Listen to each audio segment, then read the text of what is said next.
Welcome to a Red Fox Voice production. You are listening to The Secret Garden by Frances Hodgson Burnett, and read to you by Stephen Garnett.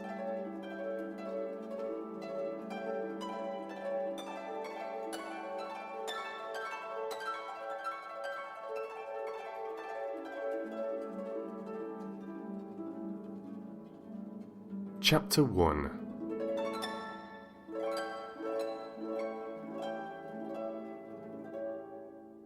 There is no one left.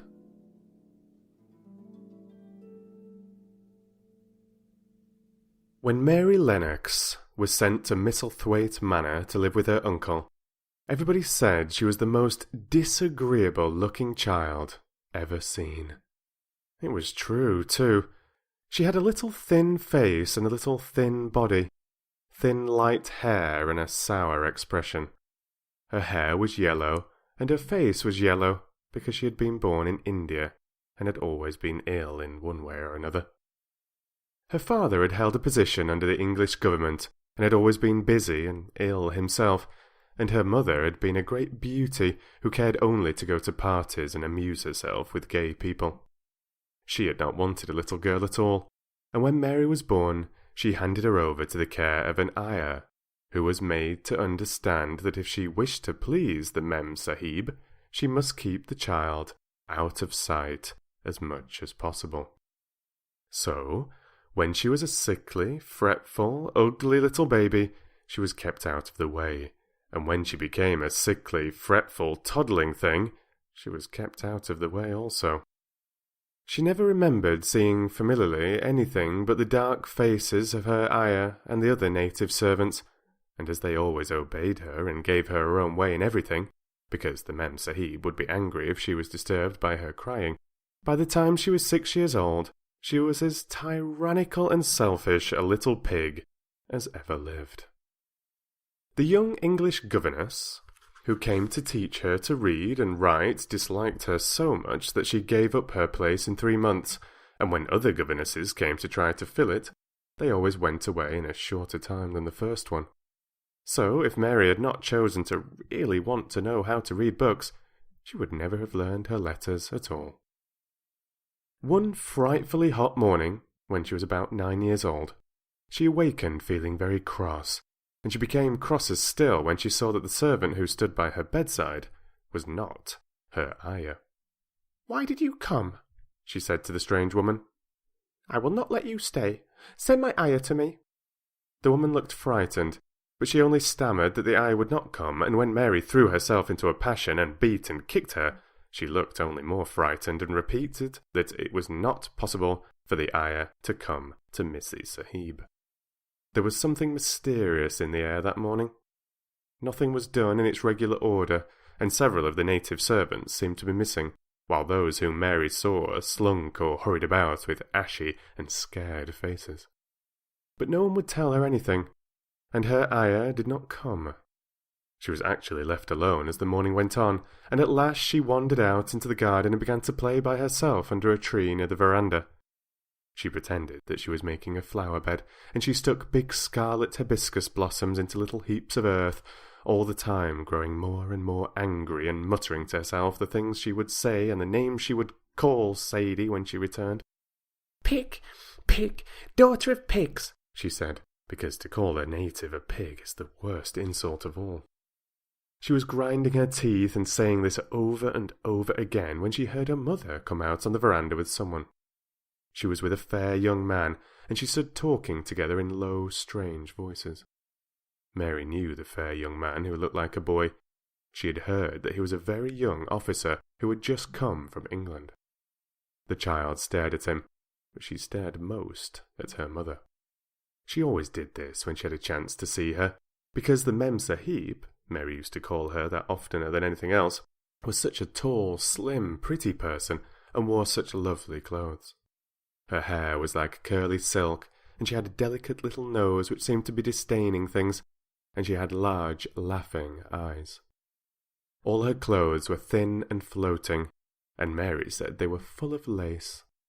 They looked fuller of lace than ever this morning, but her eyes were not laughing at all. They were large and scared, and lifted imploringly to the fair boy officer's face. "Is it so very bad?" "Oh, is it?" Mary heard her say. "Awfully," the young man answered in a trembling voice. "Awfully, Mrs. Lennox. You ought to have gone to the hills 2 weeks ago." The Mem Sahib wrung her hands. "Oh, I know I ought," she cried. "I only stayed to go to that silly dinner party. What a fool I was."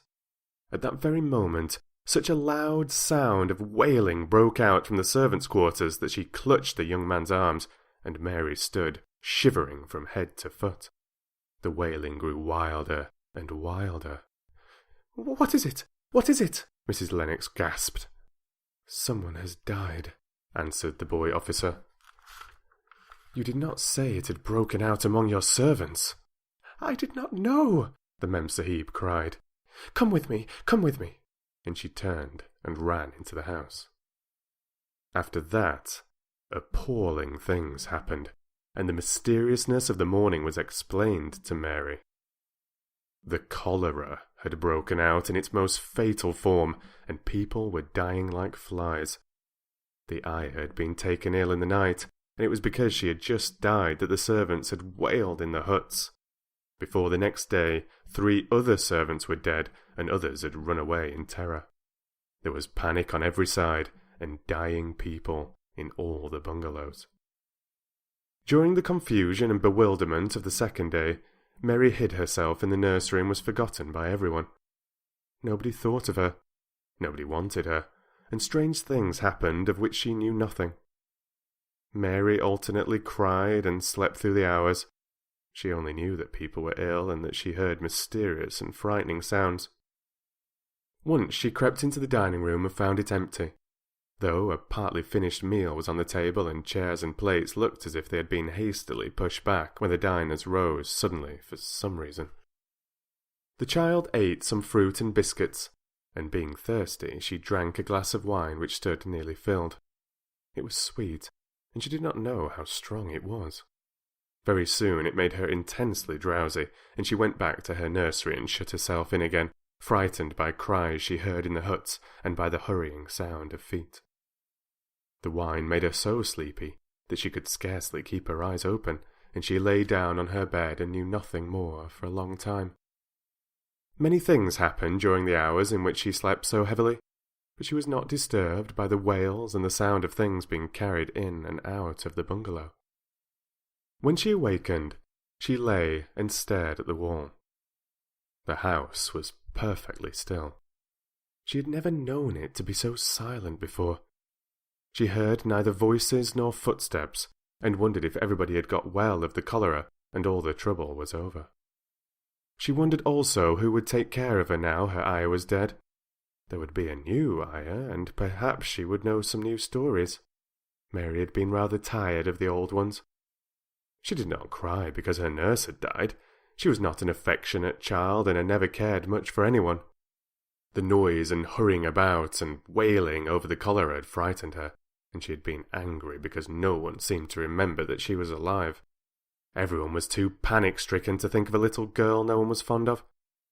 When people had the cholera, it seemed that they remembered nothing but themselves. But if everyone had got well again, surely someone would remember and come to look for her. But no one came, and as she lay waiting, the house seemed to grow more and more silent. She heard something rustling on the matting, and when she looked down, she saw a little snake gliding along and watching her with eyes like jewels. She was not frightened, because he was a harmless little thing who would not hurt her, and he seemed in a hurry to get out of the room. He slipped under the door as she watched him. "How queer and quiet it is," she said. "It sounds as if there was no one in the bungalow but me and the snake." Almost the next minute she heard footsteps in the compound, and then on the veranda. They were men's footsteps, and the men entered the bungalow and talked in low voices. No one went to meet or speak to them. and they seemed to open doors and look into rooms. "What desolation!" she heard one voice say. "That pretty, pretty woman. I suppose the child too. I heard there was a child, though no one ever saw her." Mary was standing in the middle of the nursery when they opened the door a few minutes later. She looked an ugly, cross little thing, and was frowning because she was beginning to be hungry and feel disgracefully neglected. The first man who came in was a large officer she had once seen talking to her father. He looked tired and troubled, but when he saw her, he was so startled that he almost jumped back. "Barney!" he cried out. "There is a child here! A child alone! In a place like this! Mercy on us! Who is she?" "I am Mary Lennox," the little girl said, drawing herself up stiffly. She thought the man was very rude to call her father's bungalow a place like this. "I fell asleep when everyone had the cholera, and I have only just wakened up. Why does nobody come?" "It is the child no one ever saw!" exclaimed the man, turning to his companions. "She has actually been forgotten." "Why was I forgotten?" Mary said, stamping her foot. "Why does nobody come?" The young man, whose name was Barney, looked at her very sadly. Mary even thought she saw him wink his eyes, as if to wink tears away. "Poor little kid," he said. "There is nobody left to come." It was in that strange and sudden way that Mary found out that she had neither father nor mother left, that they had died and been carried away in the night, and that the few native servants who had not died also had left the house as quickly as they could get out of it, none of them even remembering that there was a Missy Sahib. That was why the place was so quiet. It was true there was no one in the bungalow but herself and the little rustling snake.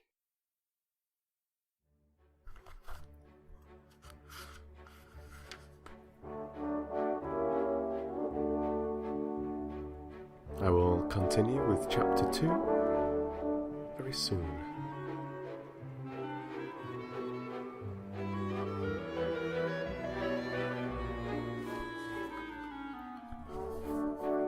So, chapter 2. Mistress Mary quite contrary.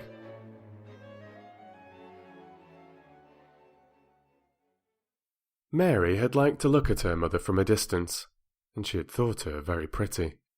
But as she knew very little of her, she could scarcely have been expected to love her or to miss her very much when she was gone. She did not miss her at all, in fact, and as she was a self-absorbed child, she gave her entire thought to herself, as she always had done. If she had been older, she would no doubt have been very anxious at being left alone in the world, but she was very young, and as she always had been taken care of, she supposed she always would be. What she thought was that she would like to know she was going to nice people, who would be polite to her and give her her own way, as her ayah and the other native servants had done. She knew that she was not going to stay at the English clergyman's house where she was taken at first. She did not want to stay. The English clergyman was poor, and he had 5 children nearly all the same age, and they wore shabby clothes and were always quarrelling and snatching toys from each other. Mary hated their untidy bungalow, and she was so disagreeable to them that after the first day or two nobody would play with her. By the second day, they had given her a nickname, which made her furious. It was Basil who thought of it. Basil was a little boy with impudent blue eyes and a turned-up nose, and Mary hated him. She was playing by herself under a tree, just as she had been playing the day the cholera broke out.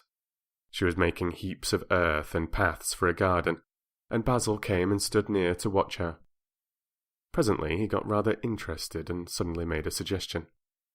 "Why don't you put a heap of stones there and pretend it a rockery?" he said. "There, in the middle." And he leaned over her to point. "Go away!" cried Mary. "I don't want boys. Go away!" For a moment Basil looked angry, and then he began to tease. He was always teasing his sisters. He danced round and round her, and made faces and sang and laughed.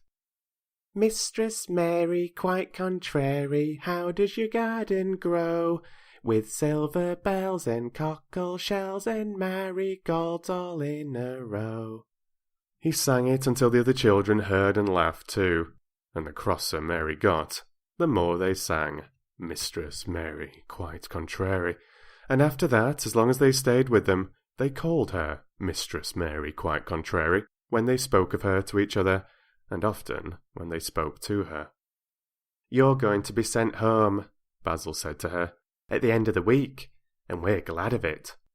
"I'm glad of it too," answered Mary. "Where is home?" "She doesn't know where home is," said Basil, with 7-year-old scorn. "It's England, of course. Our grandma lives there, and our sister Mabel was sent to her last year." "You are not going to your grandmamma?" "You have none. You are going to your uncle. His name is Mr. Archibald Craven." "I don't know anything about him," snapped Mary. "I know you don't," Basil answered. "You don't know anything. Girls never do. I heard father and mother talking about him. He lives in a great big desolate old house in the country, and no one goes near him. He's so cross he won't let them, and they wouldn't come if he would let them. He's a hunchback, and he's horrid." "I don't believe you," said Mary, and she turned her back and stuck her fingers in her ears because she would not listen any more. But she thought over it a great deal afterward, and when Mrs. Crawford told her that night that she was going to sail away to England in a few days and going to her uncle, Mr. Archibald Craven, who lived at Misselthwaite Manor, she looked so stony and stubbornly uninterested that they did not know what to think about her. They tried to be kind to her, but she only turned her face away when Mrs. Crawford attempted to kiss her, and held herself stiffly when Mr. Crawford patted her shoulder. "She is such a plain child," Mrs. Crawford said pityingly afterward. "And her mother was such a pretty creature. She had a very pretty manner, too, and Mary has the most unattractive ways I ever saw in a child. The children call her Mistress Mary quite contrary, and though it's naughty of them, one can't help understanding it. Perhaps if her mother had carried her pretty face and her pretty manners oftener into the nursery, Mary might have learned some pretty ways too. It is very sad, now the poor beautiful thing is gone, to remember that many people never even knew that she had a child at all." "I believe she scarcely ever looked at her," sighed Mrs. Crawford. "When her ayah was dead, there was no one to give a thought to the little thing. Think of the servants running away and leaving her all alone in that deserted bungalow. Colonel McGrew said he nearly jumped out of his skin when he opened the door and found her standing by herself in the middle of the room." Mary made the long voyage to England under the care of an officer's wife, who was taking her children to leave them in a boarding school. She was very much absorbed in her own little boy and girl, and was rather glad to hand the child over to the woman Mr. Archibald Craven sent to meet her in London. The woman was his housekeeper at Misselthwaite Manor, and her name was Mrs. Medlock. She was a stout woman, with very red cheeks and sharp black eyes. She wore a very purple dress, a black silk mantle with jet fringe on it, and a black bonnet with purple velvet flowers, which stuck up and trembled when she moved her head. Mary did not like her at all, but as she very seldom liked people, there was nothing remarkable in that, besides which it was very evident Mrs. Medlock did not think much of her. "My word! She's a plain little piece of goods," she said, "and we'd heard that her mother was a beauty. She hadn't handed much of it down, had she, ma'am?" "Perhaps she will improve as she grows older," the officer's wife said good-naturedly. "If she were not so sallow and had a nicer expression, her features are rather good.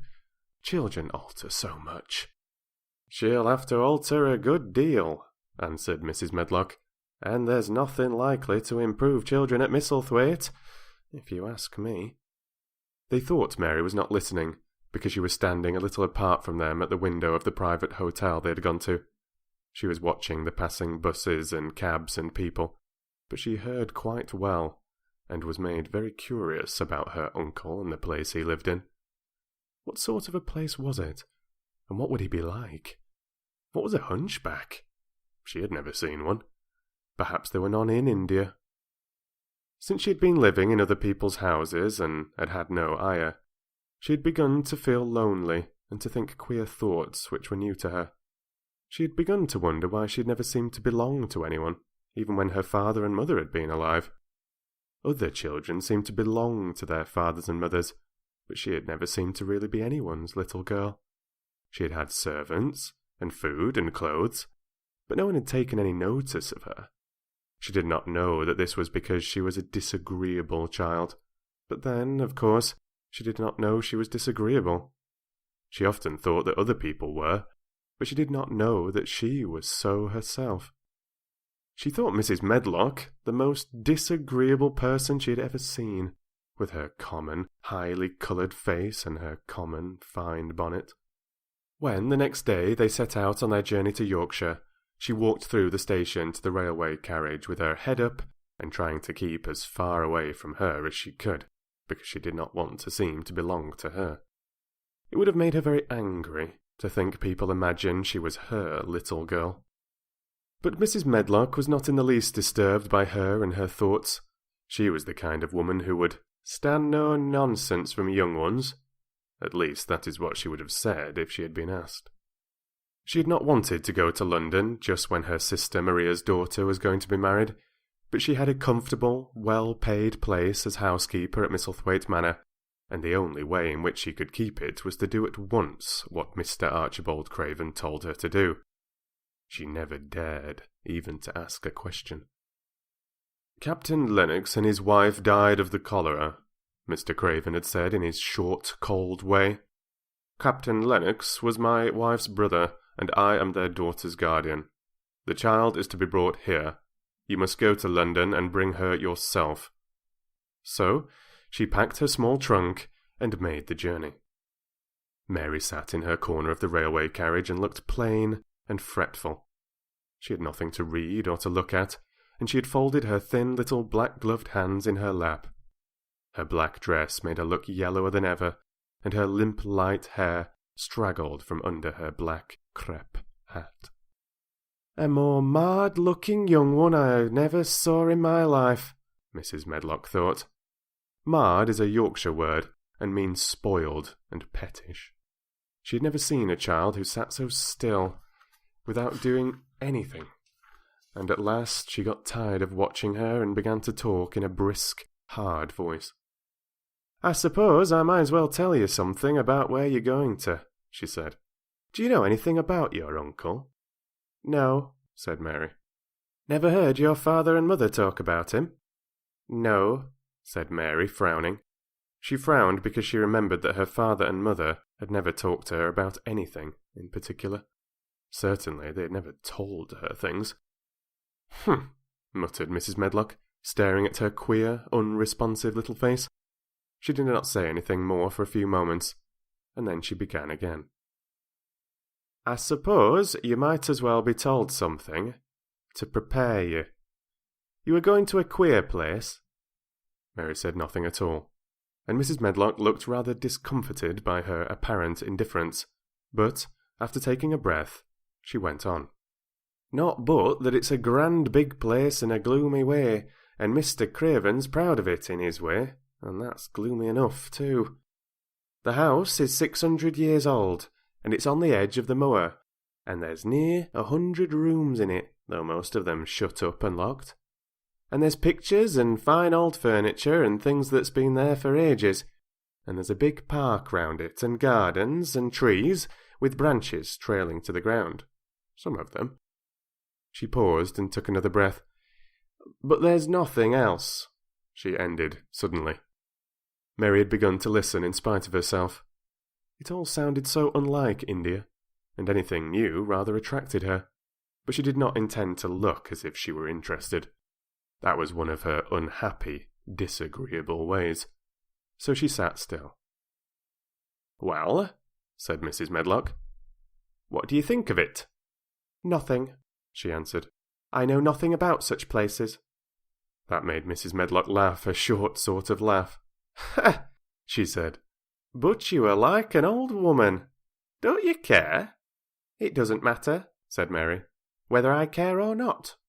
"You are right enough there," said Mrs. Medlock. "It doesn't. What you're to be kept at Misselthwaite Manor for, I don't know, unless it's because it's the easiest way. He's not going to trouble himself about you, that's sure and certain. He never troubles himself about no one." She stopped herself as if she had just remembered something in time. "He's got a crooked back," she said. "That set him wrong. He was a sour young man and got no good of all his money and big place till he was married." Mary's eyes turned towards her, in spite of her intention not to seem to care. She'd never thought of the hunchbacks being married, and she was a trifle surprised. Mrs. Medlock saw this, and as she was a talkative woman, she continued with more interest. This was one way of passing some of the time, at any rate. "She was a sweet, pretty thing, and he'd have walked the world over to get her a blade of grass she wanted. Nobody thought she'd marry him, but she did, and people said she'd married him for his money. But she didn't. She didn't. When she died—" Mary gave a little involuntary jump. "Oh, did she die?" she exclaimed, quite without meaning to. She had just remembered a French fairy story she had once read called Riquet à la Houppe. It had been about a poor hunchback and a beautiful princess, and had made her suddenly sorry for Mr. Archibald Craven. "Yes, she died," Mrs. Medlock answered, "and it made him queerer than ever. He cares about nobody. He won't see people. Most of the time he goes away, and when he is at Misselthwaite he shuts himself up in the west wing and won't let anyone but Pitcher see him. Pitcher's an old fellow, but he took care of him when he was a child, and he knows his ways." It sounded like something in a book, and it did not make Mary feel cheerful. A house with 100 rooms, nearly all shut up and with their doors locked. A house on the edge of a moor, whatsoever a moor was, sounded dreary. A man with a crooked back who shut himself up also. She stared out of the window with her lips pinched together, and it seemed quite natural that the rain should have begun to pour down in grey slanting lines and splash and stream down the window panes. If the pretty wife had been alive, she might have made things cheerful by being something like her own mother, and by running in and out and going to parties as she had done in frocks full of lace. But she was not there any more. "You needn't expect to see him, because 10 to 1 you won't," said Mrs. Medlock, "and you mustn't expect that there will be people to talk to. You'll have to play about and look after yourself. You'll be told what rooms you can go into and what rooms you're to keep out of. There's gardens enough. But when you're in the house, don't go wandering and poking about. Mr. Craven won't have it." "I shall not want to go poking about," said sour little Mary. And just as suddenly as she'd begun to be rather sorry for Mr. Archibald Craven, she began to cease to be sorry, and to think he was unpleasant enough to deserve all that had happened to him. And she turned her face toward the streaming panes of the window of the railway carriage, and gazed out at the grey rainstorm, which looked as if it would go on for ever and ever. She watched it so long and steadily that the greyness grew heavier and heavier before her eyes, and she fell asleep.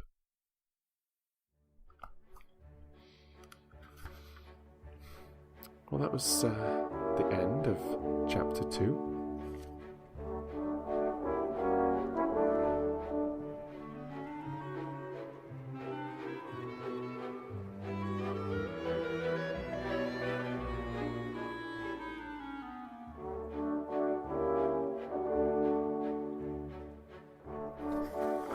Chapter 3.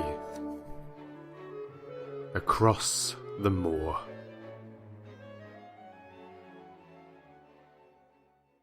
She slept a long time, and when she awakened, Mrs. Medlock had bought a lunch basket at one of the stations, and they had some chicken and cold beef and bread and butter and some hot tea.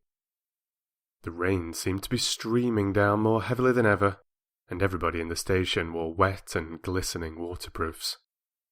The guard lighted the lamps in the carriage, and Mrs. Medlock cheered up very much over her tea and chicken and beef.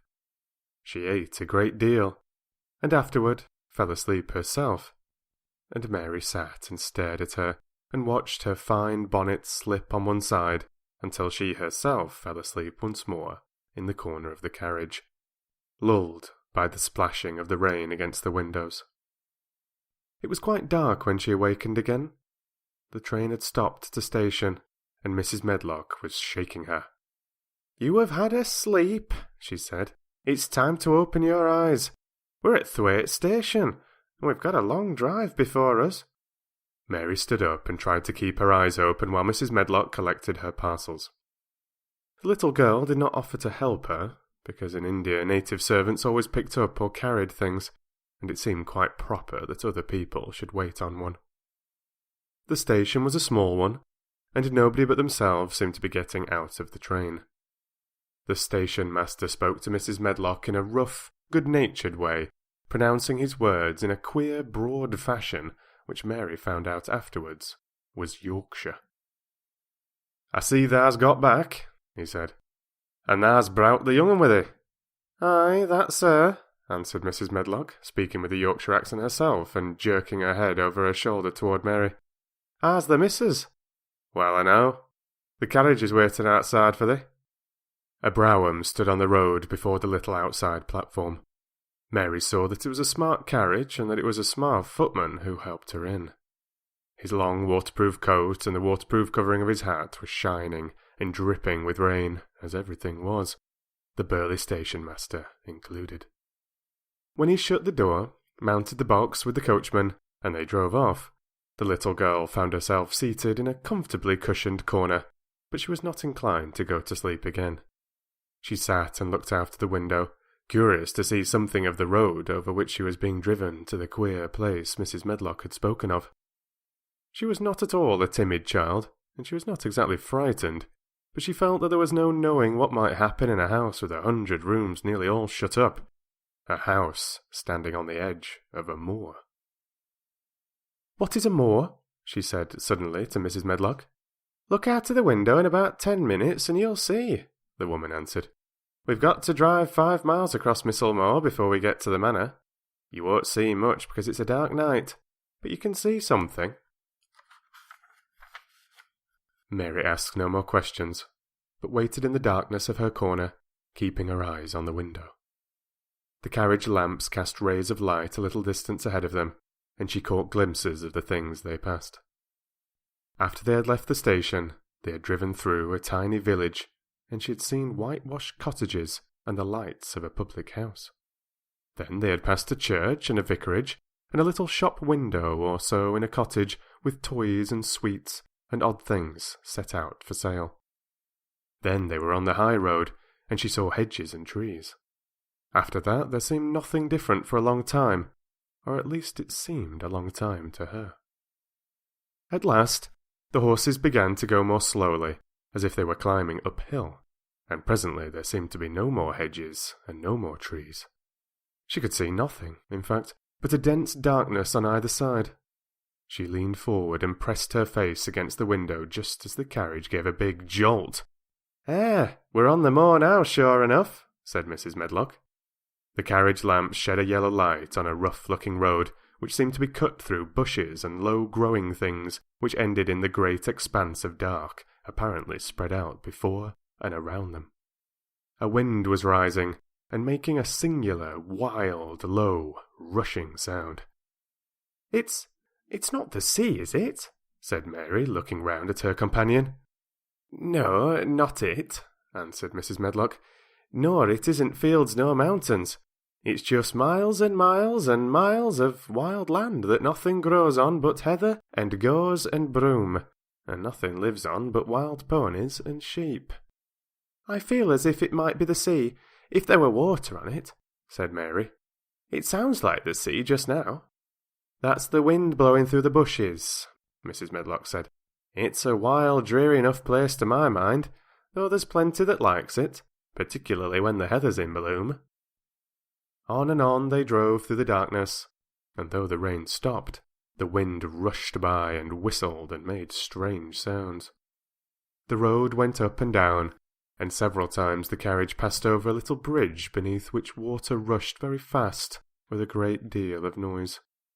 Mary felt as if the drive would never come to an end, and that the wide, bleak moor was a wide expanse of black ocean through which she was passing on a strip of dry land.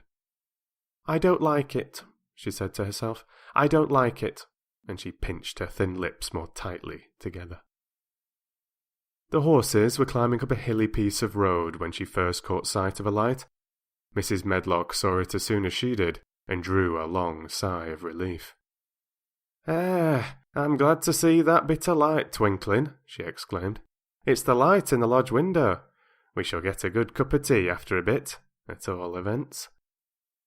It was after a bit, as she said, for when the carriage passed through the park gates there was still 2 miles of avenue to drive through, and the trees, which nearly met overhead, made it seem as if they were driving through a long, dark vault. They drove out of the vault into a clear space, and stopped before an immensely long but low-built house, which seemed to ramble round a stone court. At first Mary thought there was no lights at all in the windows, but as she got out of the carriage she saw that one room in a corner upstairs showed a dull glow. The entrance door was a huge one made of massive, curiously shaped panels of oak, studded with big iron nails and bound with great iron bars.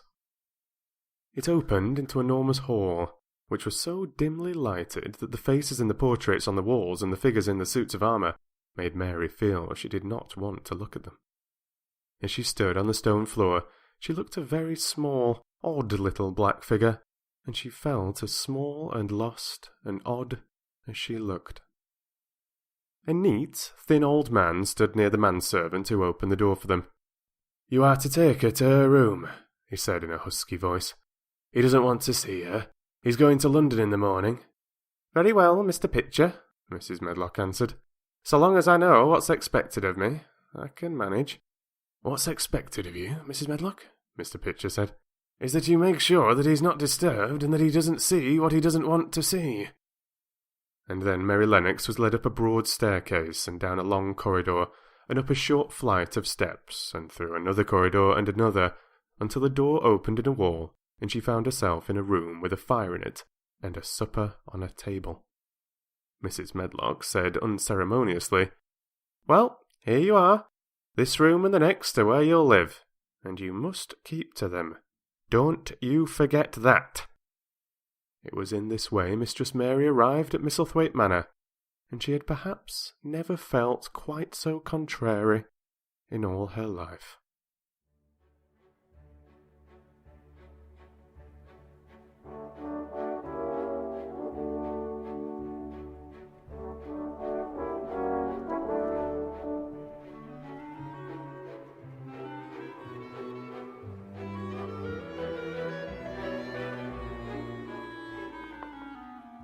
Let's continue.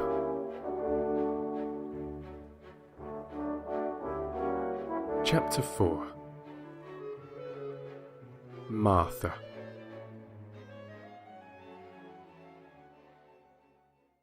When she opened her eyes in the morning, it was because a young housemaid had come into her room to light the fire and was kneeling on the hearthrug, raking out the cinders noisily. Mary lay and watched her for a few moments, and then began to look about the room. She'd never seen a room at all like it, and thought it curious and gloomy. The walls were covered with tapestry with a forest scene embroidered on it. There were fantastically dressed people under the trees, and in the distance there was a glimpse of the turrets of a castle. There were hunters and horses and dogs and ladies. Mary felt as if she were in the forest with them. Out of a deep window she could see a great climbing stretch of land, which seemed to have no trees on it, and to look rather like an endless, dull, purplish sea. "What is that?" she said, pointing out of the window. Martha, the young housemaid, who had just risen to her feet, looked and pointed also. "That there?" she said. "Yes, that's the moor," with a good-natured grin. "Does thou like it?" "No," answered Mary.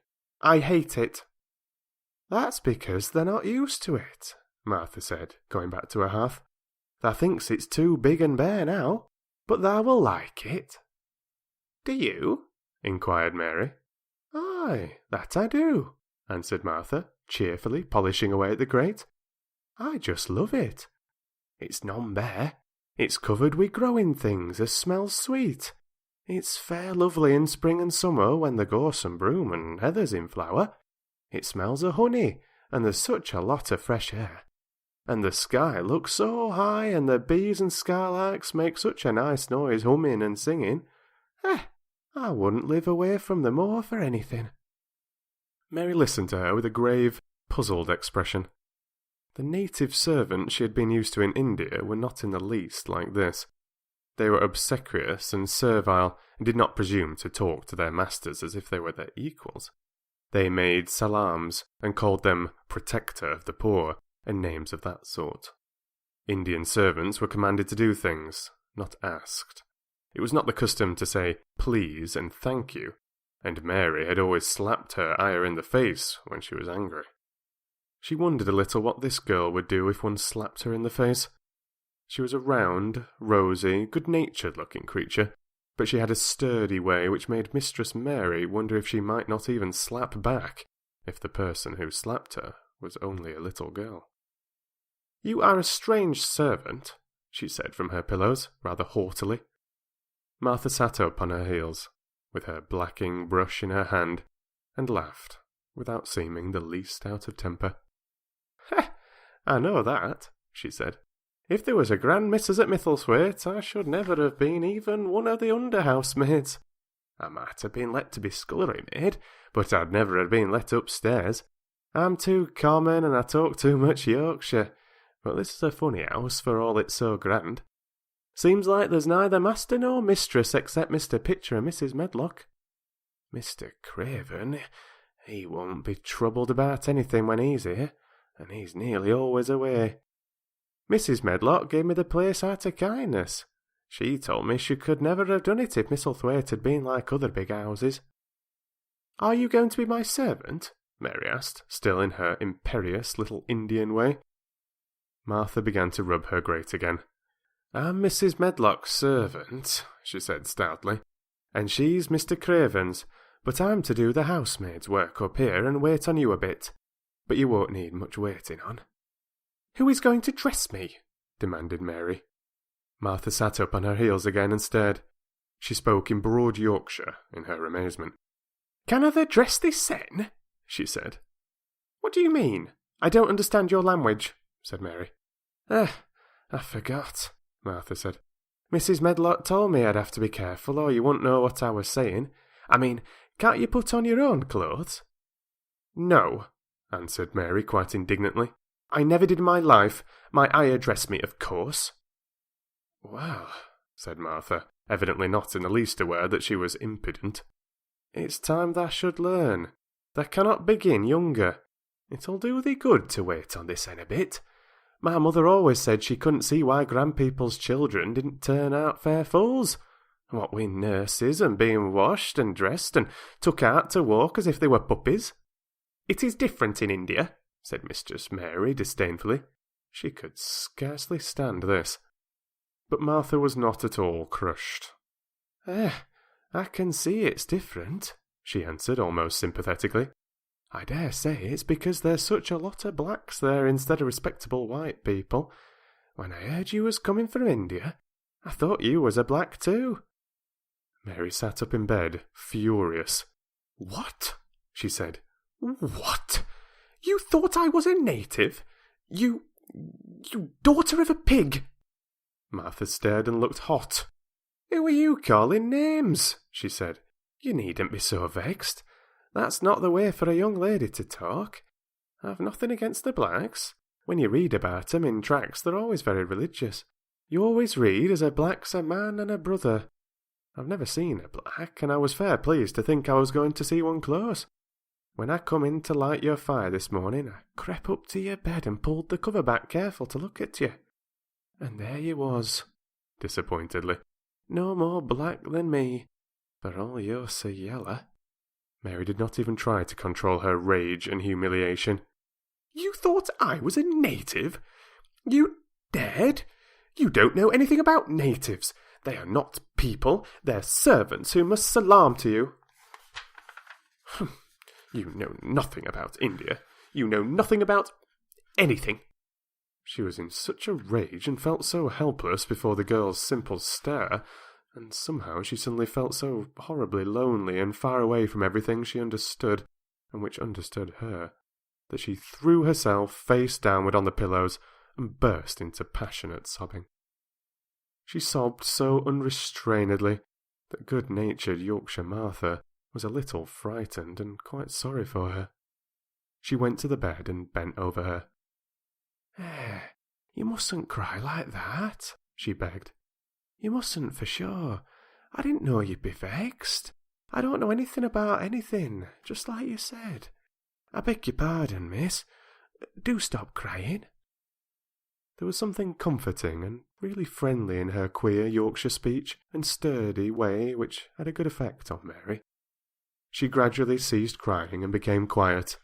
Martha looked relieved. "It's time for thee to get up now," she said. "Mrs. Medlock said I was to carry thy breakfast and tea and dinner into the room next to this. It's been made into a nursery for thee.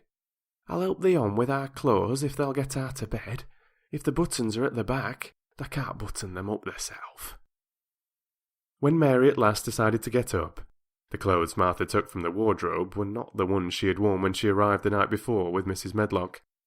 "Those are not mine," she said. "Mine are black." She looked the thick white wool coat and dress over, and added with cool approval, "Those are nicer than mine." "These are the ones thou must put on," Martha answered. "Mr. Craven ordered Mrs. Medlock to get 'em in London." "I won't have a child dressed in black wandering about like a lost soul," he said. "It'd make the place sadder than it is. Put colour on her." Mother, she said she knew what he meant. Mother always knows what her body means. She doesn't hold with black herself. "I hate black things," said Mary. The dressing process was one which taught them both something. Martha had buttoned up her little sisters and brothers, but she had never seen a child who stood still and waited for another person to do things for her as if they had neither hands nor feet of her own. "Why doesn't they put on their own shoes?" she said, when Mary quietly held out her foot. "My ayah did it," answered Mary, staring. "It was the custom." She said that very often. It was the custom. The native servants were always saying it. If one told them to do a thing their ancestors had not done for 1,000 years, they gazed at one mildly and said, "It is not the custom," and one knew that was the end of the matter. It had not been the custom that Mistress Mary should do anything but stand and allow herself to be dressed like a doll, but before she was ready for breakfast, she began to suspect that her life at Misselthwaite Manor would end by teaching her a number of things quite new to her. Things such as putting on her own shoes and stockings, and picking up things she let fall. If Martha had been a well-trained fine young lady's maid, she would have been more subservient and respectful, and would have known that it was her business to brush hair and button boots, and pick things up and lay them away. She was, however, only an untrained Yorkshire rustic, who had been brought up in a moorland cottage with a swarm of little brothers and sisters who had never dreamed of doing anything but waiting on themselves and on the younger ones, who were either babies in arms or just learning to totter about and tumble over things. If Mary Lennox had been a child who was ready to be amused, she would perhaps have laughed at Martha's readiness to talk, but Mary only listened to her coldly and wondered her freedom of manner. At first she was not at all interested, but gradually, as the girl rattled on in her good-tempered, homely way, Mary began to notice what she was saying. You should see 'em all," she said. "There's 12 of us, and my father only gets 16 shillin' a week. I can tell you my mother's put to it to get porridge for 'em all. They tumble about on the moor and play there all day, and mother says the air of the moor fattens 'em. She says she believes they ate the grass same as the wild ponies do. Our Dickon, he's 12 years old, and he's got a young pony he calls his own." "Where did he get it?" asked Mary. "He found it on the moor with its mother when it was a little un, and he began to make friends with it and give it bits of bread and pluck young grass for it. And it got to like him, so it follows him about and it lets him get on its back. Dickon's a kind lad, and animals likes him." Mary had never possessed an animal pet of her own and had always thought she would like one. So she began to feel a slight interest in Dickon, and as she had never before been interested in anyone but herself, It was the dawning of a healthy sentiment. When she went into the room which had been made into a nursery for her, she found that it was rather like the one she had slept in. It was not a child's room, but a grown-up person's room, with gloomy old pictures on the walls and heavy old oak chairs. A table in the centre was set with a good substantial breakfast, but she had always had a very small appetite, and she looked with something more than indifference at the first plate Martha set before her. "I don't want it," she said. "Thou doesn't want thy porridge?" Martha exclaimed incredulously. "No." "Thou doesn't know how good it is. Put a bit of treacle on it, or a bit of sugar." "I don't want it," repeated Mary. "Eh?" said Martha. "I can't abide to see good victuals go to waste. If our children was at this table, they'd clean it bare in 5 minutes." "Why?" said Mary coldly. "Why?" echoed Martha. "Because they scarce ever had their stomachs full in their lives. They're as hungry as young hawks and foxes." "I don't know what it is to be hungry," said Mary with the indifference of ignorance. Martha looked indignant. "Well, it would do thee good to try it. I can see that plain enough," she said outspokenly. "I've no patience with folk as sits and just stares at good bread and meat. My word, don't I wish Nicken and Phil and Jane and the rest of 'em had what's here under their pinafores." "Why don't you take it to them?" suggested Mary. "It's not mine," answered Martha stoutly. "And this isn't my day out. I get my day out once a month, same as the rest. Then I go home and clean up for Mother, and give her a day's rest." Mary drank some tea and ate a little toast and some marmalade. "You wrap up warm and run out and play, you," said Martha. "It'll do you good and give you some stomach for your meat." Mary went to the window. There were gardens and paths and big trees, but everything looked dull and wintry. "Out? Why should I go out on a day like this?" "Well, if thou doesn't go out, thou'lt have to stay in. And what has thou got to do?" Mary glanced about her.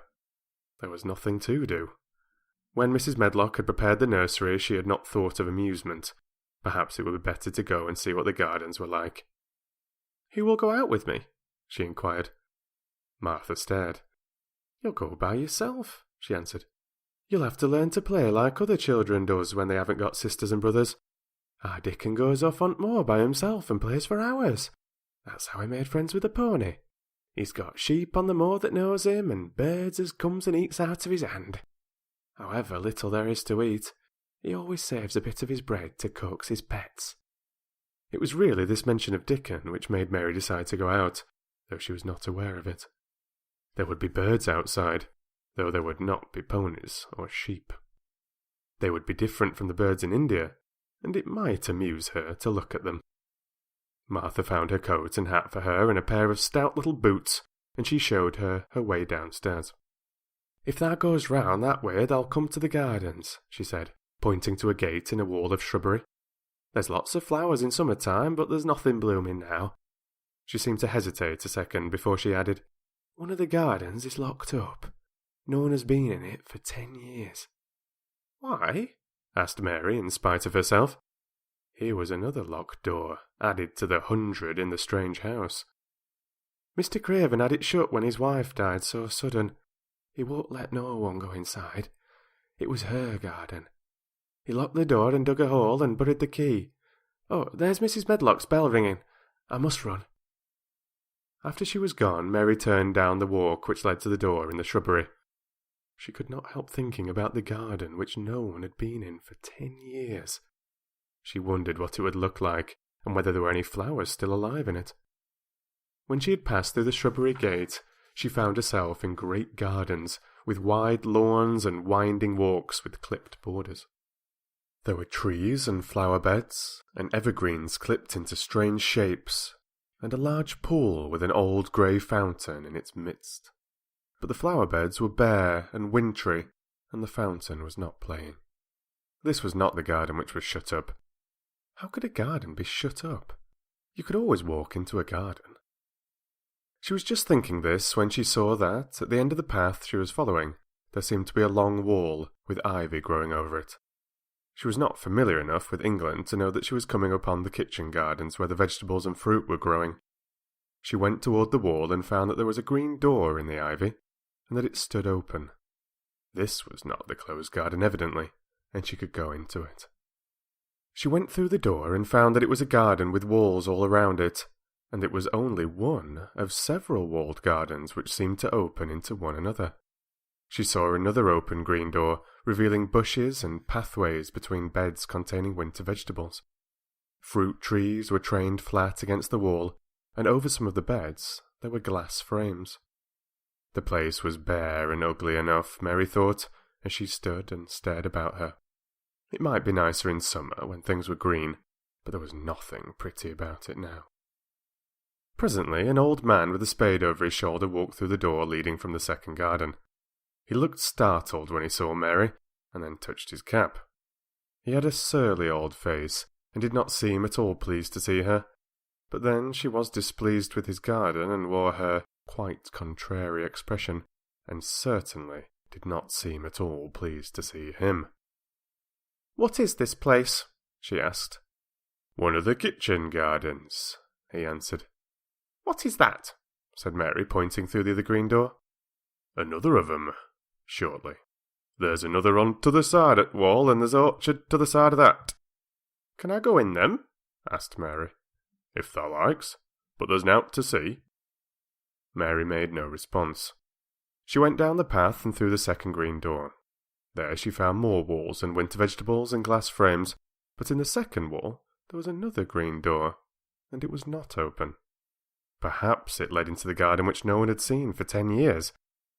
As she was not at all a timid child, and always did what she wanted to do, Mary went to the green door and turned the handle. She hoped the door would not open because she wanted to be sure she had found the mysterious garden. But it did open quite easily, and she walked through it and found herself in an orchard. There were walls all around it also, and trees trained against them, and there were bare fruit trees growing in the winter-browned grass. But there was no green door to be seen anywhere. Mary looked for it, and yet when she had entered the upper end of the garden, she had noticed that the wall did not seem to end with the orchard, but to extend beyond it, as if it enclosed a place at the other side. She could see the tops of trees above the wall, and when she stood still she saw a bird with a bright red breast sitting on the topmost branch of one of them, and suddenly he burst into his winter song, almost as if he had caught sight of her and was calling to her. She stopped and listened to him, and somehow his cheerful, friendly little whistle gave her a pleased feeling. Even a disagreeable little girl may be lonely, and the big closed house and big bare moor and big bare gardens had made this one feel as if there was no one left in the world but herself. If she had been an affectionate child who had been used to being loved, she would have broken her heart. But even though she was Mistress Mary quite contrary, she was desolate, and the bright-breasted little bird brought a look into her sour little face, which was almost a smile. She listened to him until he flew away. He was not like an Indian bird, and she liked him, and wondered if she would ever see him again. Perhaps he lived in the mysterious garden, and knew all about it. Perhaps it was because she had nothing whatever to do that she thought so much of the deserted garden. She was curious about it, and wanted to see what it was like. Why had Mr. Archibald Craven buried the key? If he had liked his wife so much, why did he hate her garden? She wondered if she should ever see him, but she knew that if she did, she should not like him, and he would not like her, and that she should only stand and stare at him and say nothing, though she should be wanting dreadfully to ask him why he had done such a queer thing. "People never like me, and I never like people," she thought, "and I can never talk as the Crawford children could. They were always talking and laughing and making noises." She thought of the robin and of the way he seemed to sing his song at her, and as she remembered the tree-top he perched on, she stopped rather suddenly on the path. "I believe that tree was in the secret garden. I feel sure it was," she said. "There was a wall round the place, and there was no door." She walked back into the first kitchen garden she had entered and found the old man digging there. She went and stood beside him and watched him a few moments in her cold little way. He took no notice of her, and so at last she spoke to him. "I have been into the other gardens," she said. "There was nothing to prevent thee," he answered crustily. "I went into the orchard." "There was no dog at door to bite thee," he answered. "There was no door there into the other garden," said Mary. "What garden?" he said in a rough voice, stopping his digging for a moment. "The one on the other side of the wall," answered Mistress Mary. "There are trees there. I saw the tops of them. A bird with a red breast was sitting on one of them, and he sang." To her surprise, the surly old weather-beaten face actually changed its expression. A slow smile spread over it, and the gardener looked quite different. It made her think that it was curious how much nicer a person looked when he smiled. She had not thought of it before. He turned about to the orchard side of his garden and began to whistle, a low, soft whistle. She could not understand how such a surly man could make such a coaxing sound. Almost the next moment a wonderful thing happened. She heard a soft little rushing flight through the air, and it was the bird with the red breast flying to them, and he actually alighted on the big clod of earth quite near to the gardener's foot. "Here he is," chuckled the old man, and then he spoke to the bird as if he were speaking to a child. "Where has thou been, thou cheeky little beggar?" he said.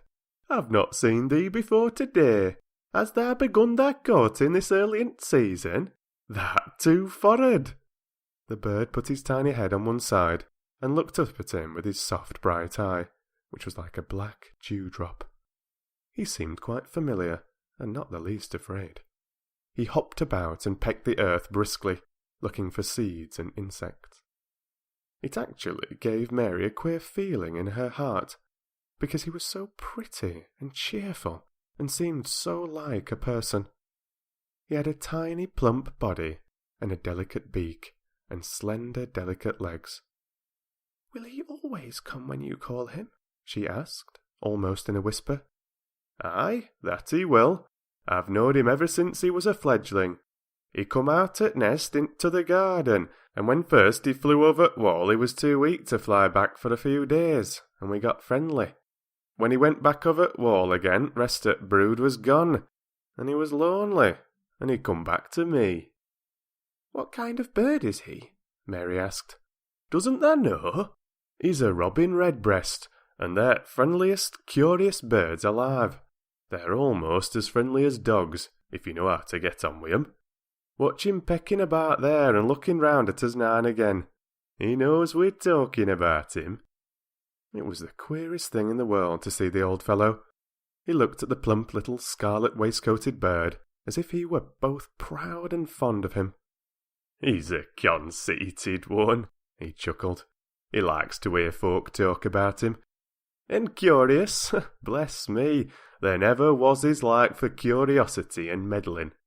He's always coming to see what I'm planting. He knows all things Mester Craven never troubles himself to find out. He's the head gardener, he is." The robin hopped about, busily pecking the soil, and now and then stopped and looked at them a little. Mary thought his black dewdrop eyes gazed at her with great curiosity.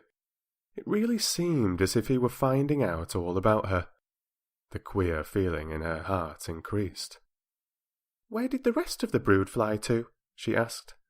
"There's no knowing. The old ones turn 'em out at nest and make 'em fly, and they're scattered before you know it. This one was a knowing one, and he knew he was lonely." Mistress Mary went a step nearer to the robin and looked at him very hard. "I'm lonely," she said. She had not known before that this was one of the things which made her feel sour and cross. She seemed to find it out when the robin looked at her, and she looked at the robin. The old gardener pushed his cap back on his bald head and stared at her a minute. "Art thou the little wench from India?" he asked. Mary nodded. "Then no wonder thou'rt lonely.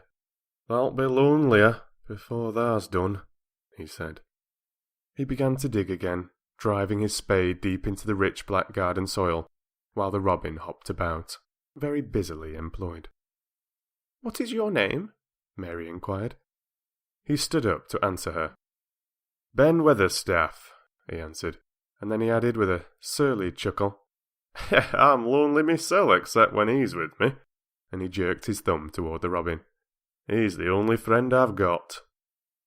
I have no friends at all, said Mary. I never had. My ayah didn't like me, and I never played with anyone. It is a Yorkshire habit to say what you think with blunt frankness, and old Ben Weatherstaff was a Yorkshire moor man. Thar and me are a good bit alike, he said. We was wove out at same cloth. We're neither of us good-looking, and we're both of us as sour as we look. We've got the same nasty tempers, both of us, I'll warrant. This was plain speaking, and Mary Lennox had never heard the truth about herself in her life.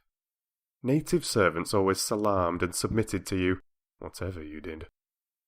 She never thought much about her looks, but she wondered if she was as unattractive as Ben Weatherstaff, and she also wondered if she looked as sour as he had looked before the robin came. She actually began to wonder also if she was nasty-tempered. She felt uncomfortable. Suddenly a clear rippling little sound broke out near her, and she turned around. She was standing a few feet from a young apple tree, and the robin had flown onto one of its branches and had burst out into a scrap of a song. Ben Weatherstaff laughed outright. "What did he do that for?" asked Mary. "He's made up his mind to make friends with thee," replied Ben. "Dang me if he hasn't took a fancy to thee." "To me?" said Mary, and she moved toward the little tree softly and looked up. "Would you make friends with me?" she said to the robin, just as if she were speaking to a person. "Would you?" And she did not say it either in her hard little voice or in her imperious Indian voice, but in a tone so soft and eager and coaxing that Ben Weatherstaff was as surprised as she had been when she heard him whistle. "Why," he cried out, "thou said that as nice and human as if thou was a real child instead of a sharp old woman. Thou said it almost like Dickon talks to his wild things on moor." "Do you know Dickon?" Mary asked, turning round in rather a hurry. "Everybody knows him. Dickon's wandering about everywhere. The very blackberries and heatherbells knows him. I warrant the foxes shows him where their cubs lies, and scarlarks doesn't hide their nests from him." Mary would have liked to ask some more questions. She was almost as curious about Dickon as she was about the deserted garden. But just that moment, the robin, who had ended his song, gave a little shake of his wings, spread them, and flew away. He had made his visit, and had other things to do. "He has flown over the wall," Mary cried out, watching him. "He has flown into the orchard. He has flown across the other wall, into the garden where there is no door." "He lives there," said old Ben. "He came out of the egg there. If he's courting, he's making up to some young madam of a robin that lives among the old rose trees there." "Rose trees?" said Mary. "Are there rose trees?" Ben Weatherstaff took up his spade again and began to dig. "There was 10 years ago," he mumbled. "I should like to see them," said Mary. "Where is the green door? There must be a door somewhere." Ben drove his spade deep and looked as uncompassionable as he had looked when she first saw him. "There was 10 years ago, but there isn't now," he said. "No door?" cried Mary. "There must be." "None as anyone can find, and none as is anyone's business. Don't you be a meddlesome wench and poke your nose where it's no cause to go. Here, I must go on with my work. Get you gone and play, you. I've no more time."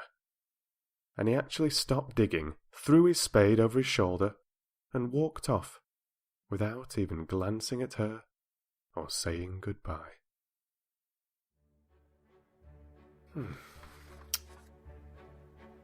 I hope you enjoyed that.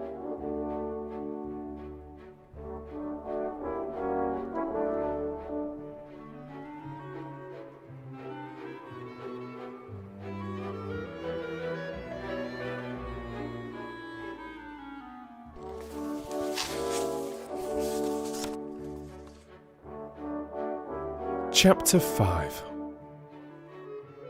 The Cry in the Corridor.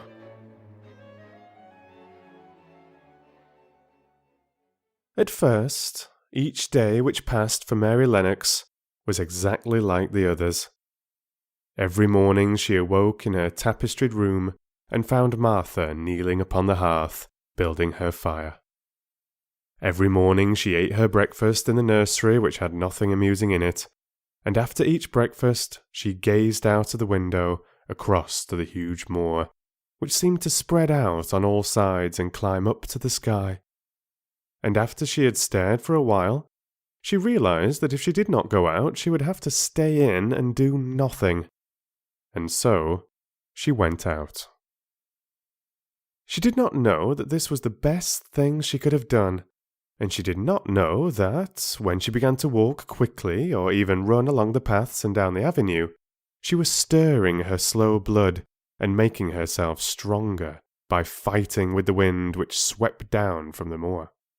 She ran only to make herself warm, and she hated the wind which rushed at her face and roared and held her back as if it were some giant she could not see. But the big breaths of rough fresh air blown over the heather filled her lungs with something which was good for her whole thin body, and whipped some red colour into her cheeks, and brightened her dull eyes, when she did not know anything about it. But after a few days spent almost entirely out of doors, she wakened one morning knowing what it was to be hungry, and when she sat down to her breakfast, she did not glance disdainfully at her porridge and push it away, but took up her spoon and began to eat it, and went on eating it until her bowl was empty. "Thou got on well enough with that this morning, didn't thou?" said Martha. "It tastes nice today," said Mary, feeling a little surprised herself. "It's the air of the moor that's given this stomach for thy victuals," answered Martha. "It's lucky for thee that thou's got victuals as well as an appetite. There's been 12 in our cottage as has had the stomach and nothing to put in it. You go on playing, you, out of doors every day, and you'll get some flesh on your bones, and you won't be so yeller." "I don't play," said Mary. "I have nothing to play with." "Nothing to play with?" exclaimed Martha. "Our children plays with sticks and stones. They don't just runs about and shouts and looks at things." Mary did not shout, but she looked at things. There was nothing else to do.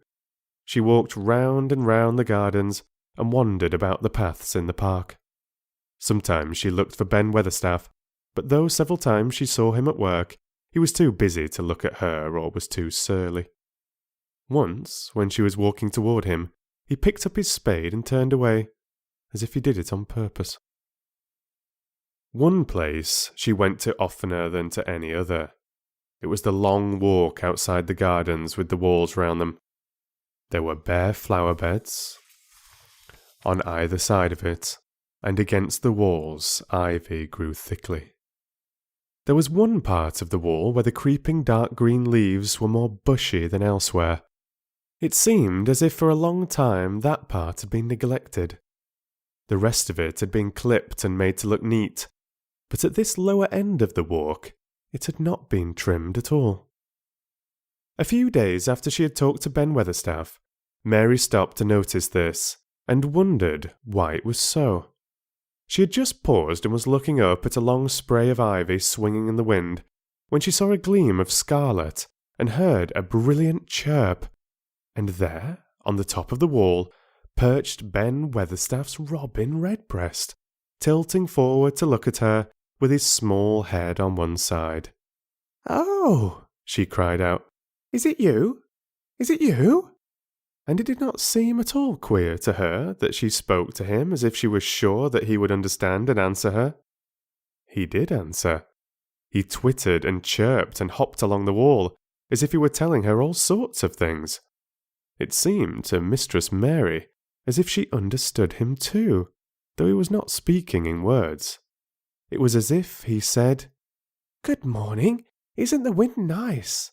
Isn't the sun nice? Isn't everything nice? Let us both chirp and hop and twitter.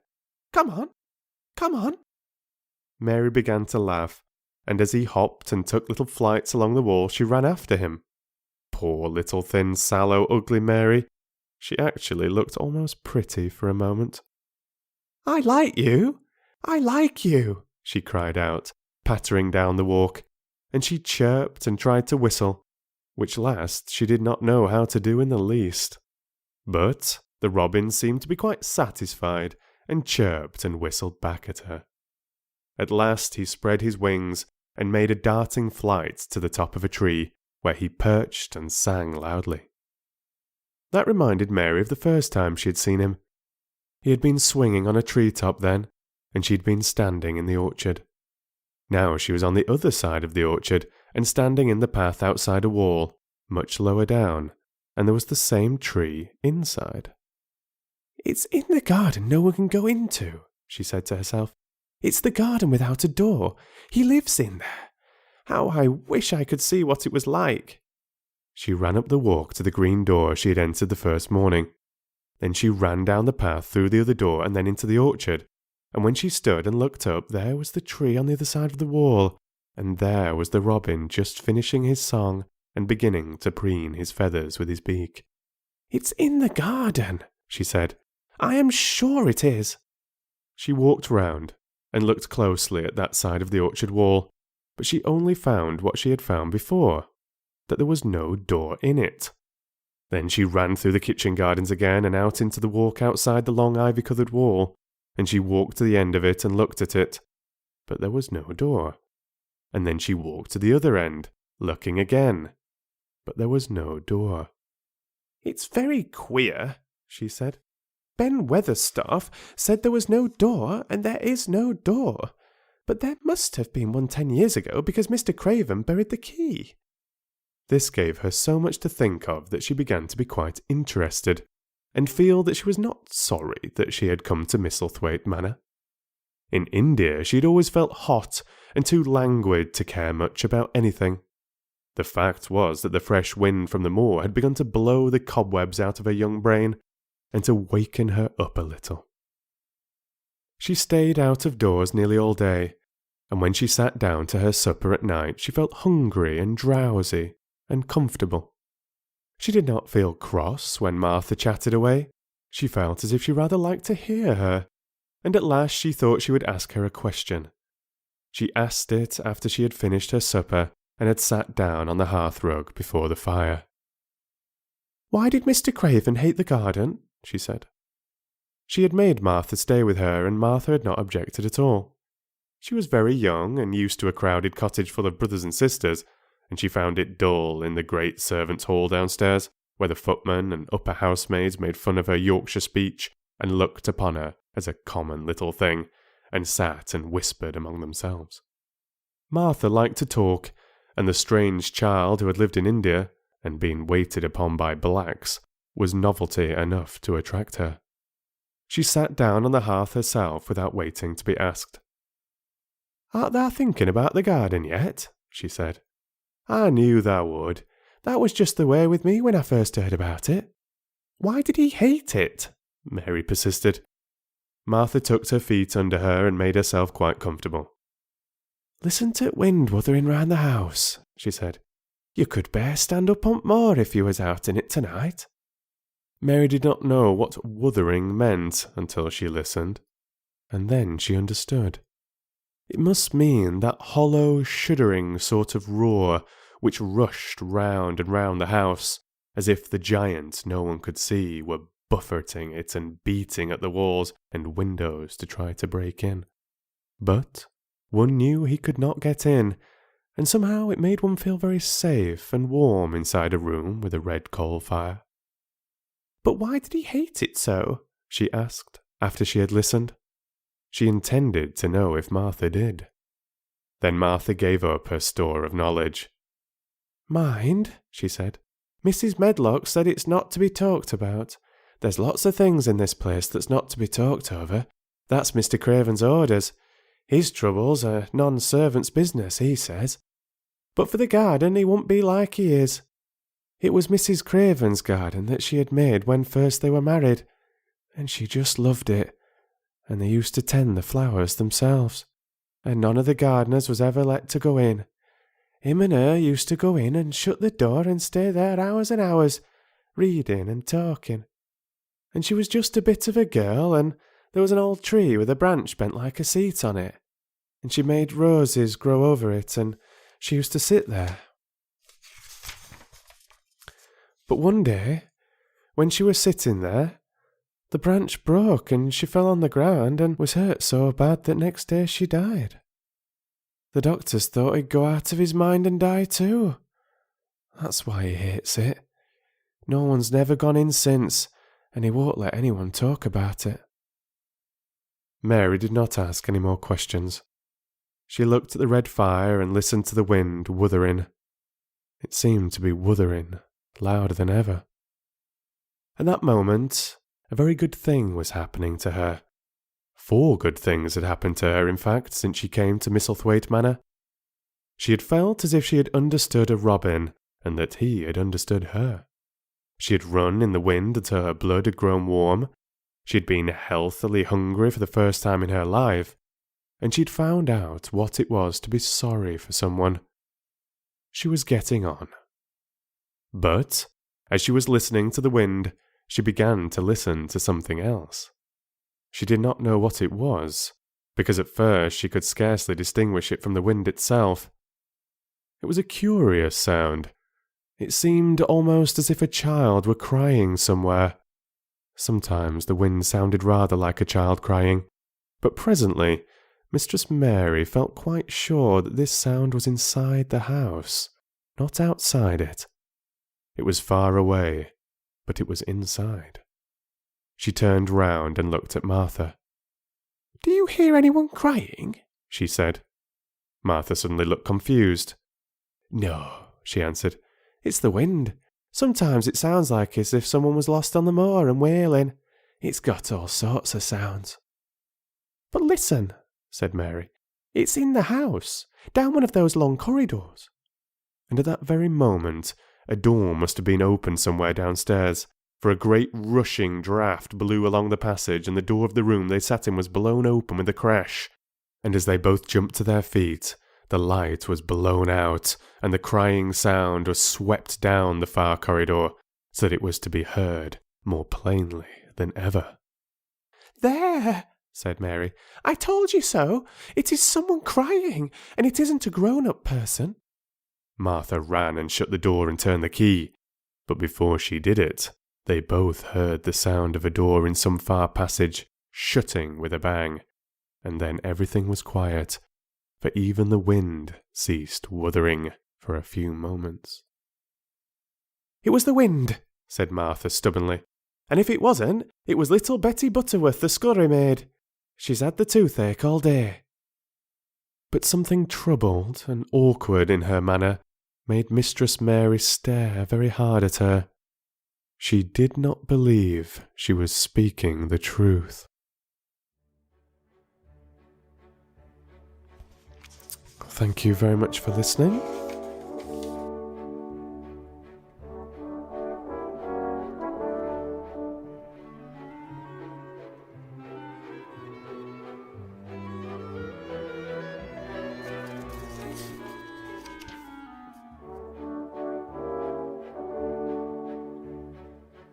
Chapter 6. There was someone crying. There was.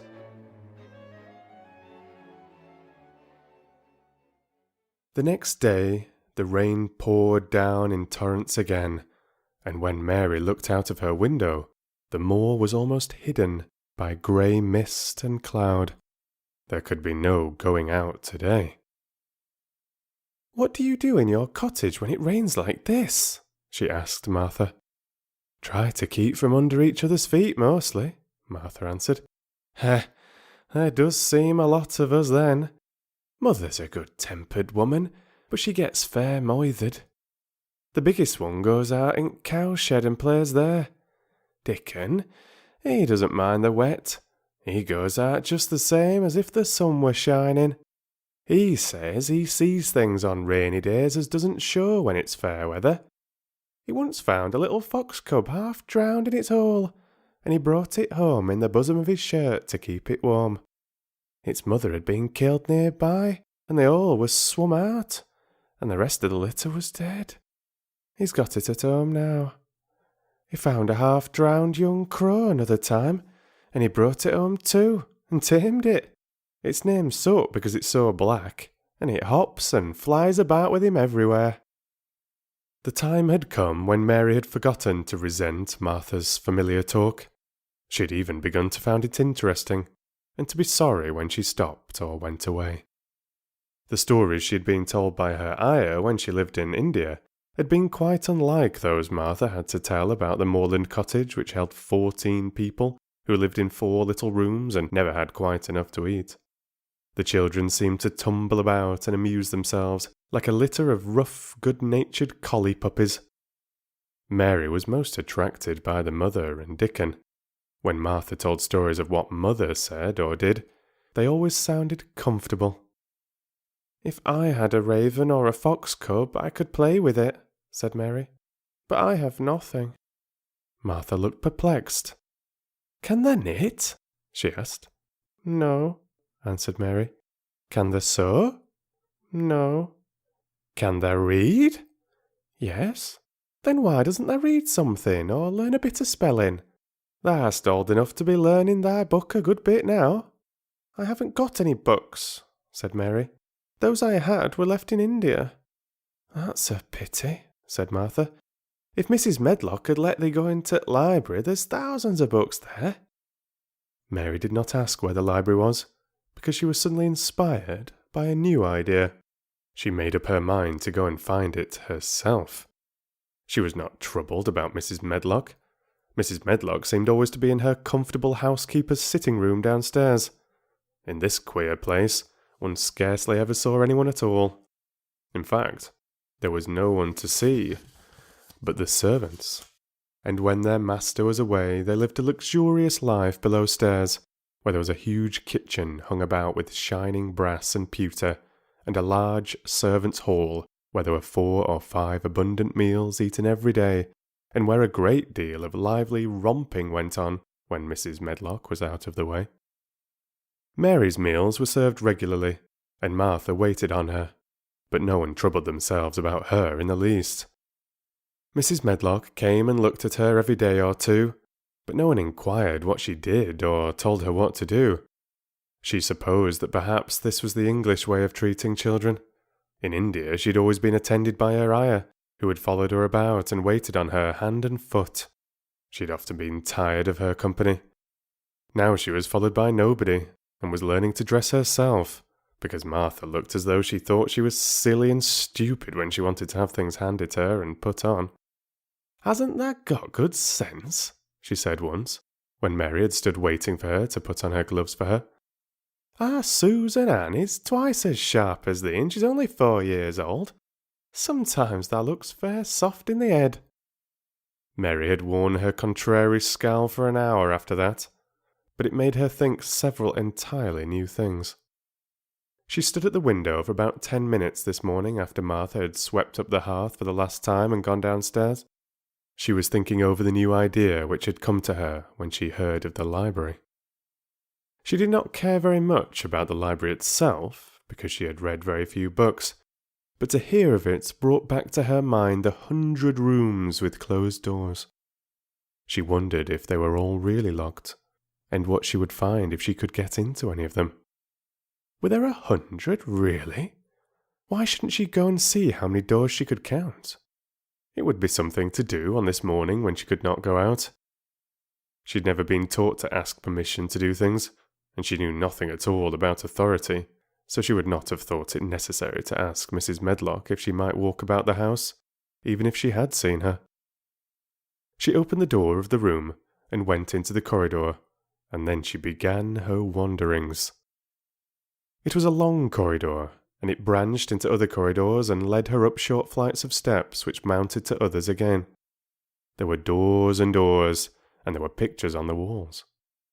Sometimes there were pictures of dark, curious landscapes, but oftenest there were portraits of men and women in queer, grand costumes made of satin and velvet. She found herself in one long gallery whose walls were covered with these portraits. She had never thought there could be so many in any house. She walked slowly down this place and stared at the faces, which also seemed to stare at her. She felt as if they were wondering what a little girl from India was doing in their house. Some were pictures of children, little girls in thick satin frocks which reached to their feet and stood out about them, and boys with puffed sleeves and lace collars and long hair, or with big ruffs around their necks. She always stopped to look at the children and wonder what their names were, and where they had gone, and why they wore such odd clothes. There was a stiff, plain little girl, rather like herself. She wore a green brocade dress and held a green parrot on her finger. Her eyes had a sharp, curious look. "Where do you live now?" said Mary aloud to her. "I wish you were here." Surely no other little girl ever spent such a queer morning. It seemed as if there was no one in all the huge rambling house but her own small self, wandering about, upstairs and down, through narrow passageways and wide ones, where it seemed to her that no one but herself had ever walked. Since so many rooms had been built, people must have lived in them, but it all seemed so empty that she could not quite believe it true. It was not until she climbed to the second floor that she thought of turning the handle of a door. All the doors were shut, as Mrs. Medlock had said they were, but at last she put her hand on the handle of one of them and turned it. She was almost frightened for a moment when she felt that it turned without difficulty, and that when she pushed open the door itself, it slowly and heavily opened. It was a massive door, and opened into a big bedroom. There were embroidered hangings on the wall, and inlaid furniture such as she had seen in India stood about the room. A broad window with leaded panes looked out upon the moor, and over the mantel was another portrait of the stiff, plain little girl, who seemed to stare at her more curiously than ever. "Perhaps she slept here once," said Mary. "She stares at me so that it makes me feel queer." After that, she opened more doors and more. She saw so many rooms that she became quite tired, and began to think that there must be 100, though she had not counted them. In all of them there were old pictures or old tapestries with strange scenes worked on them. There were curious pieces of furniture and curious ornaments in nearly all of them. In one room, which looked like a lady's sitting room, the hangings were all embroidered velvet, and in a cabinet were about 100 little elephants made of ivory. They were of different sizes, and some had their mahouts or palanquins on their backs. Some were much bigger than the others, and some were so tiny that they seemed only babies. Mary had seen carved ivory in India, and she knew all about elephants. She opened the door of the cabinet and stood on a footstool and played with these for quite a long time. When she got tired, she set the elephants in order and shut the door of the cabinet. In all her wanderings through the long corridors and the empty rooms, she had seen nothing alive. But in this room, she saw something. Just after she had closed the cabinet door, she heard a tiny rustling sound. It made her jump and look around at the sofa by the fireplace, from which it seemed to come.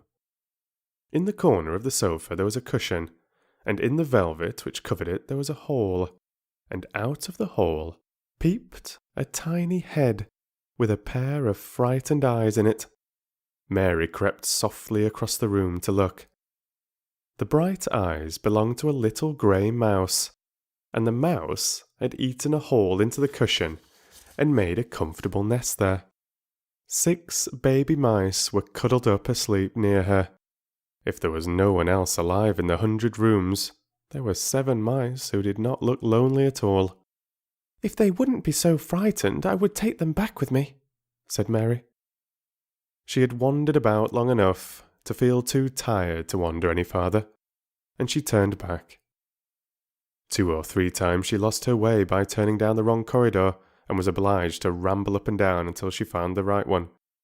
But at last she reached her own floor again, though she was some distance from her own room, and did not know exactly where she was. "I believe I have taken a wrong turning again," she said, standing still at what seemed the end of a short passage with tapestry on the wall. "I don't know which way to go. How still everything is." It was while she was standing here, and just after she had said this, that the stillness was broken by a sound. It was another cry, but not quite like the one she had heard last night. It was only a short one, a fretful, childish whine, muffled by passing through walls. "It's nearer than it was," said Mary, her heart beating rather faster. "And it is crying." She put her hand accidentally upon the tapestry near her, and then sprang back, feeling quite startled. The tapestry was the covering of a door, which fell open and showed her that there was another part of the corridor behind it, and Mrs. Medlock was coming up it, with her bunch of keys in her hand and a very cross look on her face. "What are you doing here?" she said, and she took Mary by the arm and pulled her away. "What did I tell you?" "I turned round the wrong corner," explained Mary. "I didn't know which way to go, and I heard someone crying." She quite hated Mrs. Medlock at the moment, but she hated her more the next. "You didn't hear anything of the sort," said the housekeeper. "You come along back to your own nursery, or I'll box your ears." And she took her by the arm, and half pushed, half pulled her up one passage and down another, until she pushed her in at the door of her own room. "Now," she said, "you stay here where you're told to stay, or you'll find yourself locked up. The master had better get you a governess, same as he said he would. You're one that needs someone to look sharp after you. I've got enough to do." She went out of the room and slammed the door after her, and Mary went and sat on the hearthrug, pale with rage. She did not cry, but ground her teeth. "There was someone crying. There was, she said to herself. She had heard it twice now, and sometime she would find out. She had found out a great deal this morning. She felt as if she had been on a long journey, and at any rate she had had something to amuse her all the time, and she had played with the ivory elephants, and had seen the grey mouse and its babies in their nest in the velvet cushion. Oh, that's the end of the chapter. That finished a little bit more abruptly than I expected.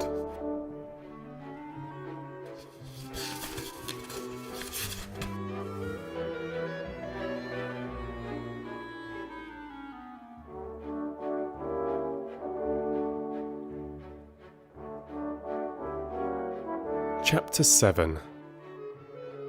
The Key of the Garden. 2 days after this, when Mary opened her eyes, she sat upright in bed immediately, and called to Martha, "Look at the moor! Look at the moor!" The rainstorm had ended, and the grey mist and clouds had been swept away in the night by the wind. The wind itself had ceased, and a brilliant, deep blue sky arched high over the moorland. Never, never had Mary dreamed of a sky so blue. In India, skies were hot and blazing. This was of a deep, cool blue, which almost seemed to sparkle like the waters of some lovely bottomless lake, and here and there, high, high in the arched blueness, floated small clouds of snow-white fleece. The far-reaching world of the moor itself looked softly blue instead of gloomy purple-black or awful dreary grey. "Aye," said Martha, with a cheerful grin. "The storm's over for a bit. It does like this at this time of the year. It goes off in a night like it was pretending it had never been here and never meant to come again. That's because the springtime's on its way. It's a long way off yet, but it's coming." "I thought perhaps it always rained or looked dark in England," Mary said. No," said Martha, sitting up on her heels among her black lead brushes. "Nowt of the sort." "What does that mean?" asked Mary seriously. In India, the natives spoke different dialects which only a few people understood, so she was not surprised when Martha used words she did not know. Martha laughed as she had done the first morning. "There now," she said. "I've talked broad Yorkshire again like Mrs. Medlock said I mustn't. Nowt of the sort means nothing of the sort," slowly and carefully. "But it takes so long to say it." Yorkshire's the sunniest place on earth when it is sunny. I told thee they'd like the moor after a bit. Just you wait till the gold-coloured gorse blossoms and the blossoms of the broom and the heathers flowering, all purple bells and hundreds of butterflies fluttering and bees humming and skylarks soaring up and singing. You'll want to get out on it at sunrise and live out on it all day like Dickon does." "Could I ever get there?" asked Mary wistfully, looking through her window at the far-off blue. It was so new and big and wonderful, and such a heavenly colour. "I don't know," answered Martha. "Thou's never used thy legs since thou were born, it seems to me. Thou couldn't walk 5 mile. It's 5 mile to our cottage." "I should like to see your cottage." Martha stared at her a moment curiously before she took up her polishing brush and began to rub the grate again. She was thinking that the small plain face did not look quite as sour at this moment as it had done the first morning she saw it. It looked just a trifle like little Susan Ann's when she wanted something very much. "I'll ask my mother about it," she said. "She's one of them that nearly always sees a way to do things. It's my day out today and I'm going home. I'm glad. Mrs. Medlock thinks a lot of mother. Perhaps she could talk to her." "I like your mother," said Mary. "I should think that did," agreed Martha, polishing away. "I've never seen her," said Mary. "No, there hasn't," replied Martha. She sat up on her heels again and rubbed the end of her nose with the back of her hand, as if puzzled for a moment, but she ended quite positively. "Well, she's that sensible and hard-working and good-natured and clean that no one could help liking her, whether they'd seen her or not. When I'm going home to her on my day out, I just jump for joy when I'm crossing the moor." "I like Dickon," added Mary, "and I've never seen him." "Well," said Martha stoutly, "I've told thee that the very birds likes him and the rabbits and wild sheep and ponies, and the foxes themselves. I wonder," staring at her reflectively, "what Dickon would think of thee." "He wouldn't like me," said Mary in her stiff, cold little way. "No one does." Martha looked reflective again. "How dost thou like thyself?" she inquired, really quite as if she were curious to know. Mary hesitated a moment and thought it over. "Not at all, really," she answered. "But I never thought of that before." Martha grinned a little, as if at some homely recollection. "Mother said that to me once," she said. "She was at a wash-tub, and I was in a bad temper and talking ill of folk, and she turns round on me and says, 'Thou young vixen, thou! There thou stands saying thou doesn't like this one, and thou doesn't like that one. How does thou like thisel?' It made me laugh, and it brought me to my senses in a minute." She went away in high spirits as soon as she had given Mary her breakfast. She was going to walk 5 miles across the moor to the cottage, and she was going to help her mother with the washing, and to do the week's baking, and enjoy herself thoroughly. Mary felt lonelier than ever when she knew she was no longer in the house. She went out into the garden as quickly as possible, and the first thing she did was to run round and round the fountain flower garden 10 times. She counted the times carefully, and when she had finished, she felt in better spirits. The sunshine made the whole place look different. The high, deep blue sky arched over Misselthwaite as well as over the moor, and she kept lifting her face and looking up into it, trying to imagine what it would be like to lie down on one of the little snow-white clouds and float about. She went into the first kitchen garden and found Ben Weatherstaff working there with 2 other gardeners. The change in the weather seemed to have done him good. He spoke to her of his own accord. "Springtime's coming," he said. "Cannot thou smell it?" Mary sniffed, and thought she could. "I smell something nice and fresh and damp," she said. "That's the good rich earth," he answered, digging away. "It's in a good humour making ready to grow things. It's glad when planting time comes. It's dull in the winter when it's got nowt to do. In the flower gardens out there things'll be stirring down below in dark. The sun's warming 'em. You'll see bits of green spikes sticking out of the black earth after a bit. What will they be? Asked Mary. Crocuses and snowdrops and daffydowndillies. Has they never seen them? No. Everything is hot and wet and green after the rains in India, said Mary, and I think things grow up in a night. These things won't grow up in a night, said Weatherstaff. I'll have to wait for 'em. They'll poke up a bit higher here and push out a spike more there, and uncurl a leaf this day and another that. You watch 'em. I am going to, answered Mary. Very soon she heard the soft rustling flight of wings again, and she knew at once that the robin had come again. He was very pert and lively, and hopped about so close to her feet, and put his head on one side, and looked at her so slyly that she asked Ben Weatherstaff a question. Do you think he remembers me? She said. Remembers thee? Said Weatherstaff indignantly. He knows every cabbage stump in gardens, let alone people. He's never seen a little wench here before, and he's bent on finding out all about thee. There's no need to try to hide anything from him. Are things stirring down below in the dark in that garden where he lives? Mary inquired. What garden? Grunted Weatherstaff, becoming surly again. The one where the old rose trees are.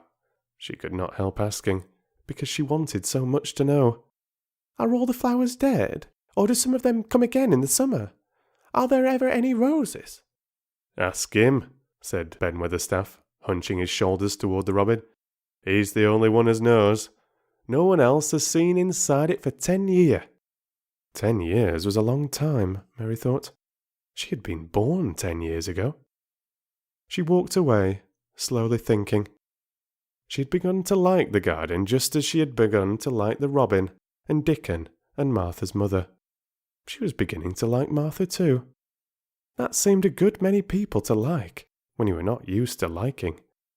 She thought of the robin as one of the people.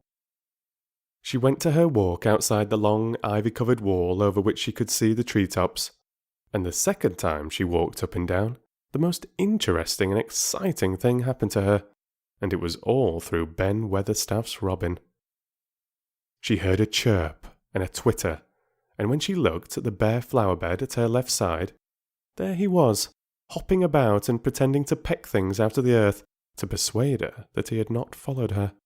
But she knew he had followed her, and the surprise so filled her with delight that she almost trembled a little. You do remember me, she cried out. You do! You are prettier than anything else in the world. She chirped and talked and coaxed, and he hopped and flirted his tail and twittered.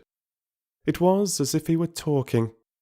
His red waistcoat was like satin, and he puffed his tiny breast out and was so fine and so grand and so pretty that it was really as if he was showing her how important and like a human person a robin could be.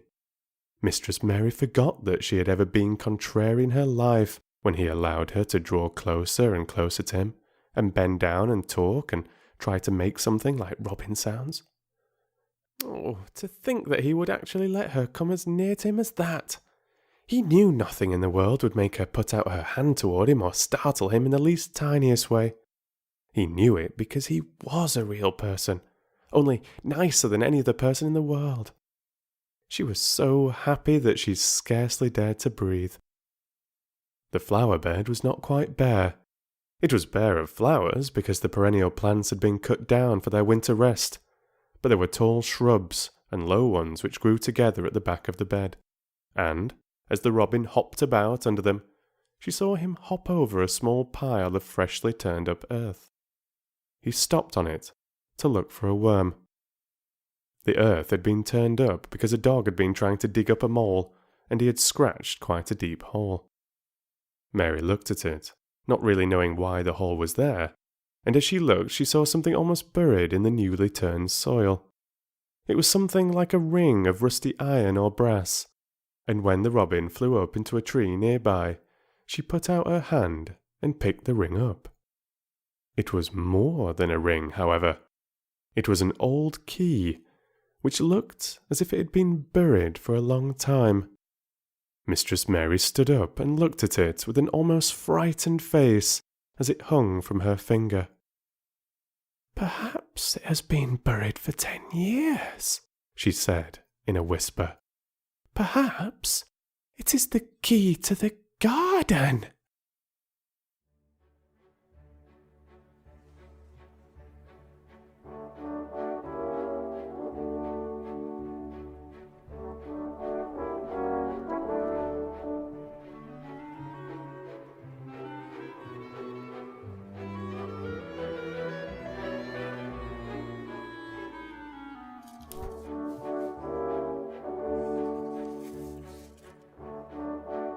Chapter 8.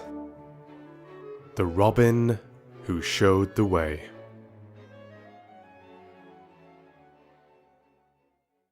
She looked at the key quite a long time. She turned it over and over and thought about it. As I have said before, she was not a child who had been trained to ask permission or consult her elders about things.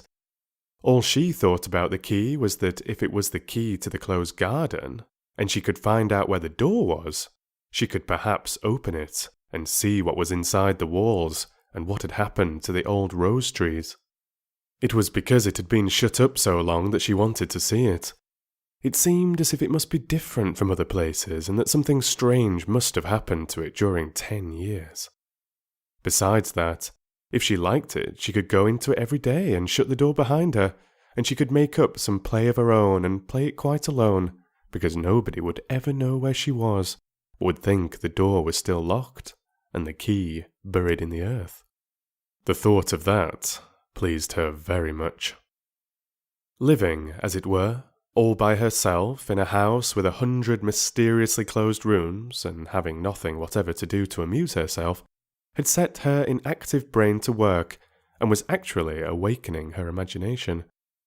There is no doubt that the fresh, strong, pure air from the moor had a great deal to do with it.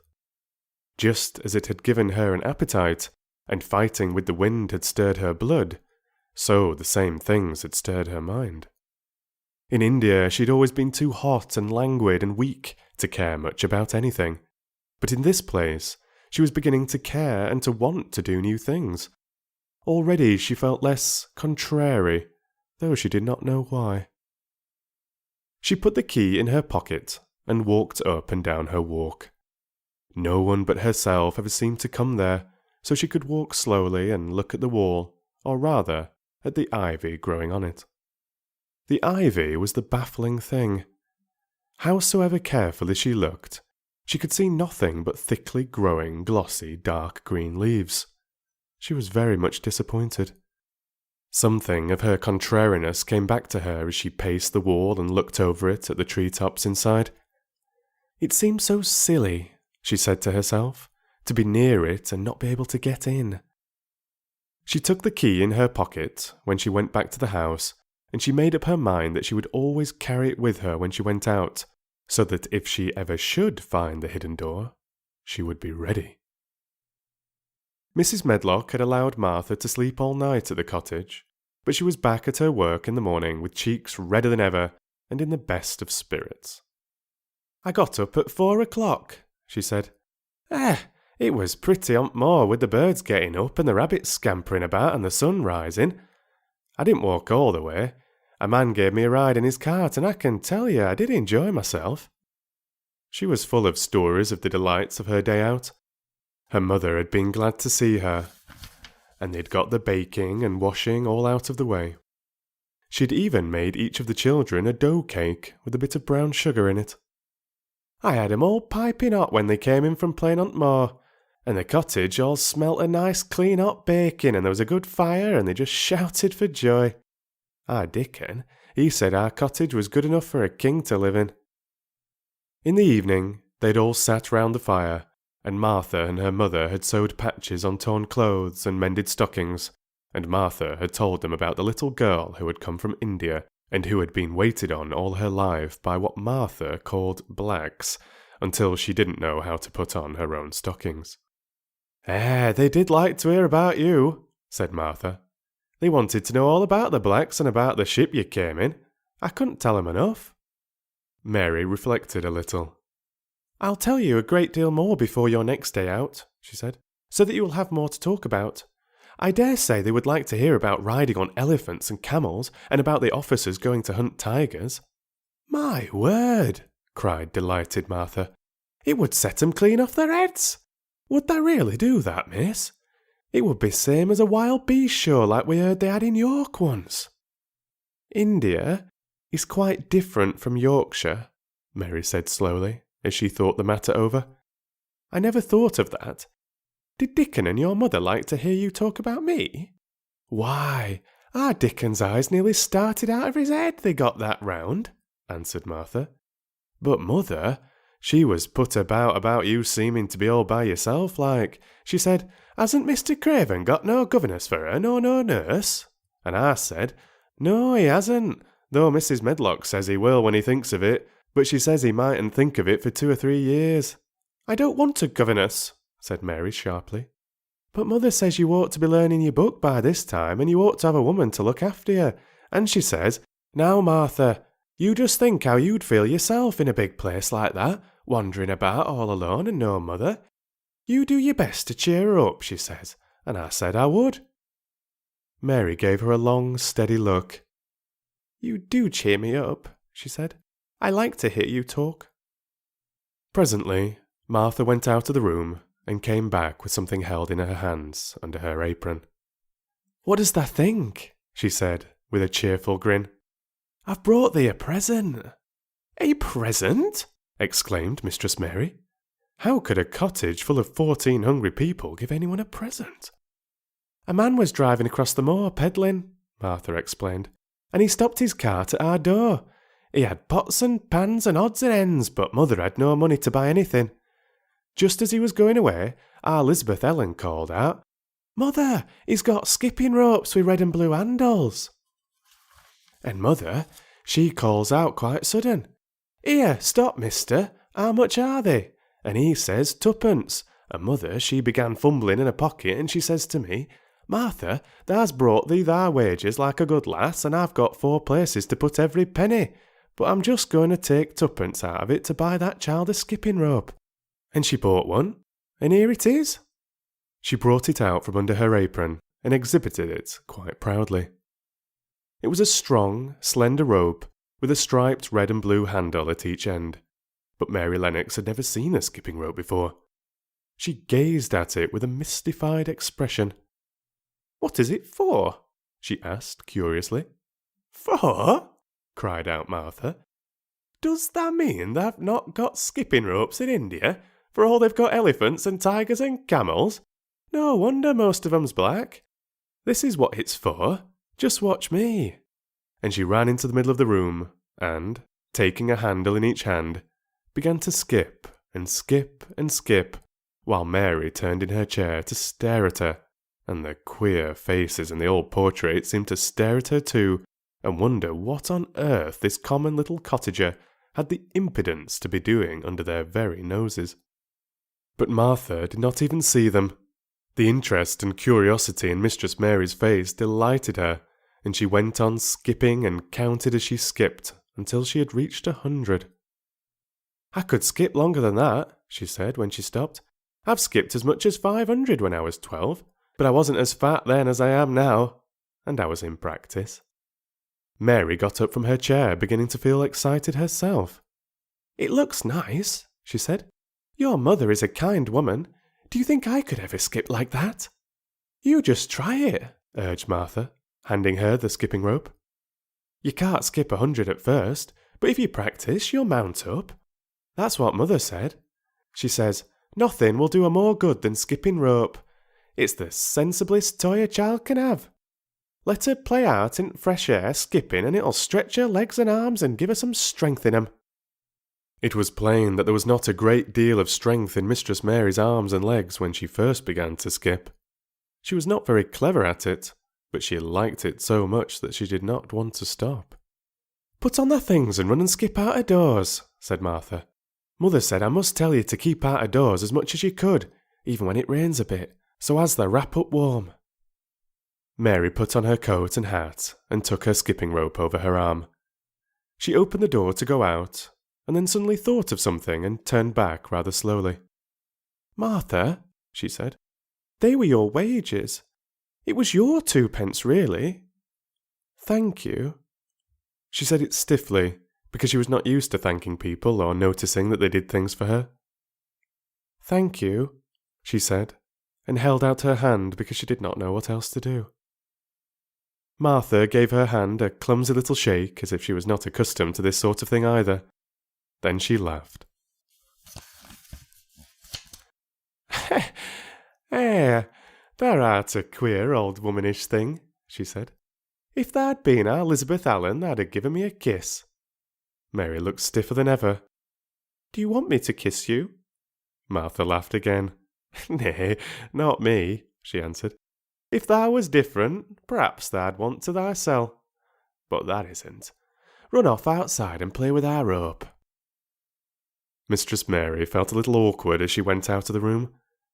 Yorkshire people seemed strange, and Martha was always rather a puzzle to her. At first she had disliked her very much, but now she did not. The skipping rope was a wonderful thing. She counted and skipped and skipped and counted until her cheeks were quite red, and she was more interested than she had ever been since she was born. The sun was shining, and a little wind was blowing, not a rough wind, but one which came in delightful little gusts and brought a fresh scent of newly turned earth with it. She skipped at last into the kitchen garden and saw Ben Weatherstaff digging and talking to his robin, which was hopping about him. She skipped down the walk toward him, and he lifted his head and looked at her with a curious expression. She had wondered if he would notice her. She really wanted him to see her skip. "Well," he exclaimed, "upon my word, perhaps thou art a young un after all, and perhaps thou's got child's blood in thy veins instead of sour buttermilk. Thou's skipped red in thy cheeks as sure as my name's Ben Weatherstaff. I wouldn't have believed thou could do it." "I never skipped before," Mary said. "I'm just beginning. I can only go up to 20. "Thou keep on," said Ben. "Thou shapes well enough at it for a young un that's lived with heathen. Just see how he's watching thee," jerking his head toward the robin. "He followed after thee yesterday. He'll be at it again today. He'll be bound to find out what the skipping rope is. He's never seen one. Shaking his head at the bird. "That curiosity will be the death of thee sometime if thou doesn't look sharp." Mary skipped round all the gardens and round the orchard, resting every few minutes. At length, she went to her own special walk and made up her mind to try if she could skip the whole length of it. It was a good long skip, and she began slowly, but before she had gone halfway down the path, she was so hot and breathless that she was obliged to stop. She did not mind much, because she had already counted up to 30. She stopped with a little laugh of pleasure, and there, lo and behold, was the robin swaying on a long branch of ivy. He had followed her, and he greeted her with a chirp. As Mary had skipped toward him, she felt something heavy in her pocket strike against her at each jump, and when she saw the robin, she laughed again. "You showed me where the key was yesterday," she said. "You ought to show me the door today, but I don't believe you know."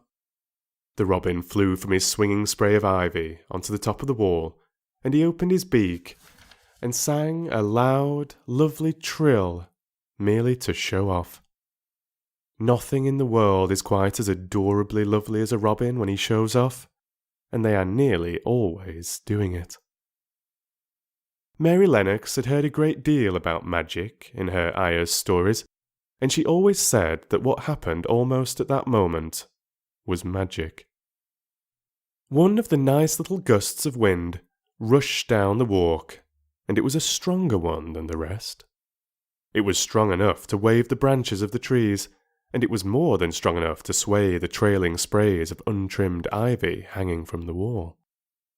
Mary had stepped close to the robin, and suddenly the gust of wind swung aside some loose ivy trails, and more suddenly still, she jumped toward it and caught it in her hand. This she did because she had seen something under it, a round knob which had been covered by the leaves hanging over it. It was the knob of a door. She put her hands under the leaves and began to pull and push them aside. Thick as the ivy hung, it nearly all was a loose and swinging curtain, though some had crept over wood and iron. Mary's heart began to thump and her hands to shake a little in her delight and excitement. The robin kept singing and twittering away and tilting his head on one side as if he were as excited as she was. What was this under her hands, which was square and made of iron, and which her fingers found a hole in? It was the lock of the door which had been closed 10 years, and she put her hand in her pocket, drew out the key, and found it fitted the keyhole. She put the key in, and turned. It took 2 hands to do it, but it did turn. And then she took a long breath and looked behind her up the long walk to see if anyone was coming. No one was coming. No one ever did come, it seemed, and she took another long breath because she could not help it, and she held back the swinging curtain of ivy and pushed back the door, which opened slowly, slowly. Then she slipped through it and shut it behind her, and stood with her back against it, looking about her and breathing quite fast with excitement and wonder and delight. She was standing inside the secret garden.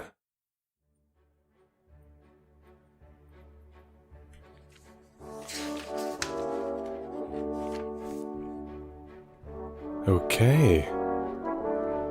Things are starting to get interesting. Let's continue.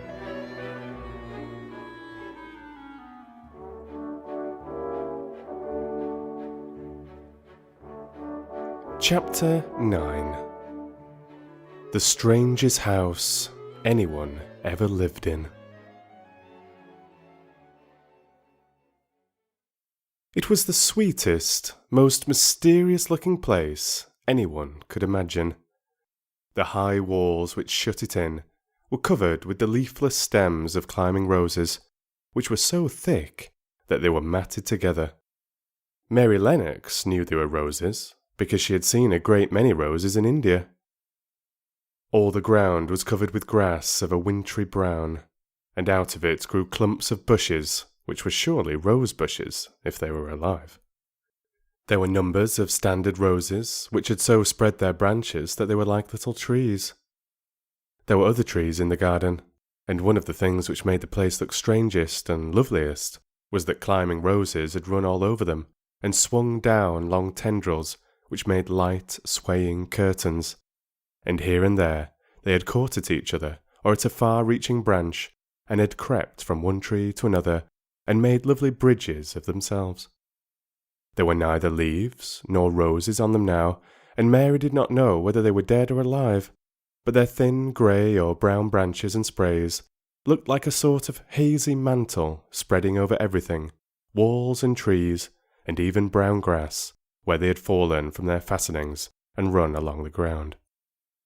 It was this hazy tangle from tree to tree which made it all look so mysterious. Mary had thought it must be different from other gardens which had not been left all by themselves so long, and, indeed, it was different from any other place she had ever seen in her life. "How still it is," she whispered. "How still." Then she waited a moment and listened at the stillness. The robin, who had flown to his tree-top, was still as all the rest. He did not even flutter his wings. He sat without stirring and looked at Mary. "No wonder it is still," she whispered again. "I am the first person who has spoken in here for 10 years. She moved away from the door, stepping as softly as if she were afraid of awakening someone. She was glad that there was grass under her feet, and that her steps made no sounds. She walked under one of the fairy-like grey arches between the trees, and looked up at the sprays and tendrils which formed them. "I wonder if they are all quite dead," she said. "Is it all a quite dead garden? I wish it wasn't." If she had been Ben Weatherstaff, she could have told whether the wood was alive by looking at it, but she could only see that there were only grey or brown sprays and branches, and none showed any signs of even a tiny leaf bud anywhere. But she was inside the wonderful garden, and she could come through the door under the ivy any time, and she felt as if she had found a world all her own. The sun was shining inside the four walls, and the high arch of blue sky over this particular piece of Misselthwaite seemed even more brilliant and soft than it was over the moor. The robin flew down from his tree-top, and hopped about or flew after her from one bush to another. He chirped a good deal, and had a very busy air, as if he was showing her things. Everything was strange and silent, and she seemed to be hundreds of miles away from anyone, but somehow she did not feel lonely at all. All that troubled her was her wish that she knew whether all the roses were dead, or if perhaps some of them had lived, and might put out leaves and buds as the weather got warmer. She did not want it to be a quite dead garden. If it were a quite alive garden, how wonderful it would be, and what thousands of roses would grow on every side. Her skipping rope had hung over her arm when she came in, and after she had walked about for a while, she thought she would skip round the whole garden, stopping when she wanted to look at things. There seemed to have been grass paths here and there, and in one or two corners there were alcoves of evergreen with stone seats or tall moss-covered flower urns in them. As she came near the second of these alcoves, she stopped skipping. There had once been a flower bed in it, and she thought she saw something sticking out of the black earth, some sharp little pale green points. She remembered what Ben Weatherstaff had said, and she knelt down to look at them. "Yes, they are tiny growing things, and they might be crocuses or snowdrops or daffodils," she whispered. She bent very close to them and sniffed the fresh scent of the damp earth. She liked it very much. "Perhaps there are some other ones coming up in other places," she said. "I will go all over the garden and look." She did not skip, but walked. She went slowly and kept her eyes on the ground. She looked in the old border beds and among the grass, and after she had gone round, trying to miss nothing, she had found ever so many more sharp, pale green points, and she had become quite excited again.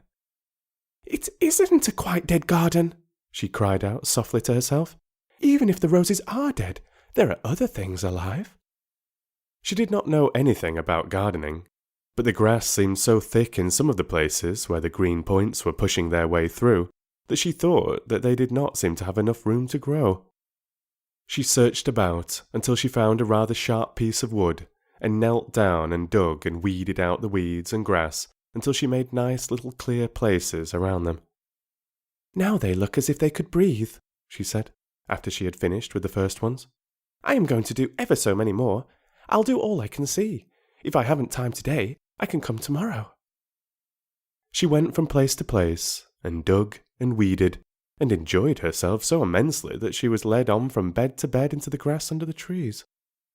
The exercise made her so warm that she first threw her coat off, and then her hat, and without knowing it, she was smiling down onto the grass and the pale green points all the time. The robin was tremendously busy. He was very much pleased to see gardening begun on his own estate. He had often wondered at Ben Weatherstaff. Where gardening is done, all sorts of delightful things to eat are turned up with the soil. Now here was this new kind of creature, who was not half Ben's size, and yet had had the sense to come into his garden and begin at once. Mistress Mary worked in her garden until it was time to go to her midday dinner.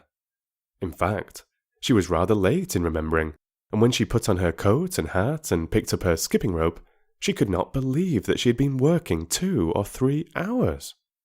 She had been actually happy all the time, and dozens of the tiny pale green points were to be seen in cleared places, looking twice as cheerful as they had looked before when the grass and weeds had been smothering them.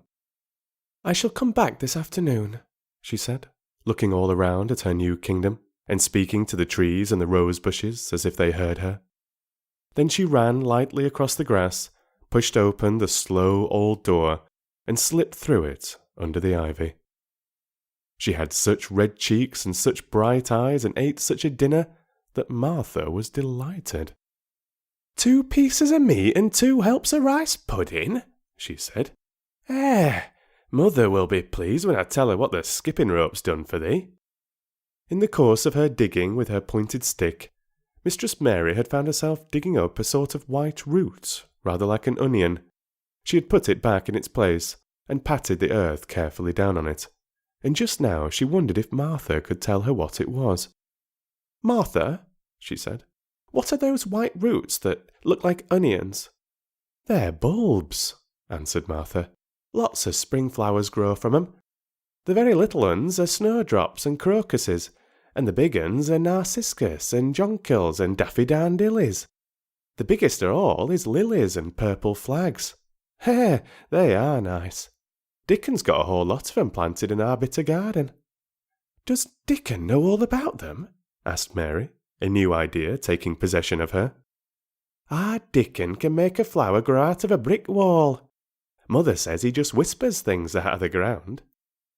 "Do bulbs live a long time? Would they live years and years if no one helped them?" inquired Mary, anxiously. "They're things as helps themselves," said Martha. "That's why poor folk can afford to have 'em. If you don't trouble 'em, most of 'em'll work away under ground for a lifetime and spread out and have little uns. There's a place in Park Woods here where the snowdrops by thousands. They're the prettiest sight in Yorkshire when the spring comes. No one knows when they were first planted." "I wish the spring was here now," said Mary. "I want to see all the things that grow in England." She had finished her dinner and gone to her favourite seat on the hearthrug.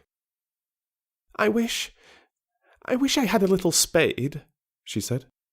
"Whatever does thou want a spade for?" asked Martha, laughing. "Art thou going to take to digging? I must tell Mother that too." Mary looked at the fire and pondered a little. She must be careful if she meant to keep her secret kingdom. She wasn't doing any harm, but if Mr. Craven found out about the open door, he would be fearfully angry and get a new key and lock it up forevermore. She really could not bear that. "This is such a big, lonely place," she said slowly, as if she were turning matters over in her mind. "The house is lonely, and the park is lonely, and the gardens are lonely. So many places seem shut up. I never did many things in India, but there were more people to look at, natives and soldiers marching by, and sometimes bands playing. And my ayah told me stories. There is no one to talk to here except you and Ben Weatherstaff. And you have to do your work, and Ben Weatherstaff won't speak to me often. I thought if I had a little spade I could dig somewhere as he does, and I might make a little garden if he would give me some seeds." Martha's face quite lighted up. "There now," she exclaimed. "If that wasn't one of the things Mother said! She says, there's such a lot of room in that big place, why don't they give her a bit for herself, even if she doesn't plant nothing but parsley and radishes? She'd dig and rake away and be right down happy over it. Them was the very words she said." "Were they?" said Mary. "How many things she knows, doesn't she?" Said Martha. "It's like she says. A woman as brings up 12 children learns something besides her ABC. Children's as good as arithmetic to set you finding out things." "How much would a spade cost? A little one?" Mary asked. "Well," was Martha's reflective answer, "at Thwaite village there's a shop or so, and I saw little garden sets with a spade and a rake and a fork all tied together for 2 shillings. And they were stout enough to work with, too." "I've got more than that in my purse," said Mary. "Mrs. Morrison gave me 5 shillings, and Mrs. Medlock gave me some money from Mr. Craven." "Did he remember thee that much?" exclaimed Martha. "Mrs. Medlock said I was to have 1 shilling a week to spend. She gives me one every Saturday. I didn't know what to spend it on." "My word, that riches," said Martha. "Thou can buy anything in the world thou wants. The rent of our cottage is only 3d, and it's like pulling eye teeth to get it. Now I've just thought of something," putting her hands on her hips. "What?" said Mary eagerly. "In the shop at Thwaite they sell packages of flower seeds for a penny each, and our Dickon, he knows which are the prettiest ones and how to make 'em grow. He walks over to Thwaite many a day just for the fun of it. Does thou know how to print letters?" Suddenly. "I know how to write," Mary answered. Martha shook her head. "Our Dickon can only read printing. If thou could print, we could write a letter to him and ask him to go and buy the garden tools and the seeds at the same time." "Oh, you're a good girl," Mary cried. "You are, really.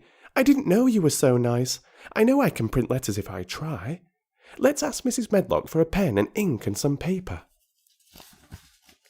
"I've got some of my own," said Martha. "I bought 'em so I could print a bit of a letter to Mother of a Sunday. I'll go and get it." She ran out of the room, and Mary stood by the fire and twisted her thin little hands together with sheer pleasure. "If I have a spade," she whispered, "I can make the earth nice and soft and dig up weeds. If I have seeds, I can make flowers grow. The garden won't be dead at all. It will come alive." She did not go out again that afternoon, because when Martha returned with her pen and ink and paper, she was obliged to clear the table and carry the plates and dishes downstairs, and when she got into the kitchen, Mrs. Medlock was there and told her to do something, so Mary waited for what seemed to her a long time before she came back. Then it was a serious piece of work to write to Dickon.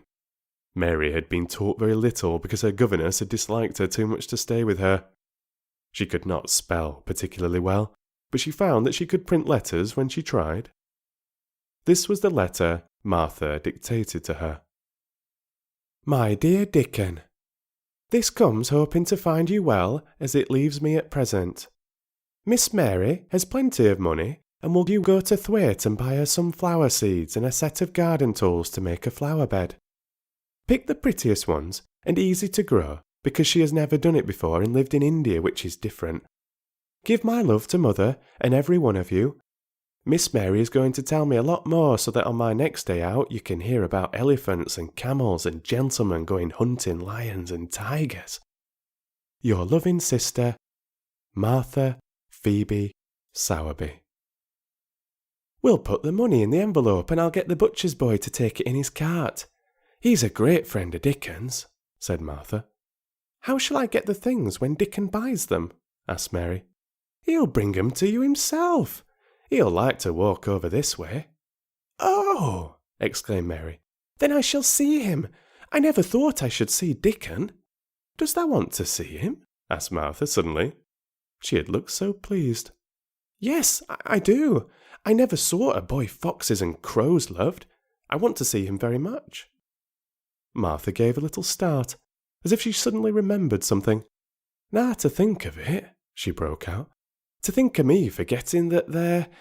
And I thought I was going to tell you first thing this morning. I asked Mother, and she said she'd ask Mrs. Medlock her own self."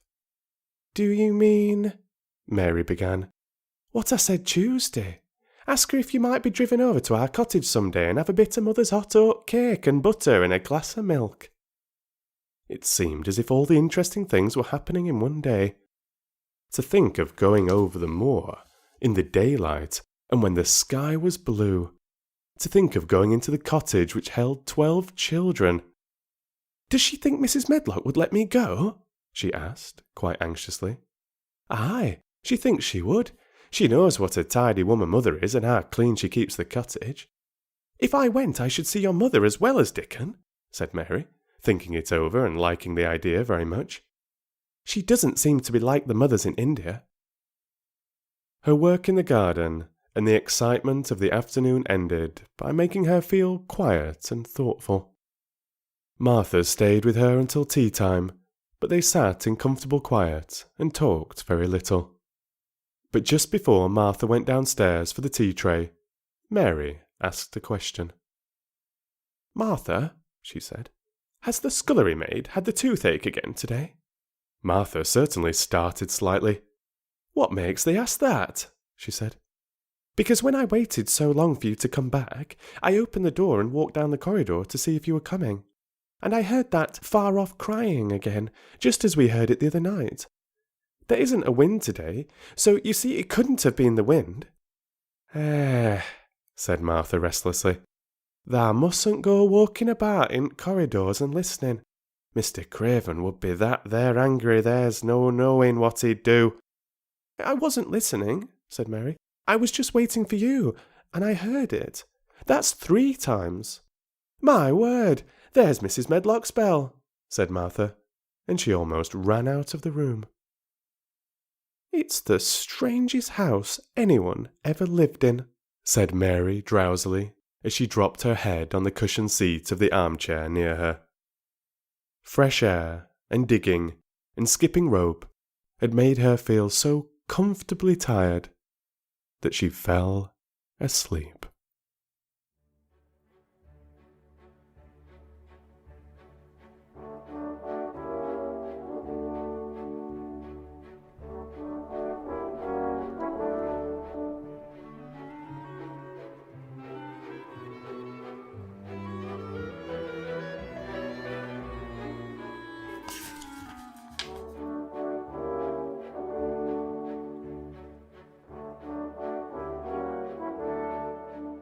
Chapter 10.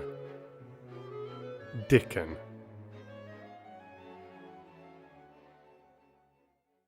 The sun shone down for nearly a week on the secret garden. The secret garden was what Mary called it when she was thinking of it. She liked the name, and she liked still more the feeling that when its beautiful old walls shut her in, no one knew where she was. It seemed almost like being shut out of the world in some fairy place.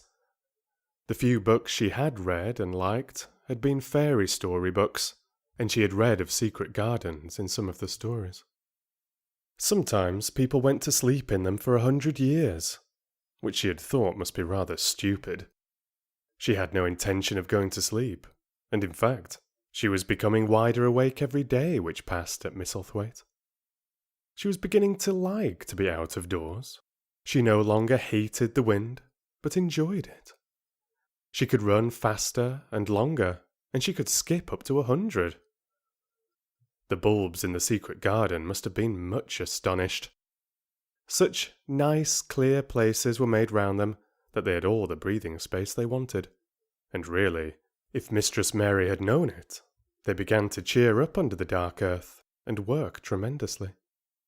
The sun could get at them and warm them, and when the rain came down it could reach them at once, so they began to feel very much alive. Mary was an odd, determined little person, and, now she had something interesting to be determined about, she was very much absorbed indeed. She worked and dug and pulled up weeds steadily, only becoming more pleased with her work every hour, instead of tiring of it. It seemed to her like a fascinating sort of play. She found many more of the sprouting pale green points than she had ever hoped to find. They seemed to be starting up everywhere, and each day she was sure she found tiny new ones, some so tiny that they barely peeped above the earth. There were so many that she remembered what Martha had said about the snowdrops by the thousands, and about bulbs spreading and making new ones. These had been left to themselves for 10 years, and perhaps they had spread, like the snowdrops, into thousands. She wondered how long it would be before they showed that they were flowers. Sometimes she stopped digging to look at the garden and tried to imagine what it would be like when it was covered with thousands of lovely things in bloom. During that week of sunshine, she became more intimate with Ben Weatherstaff. She surprised him several times by seeming to start up beside him as if she sprang out of the earth. The truth was that she was afraid that he would pick up his tools and go away if he saw her coming, so she always walked toward him as silently as possible. But, in fact, he did not object to her as strongly as he had at first. Perhaps he was secretly rather flattered by her evident desire for his elderly company. Then, also, she was more civil than she had been. He did not know that when she first saw him, she spoke to him as she would have spoken to a native, and not known that a cross, sturdy old Yorkshireman was not accustomed to salaam to his masters, and be merely commanded by them to do things. "That like the robin," he said to her one morning when he lifted his head and saw her standing by him. "I never knows when I shall see thee, or which side thou'll come from." "He's friends with me now," said Mary. "That's like him," snapped Ben Weatherstaff. "Making up to the women folk just for vanity and flightiness. There's nothing he wouldn't do for the sake of showing off and flirting his tail feathers. He's as full of pride as an egg's full of meat." He very seldom talked much, and sometimes did not even answer Mary's questions, except for a grunt. But this morning he said more than usual. He stood up and rested one hob-nailed boot on top of his spade, while he looked her over. "How long's thou been here?" he jerked out. "I think it's about a month," she answered. "Thou's beginning to do Misselthwaite credit," he said. "Thou's a bit fatter than thou was, and thou's not quite as yeller. Thou looked like a young plucked crow when thou first came into this garden. Thinks I to myself, I never set eyes on an uglier, sourer-faced young un." Mary was not vain, and she had never thought much of her looks. She was not greatly disturbed. "I know I'm fatter," she said.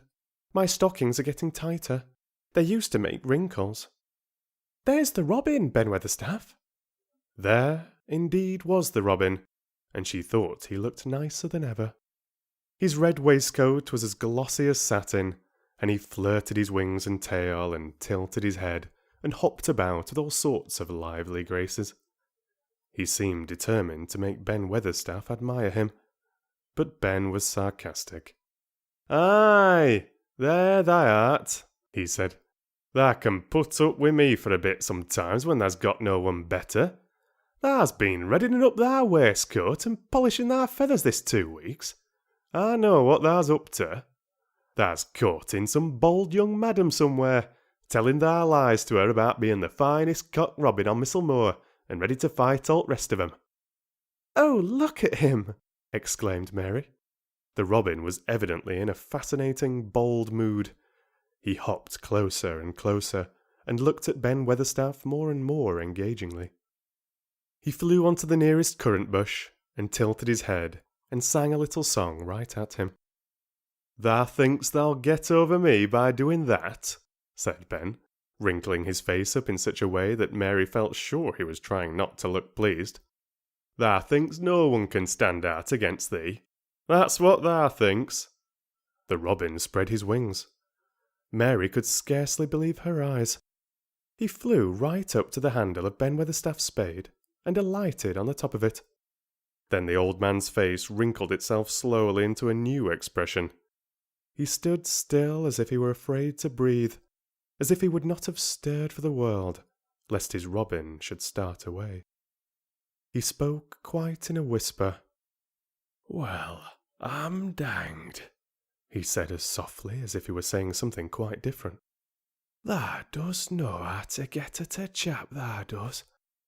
Thou's fair unearthly, thou's a knowing." And he stood, without stirring, almost without drawing his breath, until the robin gave another flirt to his wings, and flew away. Then he stood looking at the handle of the spade as if there might be magic in it, and then he began to dig again, and said nothing for several minutes. But, because he kept breaking into a slow grin now and then, Mary was not afraid to talk to him. "Have you a garden of your own?" she asked. "No, I'm bachelder and lodge with Martin at the gate." "If you had one," said Mary, "what would you plant?" "Cabbages and taters and onions." "But if you wanted to make a flower garden," persisted Mary, "what would you plant?" "Bulbs and sweet-smelling things, but mostly roses." Mary's face lighted up. "Do you like roses?" she said. Ben Weatherstaff rooted up a weed and threw it aside before he answered. "Well, yes, I do. I was learned that by a young lady I was gardener to. She had a lot in her place she was fond of, and she loved 'em like they were children, or robins. I've seen her bend over and kiss 'em." He dragged out another weed and scowled at it. "That were as much as 10 year ago." "Where is she now?" asked Mary, much interested. "Heaven," he answered, and drove his spade deep into the soil. "According to what Parson says." "What happened to the roses?" Mary asked again, more interested than ever.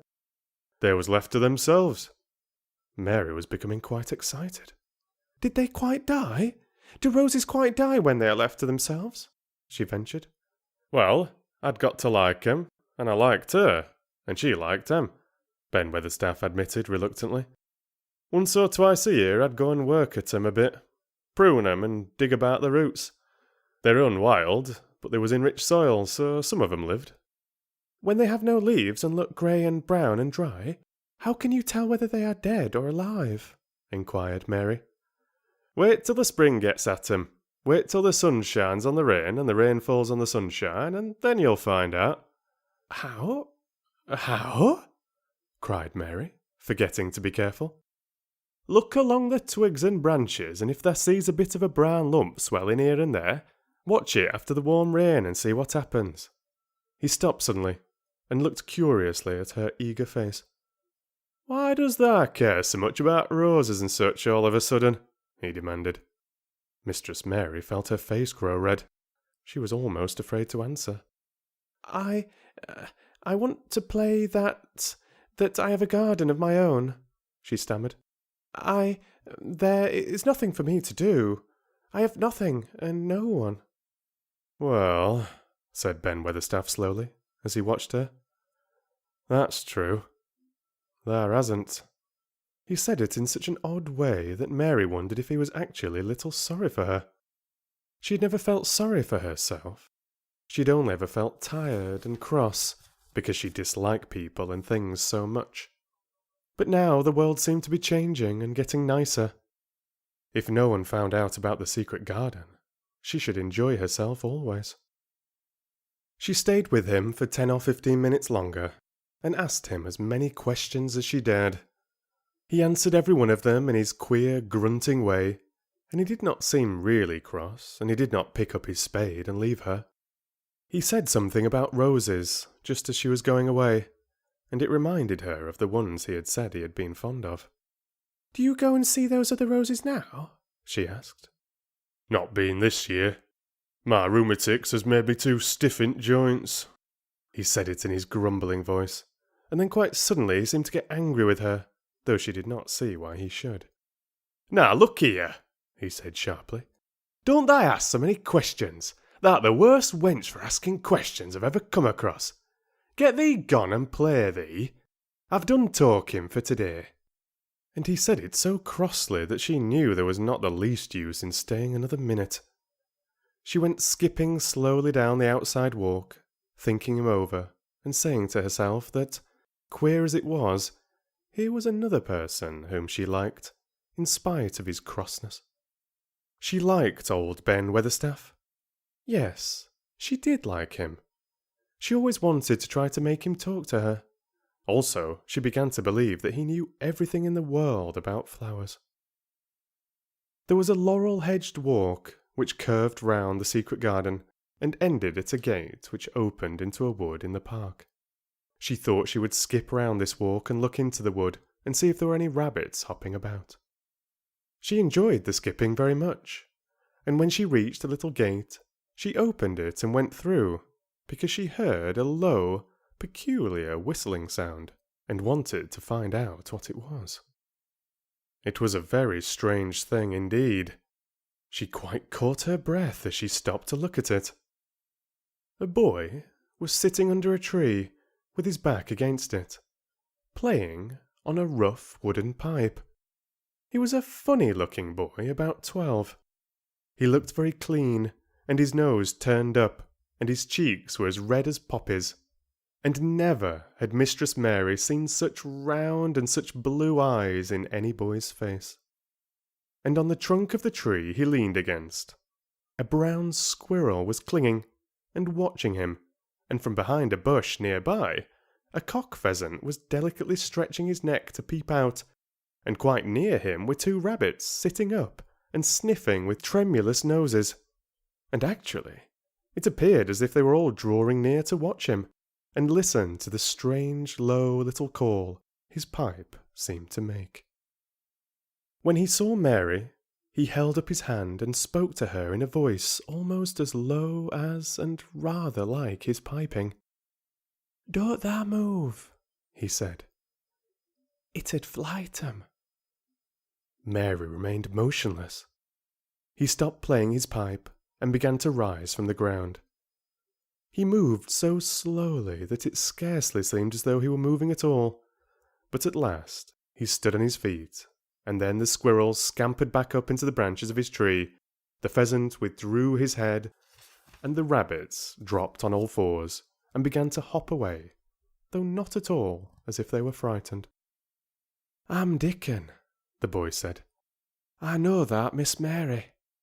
Then Mary realised that somehow she had known at first that he was Dickon. Who else could have been charming rabbits and pheasants as the natives charm snakes in India? He had a wide, red, curving mouth, and his smile spread all over his face. "I got up slow," he explained, "because if thou makes a quick move it startles 'em. A body has to move gentle and speak low when wild things is about." He did not speak to her as if they had never seen each other before, but as if he knew her quite well. Mary knew nothing about boys, and she spoke to him a little stiffly because she felt rather shy. "Did you get Martha's letter?" she asked. He nodded his curly, rust-coloured head.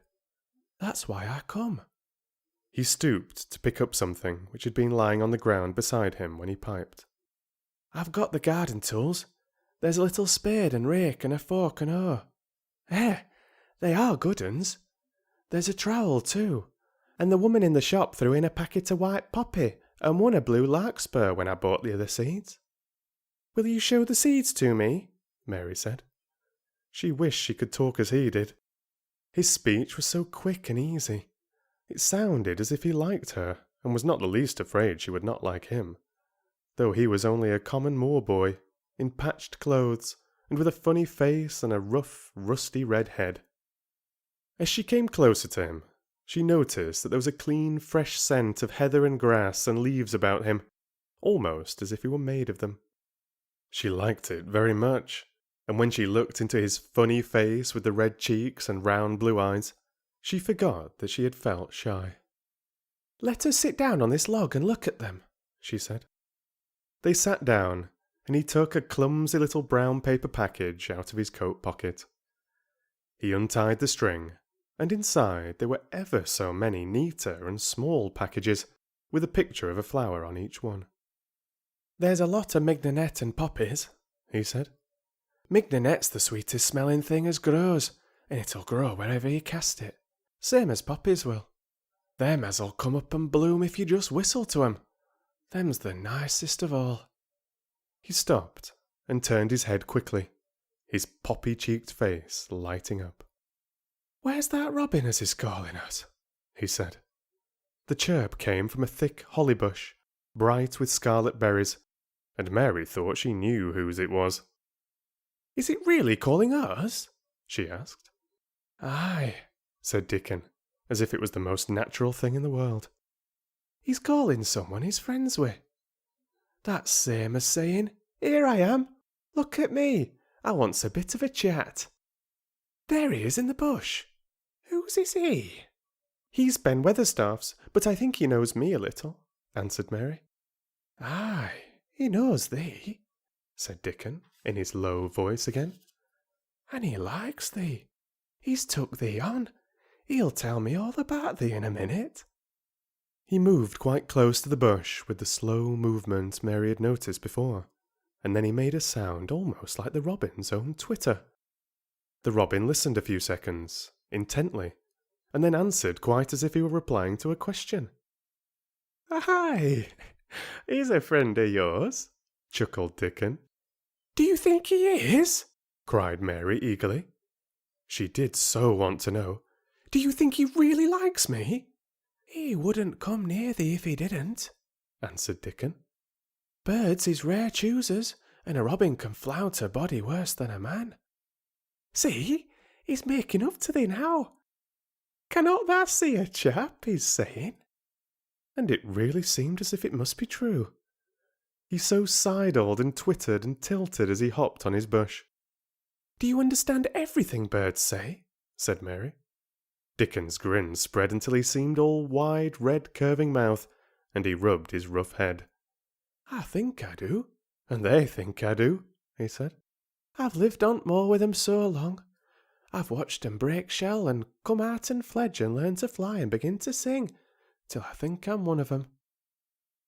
Sometimes I think perhaps I'm a bird, or a fox, or a rabbit, or a squirrel, or even a beetle, and I don't know it."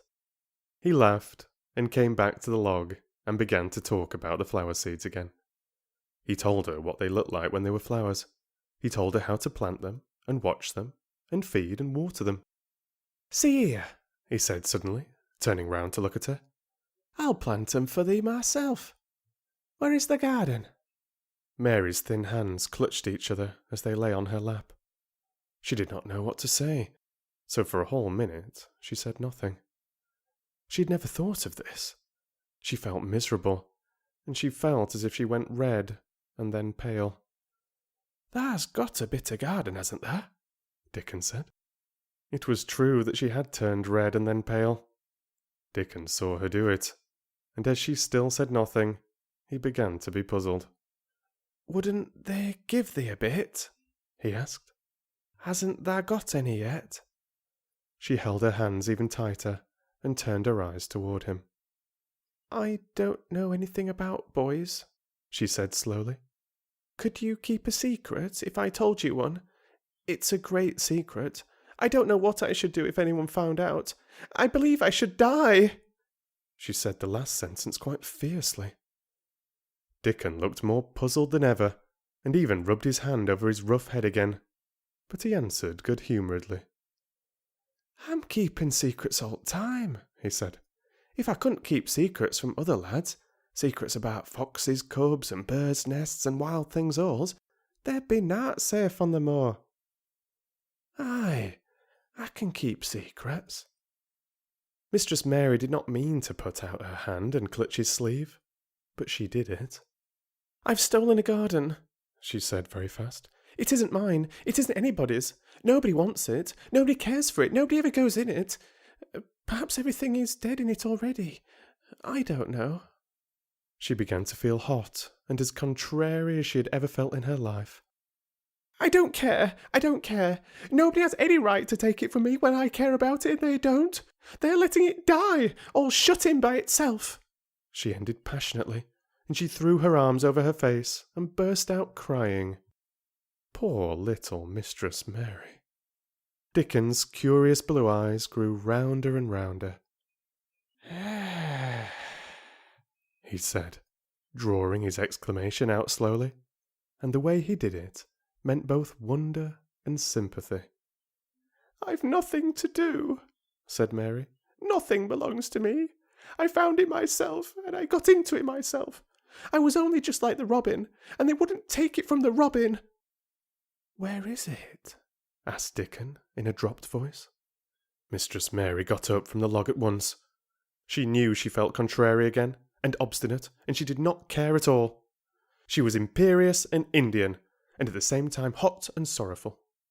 "Come with me, and I'll show you," she said. She led him round the laurel path, and to the walk where the ivy grew so thickly. Dickon followed her with a queer, almost pitying look on his face.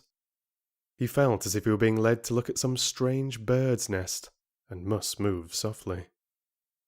When she stepped to the wall and lifted the hanging ivy, he started. There was a door, and Mary pushed it slowly open, and they passed in together. And then Mary stood and waved her hand round defiantly. "It's this," she said. "It's a secret garden, and I'm the only one in the world who wants it to be alive." Dickon looked round and round about it, and round again. He almost whispered. "It is a queer, pretty place. It's like as if a body was in a dream."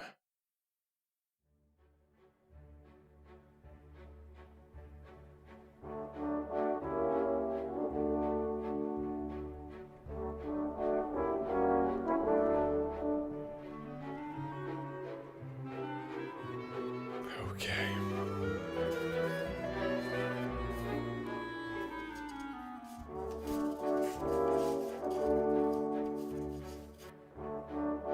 Chapter 11. The Nest of the Missel Thrush.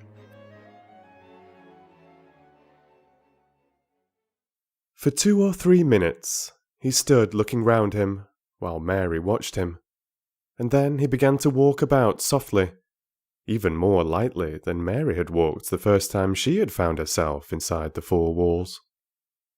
His eyes seemed to be taking in everything. The grey trees with the grey creepers climbing over them and hanging from their branches, the tangle on the walls and among the grass, the evergreen alcoves with the stone seats and tall flower urns standing in them. "I never thought I'd see this place," he said at last, in a whisper. "Did you know about it?" asked Mary. She had spoken aloud, and he made a sign to her. "We must talk low," he said, "or someone'll hear us and wonder what's to do in here." "Oh, I forgot," said Mary, feeling frightened and putting her hand quickly against her mouth. "Did you know about the garden?" she asked again, when she'd recovered herself. Dickon nodded. "Martha told me there was one as no one ever went inside," he answered. "Us used to wonder what it was like." He stopped and looked round at the lovely grey tangle about him, and his round eyes looked queerly happy. "The nests as'll be here come springtime," he said. "It'd be the safest nesting place in England. No one never coming near, and tangles of trees and roses to build in. I wonder all the birds on moor don't build here." Mistress Mary put her hand on his arm again, without knowing it. "Will there be roses?" she whispered. "Can you tell? I thought perhaps they were all dead." "No, not them. Not all of 'em," he answered. "Look here." He stepped over to the nearest tree, an old, old one with grey lichen all over its bark, but upholding a curtain of tangled sprays and branches. He took a thick knife out of his pocket and opened one of its blades. "There's a lot of dead wood as ought to be cut out," he said, "and there's a lot of old wood, but it made some new last year. This here's a new bit," and he touched a shoot which looked brownish green instead of hard, dry grey. Mary touched it herself in an eager, reverent way. "That one?" she said. "Is that one quite alive? Quite?" Dickon curved his wide, smiling mouth. "It's as wick as you or me," he said, and Mary remembered that Martha had told her that wick meant alive or lively. "I'm glad it's wick," she cried out in her whisper. "I want them all to be wick. Let us go round the garden and count how many wick ones there are." She quite panted with eagerness, and Dickon was as eager as she was. They went from tree to tree and from bush to bush. Dickon carried his knife in his hand and showed her things which she thought wonderful. "They've run wild," he said, "but strongest ones have fair thrived on it. The delicatest ones have died out, but the other ones has growed and spread, till they's a wonder. See here!" And he pulled down a thick, grey, dry-looking branch. "A body might think this was dead wood, but I don't believe it is, down to the root. I'll cut it low down and see." He knelt, and with his knife cut the lifeless-looking branch through, not far above the earth. "There," he said exultantly. "I told thee so. There's green in that wood yet. Look at it." Mary was down on her knees before he spoke, gazing with all her might. "When it looks a bit greenish and juicy like that, it's wick," he explained. "When the inside is dry and breaks easy, like this piece here I've cut off, it's done for. There's a big root here as all this live wood sprung out of, and if the old wood's cut off and it's dug round and took care of, there'll be—" He stopped and lifted his face to look up at the climbing and hanging sprays above him. "There'll be a fountain of roses here this summer." They went from bush to bush and from tree to tree. He was very strong and clever with his knife, and knew how to cut the dry and dead wood away, and could tell when an unpromising bough or twig had still green life in it. In the course of half an hour, Mary thought she could tell too, and when he cut through a lifeless-looking branch, she would cry out joyfully under her breath when she caught sight of the least shade of moist green. The spade and hoe and fork were very useful. He showed her how to use the fork while he dug about roots with the spade and stirred the earth and let the air in. They were working industriously round one of the biggest standard roses when he caught sight of something which made him utter an exclamation of surprise. "Why!" he cried, pointing to the grass a few feet away. "Who did that?" It was one of Mary's own little clearings round the pale green points. "I did it," said Mary. "Why, I thought that I didn't know nothing about gardening," he exclaimed. "I don't," she answered, "but they were so little, and the grass was so thick and strong, and they looked as if they had no room to breathe. So I made a place for them. I don't even know what they are." Dickon went and knelt down by them, smiling his wide smile. "Thou was right," he said. "A gardener couldn't have told thee better. They'll grow now like Jack's beanstalk. They're crocuses and snowdrops, and these here are narcissuses," turning to another patch. "And here's daffydowndillies. They will be a sight." He ran from one clearing to another. "Thou's done a lot of work for such a little wench," he said, looking her over. "I'm growing fatter," said Mary, "and I'm growing stronger. I used always to be tired. When I dig, I'm not tired at all. I like to smell the earth when it's turned up." "It's rare good for thee," he said, nodding his head wisely. "There's naught as nice as the smell of all good clean earth, except the smell of fresh growing things when the rain falls on 'em.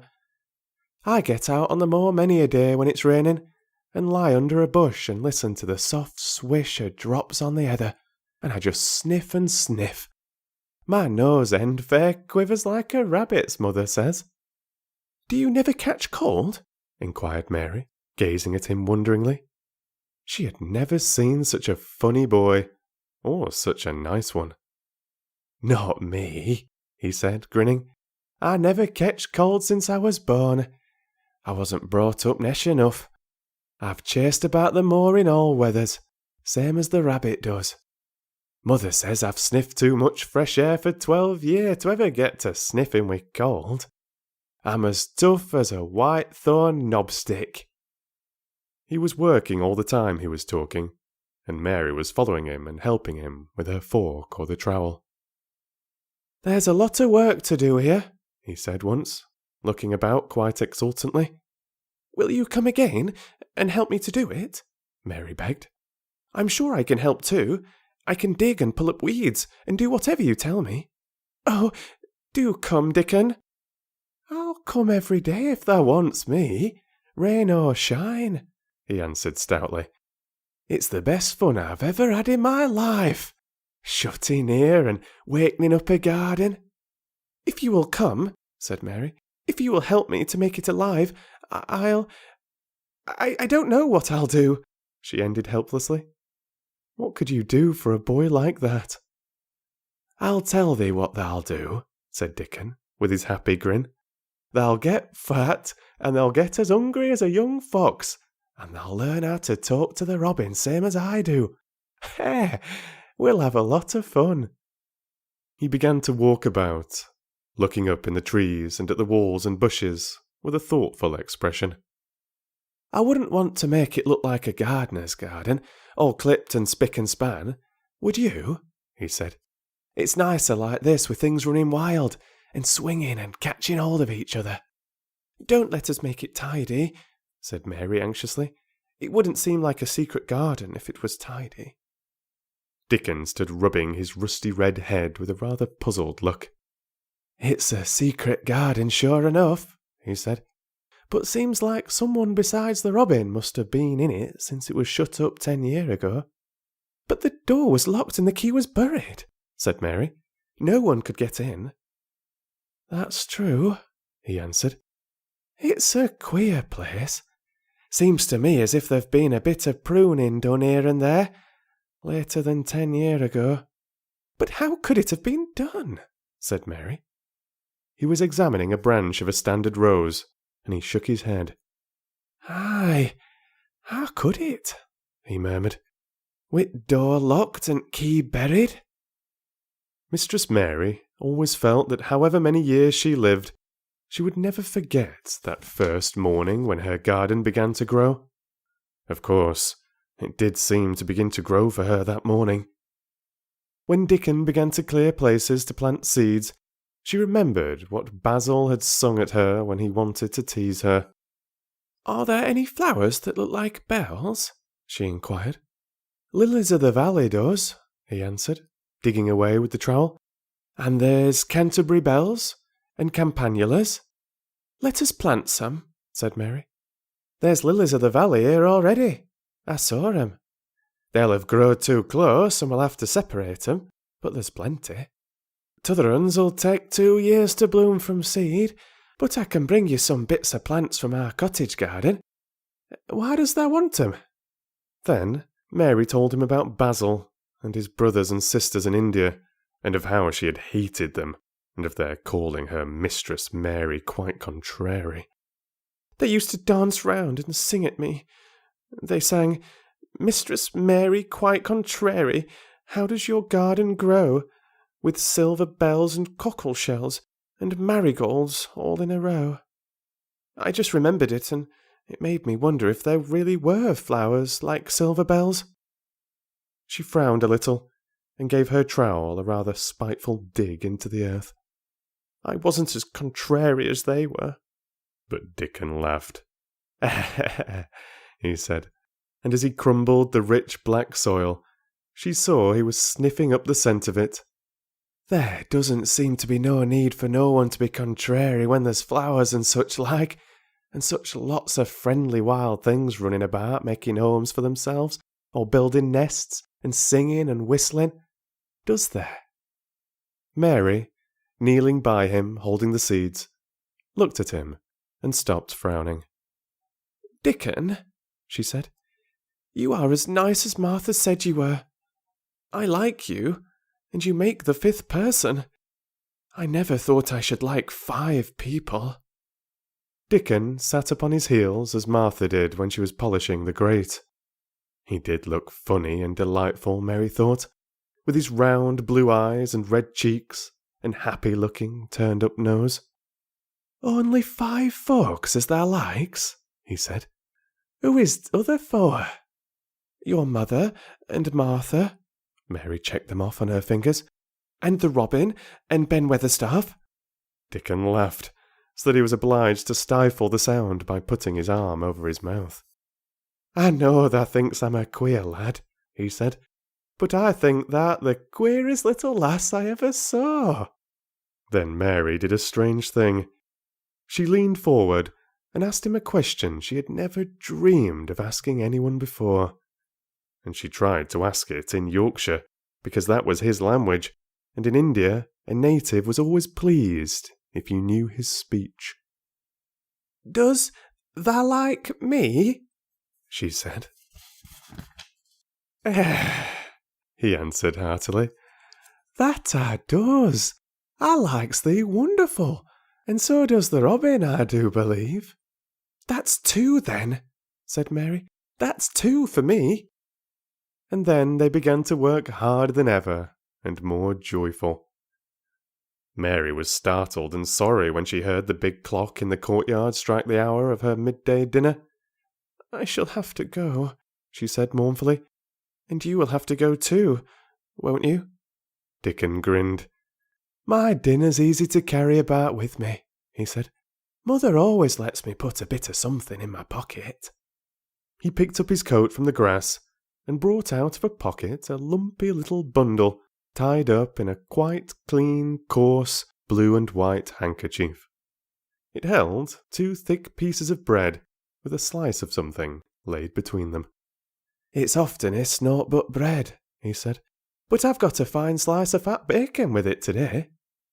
Mary thought it looked a queer dinner, but he seemed ready to enjoy it. "Run on and get thy victuals," he said. "I'll be done with mine first. I'll get some more work done before I start back home." He sat down with his back against a tree. "I'll call the robin up," he said, "and give him the rind of the bacon to peck at. He likes a bit of fat wonderful." Mary could scarcely bear to leave him. Suddenly, it seemed as if he might be a sort of wood fairy who might be gone when she came into the garden again. He seemed too good to be true. She went slowly halfway to the door in the wall, and then she stopped and went back.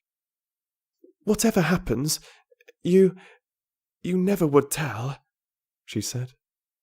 His poppy-coloured cheeks were distended with his first big bite of bread and bacon, but he managed to smile encouragingly. "If thou was a missel thrush, and showed me where thy nest was, does thou think I'd tell anyone?" "Not me," he said. "Thou art as safe as a missel thrush." And she was quite sure she was.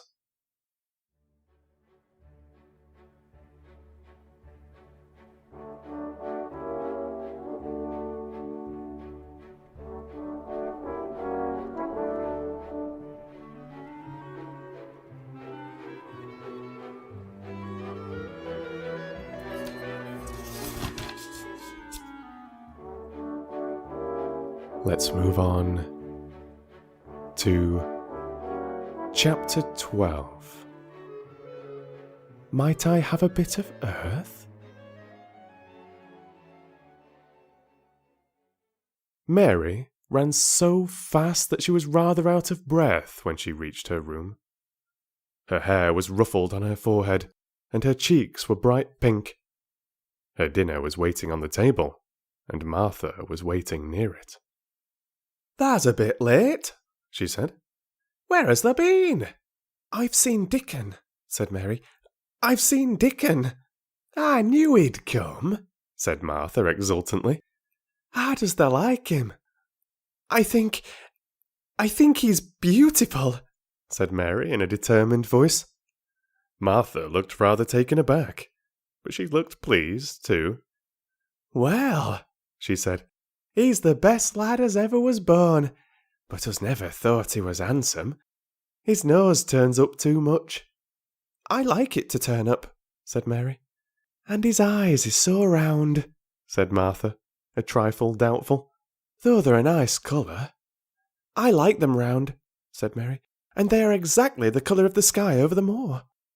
Martha beamed with satisfaction. "Mother says he made 'em that colour with always looking up at the birds and the clouds. But he has got a big mouth, hasn't he now?" "I love his big mouth," said Mary obstinately. "I wish mine were just like it." Martha chuckled delightedly. "It'd look rare and funny in thy bit of a face," she said. "But I knowed it would be that way when thou saw him. How did thou like the seeds and the garden tools?" "How did you know he brought them?" asked Mary. "I never thought of him not bringing 'em. He'd be sure to bring 'em if they were in Yorkshire. He's such a trusty lad." Mary was afraid that she might begin to ask difficult questions, but she did not. She was very much interested in the seeds and gardening tools, and there was only one moment when Mary was frightened. This was when she began to ask where the flowers were to be planted. "Who did thou ask about it?" she inquired. "I haven't asked anybody yet," said Mary hesitatingly. "Well, I wouldn't ask the head gardener. He's too grand, Mr. Roach is." "I've never seen him," said Mary. "I've only seen under gardeners and Ben Weatherstaff." "If I was you, I'd ask Ben Weatherstaff," advised Martha. "He's not half as bad as he looks, for all he's so crabbed. Mr. Craven lets him do what he likes. 'cause he was here when Mrs. Craven was alive, and he used to make her laugh. She liked him. Perhaps he'd find you a corner somewhere out of the way. If it was out of the way and no one wanted it, no one could mind me having it, could they? Mary said anxiously. There wouldn't be no reason, answered Martha. You wouldn't do no harm. Mary ate her dinner as quickly as she could, and when she rose from the table, she was going to run to her room to put on her hat again, but Martha stopped her. I've got something to tell you, she said. I thought I'd let you eat your dinner first. Mr. Craven came back this morning, and I think he wants to see you. Mary turned quite pale. Oh, she said. Why? Why? He didn't want to see me when I came. I heard Pitcher say he didn't. Well, explained Martha, Mrs. Medlock says it's because of Mother.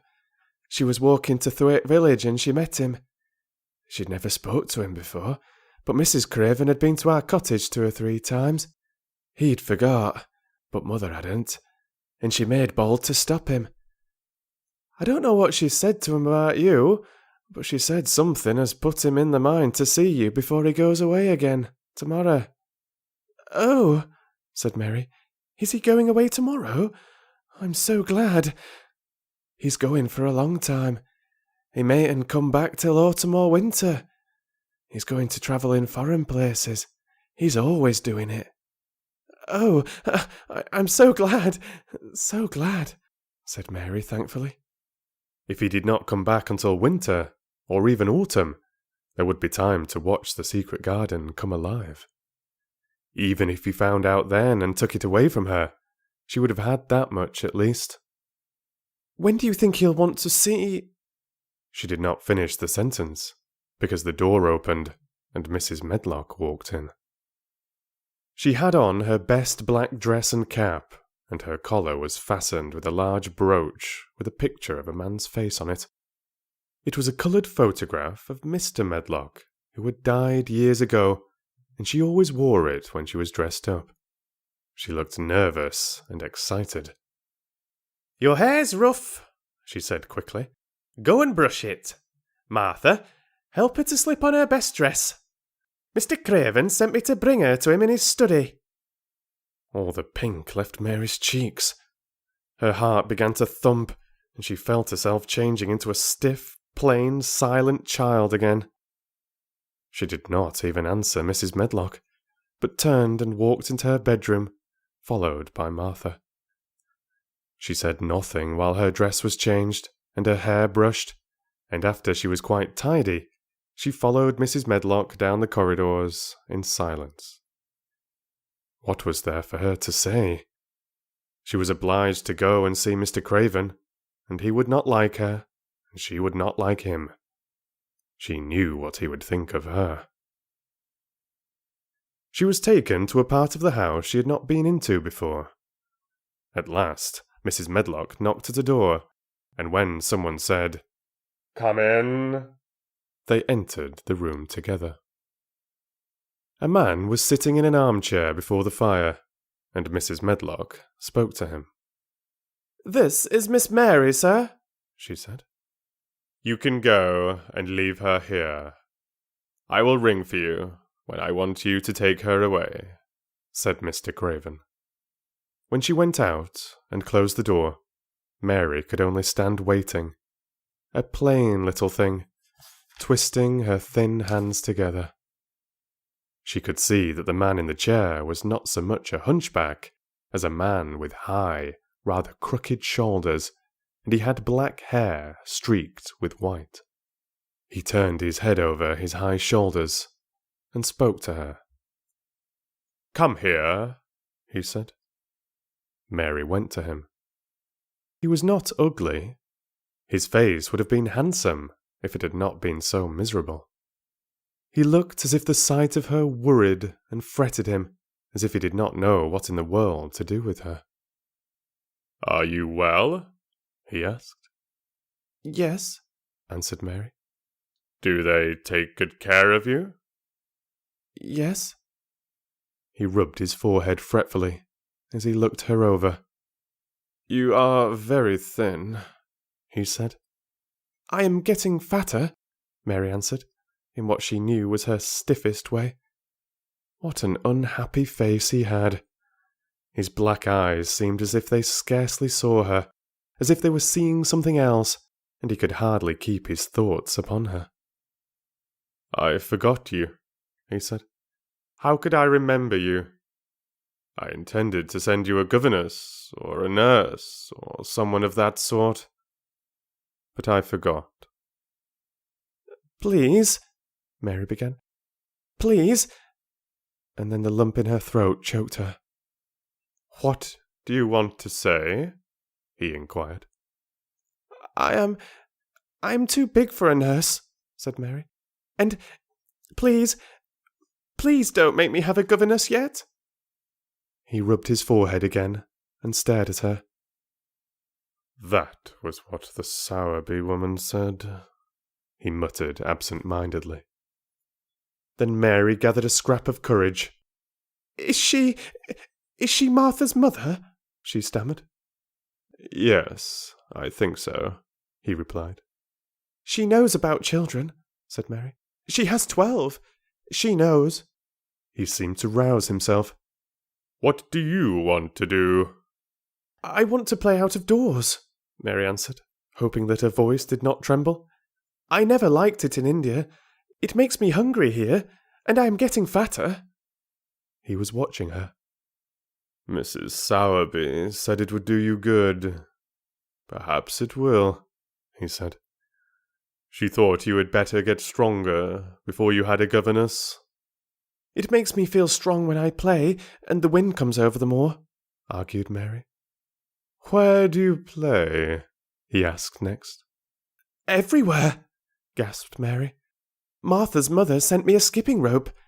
I skip and run, and I look about to see if things are beginning to stick up out of the earth. I don't do any harm. Don't look so frightened, he said in a worried voice. You could not do any harm, a child like you. You may do what you like. Mary put her hand up to her throat because she was afraid he might see the excited lump which she felt jump into it. She came a step nearer to him. May I? She said tremulously. Her anxious little face seemed to worry him more than ever. Don't look so frightened, he exclaimed. Of course you may. I am your guardian, though I am a poor one for any child. I cannot give you time or attention. I am too ill and wretched and distracted, but I wish you to be happy and comfortable. I don't know anything about children, but Mrs. Medlock is to see that you have all you need. I sent for you today because Miss Sowerby said I ought to see you. Her daughter had talked about you.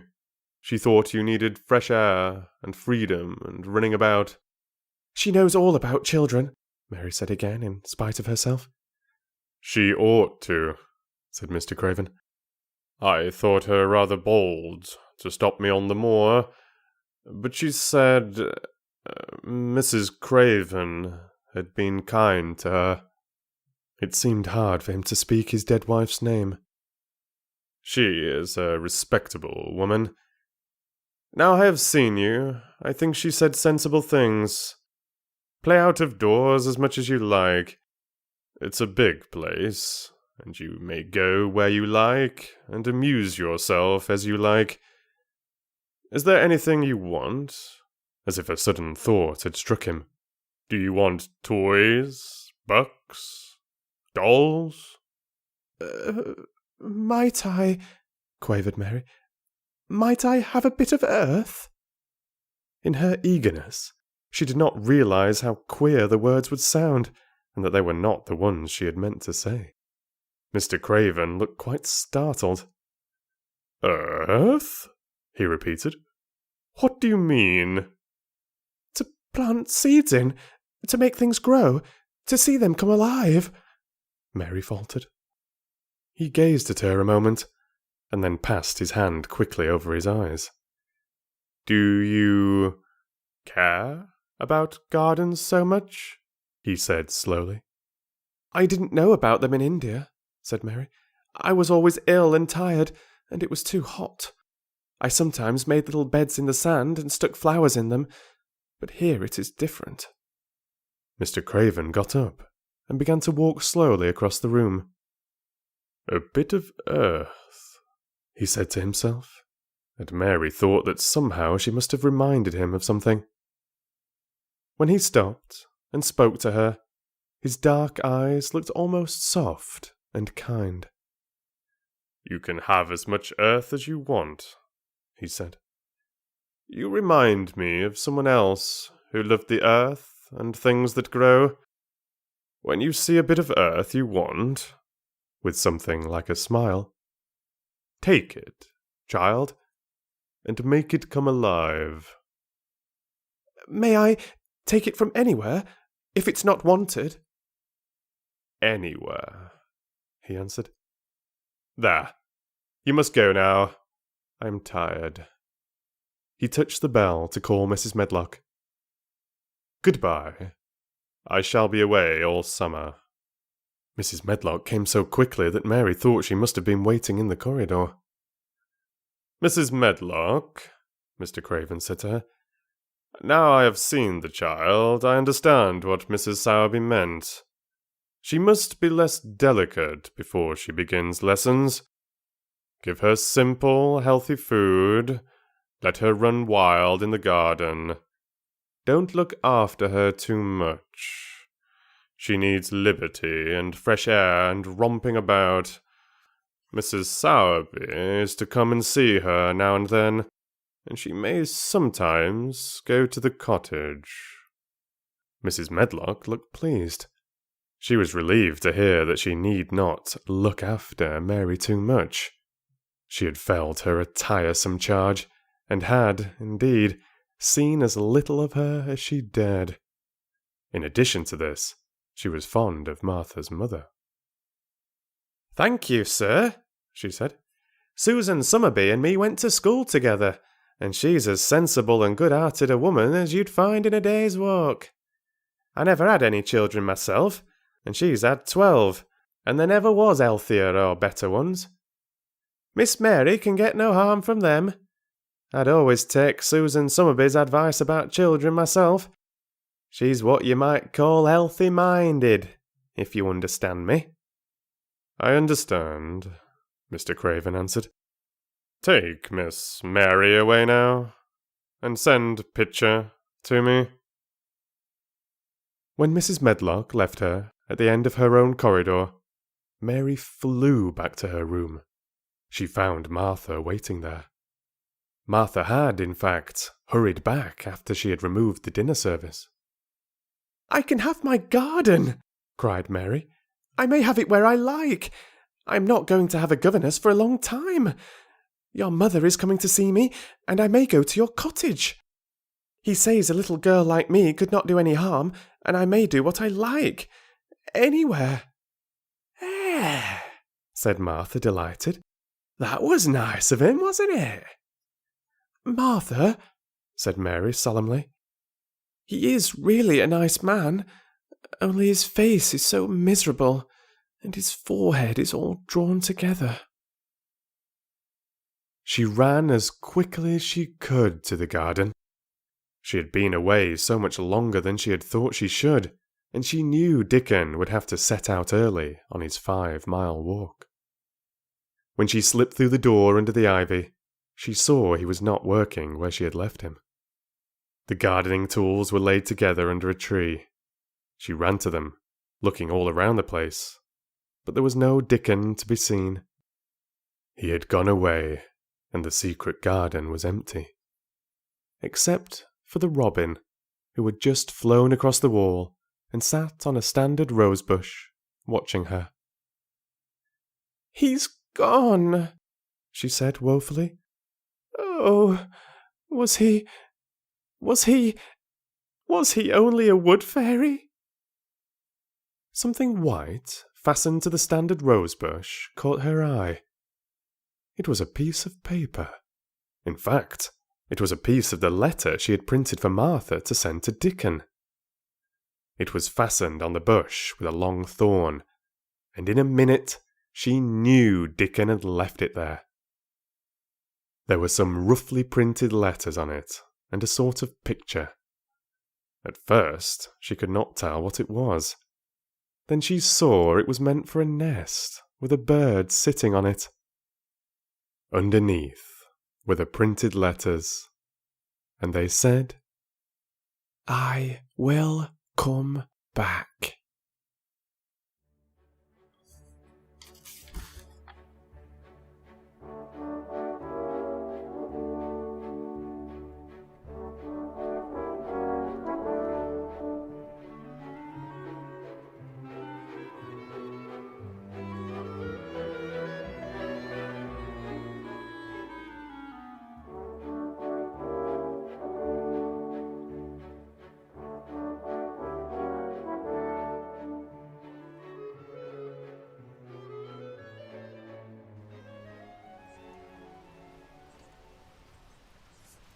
Chapter 13. I am Colin. Mary took the picture back to the house when she went to her supper, and she showed it to Martha. Said Martha with great pride. "I never knew our Dickon was as clever as that. That there's a picture of a missel thrush on her nest, as large as life and twice as natural." Then Mary knew Dickon had meant the picture to be a message. He had meant that she might be sure he would keep her secret. Her garden was her nest, and she was like a missel thrush. Oh, how she did like that queer common boy. She hoped he would come back the very next day, and she fell asleep looking forward to the morning. But you never know what the weather will do in Yorkshire, particularly in the springtime. She was awakened in the night by the sound of rain beating with heavy drops against her window. It was pouring down in torrents, and the wind was wuthering round the corners and in the chimneys of the huge old house. Mary sat up in bed and felt miserable and angry. "The rain is as contrary as I ever was," she said. "It came because it knew I did not want it." She threw herself back on her pillow and buried her face. She did not cry, but she lay and hated the sound of the heavily beating rain. She hated the wind and its wuthering. She could not go to sleep again. The mournful sound kept her awake, because she felt mournful herself. If she had felt happy, it would probably have lulled her to sleep. How it wuthered, and how the big raindrops poured down and beat against the pane. "It sounds just like a person lost on the moor and wandering on and on crying," she said. She had been lying awake, turning from side to side for about an hour, when suddenly something made her sit up in bed and turn her head toward the door, listening. She listened, and she listened. "It isn't the wind now," she said in a loud whisper. "That isn't the wind. It is different. It is that crying I heard before." The door of her room was ajar, and the sound came down the corridor. A far-off, faint sound of fretful crying. She listened for a few minutes, and each minute she became more and more sure. She felt as if she must find out what it was. It seemed even stranger than the secret garden and the buried key. Perhaps the fact that she was in a rebellious mood made her bold. She put her foot out of bed and stood on the floor. "I am going to find out what it is," she said. "Everybody is in bed, and I don't care about Mrs. Medlock. I don't care." There was a candle by her bedside, and she took it up and went softly out of the room. The corridor looked very long and dark, but she was too excited to mind that. She thought she remembered the corners she must turn to find the short corridor with the door covered with tapestry, the one Mrs. Medlock had come through the day she lost herself. The sound had come up that passage. So she went on with her dim light, almost feeling her way, her heart beating so loud that she fancied she could hear it. The far-off, faint crying went on and led her. Sometimes it stopped for a moment or so, and then began again. Was this the right corner to turn? She stopped and thought. Yes, it was. Down this passage and then to the left, and then up 2 broad steps and then to the right again. Yes, there was the tapestry door. She pushed it open very gently and closed it behind her, and she stood in the corridor and could hear the crying quite plainly, though it was not loud. It was on the other side of the wall at her left, and a few yards farther on there was a door. She could see a glimmer of light coming from beneath it. The someone was crying in that room, and it was quite a young someone.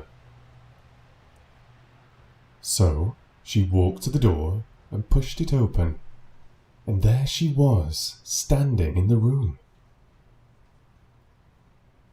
It was a big room, with ancient, handsome furniture in it. There was a low fire glowing faintly on the hearth, and a night light burning by the side of a carved 4-posted bed hung with brocade, and on the bed was lying a boy, crying pitifully. Mary wondered if she was in a real place, or if she had fallen asleep again and was dreaming without knowing it. The boy had a sharp, delicate face, the colour of ivory, and he seemed to have eyes too big for it.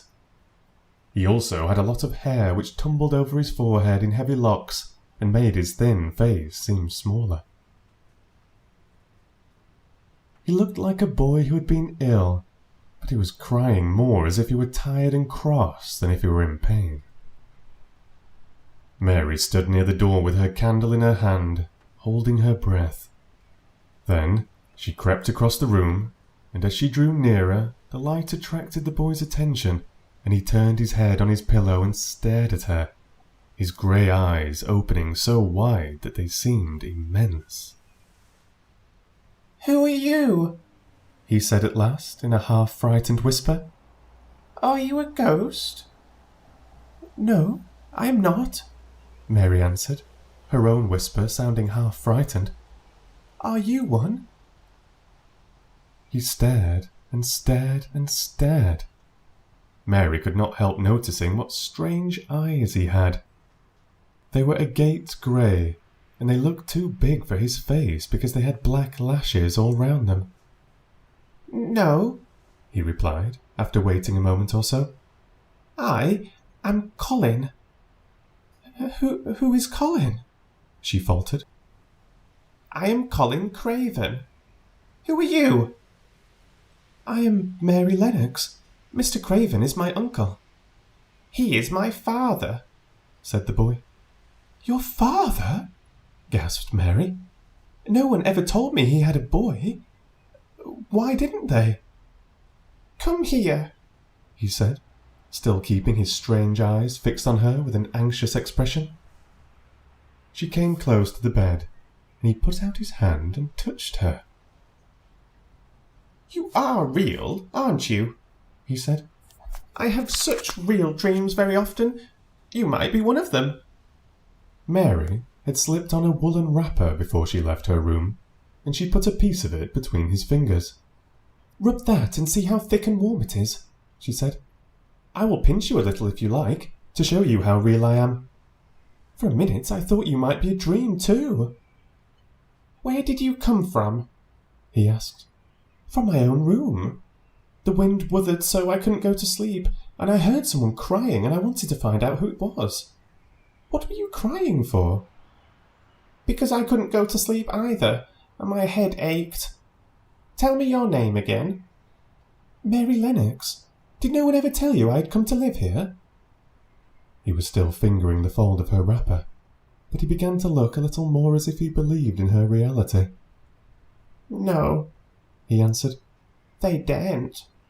Why? Asked Mary. Because I should have been afraid you would see me. I won't let people see me and talk me over. Why? Mary asked again, feeling more mystified every moment. Because I am like this always, ill and having to lie down. My father won't let people talk me over either. The servants are not allowed to speak about me. If I live, I may be a hunchback, but I shan't live. My father hates to think I may be like him. Oh, what a queer house this is, Mary said. What a queer house. Everything is a kind of secret. Rooms are locked up and gardens are locked up. And you? Have you been locked up? No, I stay in this room because I don't want to be moved out of it. It tires me too much. Does your father come and see you? Mary ventured. Sometimes. Generally when I'm asleep. He doesn't want to see me. Why? Mary could not help asking again. A sort of angry shadow passed over the boy's face. My mother died when I was born, and it makes him wretched to look at me. He thinks I don't know, but I've heard people talking. He almost hates me. He hates the garden because she died, said Mary, half speaking to herself. What garden? The boy asked. Oh, just a garden she used to like, Mary stammered. Have you been here always? Nearly always. Sometimes I have been taken to places at the seaside, but I won't stay because people stare at me. I used to wear an iron thing to keep my back straight, but a grand doctor came from London to see me and said it was stupid. He told them to take it off and keep me out in the fresh air. I hate fresh air, and I don't want to go out. I didn't when I first came here, said Mary. Why do you keep looking at me like that? Because of the dreams that are so real, he answered, rather fretfully. Sometimes when I open my eyes, I don't believe I'm awake. We're both awake, said Mary. She glanced round the room with its high ceiling and shadowy corners and dim firelight. It looks quite like a dream, and it's the middle of the night and everybody in the house is asleep. Everybody but us. We are wide awake. I don't want it to be a dream, the boy said restlessly. Mary thought of something all at once. If you don't like people to see you, she began, do you want me to go away?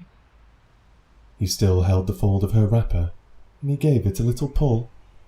No, he said. I should be sure you were a dream if you went. If you are real, sit down on that big footstool and talk. I want to hear about you. Mary put down her candle on the table near the bed and sat down on the cushioned stool. She did not want to go away at all. She wanted to stay in the mysterious hidden-away room and talk to the mysterious boy. What do you want me to tell you? She said. He wanted to know how long she had been at Misselthwaite. He wanted to know which corridor her room was on. He wanted to know what she had been doing, if she disliked the moor as he disliked it, where she had lived before she came to Yorkshire. She answered all these questions and many more, and he lay back on his pillow and listened. He made her tell him a great deal about India and about her voyage across the ocean. She found out that because he had been an invalid, he had not learned things as other children had. One of his nurses had taught him to read when he was quite little, and he was always reading and looking at pictures in splendid books. Though his father rarely saw him when he was awake, he was given all sorts of wonderful things to amuse himself with. He never seemed to have been amused, however. He could have anything he asked for, and was never made to do anything he did not like to do. Everyone is obliged to do what pleases me, he said indifferently. It makes me ill to be angry, No one believes I shall live to grow up." He said it as if he was so accustomed to the idea it had ceased to matter to him at all. He seemed to like the sound of Mary's voice. As she went on talking, he listened in a drowsy, interested way. Once or twice she wondered if he were not gradually falling into a doze. But at last he asked a question which opened up a new subject. "How old are you?" he asked. "I am 10, answered Mary, forgetting herself for the moment. "and so are you." "How do you know that?" he demanded in a surprised voice. "Because when you were born, the garden door was locked and the key was buried, and it has been locked for 10 years. Colin half sat up, turning toward her, leaning on his elbows. "What garden door was locked? Who did it? Where was the key buried?" he exclaimed, as if he were suddenly very much interested. It was the garden Mr. Craven hates," said Mary nervously. "He locked the door. No one knew where he buried the key." "What sort of garden is it?" Colin persisted eagerly. "No one has been allowed to go in it for 10 years, was Mary's careful answer. But it was too late to be careful. He was too much like herself. He too had had nothing to think about, and the idea of a hidden garden attracted him as it had attracted her. He asked question after question. Where was it? Had she never looked for the door? Had she never asked the gardeners? "They won't talk about it," said Mary. "I think they have been told not to answer questions." "I would make them," said Colin. "Could you?" Mary faltered, beginning to feel frightened. If he could make people answer questions, who knew what might happen? "Everyone is obliged to please me. I told you that," he said. "If I were to live, this place would sometime belong to me. They all know that. I would make them tell me." Mary had not known that she herself had been spoiled, but she could see quite plainly that this mysterious boy had been. He thought that the whole world belonged to him. How peculiar he was, and how coolly he spoke of not living. "Do you think you won't live?" she asked, partly because she was curious and partly in hope of making him forget the garden. "I don't suppose I shall," he answered, as indifferently as he had spoken before. "Ever since I remember anything, I have heard people say I shan't. At first they thought I was too little to understand, and now they think I don't hear. But I do. My doctor is my father's cousin. He is quite poor, and if I die he will have all Misselthwaite when my father is dead. I should think he wouldn't want me to live." "Do you want to live?" inquired Mary. "No," he answered, in a cross, tired fashion. "But I don't want to die. When I feel ill, I lie here and think about it until I cry and cry." "I have heard you crying 3 times, Mary said, "but I did not know who it was." "Were you crying about that?" She did so want him to forget the garden. "I dare say," he answered. "Let us talk about something else. Talk about that garden. Don't you want to see it?" "Yes," answered Mary in quite a low voice. "I do," he went on persistently. "I don't think I ever really wanted to see anything before, but I want to see that garden. I want the key dug up. I want the door unlocked. I would let them take me there in my chair. That would be getting fresh air. I am going to make them open the door." He had become quite excited, and his strange eyes began to shine like stars and looked more immense than ever. "They have to please me," he said. "I will make them take me there, and I will let you go too." Mary's hands clutched each other. Everything would be spoiled. Everything. Dickon would never come back. She would never again feel like a missel thrush with a safe, hidden nest. "Oh, don't do that," she cried out. He stared as if he thought she'd gone crazy. "Why?" he exclaimed. "You said you wanted to see it." "I do," she answered. almost with a sob in her throat. "But if you make them open the door and take you in like that, it will never be a secret again." He leaned still farther forward. "A secret?" he said. "What do you mean? Tell me." Mary's words almost tumbled over one another. You see, she panted. "If no one knows but ourselves, if there was a door hidden somewhere under the ivy, if there was, and we could find it, and if we could slip through it together and shut it behind us, and no one knew anyone was inside, and we called it our garden and pretended that we were missel thrushes and it was our nest, and if we played there almost every day and dug and planted seeds and made it all come alive—" "Is it dead?" he interrupted her. "It soon will be if no one cares for it," she went on.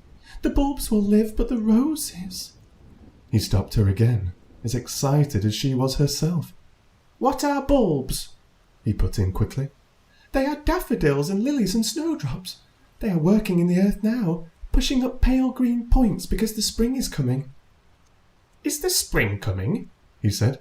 "What is it like? You don't see it in rooms if you're ill." "It is the sun shining on the rain, and the rain falling on the sunshine, and things pushing up and working under the earth," said Mary. "If the garden was a secret, and we could get into it, we could watch the things grow bigger every day, and see how many roses are alive. Don't you see? Oh, don't you see how much nicer it would be if it was a secret?" He dropped back on his pillow and lay there with an odd expression on his face. "I never had a secret," he said, "except that one about not living to grow up. They don't know if I know that, so it is a sort of secret. But I like this kind better." "If you won't make them take you to the garden," pleaded Mary. "Perhaps I feel almost sure I can find out how to get in sometime. And then, if the doctor wants you to go out in your chair, and if you can always do what you want to do, perhaps we might find some boy who would push you, and we could go alone, and it would always be a secret garden." "I should like that," he said very slowly, his eyes looking dreamy. "I should like that. I should not mind fresh air in a secret garden." Mary began to recover her breath and feel safer, because the idea of keeping the secret seemed to please him. She felt almost sure that if she kept on talking and could make him see the garden in his mind, as she had seen it, he would like it so much that he could not bear to think that everybody might tramp into it when they chose. "I'll tell you what I think it would be like if we could go into it," she said. "It has been shut up so long, things have grown into a tangle, perhaps."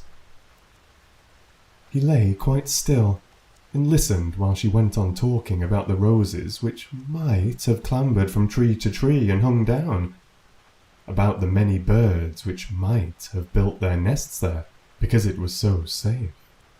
And when she told him about the robin and Ben Weatherstaff, and there was so much to tell about the robin, and it was so easy and safe to talk about it, that she ceased to feel afraid. The robin pleased him so much that he smiled until he looked almost beautiful, and at first Mary had thought that he was even plainer than herself, with his big eyes and heavy locks of hair. "I did not know birds could be like that," he said. "But if you stay in a room you never see things. What a lot of things you know! I feel as if you have been inside that garden." She did not know what to say, so she did not say anything. He evidently did not expect an answer, and the next moment he gave her a surprise. "I am going to let you look at something," he said. "Do you see that rose-coloured silk curtain hanging on the wall over the mantelpiece?" Mary had not noticed it before, but she looked up and saw it. It was a curtain of soft silk hanging over what seemed to be some picture. "Yes," she answered. "There is a cord hanging from it," said Colin. "Go and pull it." Mary got up, much mystified, and found the cord. When she pulled it, the silk curtain ran back on rings, and when it ran back, it uncovered a picture. It was the picture of a girl with a laughing face. She had bright hair tied up with a blue ribbon, and her gay, lovely eyes were exactly like Colin's unhappy ones. Agate grey, and looking twice as big as they really were because of the black lashes all round them. "She is my mother," said Colin complainingly. "I don't see why she died. Sometimes I hate her for doing it." "How queer," said Mary. "If she had lived, I believe I should not have been ill always," he grumbled. "I dare say I should have lived too, and my father would not have hated to look at me. I dare say I should have had a strong back. Draw the curtains again." Mary did as she was told, and returned to her footstool. "She is much prettier than you," she said, "but her eyes are just like yours. At least they are the same shape and colour. Why is the curtain drawn over her?" He moved uncomfortably. "I made them do it," he said. "Sometimes I don't like to see her looking at me. She smiles too much when I am ill and miserable. Besides, she is mine, and I don't want everyone to see her." There were a few moments of silence, and then Mary spoke. "What would Mrs. Medlock do if she found out that I had been here?" she inquired. "She would do as I told her to do," he answered. "And I should tell her that I wanted you to come here and talk to me every day. I am glad you came." "So am I," said Mary. "I will come as often as I can, but—" she hesitated. "I shall have to look every day for the garden door." "Yes, you must," said Colin, "and you can tell me about it afterward." He lay there thinking a few minutes, as he had done before, and then he spoke again. "I think you shall be a secret too," he said. "I will not tell them until they find out. I can always send the nurse out of the room and say that I want to be by myself. Do you know Martha?" "Yes, I know her very well," said Mary. "She waits on me." He nodded his head towards the outer corridor. "She is the one who is asleep in the other room. The nurse went away yesterday to stay all night with her sister, and she always makes Martha attend to me when she wants to go out. Martha shall tell you when to come here." Then Mary understood Martha's troubled look when she had asked questions about the crying. "Martha knew about you all the time?" she said. "Yes. She often attends to me. The nurse likes to get away from me, and then Martha comes." "I have been here a long time," said Mary. "Shall I go away now? Your eyes look sleepy." "I wish I could go to sleep before you leave me," he said rather shyly. "Shut your eyes," said Mary, drawing her footstool closer, "and I will do what my ayah used to do in India. I will pat your hand and stroke it and sing something quite low." "I should like that, perhaps," he said drowsily. Somehow she was sorry for him and did not want him to lie awake. So she leaned against the bed and began to stroke and pat his hand and sing a very low little chanting song in Hindustani. "That is nice," he said, more drowsily still, and she went on chanting and stroking, but when she looked at him again, his black lashes were lying close against his cheeks, for his eyes were shut, and he was fast asleep. So she got up softly, took her candle, and crept away without making a sound.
Chapter 14.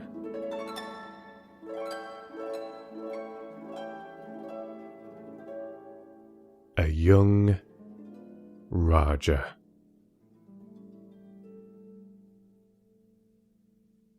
The moor was hidden in mist when the morning came, and the rain had not stopped pouring down. There could be no going out of doors. Martha was so busy that Mary had no opportunity of talking to her, but in the afternoon she asked her to come and sit with her in the nursery. She came, bringing the stocking she was always knitting when she was doing nothing else. "What's the matter with thee?" she asked as soon as they sat down. "Thou looks as if thou had something to say." I have found out what the crying was," said Mary. Martha let her knitting drop on her knee, and gazed at her with startled eyes. "Thou hasn't!" she exclaimed. "Never!" "I heard it in the night," Mary went on, "and I got up and I went to see where it came from. It was Colin. I found him." Martha's face became red with fright. Miss Mary," she said, half crying. Thou shouldn't have done it. Thou shouldn't. They'll get me in trouble. I never told thee nothing about him, but they'll get me in trouble. I shall lose me place, and what'll mother do?" "You won't lose your place," said Mary. "He was glad I came. We talked and talked, and he said he was glad I came." "Was he?" cried Martha. "Art thou sure? Thou doesn't know what he's like when anything vexes him. He's a big lad to cry like a baby, but when he's in a passion he'll fair scream just to frighten us. He knows us daren't call our souls our own." "He wasn't vexed," said Mary. "I asked him if I should go away, and he made me stay. He asked me questions, and I sat on a big footstool and talked to him about India and about the robin and gardens. He wouldn't let me go. He let me see his mother's picture. Before I left him, I sang him to sleep." Martha fairly gasped with amazement. "I can scarcely believe thee," she protested. "It's as if thou'd walked straight into a lion's den. If it had been like his most times, he'd have throwed himself into one of his tantrums and roused the house. He won't let strangers look at him. He let me look at him. I looked at him all the time, and he looked at me. We stared," said Mary. "I don't know what to do," cried agitated Martha. "If Mrs. Medlock finds out, she'll think I broke orders and told thee, and I shall be packed back to mother." "He's not going to tell Mrs. Medlock anything about it yet. It's to be a sort of secret just at first," said Mary firmly. "And he says everybody is obliged to do as he pleases." "Aye, that's true enough, the bad lad," sighed Martha, wiping her forehead with her apron. "He says Mrs. Medlock must, and he wants me to come and talk to him every day. And you are to tell me when he wants me." "Me?" said Martha. "I shall lose my place. I shall for sure." "You can't if you are doing what he wants you to do, and everybody is ordered to obey him," Mary argued. "Does that mean to say," cried Martha, with wide open eyes, "that he was nice to thee?" "I think he almost liked me," Mary answered. "Then thou must have bewitched him," decided Martha, drawing a long breath. "Do you mean magic?" inquired Mary. "I've heard about magic in India, but I can't make it. I just went into his room, and I was so surprised to see him, I stood and stared. And then he turned round and stared at me, and he thought I was a ghost or a dream, and I thought perhaps he was. And it was so queer being there alone together in the middle of the night and not knowing about each other, and we began to ask each other questions, and when I asked him if I must go away, he said I must not." "The world's coming to an end," gasped Martha. "What is the matter with him?" asked Mary. "Nobody knows for sure and certain," said Martha. "Mr. Craven went off his head like when he was born. The doctors thought he'd have to be put in asylum. It was because Mrs. Craven died, like I told you. He wouldn't set eyes on baby. He just raved and said it'd be another hunchback like him and it'd better die." "Is Colin a hunchback?" Mary asked. "He didn't look like one."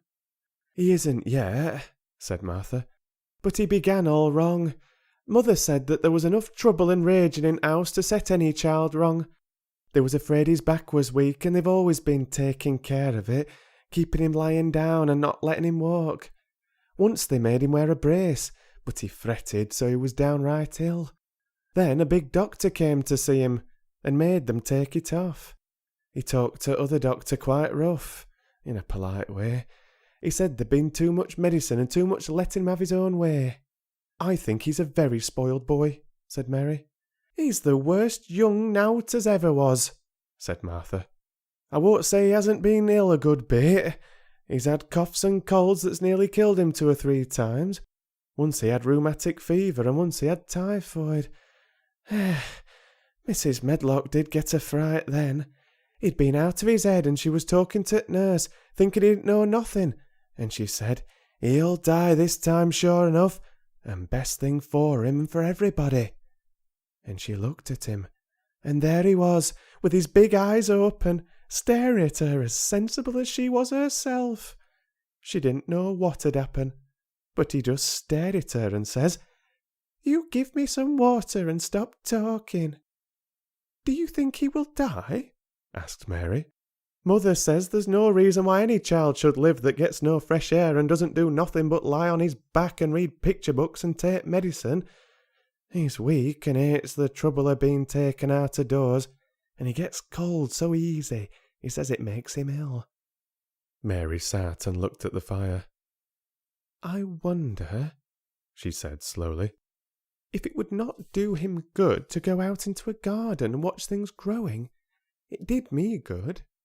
"One of the worst fits he ever had," said Martha, "was one time they took him out where the roses is, by the fountain. He'd been reading in a paper about people getting something he called rose cold, and he began to sneeze and said he'd got it, and then a new gardener, as didn't know rules, passed by and looked at him curious. He threw himself into a passion, and he said he'd looked at him because he was going to be a hunchback. He cried himself into a fever and was ill all night. If he ever gets angry at me, I'll never go and see him again," said Mary. "He'll have thee if he wants thee," said Martha. "Thou may as well know that at start." Very soon afterward, a bell rang, and she rolled up her knitting. "I dare say nurse wants me to stay with him a bit," she said. "I hope he's in a good temper." She was out of the room about 10 minutes, and then she came back with a puzzled expression.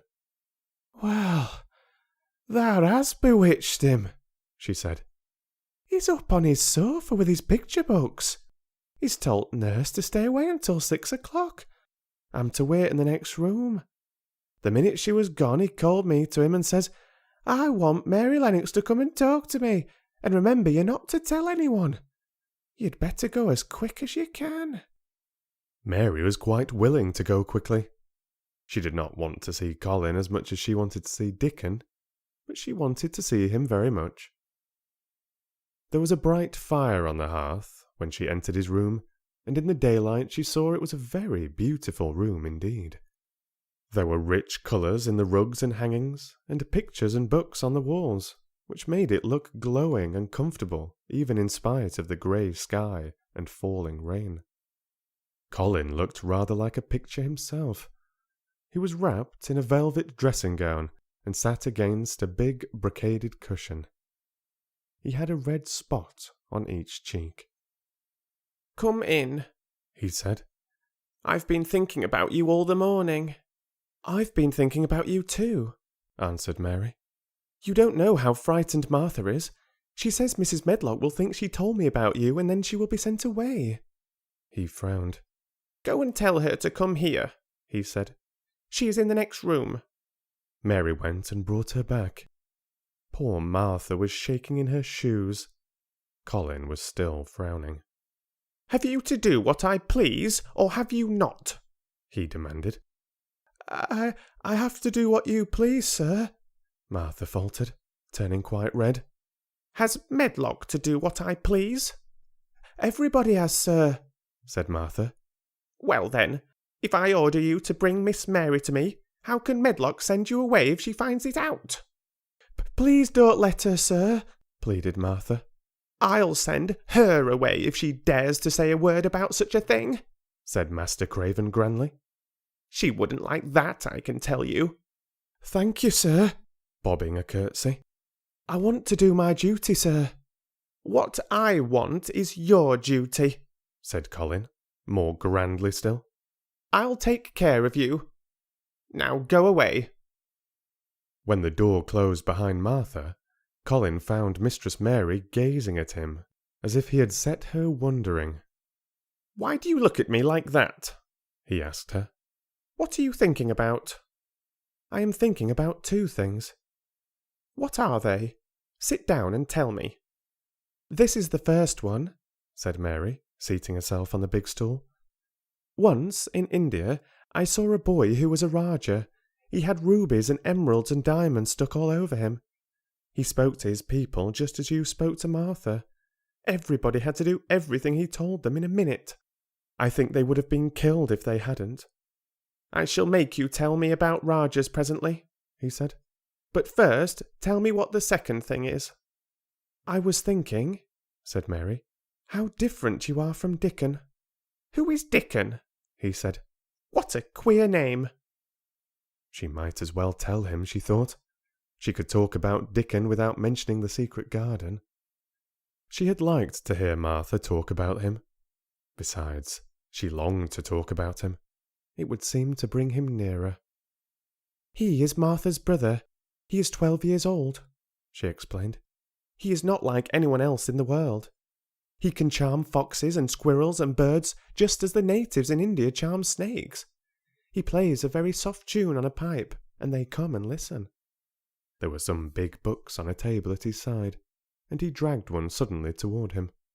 There is a picture of a snake charmer in this, he exclaimed. Come and look at it. The book was a beautiful one, with superb coloured illustrations, and he turned to one of them. Can he do that?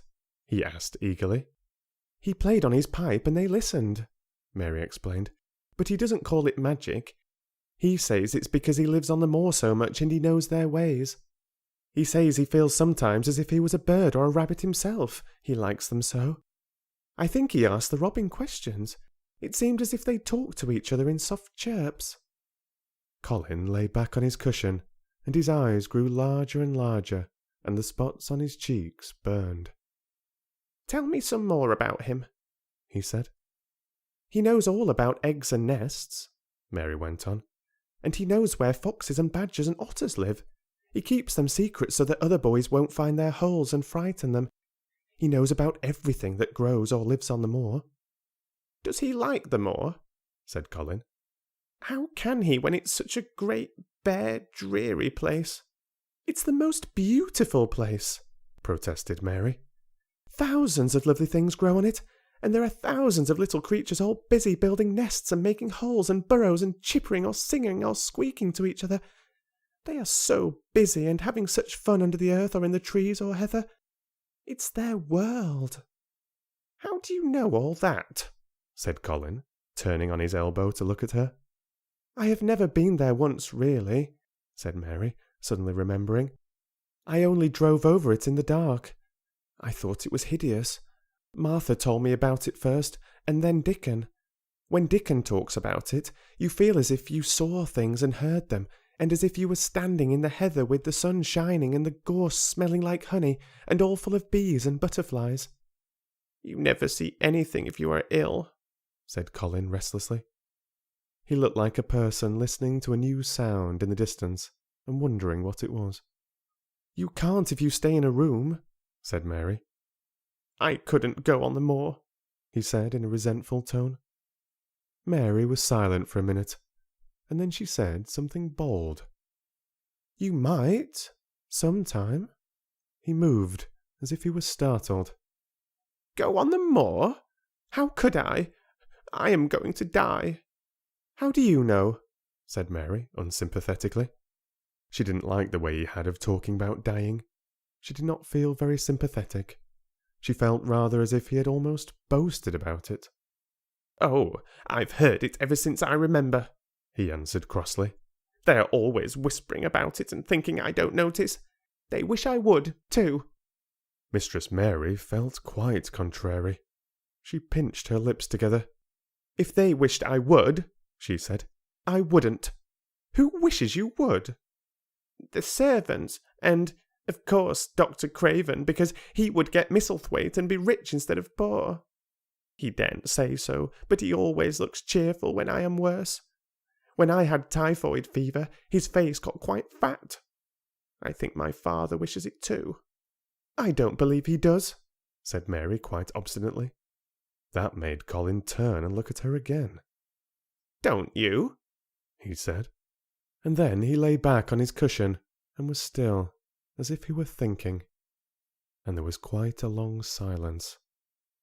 Perhaps they were both of them thinking strange things children do not usually think of. "I like the Grand Doctor from London because he made them take the iron thing off," said Mary at last. "Did he say you were going to die?" "No." "What did he say?" "He didn't whisper," Colin answered. "Perhaps he knew I hated whispering. I heard him say one thing quite aloud. He said the lad might live if he would make up his mind to it. Put him in the humour. It sounded as if he was in a temper." "I'll tell you who would put you in the humour, perhaps," said Mary, reflecting. She felt as if she would like this thing to be settled one way or the other. "I believe Dickon would. He's always talking about live things. He never talks about dead things or things that are ill. He's always looking up in the sky to watch birds flying, or looking down at the earth to see something growing. He has such round blue eyes, and they are so wide open with looking about. And he laughs such a big laugh with his wide mouth, and his cheeks are as red as cherries." She pulled her stool nearer to the sofa, and her expression quite changed at the remembrance of the wide curving mouth and wide open eyes. "See here," she said. "Don't let us talk about dying. I don't like it. Let us talk about living. Let us talk and talk about Dickon, and then we will look at your pictures." It was the best thing she could have said. To talk about Dickon meant to talk about the moor, and about the cottage, and the 14 people who lived in it on 16 shillings a week, and the children who got fat on the moor grass like the wild ponies. And about Dickon's mother, and the skipping rope, and the moor with the sun on it, and about pale green points sticking up out of the black sod. And it was all so alive that Mary talked more than she had ever talked before, and Colin both talked and listened as he had never done either before. And they both began to laugh over nothings, as children will when they are happy together. And they laughed so that in the end they were making as much noise as if they had been two ordinary, healthy, natural 10-year-old creatures, instead of a hard, little, unloving girl, and a sickly boy who believed that he was going to die. They enjoyed themselves so much that they forgot the pictures and they forgot about the time. They had been laughing quite loudly over Ben Weatherstaff and his robin, and Colin was actually sitting up as if he had forgotten about his weak back, when he suddenly remembered something. "Do you know there is one thing we have never once thought of?" he said. "We are cousins." It seemed so queer that they had talked so much and never remembered this simple thing that they laughed more than ever, because they had got into the humour to laugh at anything. And in the midst of the fun, the door opened, and in walked Dr. Craven and Mrs. Medlock. Dr. Craven started in actual alarm, and Mrs. Medlock almost fell back because he had accidentally bumped against her. "Good Lord!" exclaimed poor Mrs. Medlock, with her eyes almost starting out of her head. "Good Lord!" "What is this?" said Dr. Craven, coming forward. "What does it mean?" Then Mary was reminded of the boy Raja again. Colin answered as if neither the doctor's alarm nor Mrs. Medlock's terror were of the slightest consequence. He was as little disturbed or frightened as if an elderly cat and dog had walked into the room. "This is my cousin, Mary Lennox," he said. "I asked her to come and talk to me. I like her. She must come and talk to me whenever I send for her." Dr. Craven turned reproachfully to Mrs. Medlock. "Oh, sir," she panted, "I don't know how it's happened. There's not a servant on the place that'd dare to talk. They all have their orders." "Nobody told her anything," said Colin. "She heard me crying and she found me herself. I am glad she came. Don't be silly, Medlock." Mary saw that Dr. Craven did not look pleased, but it was quite plain that he dare not oppose his patient. He sat down by Colin and felt his pulse. "I am afraid there has been too much excitement. Excitement is not good for you, my boy," he said. "I should be excited if she kept away," answered Colin, his eyes beginning to look dangerously sparkling. "I am better. She makes me better. The nurse must bring up her tea with mine. We will have tea together." Mrs. Medlock and Dr. Craven looked at each other in a troubled way, but there was evidently nothing to be done. "He does look rather better, sir," ventured Mrs. Medlock. "But, thinking the matter over, he looked better this morning before she came into the room." "She came into the room last night. She stayed with me a long time. She sang a Hindustani song to me and it made me go to sleep," said Colin. "I was better when I wakened up. I wanted my breakfast. I want my tea now. Tell nurse, Medlock." Dr. Craven did not stay very long. He talked to the nurse for a few minutes when she came into the room and said a few words of warning to Colin. He must not talk too much. He must not forget that he was ill. He must not forget that he was very easily tired. Mary thought that there seemed to be a number of uncomfortable things he was not to forget. Colin looked fretful and kept his strange black-lashed eyes fixed on Dr. Craven's face. "I want to forget it," he said at last. "She makes me forget it. That is why I want her." Dr. Craven did not look happy when he left the room. He gave a puzzled glance at the little girl sitting on the large stool. She'd become a stiff, silent child again as soon as he entered, and he could not see what the attraction was. The boy actually did look brighter, however, and he sighed rather heavily as he went down the corridor.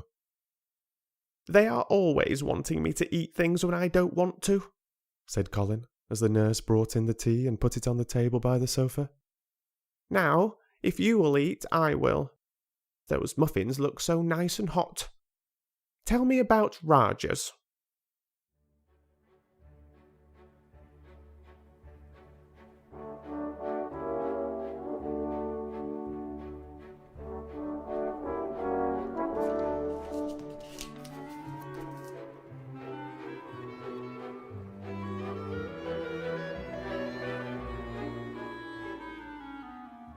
Let's keep going.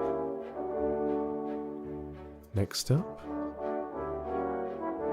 Chapter 15. Nest Building.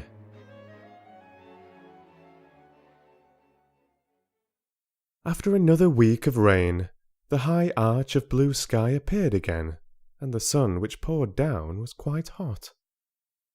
Though there had been no chance to see either the secret garden or Dickon, Mistress Mary had enjoyed herself very much. The week had not seemed long. She had spent hours of every day with Colin in his room, talking about Rajah's or gardens or Dickon and the cottage on the moor. They had looked at the splendid books and pictures, and sometimes Mary had read things to Colin, and sometimes he had read a little to her. When he was amused and interested, she thought he scarcely looked like an invalid at all, except that his face was so colourless, and he was always on the sofa. "You were a sly one to listen and get out of your bed to go following things up like you did that night," Mrs. Medlock said once. "But there's no saying it's not been a sort of blessing to the lot of us. He's not had a tantrum or a whining fit since you made friends. The nurse was just going to give up the case because she was so sick of him, but she says she doesn't mind staying now you've gone on duty with her," laughing a little. In her talks with Colin, Mary had tried to be very cautious about the secret garden. There were certain things she wanted to find out from him, but she felt that she must find them out without asking him direct questions. In the first place, as she began to like to be with him, she wanted to discover whether he was the kind of boy you could tell a secret to. He was not in the least like Dickon, but he was evidently so pleased with the idea of a garden no one knew anything about that she thought perhaps he could be trusted. The second thing she wanted to find out was this. If he could be trusted, if he really could, wouldn't it be possible to take him out to the garden without having anyone find it out? The Grand Doctor had said that he must have fresh air, and Colin had said that he would not mind fresh air in a secret garden. Perhaps, if he had a great deal of fresh air, and knew Dickon and the robin and saw things growing, he might not think so much about dying. Mary had seen herself in the glass sometimes lately, when she had realized that she looked quite a different creature from the child she had seen when she arrived from India. This child looked nicer. Even Martha had seen a change in her. "The air from moor has done thee good already," she had said. "That not nicer yeller and that not nicer scrawny. Even their hair doesn't slant down on the head so flat. It's got some life in it so as it sticks out a bit." "It's like me," said Mary. "It's growing stronger and fatter. I'm sure there's more of it." "It looks it for sure," said Martha, ruffling it up a little round her face. "That not half so ugly when it's that way and there's a bit of red in their cheeks." If gardens and fresh air had been good for her, perhaps they would be good for Colin. But then, if he hated people to look at him, perhaps he would not like to see Dickon. "Why does it make you angry when you are looked at?" she inquired one day. "I always hated it," he answered, "even when I was very little. Then, when they took me to the seaside and I used to lie in my carriage, everybody used to stare, and ladies would stop and talk to my nurse, and then they would begin to whisper, and I knew then they were saying I shouldn't live to grow up. Then sometimes the ladies would pat my cheeks and say, 'Poor child.' Once when a lady did that, I screamed out loud and bit her hand. She was so frightened she ran away." "She thought you had gone mad like a dog," said Mary, not at all admiringly. "I don't care what she thought," said Colin, frowning. "I wonder why you didn't scream and bite me when I came into your room," said Mary. Then she began to smile slowly. "I thought you were a ghost or a dream," he said. "You can't bite a ghost or a dream, and if you scream they don't care." "Would you hate it if a boy looked at you?" Mary asked uncertainly. He lay back on his cushion and paused thoughtfully. "There's one boy I believe I shouldn't mind. It's that boy who knows where the foxes live. Dickon." "I'm sure you wouldn't mind him," said Mary.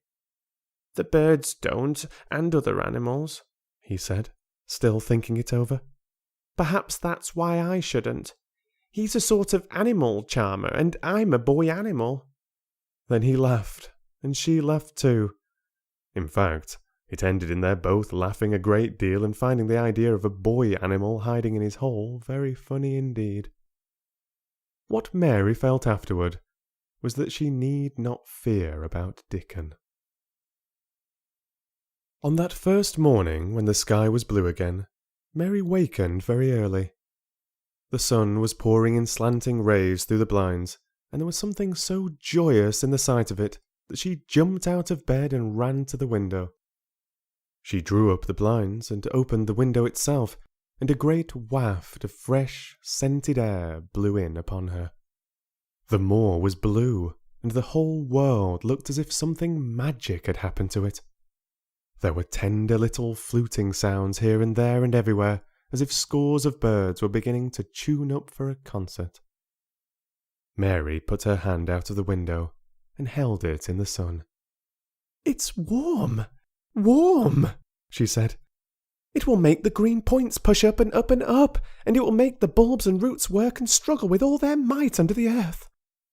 She kneeled down and leaned out of the window as far as she could, breathing big breaths and sniffing the air, until she laughed because she remembered what Dickon's mother had said about the end of his nose quivering like a rabbit's. "It must be very early," she said. "The little clouds are all pink, and I've never seen the sky look like this. No one is up. I don't even hear the stable boys."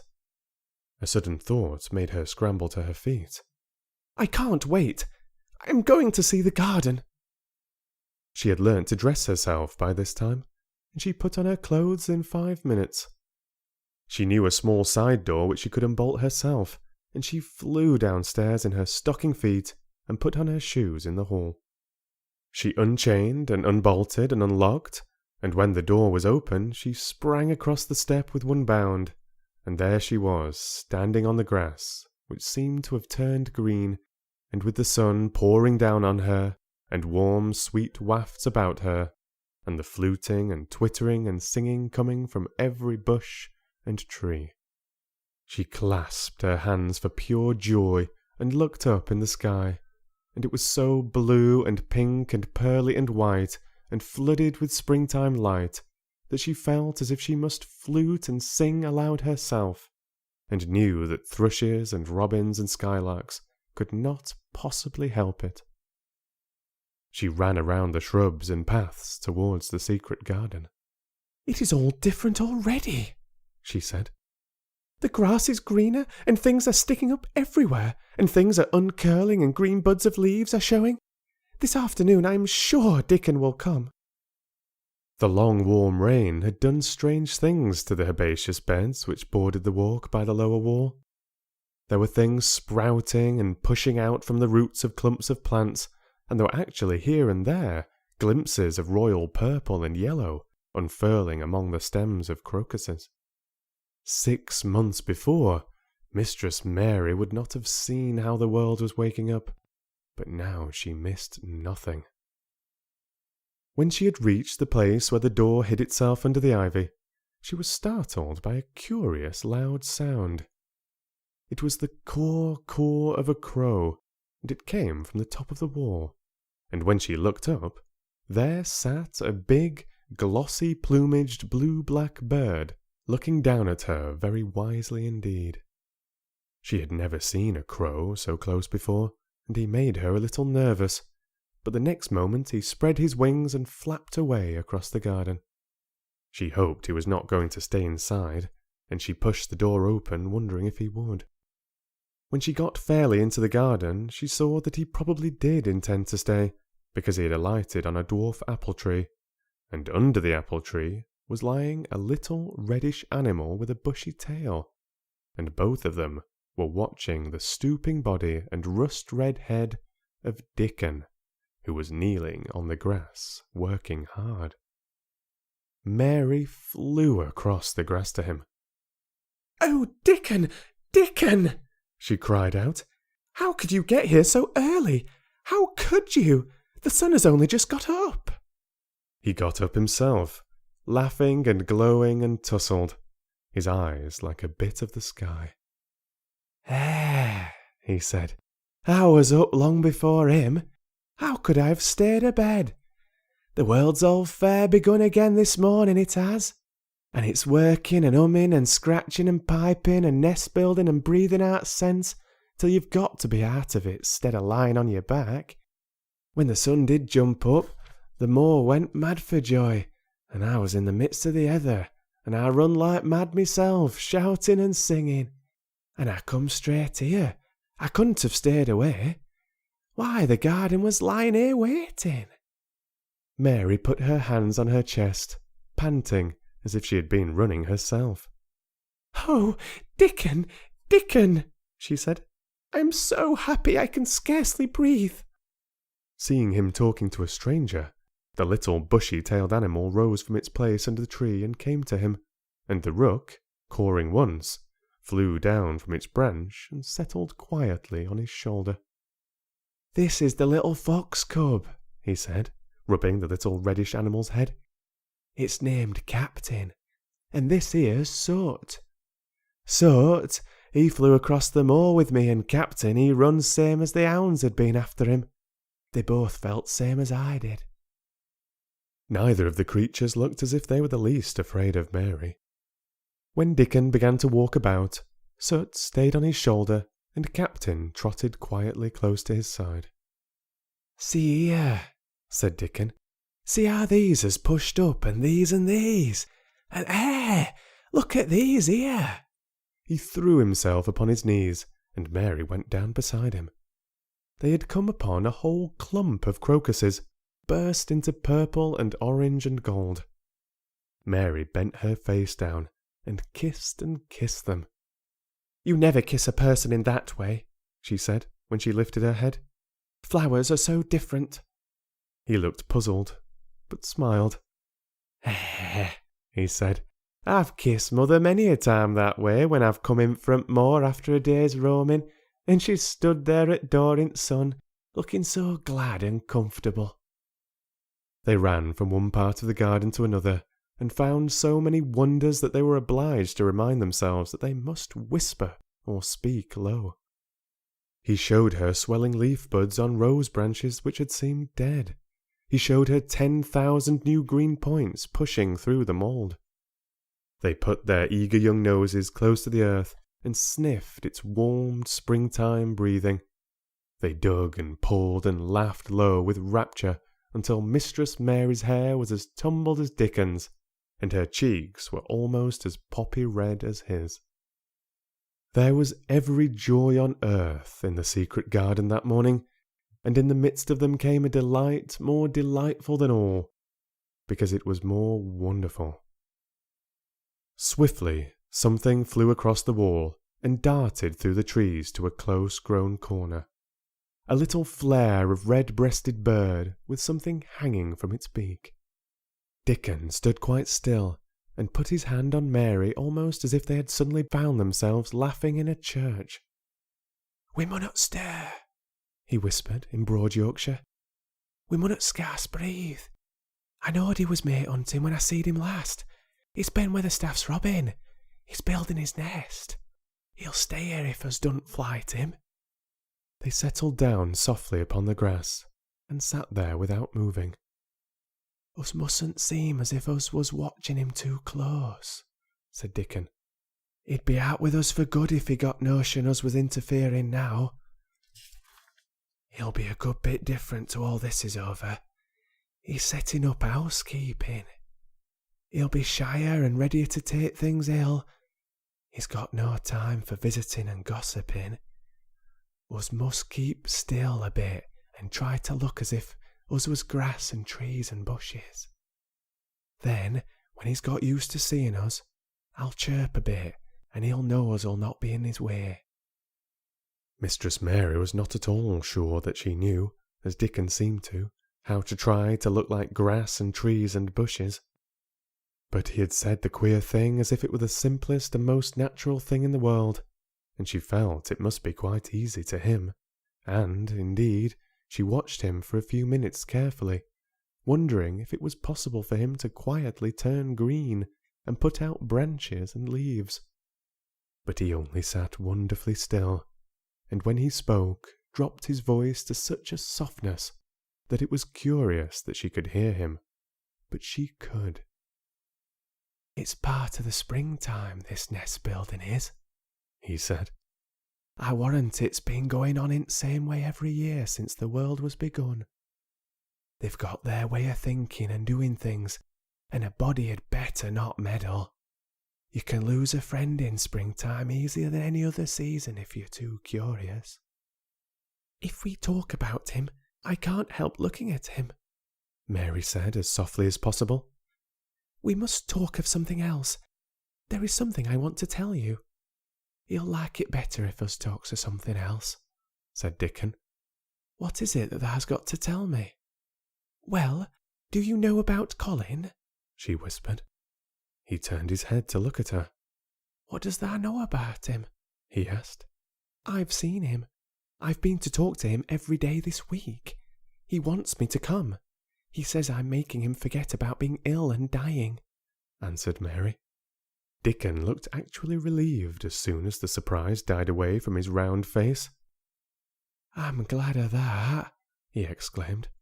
"I'm right darn glad. It makes me easier. I knowed I must say nothing about him, and I don't like having to hide things." Don't you like hiding the garden? Said Mary. I'll never tell about it, he answered. But I says to Mother, I says, I got a secret to keep. It's not a bad un, thou knows that. It's no worse than hiding where a bird's nest is. Thou doesn't mind, does thou? Mary always wanted to hear about Mother. What did she say? She asked, not at all afraid to hear. Dickon grinned sweet-temperedly. It was just like her, what she said, he answered. She give my head a bit of a rub and laughed, and she says, lad, thou can have all the secrets thou likes. I've knowed thee 12 year. How did you know about Colin? Asked Mary. Everybody as knowed about Mr. Craven knowed there was a little lad as was like to be a cripple, and they knowed Mr. Craven didn't like him to be talked about. Folks is sorry for Mr. Craven because Mrs. Craven was such a pretty young lady, and they were so fond of each other. Mrs. Medlock stops in our cottage whenever she goes to Thwaite, and she doesn't mind talking to Mother before us children, because she knows as has been brought up to be trusty. How did thou find out about him? Martha was in fine trouble last time she came home. She said thou'd heard him fretting, and thou was asking questions, and she didn't know what to say. Mary told him her story about the midnight wuthering of the wind which had wakened her, and about the faint, far-off sounds of the complaining voice which had led her down the dark corridors with her candle, and had ended with her opening of the door of the dimly lighted room, with the carven four-posted bed in the corner. When she described the small ivory-white face and the strange black-rimmed eyes, Dickon shook his head. Them's just like his mother's eyes, only hers was always laughing, they say, he said. They say as Mr. Craven can't bear to see him when he's awake, and it's because his eyes is so like his mother's, and yet looks so different in his miserable bitter face. Do you think he wants to die? Whispered Mary. No, but he wishes he'd never been born. Mother, she says that's worst thing on earth for a child. Them as is not wanted scarce ever thrives. Mr. Craven, he'd buy anything as money could buy for t' poor lad, but he'd like to forget as he's on earth. For one thing, he's afraid he'll look at him some day and find he's growed hunchback. Colin's so afraid of it himself that he won't sit up, said Mary. He says he's always thinking that if he should feel a lump coming he should go crazy and scream himself to death. He oughtn't to lie there thinking things like that, said Dickon. No lad could get well as thought them sort of things. The fox was lying on the grass close by him, looking up to ask for a pat now and then, and Dickon bent down and rubbed his neck softly and thought a few minutes in silence. Presently he lifted his head and looked round the garden. When first we got in here, he said, it seemed like everything was grey. Look round now and tell me if thou doesn't see a difference. Mary looked and caught her breath a little. Why, she cried, the grey wall is changing. It is as if a green mist were creeping over it. It's almost like a green gauze veil. Aye, said Dickon, and it'll be greener and greener till the grey's all gone. Can they guess what I was thinking? I know it was something nice, said Mary eagerly. I believe it was something about Colin. I was thinking that if he was out here he wouldn't be watching for lumps to grow on his back. He'd be watching for buds to break on rose bushes, and he'd likely be healthier, explained Dickon. I was wondering if us could ever get him in humour to come out here and lie under trees in his carriage. I've been wondering that myself. I've thought of it almost every time I've talked to him, said Mary. I've wondered if he could keep a secret, and I've wondered if we could bring him here without anyone seeing us. I thought perhaps you could push his carriage. The doctor said he must have fresh air, and if he wants us to take him out, no one dare disobey him. He won't go out for other people, and perhaps they will be glad if he will go out with us. He could order the gardeners to keep away so they wouldn't find out. Dickon was thinking very hard as he scratched Captain's back. It'd be good for him, I'll warrant, he said. Us'd not be thinking he'd better never been born. Us'd be just two children watching a garden grow, and he'd be another. Two lads and a little lass just looking on at the springtime. I warrant it'd be better than doctor's stuff. He's been lying in his room so long, and he's always been so afraid of his back that it has made him queer," said Mary. "He knows a good many things out of books, but he doesn't know anything else.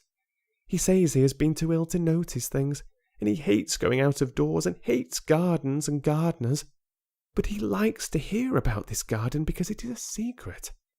I daren't tell him much, but he said he wanted to see it." "Us'll have him out of here some time for sure," said Dickon. "I could push his carriage well enough. Has thou noticed Art Robin and his mate has been working while we've been sitting here? Look at him perched on that branch, wondering where it'd be best to put that twig he's got in his beak." He made one of his low, whistling calls, and the robin turned his head and looked at him inquiringly, still holding his twig. Dickon spoke to him as Ben Weatherstaff did, but Dickon's tone was one of friendlier advice. "Wherever thou puts it," he said, "it'll be all right. Thou knew how to build thy nest before there came out a egg. Get on with it, lad. Thou's got no time to lose." "Oh, I do like to hear you talk to him," Mary said, laughing delightedly. "Ben Weatherstaff scolds him and makes fun of him, and he hops about and looks as if he understood every word, and I know he likes it. Ben Weatherstaff says he's so conceited he would rather have stones thrown at him than not be noticed." Dickon laughed too, and went on talking. "Thou knows us won't trouble thee," he said to the robin. "Us is near being wild things ourselves. Us is nest building too, bless thee. Look out thou doesn't tell on us." And though the robin did not answer, because his beak was occupied, Mary knew that when he flew away with his twig to his own corner of the garden, the darkness of his dew-bright eye meant that he would not tell their secret for the world.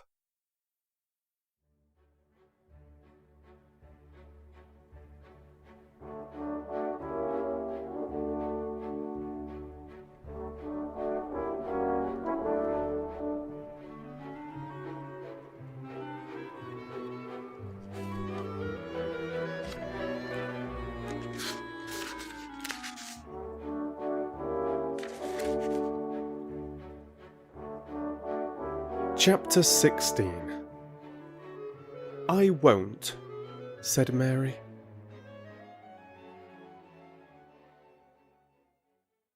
They found a great deal to do that morning, and Mary was late in returning to the house, and was also in such a hurry to get back to her work that she quite forgot Colin until the last moment. "Tell Colin that I can't come and see him yet," she said to Martha. "I'm very busy in the garden." Martha looked rather frightened. Miss Mary," she said. "It may put him all out of humour when I tell him that." But Mary was not as afraid of him as other people were, and she was not a self-sacrificing person. "I can't stay," she answered. "Dickon's waiting for me." And she ran away. The afternoon was even lovelier and busier than the morning had been. Already nearly all the weeds were cleared out of the garden, and most of the roses and trees had been pruned or dug about. Dickon had brought a spade of his own, and he had taught Mary to use all her tools, so that by this time it was plain that though the lovely wild place was not likely to become a gardener's garden, it would be a wilderness of growing things before the springtime was over. "There'll be apple blossoms and cherry blossoms overhead," Dickon said, working away with all his might. "And there'll be peach and plum trees in bloom against the walls, and the grass'll be a carpet of flowers." The little fox and the rook were as happy and busy as they were, and the robin and his mate flew backward and forward like tiny streaks of lightning. Sometimes the rook flapped his black wings and soared away over the tree-tops in the park. Each time he came back and perched near Dickon and cawed several times as if he were relating his adventures, and Dickon talked to him just as he had talked to the robin. Once, when Dickon was so busy that he did not answer him at first, Soot flew onto his shoulder and gently tweaked his ear with his large beak. When Mary wanted to rest a little, Dickon sat down with her under a tree, and once he took his pipe out of his pocket and played the soft, strange little notes, and 2 squirrels appeared on the wall and looked and listened.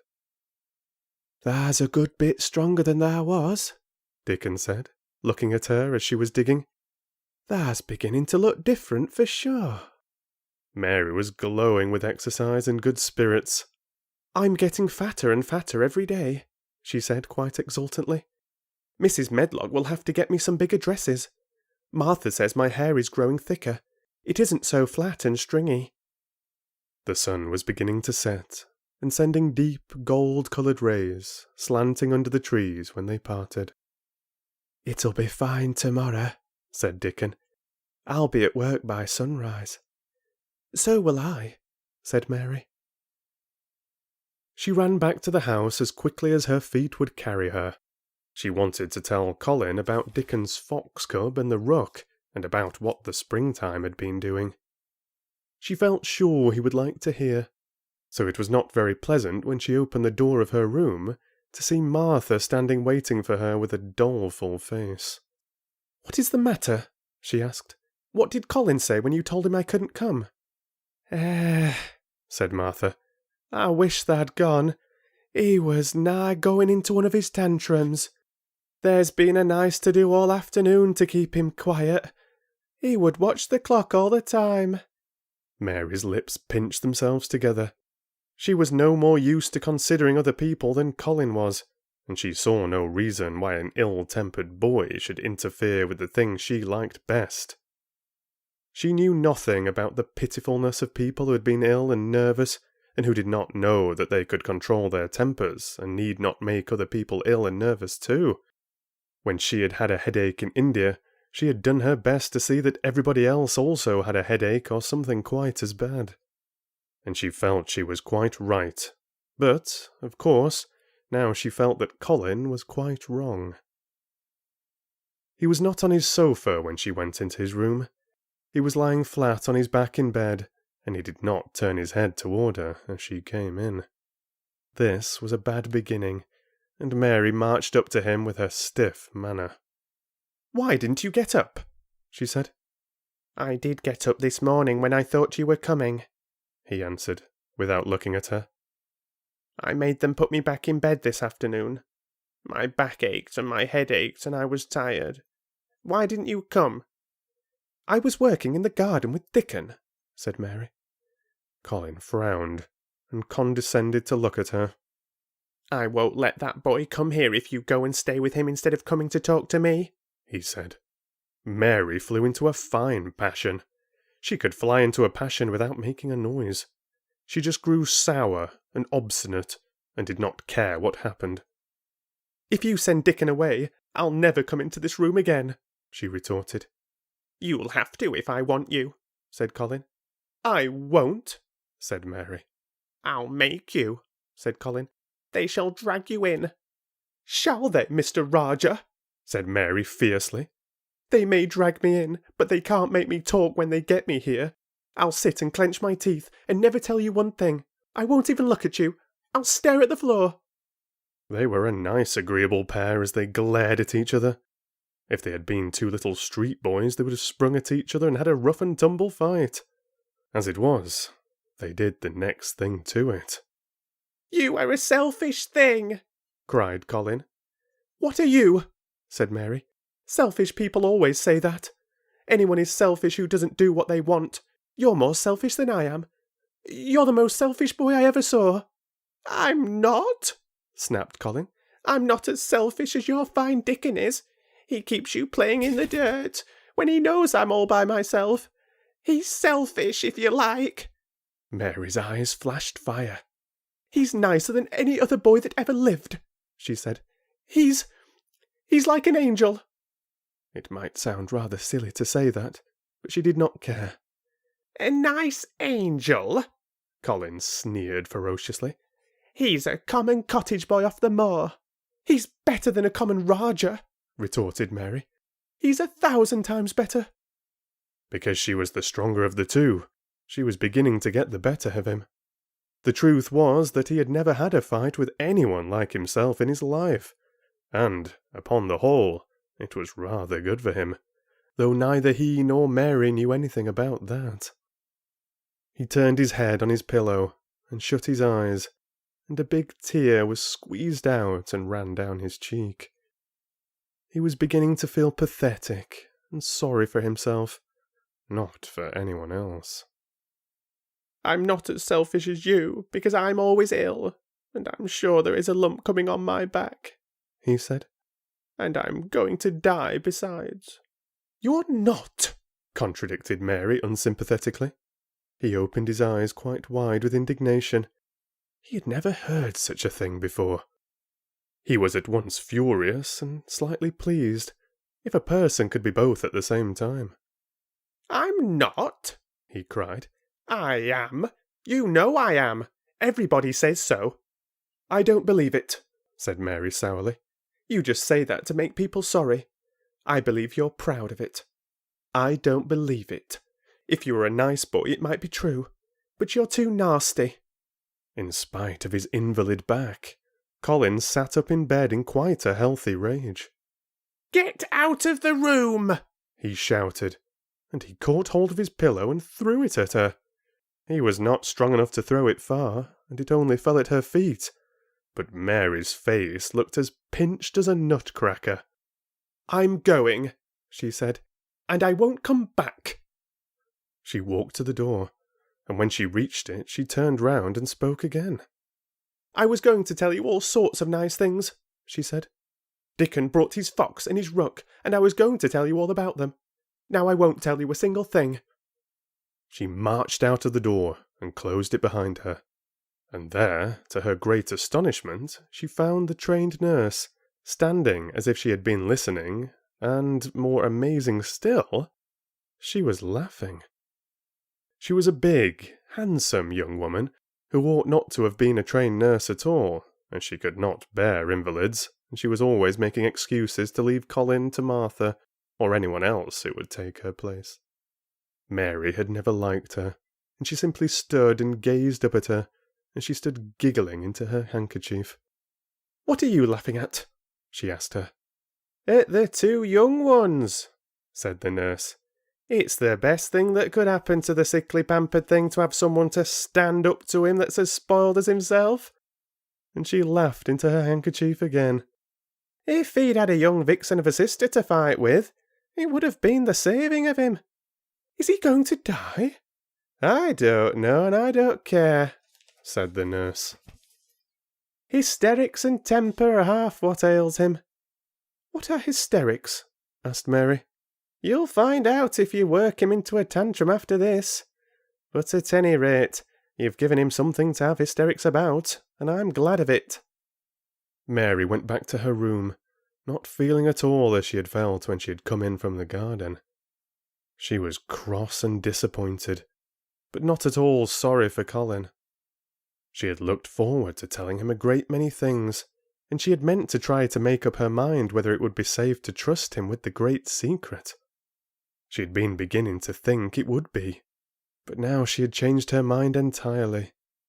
She would never tell him, and he could stay in his room and never get any fresh air and die if he liked. It would serve him right.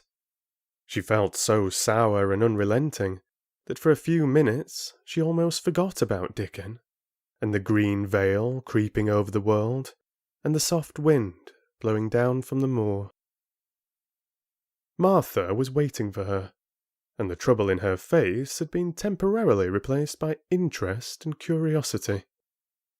There was a wooden box on the table, and its cover had been removed, and revealed that it was full of neat packages. "Mr. Craven sent it to you," said Martha. "It looks as if it had picture books in it." Mary remembered what he had asked her the day she had gone to his room. "Do you want anything? Dolls, toys, books?" She opened the package wondering if he had sent a doll, and also wondering what she would do with it if he had. But he had not sent one.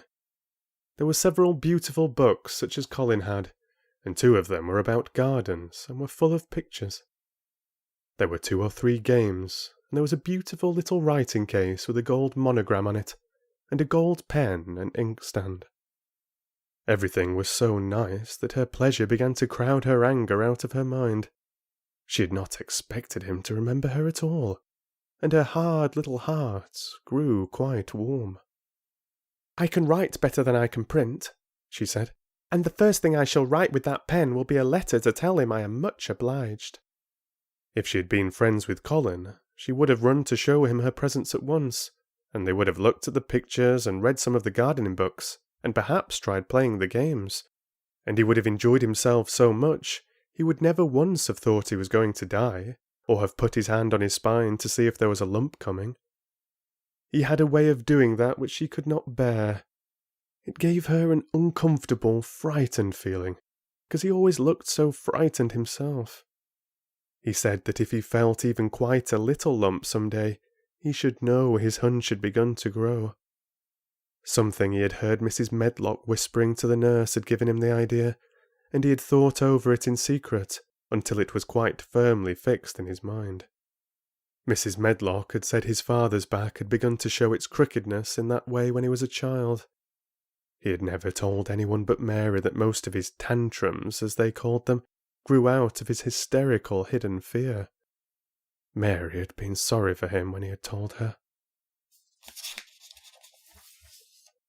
"He always began to think about it when he was cross or tired," she said to herself. "And he has been cross today.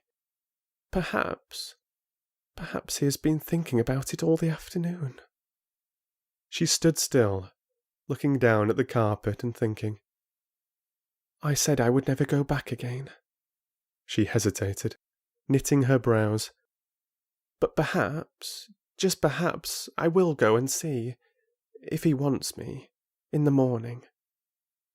Perhaps he'll try to throw his pillow at me again, but I think I'll go."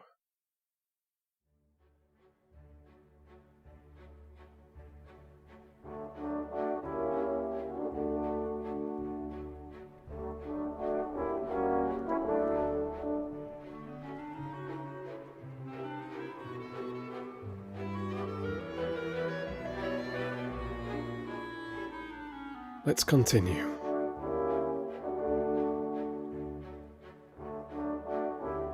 Chapter 17. A Tantrum.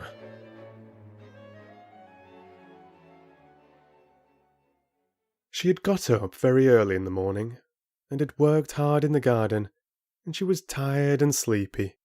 So as soon as Martha had brought her supper and she had eaten it, she was glad to go to bed.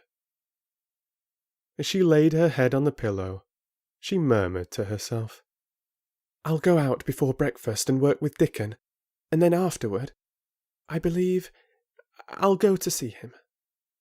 She thought it was the middle of the night when she was wakened by such dreadful sounds that she jumped out of bed in an instant. What was it? What was it? The next minute she felt quite sure she knew. Doors were opened and shut, and there were hurrying feet in the corridors, and someone was crying and screaming at the same time. Screaming and crying in a horrible way. "It's Colin," she said. "He's having one of those tantrums the nurse calls hysterics. How awful it sounds." As she listened to the sobbing screams, she did not wonder that people were so frightened that they gave him his own way in everything rather than hear them. She put her hands over her ears and felt sick and shivering. "I don't know what to do. I don't know what to do," she kept saying. "I can't bear it." Once she wondered if he would stop if she dared go to him, and then she remembered how he had driven her out of the room, and thought that perhaps the sight of her might make him worse. Even when she pressed her hands more tightly over her ears, she could not keep the awful sounds out. She hated them so, and was so terrified by them that suddenly they began to make her angry, and she felt as if she should like to fly into a tantrum herself, and frighten him as he was frightening her. She was not used to anyone's tempers but her own. She took her hands from her ears and sprang up and stamped her foot. "He ought to be stopped. Somebody ought to make him stop. Somebody ought to beat him," she cried out. Just then she heard feet almost running down the corridor, and her door opened and the nurse came in. She was not laughing now by any means. She even looked rather pale. "He's worked himself into hysterics," she said in a great hurry. "He'll do himself harm. No one can do anything with him. You come and try, like a good child. He likes you." "He turned me out of the room this morning," said Mary, stamping her foot in excitement. The stamp rather pleased the nurse. The truth was that she had been afraid she might find Mary crying and hiding her head under the bedclothes. "That's right," she said. "You're in the right humour. You go and scold him. Give him something new to think of. Do go, child, as quick as ever you can." It was not until afterward that Mary realised that the thing had been funny as well as dreadful. That it was funny that all the grown-up people were so frightened that they came to a little girl, just because they guessed she was almost as bad as Colin himself. She flew along the corridor, and the nearer she got to the screams, the higher her temper mounted. She felt quite wicked by the time she reached the door. She slapped it open with her hand and ran across the room to the four-posted bed. "You stop!" she almost shouted. "You stop! I hate you! Everybody hates you! I wish everybody would run out of the house and let you scream yourself to death! You will scream yourself to death in a minute, and I wish you would!" A nice, sympathetic child could neither have thought nor said such things. But it just happened that the shock of hearing them was the best possible thing for this hysterical boy whom no one had ever dared to restrain or contradict. He had been lying on his face, beating his pillow with his hands, and he actually almost jumped around. He turned so quickly at the sound of the furious little voice. His face looked dreadful, white and red and swollen, and he was gasping and choking, but savage little Mary did not care an atom. "If you scream another scream," she said, "I'll scream too, and I can scream louder than you can, and I'll frighten you. I'll frighten you." He actually had stopped screaming because she had startled him so. The scream which had been coming almost choked him. The tears were streaming down his face, and he shook all over.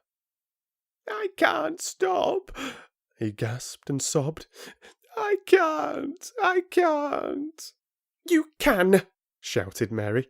"Half that ails you is hysterics and temper. Just hysterics, hysterics, hysterics." And she stamped each time she said it. "I felt the lump. I felt it," choked out Colin. "I knew I should. I shall have a hunch on my back and then I shall die." And he began to writhe again, and turned on his face and sobbed and wailed, but he didn't scream. "You didn't feel a lump," contradicted Mary fiercely. "If you did, it was only a hysterical lump. Hysterics makes lumps. There's nothing the matter with your horrid back. Nothing but hysterics. Turn over and let me look at it." She liked the word hysterics, and felt somehow as if it had an effect on him. He was probably like herself, and had never heard it before. "Nurse," she commanded, "come here and show me his back this minute." The nurse, Mrs. Medlock, and Martha had been standing huddled together near the door staring at her, their mouths half open. All three had gasped with fright more than once. The nurse came forward as if she were half afraid. Colin was heaving with great breathless sobs. "Perhaps he won't let me," she hesitated in a low voice. Colin heard her, however, and he gasped out between two sobs. Show her. She'll see then." It was a poor thin back to look at when it was bared. Every rib could be counted, and every joint of the spine, though Mistress Mary did not count them as she bent over and examined them with a solemn, savage little face. She looked so sour and old-fashioned that the nurse turned her head aside to hide the twitching of her mouth. There was just a minute's silence, for even Colin tried to hold his breath while Mary looked up and down his spine, and down and up, as intently as if she had been the great doctor from London. "There's not a lump as big as a pin, except backbone lumps, and you can only feel them because you're thin. I've got backbone lumps myself, and they used to stick out as much as yours do, until I began to get fatter, and I'm not fat enough yet to hide them." There's not a lump as big as a pin. If you ever say there is again, I shall laugh." No one but Colin himself knew what effect those crossly spoken childish words had on him. If he had ever had anyone to talk to about his secret terrors, if he had ever dared to let himself ask questions, if he had had childish companions and had not lain on his back in the huge closed house, breathing an atmosphere heavy with the fears of people who were most of them ignorant and tired of him, he would have found out that most of his fright and illness was created by himself. But he had lain and thought of himself and his aches and weariness for hours and days and months and years. And now that an angry, unsympathetic little girl insisted obstinately that he was not as ill as he thought he was, he actually felt as if she might be speaking the truth. "I didn't know," ventured the nurse, "that he thought he had a lump on his spine. His back is weak because he won't try to sit up. I could have told him there was no lump there." Colin gulped and turned his face a little to look at her. "Could you?" he said pathetically. "Yes, sir." "There," said Mary, and she gulped too. Colin turned on his face again, and but for his long drawn broken breaths, which were the dying down of his storm of sobbing, he lay still for a minute, though great tears streamed down his face and wet the pillow. Actually, the tears meant that a curious great relief had come to him. Presently he turned and looked at the nurse again, and strangely enough he was not like a Rajah at all as he spoke to her. "Do you think I could live to grow up?" he said. The nurse was neither clever nor soft-hearted, but she could repeat some of the London doctor's words. "You probably will if you do what you are told to do, and not give way to your temper, and stay out a great deal in the fresh air." Colin's tantrum had passed, and he was weak and worn out with crying, and this perhaps made him feel gentle.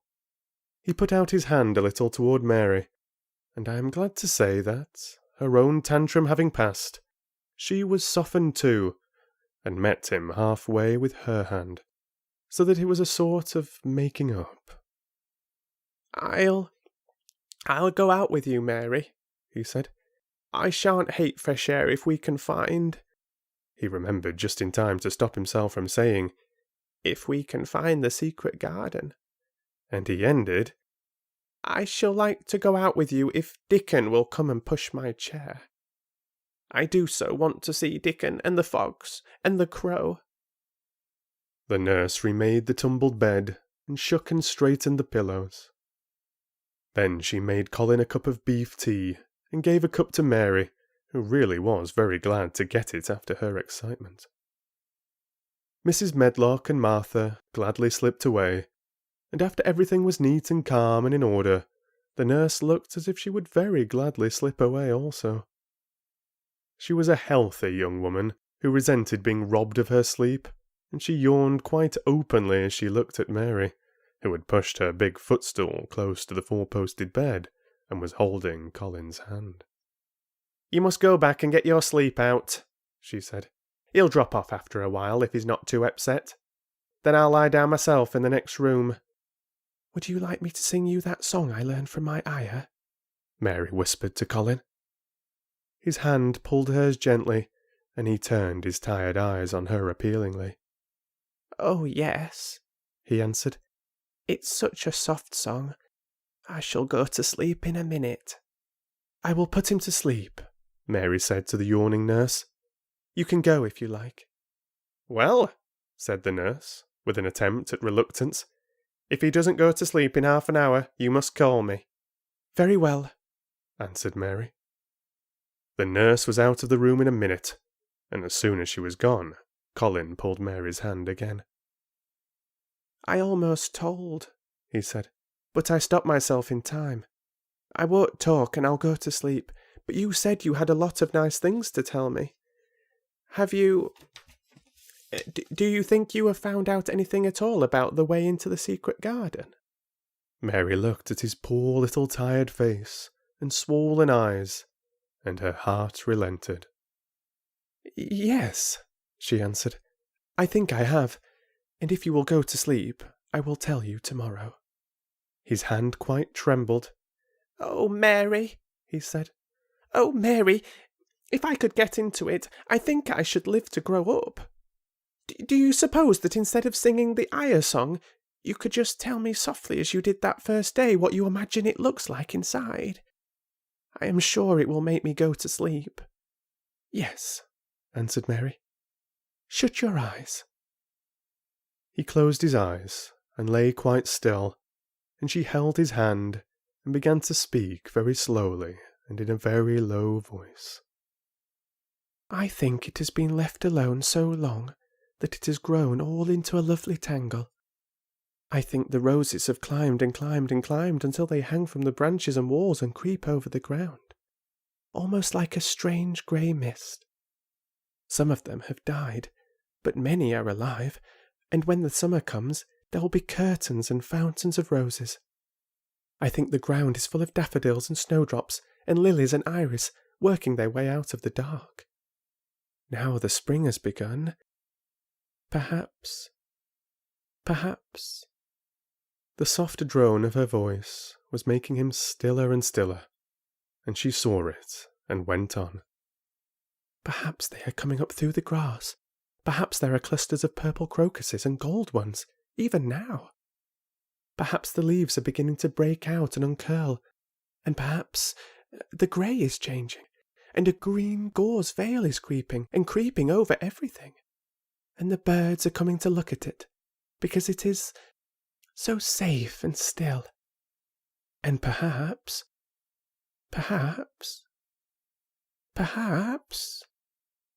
very softly and slowly indeed, the robin has found a mate and is building a nest.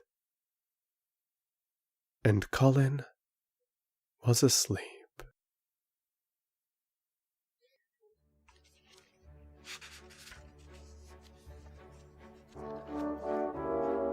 Oh, wasn't that lovely?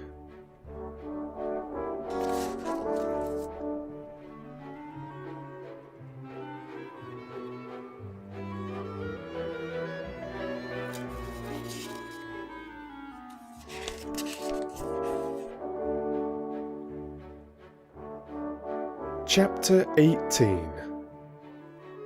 Thou munnot waste no time.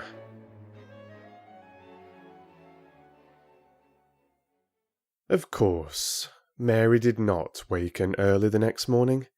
She slept late because she was tired, and when Martha brought her breakfast, she told her that though Colin was quite quiet, he was ill and feverish, as he always was after he had worn himself out with a fit of crying. Mary ate her breakfast slowly as she listened. He says he wishes thou would please go and see him as soon as thou can, Martha said. It's queer what a fancy he's took to thee. Thou did give it him last night for sure, didn't thou? Nobody else would have dared to do it.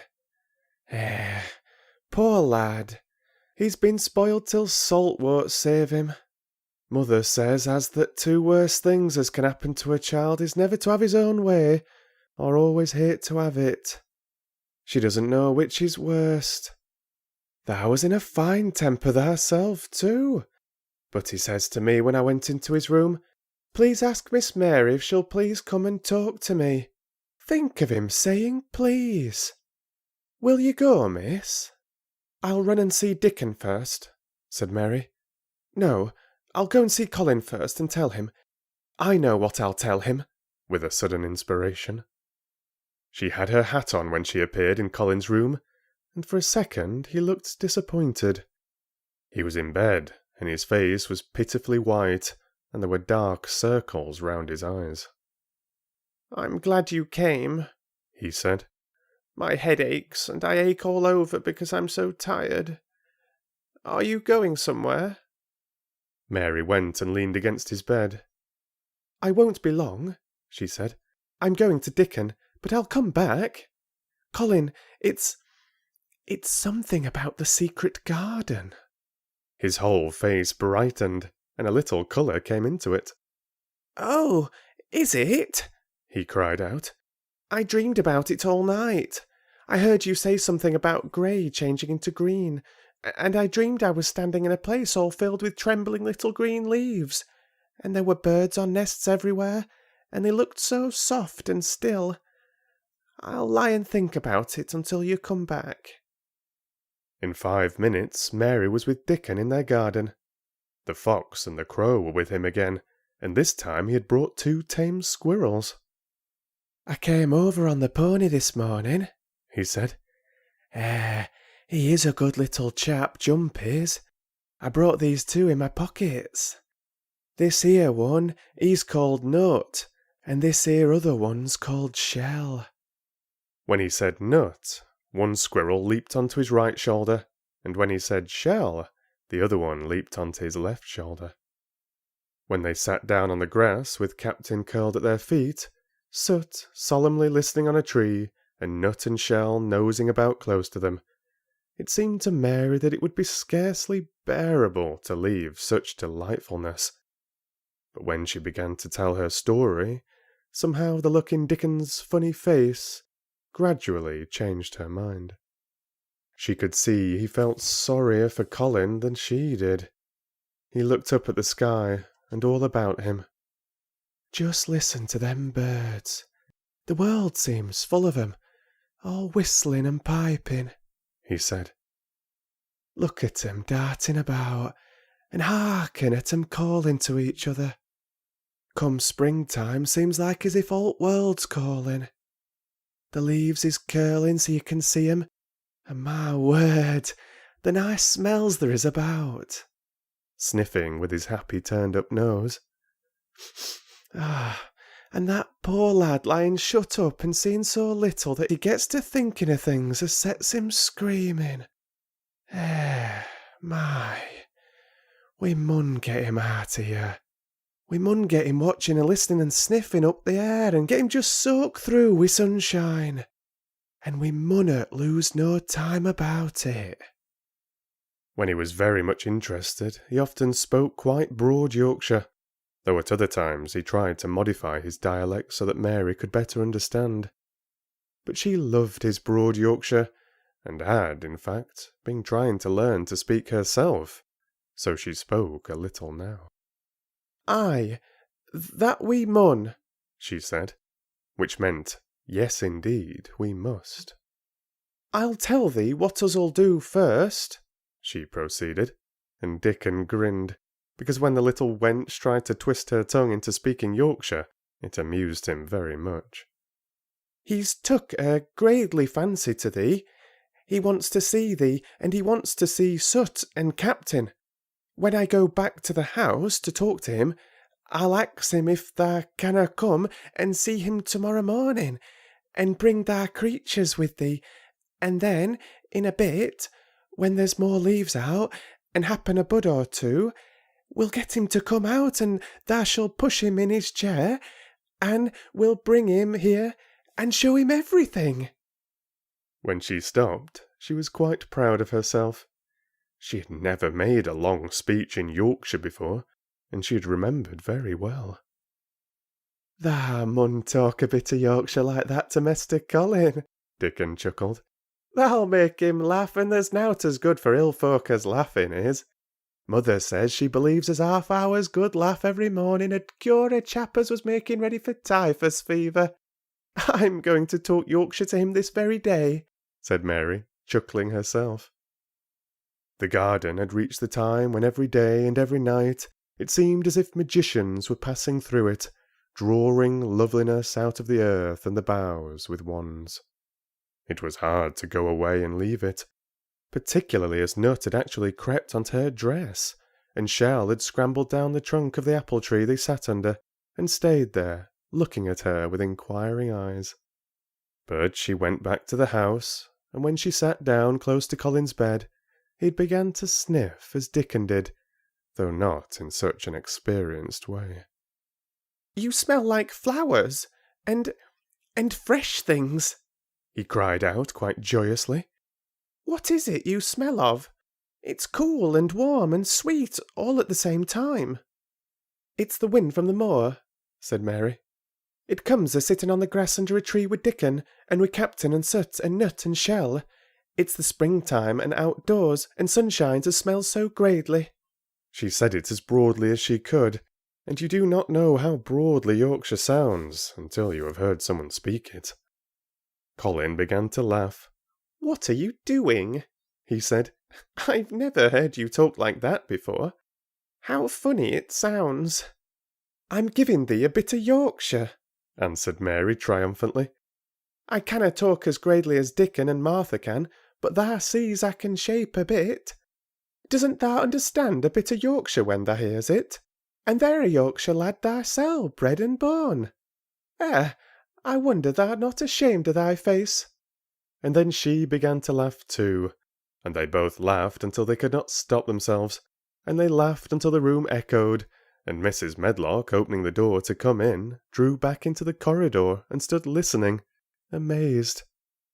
"Well, upon my word," she said, speaking rather broad Yorkshire herself, because there was no one to hear her, and she was so astonished. "Who ever heard the like? Whoever on earth would have thought it?" There was so much to talk about. It seemed as if Colin could never hear enough of Dickon and Captain and Soot and Nut and Shell and the pony whose name was Jump. Mary had run round into the wood with Dickon to see Jump. He was a tiny little shaggy moor pony with thick locks hanging over his eyes and with a pretty face and a nuzzling velvet nose. He was rather thin with living on moor grass, but he was as tough and wiry as if the muscle in his little legs had been made of steel springs. He had lifted his head and whinnied softly the moment he saw Dickon, and he had trotted up to him and put his head across his shoulder, and then Dickon had talked into his ear, and Jump had talked back, in odd little whinnies and puffs and snorts. Dickon had made him give Mary his small front hoof, and kiss her on her cheek with his velvet muzzle. "Does he really understand everything Dickon says?" Colin asked. "It seems as if he does," answered Mary. "Dickon says anything will understand if you're friends with it for sure, but you have to be friends for sure." Colin lay quiet a little while, and his strange grey eyes seemed to be staring at the wall, but Mary saw he was thinking. "I wish I was friends with things," he said at last, "but I'm not. I never had anything to be friends with, and I can't bear people." "Can't you bear me?" asked Mary. "Yes, I can," he answered. "It's very funny, but I even like you." "Ben Weatherstaff said I was like him," said Mary. "He said he'd warrant we'd both got the same nasty tempers. I think you are like him too. We're all three alike, you and I and Ben Weatherstaff. He said we were neither of us much to look at, and we were as sour as we looked. But I don't feel as sour as I used to before I knew the Robin and Dickon." "Did you feel as if you hated people?" "Yes," answered Mary, without any affectation. "I should have detested you if I had seen you before I saw the Robin and Dickon." Colin put out his thin hand and touched her. "Mary," he said, "I wish I hadn't said what I did about sending Dickon away. I hated you when you said he was like an angel, and I laughed at you. But perhaps he is." "Well, it was rather funny to say it," she admitted frankly, "because his nose does turn up and he has a big mouth, and his clothes have patches all over them, and he talks broad Yorkshire. But if an angel did come to Yorkshire and live on the moor, if there was a Yorkshire angel, I believe he'd understand the green things and know how to make them grow, and he would know how to talk to the wild creatures as Dickon does, and they'd know he was friends for sure." "I shouldn't mind Dickon looking at me," said Colin. "I want to see him." "I'm glad you said that," answered Mary, because... Quite suddenly it came into her mind that this was the minute to tell him. Colin knew something new was coming. "Because what?" he cried eagerly. Mary was so anxious that she got up from her stool and came to him, and caught hold of both his hands. "Can I trust you? I trusted Dickon because birds trusted him. Can I trust you? For sure? For sure?" she implored. Her face was so solemn that he almost whispered his answer. "Yes, Yes! Well, Dickon will come to see you tomorrow morning, and he'll bring his creatures with him. Oh! Colin cried out in delight. But that's not all, Mary went on, almost pale with solemn excitement. The rest is better. There is a door into the garden. I found it. It is under the ivy on the wall. If he had been a strong, healthy boy, Colin would have probably shouted, "Hooray, hooray, hooray!" But he was weak and rather hysterical. His eyes grew bigger, and he gasped for breath. "Oh, Mary!" he cried out, with a half-sob. "Shall I see it? Shall I get into it? Shall I live to get into it?" And he clutched her hands and dragged her toward him. "Of course you'll see it," snapped Mary indignantly. "Of course you'll live to get into it. Don't be silly." And she was so unhysterical and natural and childish that she brought him to his senses, and he began to laugh at himself. And a few minutes afterward, she was sitting on her stool again, telling him not what she imagined the secret garden to be like, but what it really was. And Colin's aches and tiredness were forgotten, and he was listening enraptured. "It is just what you thought it would be," he said at last. "It sounds just as if you had really seen it. You know I said that when you told me first." Mary hesitated about 2 minutes, and then boldly spoke the truth. "I had seen it, and I had been in," she said. "I found the key and got in weeks ago. But I daren't tell you. I daren't because I was so afraid I couldn't trust you. For sure." Oh, how lovely.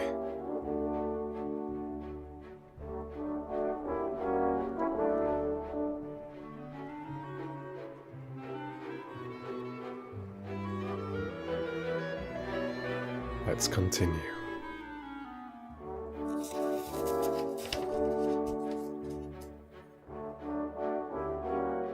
Chapter 19. It has come.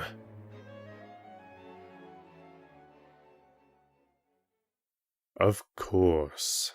Dr. Craven had been sent for the morning after Colin had had his tantrum. He was always sent for at once when such a thing occurred, and he always found, when he arrived, a white, shaken boy lying on his bed, sulky and still so hysterical that he was ready to break into fresh sobbing at the least word. In fact, Dr. Craven dreaded and detested the difficulties of these visits. On this occasion, he was away from Misselthwaite Manor until afternoon. "How is he?" he asked Mrs. Medlock rather irritably when he arrived. "He will break a blood vessel in one of those fits some day. The boy is half insane with hysteria and self-indulgence." "Well, sir," answered Mrs. Medlock, "you'll scarcely believe your eyes when you see him. That plain sour-faced child that's almost as bad as himself has just bewitched him. How she's done it, there's no telling. The Lord knows she's nothing to look at, and you scarcely ever hear her speak. But she did what none of us dare do. She just flew at him like a little cat last night and stamped her feet and ordered him to stop screaming. And somehow she startled him so that he actually did stop. And this afternoon, well, just come up and see, sir.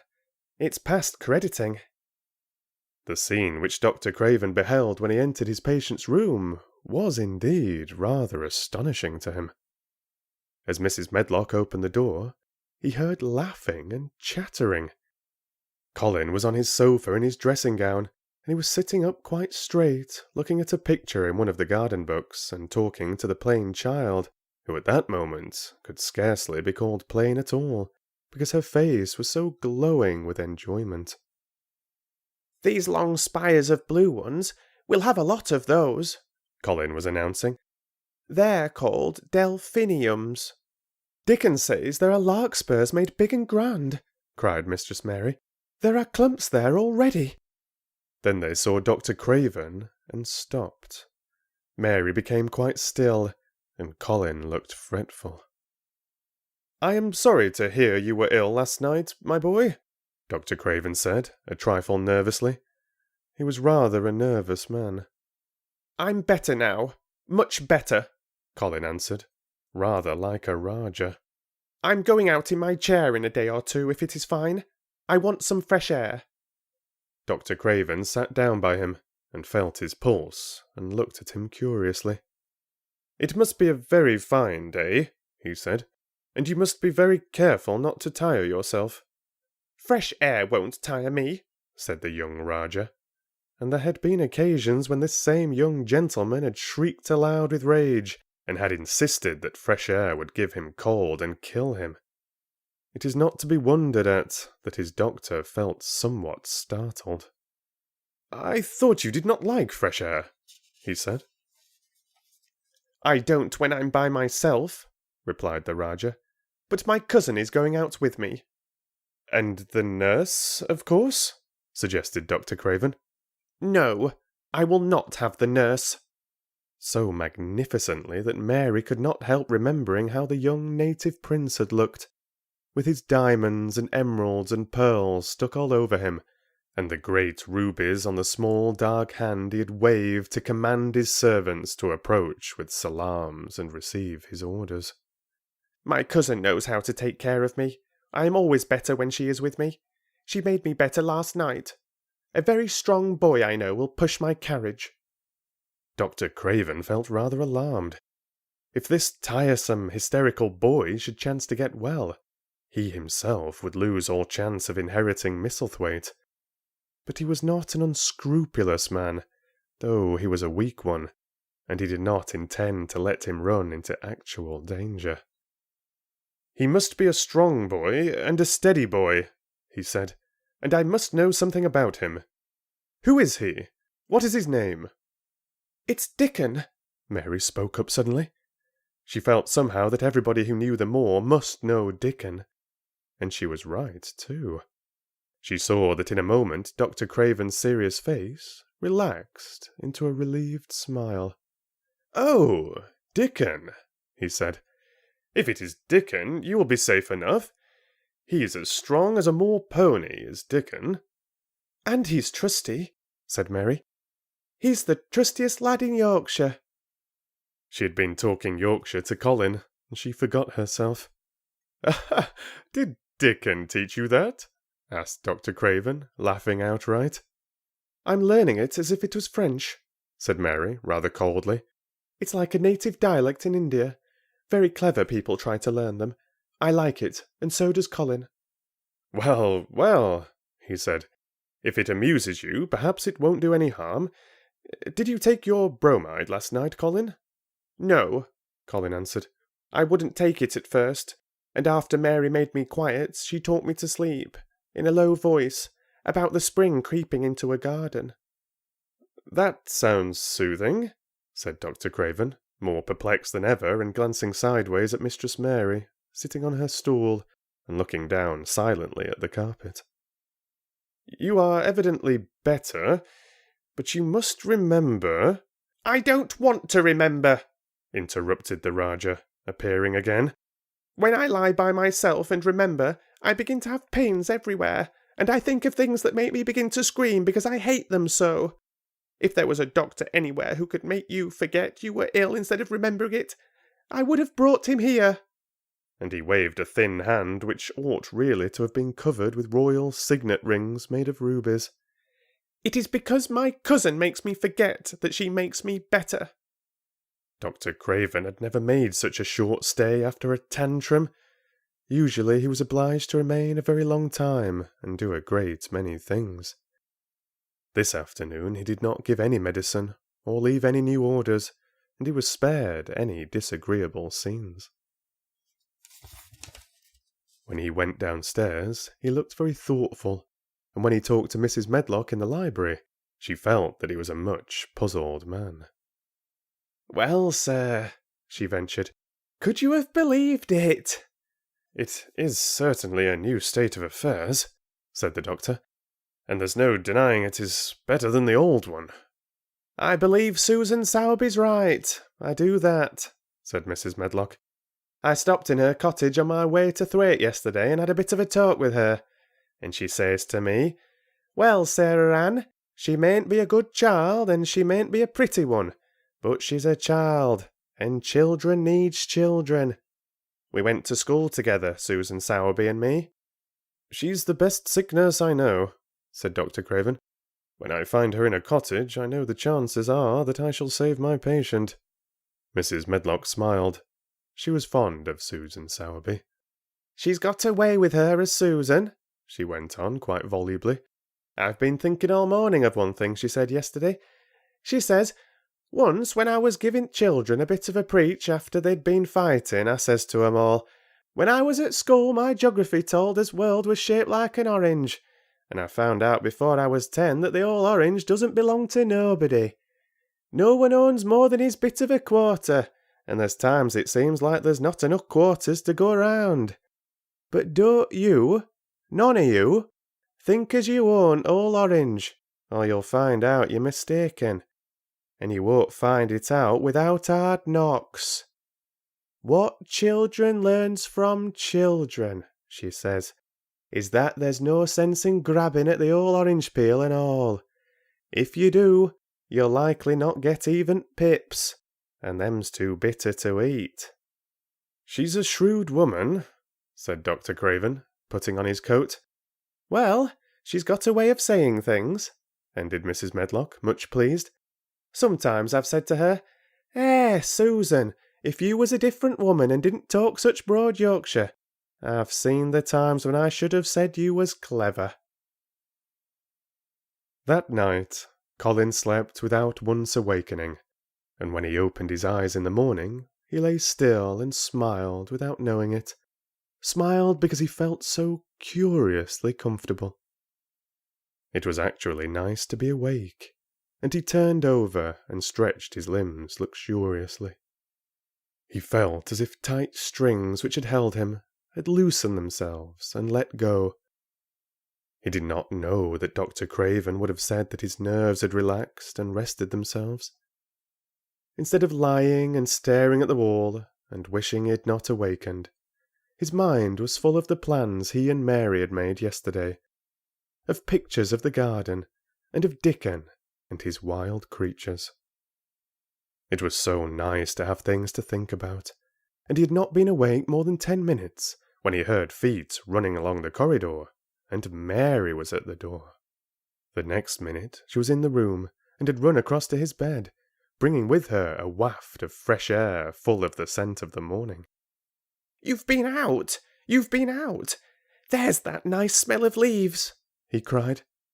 She had been running, and her hair was loose and blown, and she was bright with the air and pink-cheeked, though he could not see it.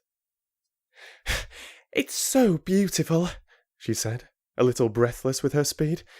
"You never saw anything so beautiful. It has come. I thought it had come that other morning, but it was only coming. It is here now. It has come, the spring. Dickon say so." "Has it?" cried Colin, and though he really knew nothing about it, he felt his heart beat. He actually sat up in bed. "Open the window," he added, laughing half with joyful excitement and half at his own fancy. "Perhaps we may hear golden trumpets." And though he laughed, Mary was at the window in a moment, and in a moment more it was opened wide, and freshness and softness and scents and bird songs were pouring through. "That's fresh air," she said. "Lie on your back and draw in long breaths of it. That's what Dickon does when he's lying on the moor. He says he feels it in his veins, and it makes him strong, and he feels as if he could live for ever and ever. Breathe it and breathe it." She was only repeating what Dickon had told her, but she caught Colin's fancy. "For ever and ever? Does it make him feel like that?" he said, and he did as she told him, drawing in long deep breaths over and over again, until he felt that something quite new and delightful was happening to him. Mary was at his bedside again. "Things are crowding up out of the earth," she ran on in a hurry, "and there are flowers uncurling and buds on everything, and the green veil has covered nearly all the grey, and the birds are in such a hurry about their nests for fear they may be too late, that some of them are even fighting for places in the secret garden. And the rose bushes look as wick can be, and there are primroses in the lanes and woods, and the seeds we planted are up, and Dickon has brought the fox and the crow and the squirrels and a newborn lamb. And then she paused for breath. The newborn lamb Dickon had found 3 days before, lying by its dead mother among the gorse bushes on the moor. It was not the first motherless lamb he had found, and he knew what to do with it. He had taken it to the cottage, wrapped in his jacket, and he had let it lie near the fire, and had fed it with warm milk.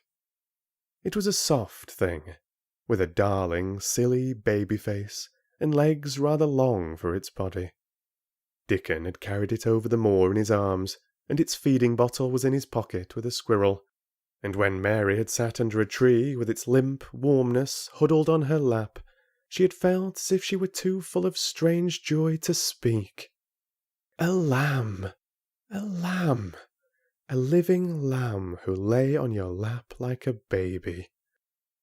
She was describing it with great joy, and Colin was listening and drawing in long breaths of air when the nurse entered. She started a little at the sight of the open window. She had sat stifling in the room many a warm day because her patient was sure that open windows gave people cold. "Are you sure you're not chilly, Master Colin?" she inquired. "No," was the answer. "I am breathing long breaths of fresh air. It makes you strong. I am going to get up to the sofa for breakfast, and my cousin will have breakfast with me." The nurse went away, concealing a smile, to give the order for 2 breakfasts. She found the servants' hall a more amusing place than the invalid's chamber, and just now everybody wanted to hear the news from upstairs. There was a great deal of joking about the unpopular young recluse, who, as the cook said, had found his master, and good for him. The servants' hall had been very tired of the tantrums, and the butler, who was a man with a family, had more than once expressed his opinion that the invalid would be all the better for a good hiding. When Colin was on his sofa and the breakfast for 2 was put upon the table, he made an announcement to the nurse in his most Raja-like manner. "A boy and a fox and a crow and 2 squirrels and a newborn lamb are coming to see me this morning. I want them brought upstairs as soon as they come," he said. "You are not to begin playing with the animals in the servants' hall and keep them there. I want them here." The nurse gave a slight gasp and tried to conceal it with a cough. "Yes, sir," she answered. "I'll tell you what you can do," added Colin, waving his hand. "You can tell Martha to bring them here. The boy is Martha's brother. His name is Dickon, and he is an animal charmer." "I hope the animals won't bite, Master Colin," said the nurse. "I told you he was a charmer," said Colin austerely. "Charmers' animals never bite." "There are snake charmers in India," said Mary, "and they can put their snakes' heads in their mouths." "Oh, goodness!" shuddered the nurse. They ate their breakfast with the morning air pouring in upon them. Colin's breakfast was a very good one, and Mary watched him with serious interest. "You will begin to get fatter just as I did," she said. "I never wanted my breakfast when I was in India, and now I always want it." "I wanted mine this morning," said Colin. "Perhaps it was the fresh air. When do you think Dickon will come?" He was not long in coming. In about 10 minutes, Mary held up her hand. "Listen," she said. "Did you hear a caw?" Colin listened and heard it. The oddest sound in the world to hear inside a house. A horse. "Caw, caw." "Yes," he answered. "That's Soot," said Mary. "Listen again. Do you hear a bleat? A tiny one?" "Oh, yes," cried Colin, quite flushing. "That's the newborn lamb," said Mary. "He's coming." Dickon's moorland boots were thick and clumsy, and though he tried to walk quietly, they made a clumping sound as he walked through the long corridors. Mary and Colin heard him marching, marching until he passed through the tapestry door onto the soft carpet of Colin's own passage. "If you please, sir, here's Dickon and his creatures." Dickon came in smiling his nicest wide smile. The new-born lamb was in his arms, and the little red fox trotted by his side. Nut sat on his left shoulder, and Soot on his right, and Shell's head and paws peeped out of his coat pocket. Colin slowly sat up, and stared, as he had stared when he first saw Mary, but this was a stare of wonder and delight. The truth was that in spite of all he had heard, he had not in the least understood what this boy would be like, and that his fox and his crow and his squirrels and his lamb were so near to him and his friendliness that they seemed almost to be a part of himself. Colin had never talked to a boy in his life, and he was so overwhelmed by his own pleasure and curiosity that he did not even think of speaking. But Dickon did not feel the least shy or awkward. He had not felt embarrassed because the crow had not known his language, and only stared and had not spoken to him the first time they met. Creatures were always like that, until they found out about you. He walked over to Colin's sofa, and put the newborn lamb quietly on his lap, and immediately the little creature turned to the warm velvet dressing-gown, and began to nuzzle and nuzzle in its folds, and butt its tight-curled head with soft impatience against his side. Of course, no boy could have helped speaking then. "What is it doing?" cried Colin. "What does it want?" "It wants its mother," said Dickon, smiling more and more. "I brought it to thee a bit hungry, because I know tha'd like to see it feed." He knelt down by the sofa and took a feeding bottle from his pocket. "Come on, little un," he said, turning the small woolly white head with a gentle brown hand. "This is what thou's after. Thou'll get more out of this than thou will out of silk velvet coats. There now." And he pushed the rubber tip of the bottle into the nuzzling mouth, and the lamb began to suck it with ravenous ecstasy. After that there was no wondering what to say. By the time the lamb fell asleep, questions poured forth, and Dickon answered them all. He told them how he had found the lamb just as the sun was rising 3 mornings ago. He had been standing on the moor, listening to a skylark, and watching him swing higher and higher into the blue, until he was only a speck in the heights of blue. "I'd almost lost him but for his song, and I was wondering how a chap could hear it when it seemed as if he'd get out at world in a minute. And just then I heard something else far off among the gorse bushes. It was a weak bleating, and I knowed it was the new lamb as was hungry, and I knowed it wouldn't be hungry if it hadn't lost its mother somehow, so I set off searching. I did have a look for it. I went in and out among the gorse bushes, and round and round and round. I always seemed to take the wrong turning. But at last I seed a bit of white by a rock on top o' the moor, and I climbed up and found little un half dead with cold and clemming." While he talked, Soot flew solemnly in and out of the open window, and cawed remarks about the scenery, while Nut and Shell made excursions into the big trees outside, and ran up and down trunks and explored branches. Captain curled up near Dickon, who sat on the hearthrug from preference. They looked at the pictures in the gardening books, and Dickon knew all the flowers by their country names, and knew exactly which ones were already growing in the secret garden. "I couldna say that there name," he said, pointing to one under which was written Aquilegia. "but us calls that a columbine, and that there one it's a snapdragon, and they both grow wild in hedges. But these is garden ones, and they're bigger and grander. There's some big clumps of columbine in garden. They'll look like a bed of blue and white butterflies fluttering when they're out." "I'm going to see them," cried Colin. "I am going to see them." "Aye, that there mun," said Mary quite seriously. "And there munnot lose no time about it."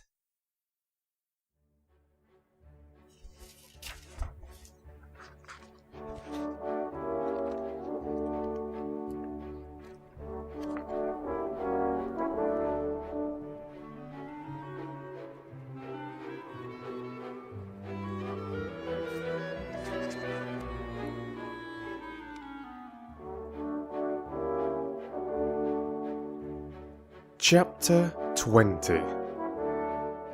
I shall live for ever and ever and ever.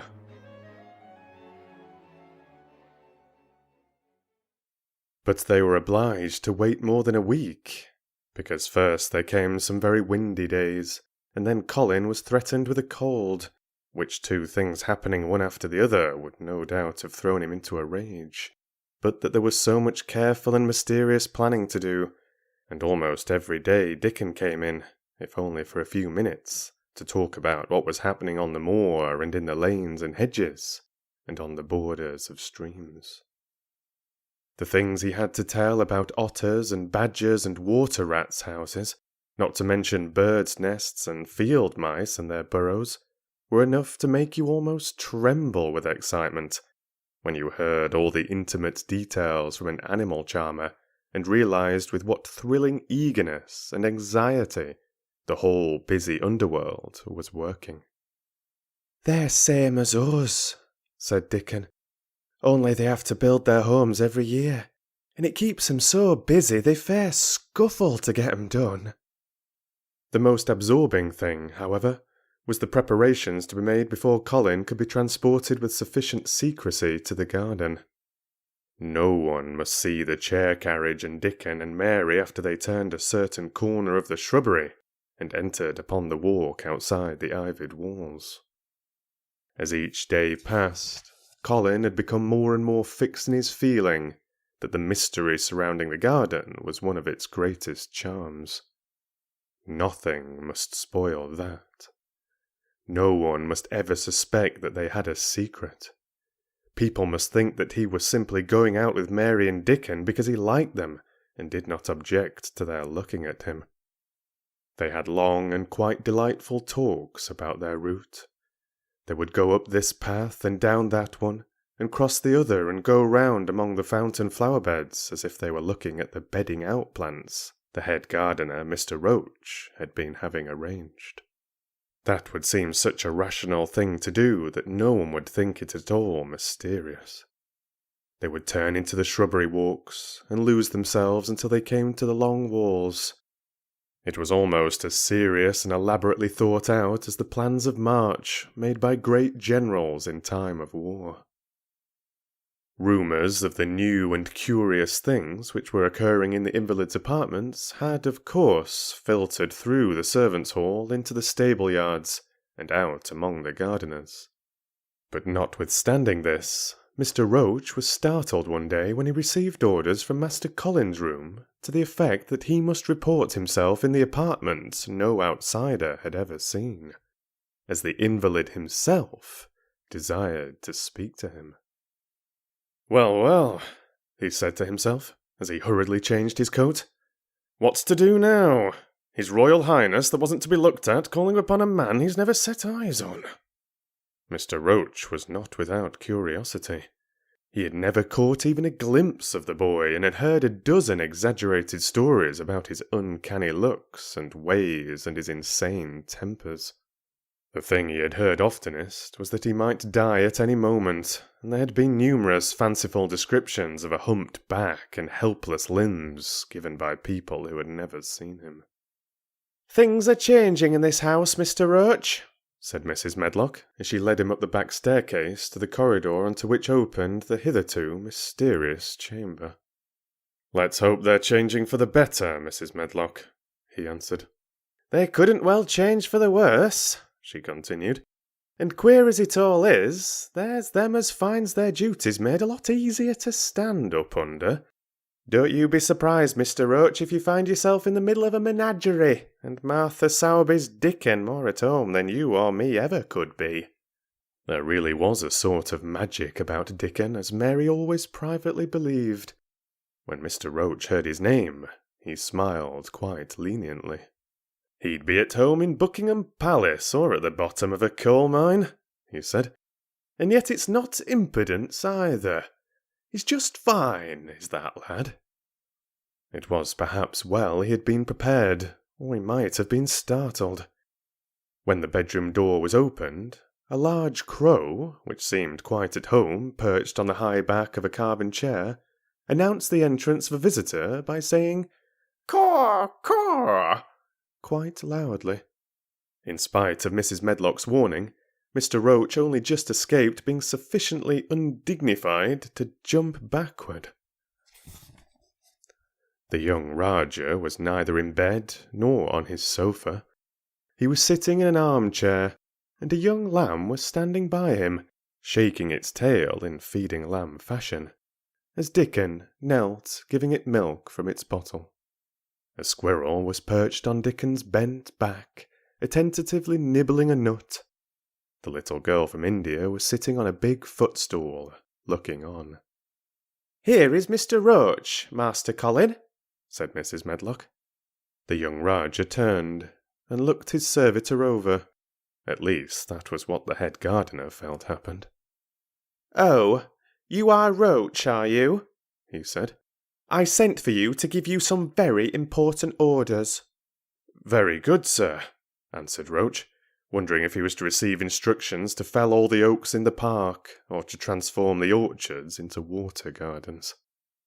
"I am going out in my chair this afternoon," said Colin. "If the fresh air agrees with me, I may go out every day.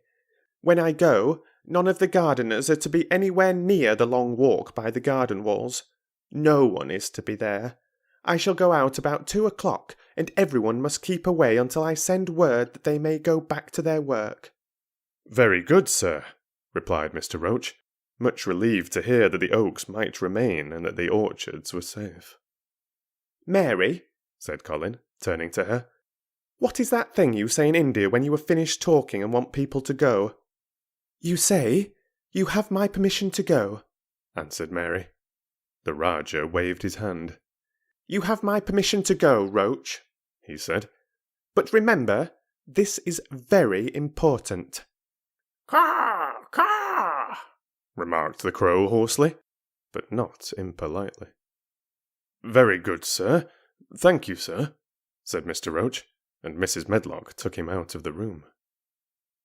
Outside in the corridor, being a rather good-natured man, he smiled until he almost laughed. "My word," he said, "he's got a fine lordly way with him, hasn't he? You'd think he was a whole royal family rolled into one, prince consort and all." Protested Mrs. Medlock.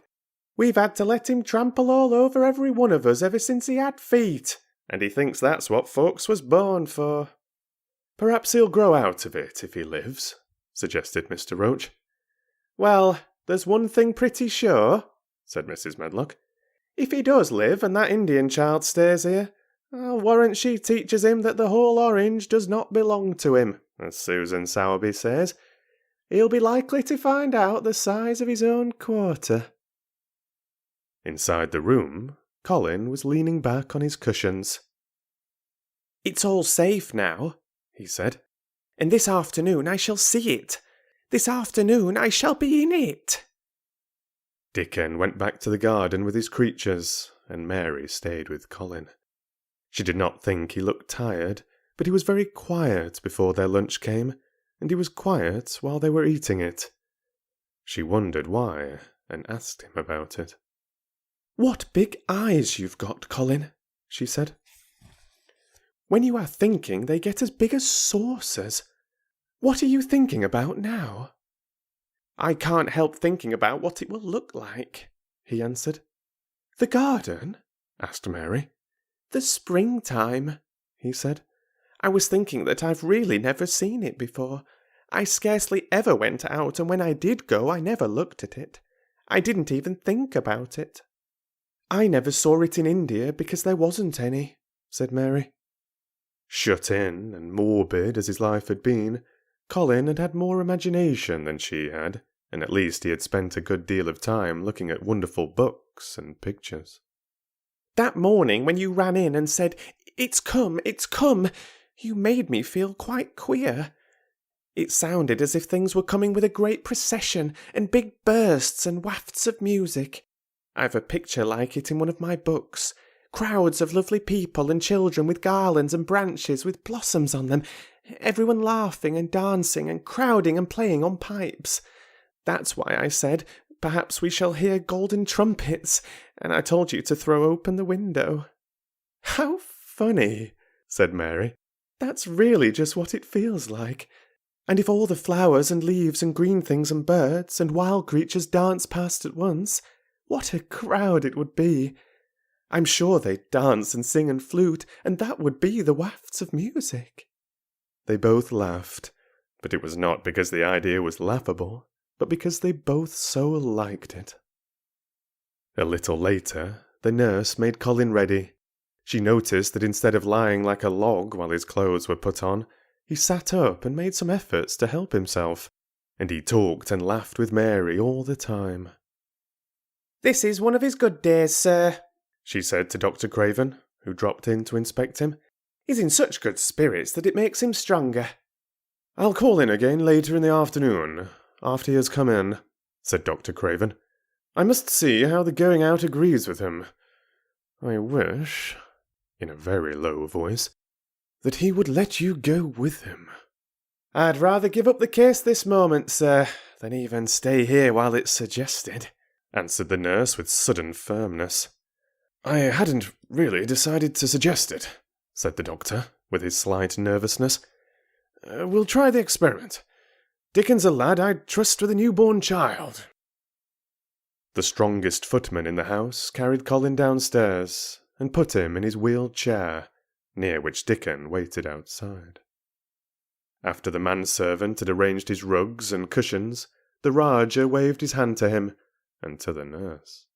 "You have my permission to go," he said, and they both disappeared quickly, and it must be confessed, giggled, when they were safely inside the house. Dickon began to push the wheeled chair slowly and steadily. Mistress Mary walked beside it, and Colin leaned back and lifted his face to the sky. The arch of it looked very high, and the small snowy clouds seemed like white birds floating on outspread wings below its crystal blueness.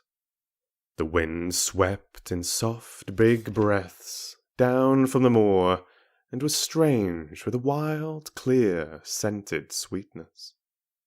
Colin kept lifting his thin chest to draw it in, and his big eyes looked as if it were they which were listening instead of his ears. "There are so many sounds of singing and humming and calling out," he said. "What is that scent the puffs of wind bring?" "It's gorse on moor that's opening out," answered Dickon. The bees are at it wonderful today." Not a human creature was to be caught sight of in the paths they took. In fact, every gardener or gardener's lad had been witched away. But they wound in and out among the shrubbery, and out and round the fountain beds, following their carefully planned routes for the mere mysterious pleasure of it. But when at last they turned into the long walk by the ivied walls, the excited sense of an approaching thrill made them, for some curious reason they could not have explained, begin to speak in whispers. "This is it," breathed Mary. "This is where I used to walk up and down and wonder and wonder." "Is it?" cried Colin, and his eyes began to search the ivy with eager curiousness. "But I can see nothing," he whispered. "There is no door." "That's what I thought," said Mary. Then there was a lovely, breathless silence, and the chair wheeled on. "That is the garden where Ben Weatherstaff works," said Mary. "Is it?" said Colin. A few yards more, and Mary whispered again. "This is where the robin flew over the wall," she said. "Is it?" cried Colin. "Oh, I wish he'd come again." "And that," said Mary with solemn delight, pointing under a big lilac bush, "is where he perched on the little heap of earth and showed me the key." Then Colin sat up. "Where? There?" he cried, and his eyes were as big as the wolf's in Red Riding Hood, when Red Riding Hood felt called upon to remark on them. Dickon stood still, and the wheeled chair stopped. "And this," said Mary, stepping on to the bed close to the ivy, is where I went to talk to him when he chirped at me from the top of the wall. And this is the ivy the wind blew back." And she took hold of the hanging green curtain. "Oh, is it? Is it?" gasped Colin. "And here is the handle, and here is the door. Dickon, push him in quickly." And Dickon did it with one strong, steady, splendid push. But Colin had actually dropped back against his cushions, even though he gasped with delight, and he had covered his eyes with his hands and held them there, shutting out everything until they were inside and the chair stopped, as if by magic, and the door was closed. Not till then did he take them away, and look round and round and round, as Dickon and Mary had done, and over walls and earth and trees and swinging sprays and tendrils, the fair green veil of tender little leaves had crept, and in the grass under the trees and the grey urns in the alcoves, and here and there, everywhere, were touches or splashes of gold and purple and white, and the trees were showing pink and snow above his head, and there were fluttering of wings and faint sweet pipes and humming and scents and scents, and the sun fell warm upon his face, like a hand with a lovely touch, and in wonder Mary and Dickon stood and stared at him. He looked so strange and different, because a pink glow of colour had actually crept all over him, ivory face and neck and hands and all. "I shall get well! I shall get well!" he cried out. "Mary, Dickon, I shall get well, and I shall live for ever and ever and ever." Ah, how lovely.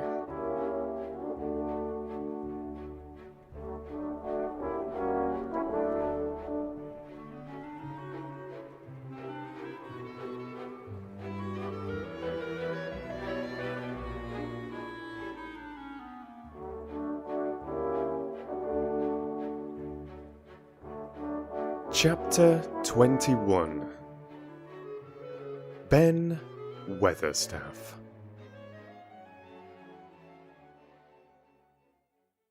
One of the strange things about living in the world is that it is only now and then one is quite sure one is going to live for ever and ever and ever. One knows it sometimes when one gets up at the tender solemn dawn time, and goes out and stands alone and throws one's head far back, and looks up, and watches the pale sky slowly changing and flushing, and marvellous unknown things happening, until the east almost makes one cry out and one's heart stand still at the strange unchanging majesty of the rising of the sun, which has been happening every morning for thousands and thousands and thousands of years. One knows it then for a moment or so, and one knows it sometimes when one stands by oneself in a wood at sunset, and the mysterious deep gold stillness slanting through and under the branches seems to be saying slowly again and again something one cannot quite hear, however much one tries. Then sometimes the immense quiet of the dark blue at night, with millions of stars waiting and watching, makes one sure. And sometimes a sound of far-off music makes it true, and sometimes a look in someone's eyes. And it was like that with Colin when he first saw and heard and felt the springtime inside the 4 high walls of a hidden garden. That afternoon the whole world seemed to devote itself to being perfect and radiantly beautiful and kind to one boy. Perhaps out of pure heavenly goodness the spring came and crowded everything it possibly could into that one place.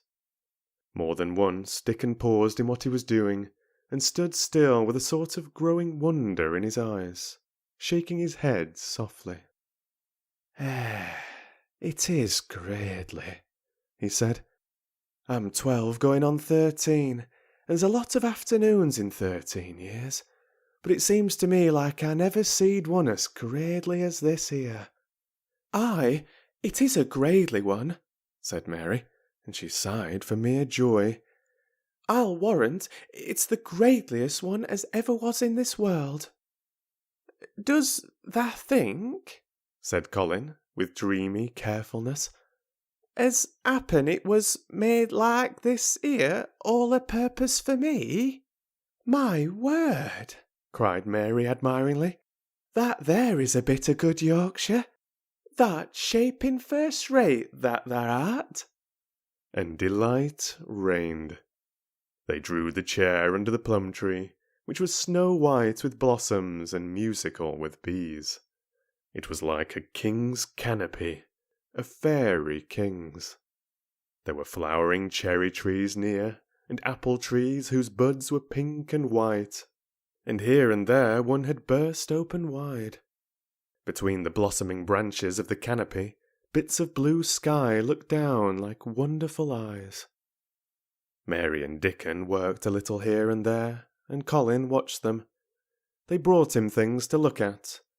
Buds which were opening, buds which were tight closed, bits of twig whose leaves were just showing green, the feather of a woodpecker which had dropped on the grass, the empty shell of some bird early hatched.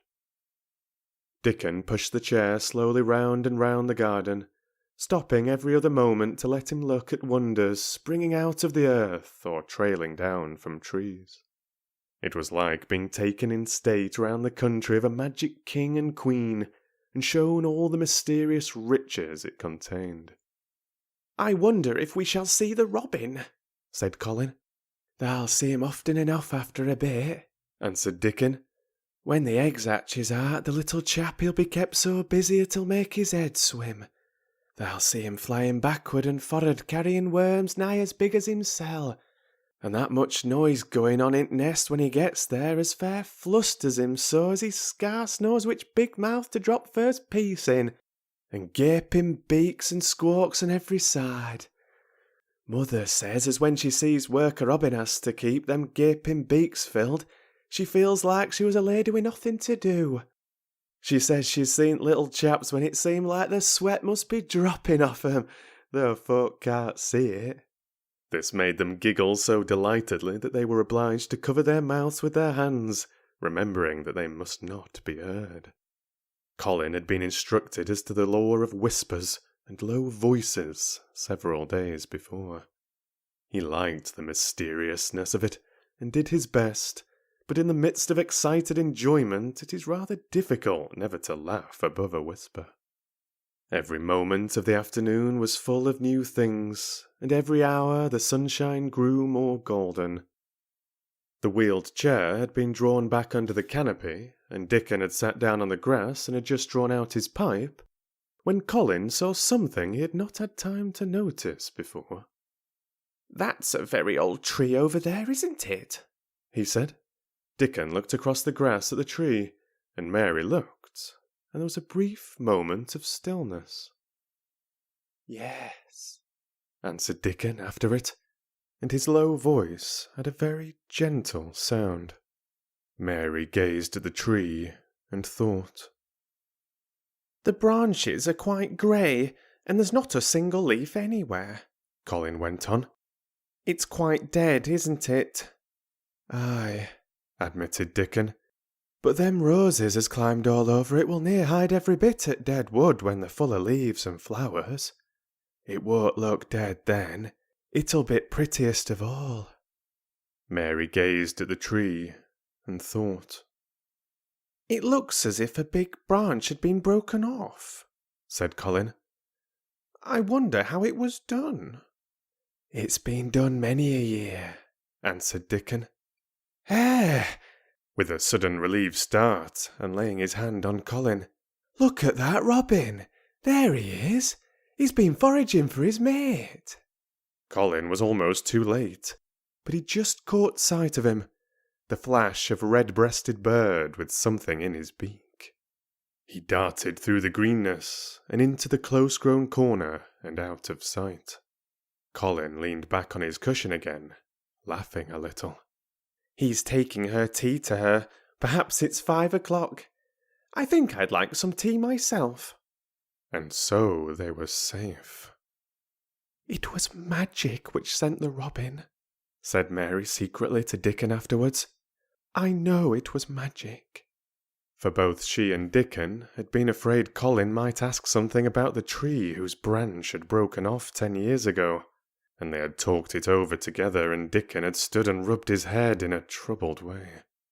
We mun look as if it wasn't no different from other trees, he had said. We couldn't never tell him how it broke, poor lad. If he says anything about it, we mun try to look cheerful. Aye, that we mun, had answered Mary. But she had not felt as if she looked cheerful when she gazed at the tree. She wondered and wondered in those few moments if there was any reality in that other thing Dickon had said. He had gone on rubbing his rust-red hair in a puzzled way, but a nice, comforted look had begun to grow in his blue eyes. Mrs. Craven was a very lovely young lady, he had gone on rather hesitatingly, and Mother, she thinks maybe she's about Misselthwaite many a time looking after Mester Colin, same as all mothers do when they're took out o' the world. They have to come back, they sees. Happen she's been in garden, and happen it was her set us to work, and told us to bring him here. Mary had thought he meant something about magic. She was a great believer in magic. Secretly, she quite believed that Dickon worked magic, of course, good magic, on everything near him, and that was why people liked him so much, and wild creatures knew he was their friend. She wondered, indeed, if it were not possible that his gift had brought the robin just at the right moment when Colin asked that dangerous question.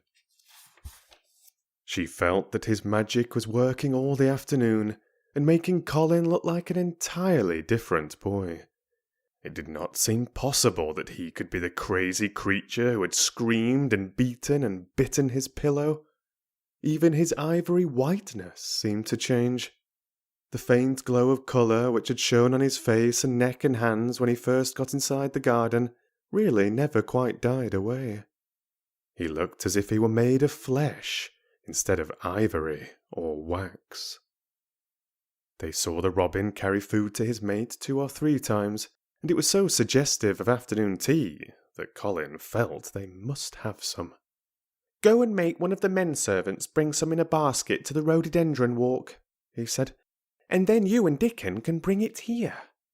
It was an agreeable idea, easily carried out, and when the white cloth was spread upon the grass, with hot tea and buttered toast and crumpets, a delightfully hungry meal was eaten, and several birds on domestic errands paused to inquire what was going on, and were led into investigating crumbs with great activity. Nut and Shell whisked up trees with pieces of cake, and Sut took the entire half of a buttered crumpet into a corner, and pecked at and examined and turned it over and made hoarse remarks about it, until he decided to swallow it all joyfully in one gulp. The afternoon was dragging toward its mellow hour. The sun was deepening the gold of its lances, the bees were going home, and the birds were flying past less often. Dickon and Mary were sitting on the grass, the tea basket was repacked ready to be taken back to the house, and Colin was lying against his cushions with his heavy locks pushed back from his forehead, and his face looking quite a natural colour. I don't want this afternoon to go, he said, but I shall come back tomorrow, and the day after, and the day after, and the day after. You'll get plenty of fresh air, won't you? Said Mary. I'm going to get nothing else, he answered. I've seen the spring now, and I'm going to see the summer. I'm going to see everything grow here. I'm going to grow here myself. That thou will, said Dickon. Us'll have thee walking about here and digging same as other folk afore long. Colin flushed tremendously. "Walk?" he said. "Dick, shall I?" Dickon's glance at him was delicately cautious. Neither he nor Mary had ever asked if anything was the matter with his legs. "For sure thou will," he said stoutly. Thou's got legs of thine own, same as other folks." Mary was rather frightened until she heard Colin's answer. "Nothing really ails them," he said, "but they are so thin and weak. They shake so that I'm afraid to try and stand on them." Both Mary and Dickon drew a relieved breath. "When thou stops being afraid, thou'lt stand on 'em," Dickon said with renewed cheer. "And thou'lt stop being afraid in a bit." "I shall," said Colin, and he lay still, as if he were wondering about things. They were really very quiet for a little while. The sun was dropping lower. It was that hour when everything stills itself, and they really had had a busy and exciting afternoon. Colin looked as if he were resting luxuriously. Even the creatures had ceased moving about, and had drawn together and were resting near them. Soot had perched on a low branch, and drawn up one leg, and dropped the grey film drowsily over his eyes. Mary privately thought he looked as if he might snore in a minute. In the midst of this stillness, it was rather startling when Colin half lifted his head and exclaimed in a loud, suddenly alarmed whisper, "Who is that man?" Dickon and Mary scrambled to their feet. "Man? Man?" they both cried in low, quick voices. Colin pointed to the high wall. "Look!" he whispered excitedly. "Just look!" Mary and Dickon wheeled about and looked. There was Ben Weatherstaff's indignant face, glaring at them over the wall from the top of a ladder. He actually shook his fist at Mary. "If I wasn't a batch elder and thou was a wench o' mine," he cried, "I'd give thee a hiding." He mounted another step threateningly, as if it were his energetic intention to jump down and deal with her. But as she came toward him, he evidently thought better of it, and stood on the top step of his ladder, shaking his fist down at her.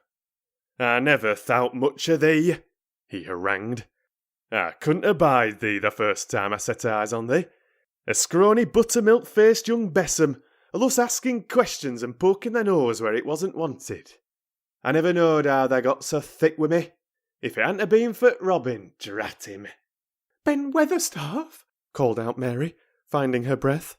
She stood below him and called up to him with a sort of gasp. "Ben Weatherstaff, it was the Robin who showed me the way." Then it did seem as if Ben really would scramble down on her side of the wall. He was so outraged.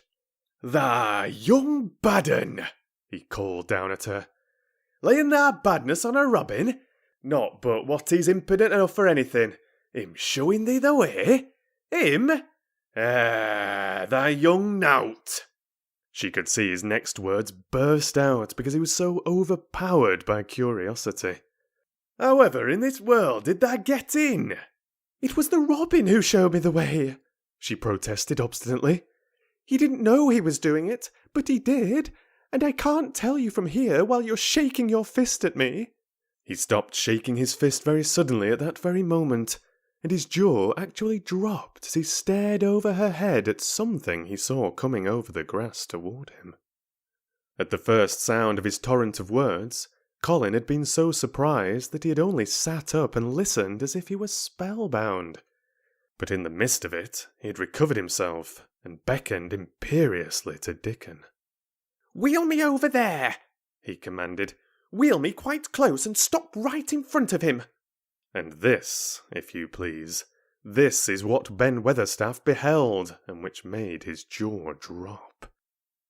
A wheeled chair with luxurious cushions and robes, which came toward him looking rather like some sort of state coach, because a young Rajah leaned back in it with royal command in his great black-rimmed eyes, and a thin white hand extended haughtily toward him, and it stopped right under Ben Weatherstaff's nose.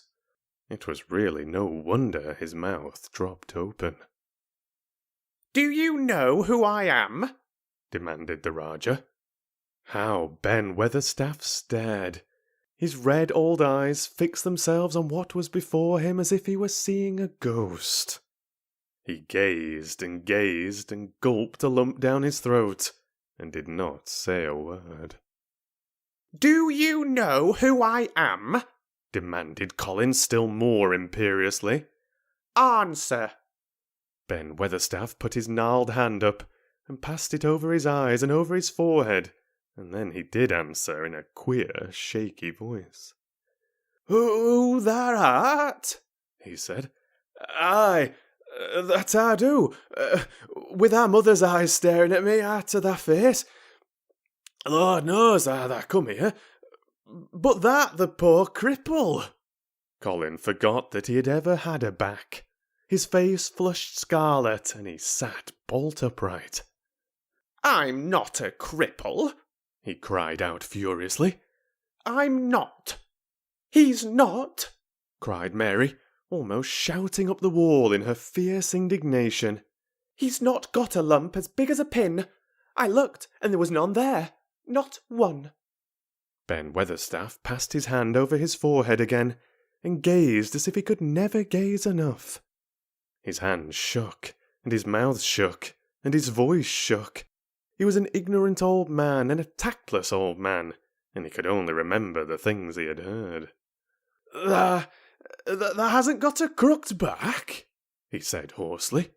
"No," shouted Colin. Thou hasn't got crooked legs?" quavered Ben more hoarsely yet. It was too much. The strength which Colin usually threw into his tantrums rushed through him now in a new way. Never yet had he been accused of crooked legs, even in whispers. And the perfectly simple belief in their existence, which was revealed by Ben Weatherstaff's voice, was more than Rajah flesh and blood could endure. His anger and insulted pride made him forget everything but this one moment, and filled him with a power he had never known before, an almost unnatural strength. "Come here!" he shouted to Dickon, and he actually began to tear the coverings off his lower limbs and disentangle himself. "Come here! Come here! This minute!" Dickon was by his side in a second. Mary caught her breath in a short gasp and felt herself turn pale. "He can do it! He can do it! He can do it! He can!" She gabbled over to herself under her breath as fast as ever she could. There was a brief, fierce scramble. The rugs were tossed onto the ground. Dickon held Colin's arm. The thin legs were out. The thin feet were on the grass. Colin was standing upright. Upright, as straight as an arrow and looking strangely tall. His head thrown back, and his strange eyes flashing lightning. "Look at me!" he flung up at Ben Weatherstaff. "Just look at me, you! Just look at me!" "He's as straight as I am," cried Dickon. "He's as straight as any lad of Yorkshire." What Ben Weatherstaff did Mary thought queer beyond measure.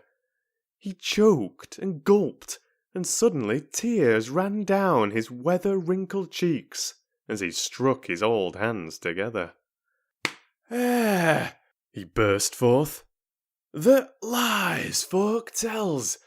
That as thin as a lath and as white as a wraith. But there's not a knob on thee. Thou'lt make a man yet. God bless thee." Dickon held Colin's arm strongly, but the boy had not begun to falter. He stood straighter and straighter, and looked Ben Weatherstaff in the face. "I'm your master," he said, "when my father is away, and you are to obey me. This is my garden. Don't dare to say a word about it. You get down from that ladder and go out a long walk, and Miss Mary will meet you and bring you here. I want to talk to you. We did not want you, but now you will have to be in the secret. Be quick." Ben Weatherstaff's crabbed old face was still wet with that one queer rush of tears. It seemed as if he could not take his eyes from thin, straight Colin, standing on his feet with his head thrown back. Lad," he almost whispered. My lad." And then, remembering himself, he suddenly touched his hat, gardener fashion, and said, "Yes, sir. Yes, sir," and obediently disappeared as he descended the ladder.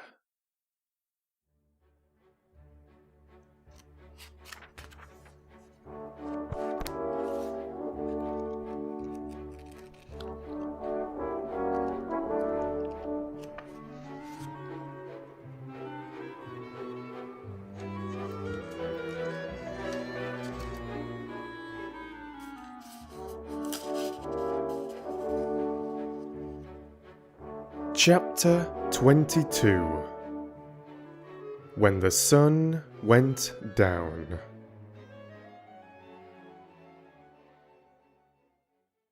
When his head was out of sight, Colin turned to Mary. "Go and meet him," he said, and Mary flew across the grass to the door under the ivy. Dickon was watching him with sharp eyes. There were scarlet spots on his cheeks, and he looked amazing, but he showed no signs of falling. "I can stand," he said, and his head was still held up, and he said it quite grandly. "I told thee thou could as soon as thou stopped being afraid," answered Dickon. "And thou stopped." "Yes, I've stopped," said Colin. Then suddenly he remembered something Mary had said. "Are you making magic?" he asked sharply. Dickon's curly mouth spread in a cheerful grin. "Thou's doing magic thysel," he said. "It's same magic as made these here work out o' earth." And he touched with his thick boot a clump of crocuses in the grass.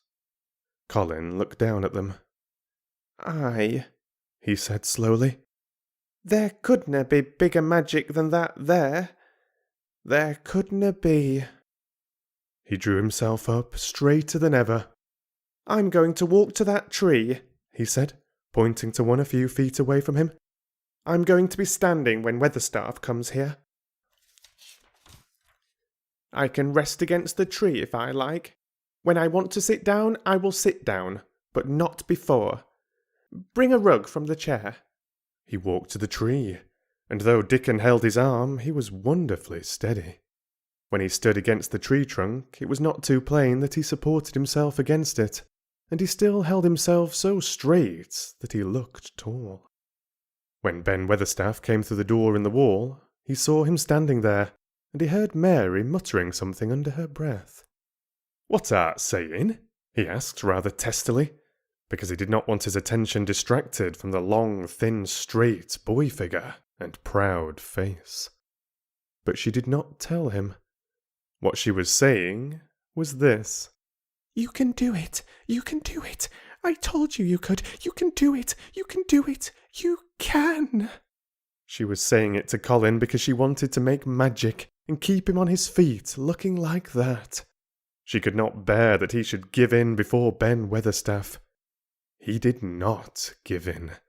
She was so uplifted by a sudden feeling that he looked quite beautiful in spite of his thinness. He fixed his eyes on Ben Weatherstaff in his funny, imperious way. "Look at me," he commanded. "Look at me all over. Am I a hunchback? Have I got crooked legs?" Ben Weatherstaff had not quite got over his emotion, but he had recovered a little and answered almost in his usual way. "Not thar," he said.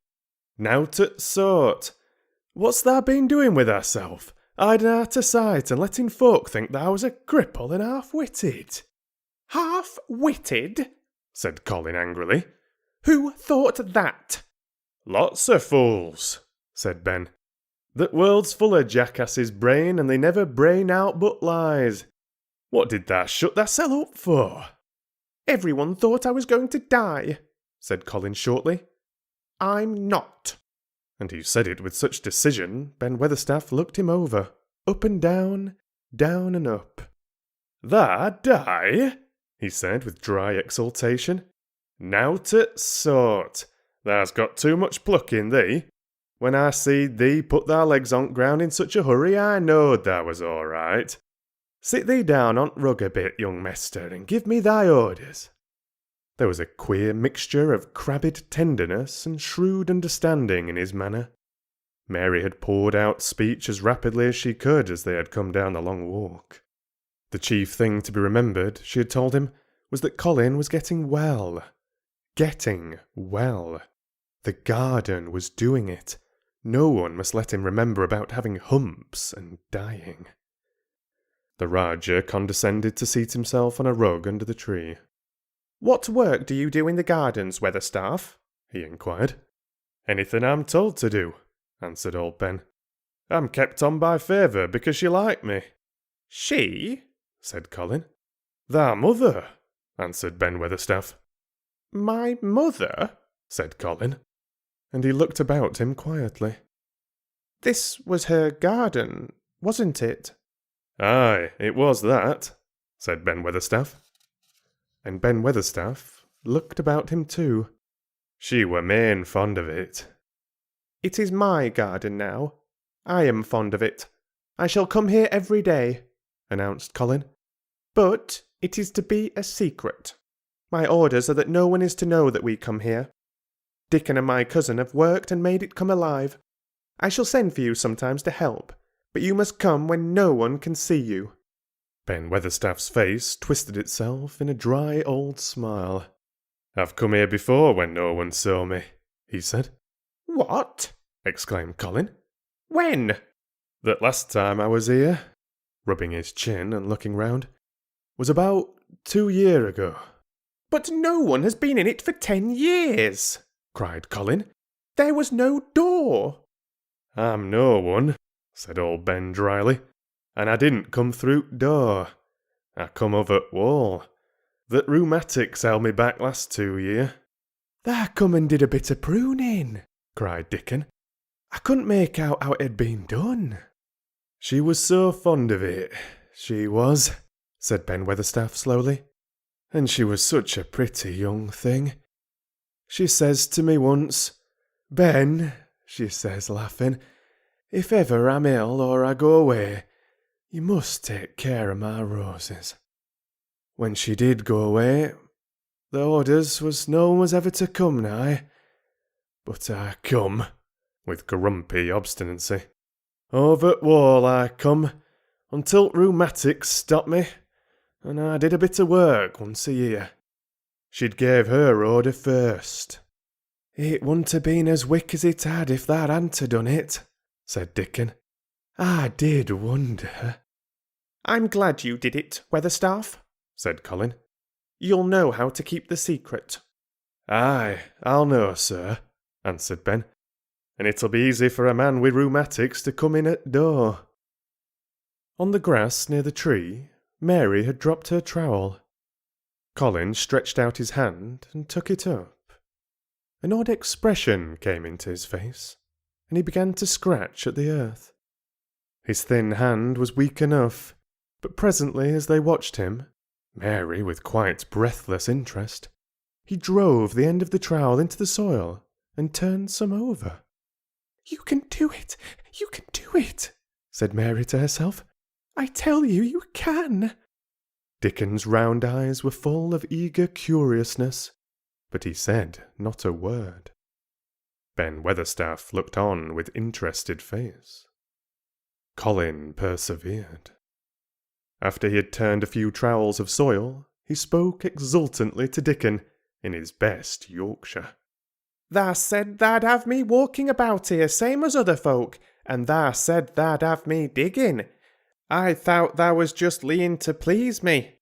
This is only th' first day, and I've walked, and here I am, digging." Ben Weatherstaff's mouth fell open again when he heard him, but he ended by chuckling. "Eh," he said, "that sounds as if tha'd got wits, I know. That's a Yorkshire lad for sure.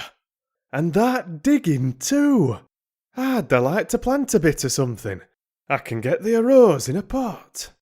Go and get it, said Colin, digging excitedly. Quick! Quick! It was done quickly enough indeed. Ben Weatherstaff went his way, forgetting rheumatics. Dickon took his spade and dug the hole deeper and wider than a new digger with thin white hands could make it. Mary slipped out to run and bring back a watering can. When Dickon had deepened the hole, Colin went on turning the soft earth over and over. He looked up at the sky, flushed and glowing with the strangely new exercise, slight as it was. I want to do it before the sun goes quite down, he said. Mary thought that perhaps the sun held back a few minutes, just on purpose. Ben Weatherstaff brought the rose in its pot from the greenhouse. He hobbled over the grass as fast as he could. He had begun to be excited too. He knelt down by the hole and broke the pot from the mould. Here, lad, he said, handing the plant to Colin. Set it in earth ourselves, same as King does when he goes to a new place. The thin white hands shook a little, and Colin's flush grew deeper as he set the rose in the mould and held it, while old Ben made firm the earth. It was filled in and pressed down and made steady. Mary was leaning forward on her hands and knees. Soot had flown down and marched forward to see what was being done. Nut and Shell chattered about it from a cherry tree. It's planted, said Colin at last, and the sun is only slipping over the edge. Help me up, Dickon. I want to be standing when it goes. That's part of the magic. And Dickon helped him, and the magic, or whatever it was, so gave him strength that when the sun did slip over the edge and end the strange, lovely afternoon for them, there he actually stood, on his 2 feet, laughing. Go, Colin.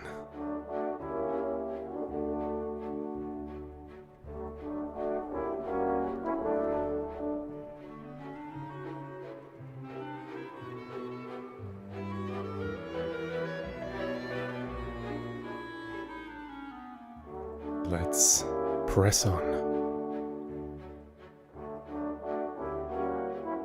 Chapter 23. Magic.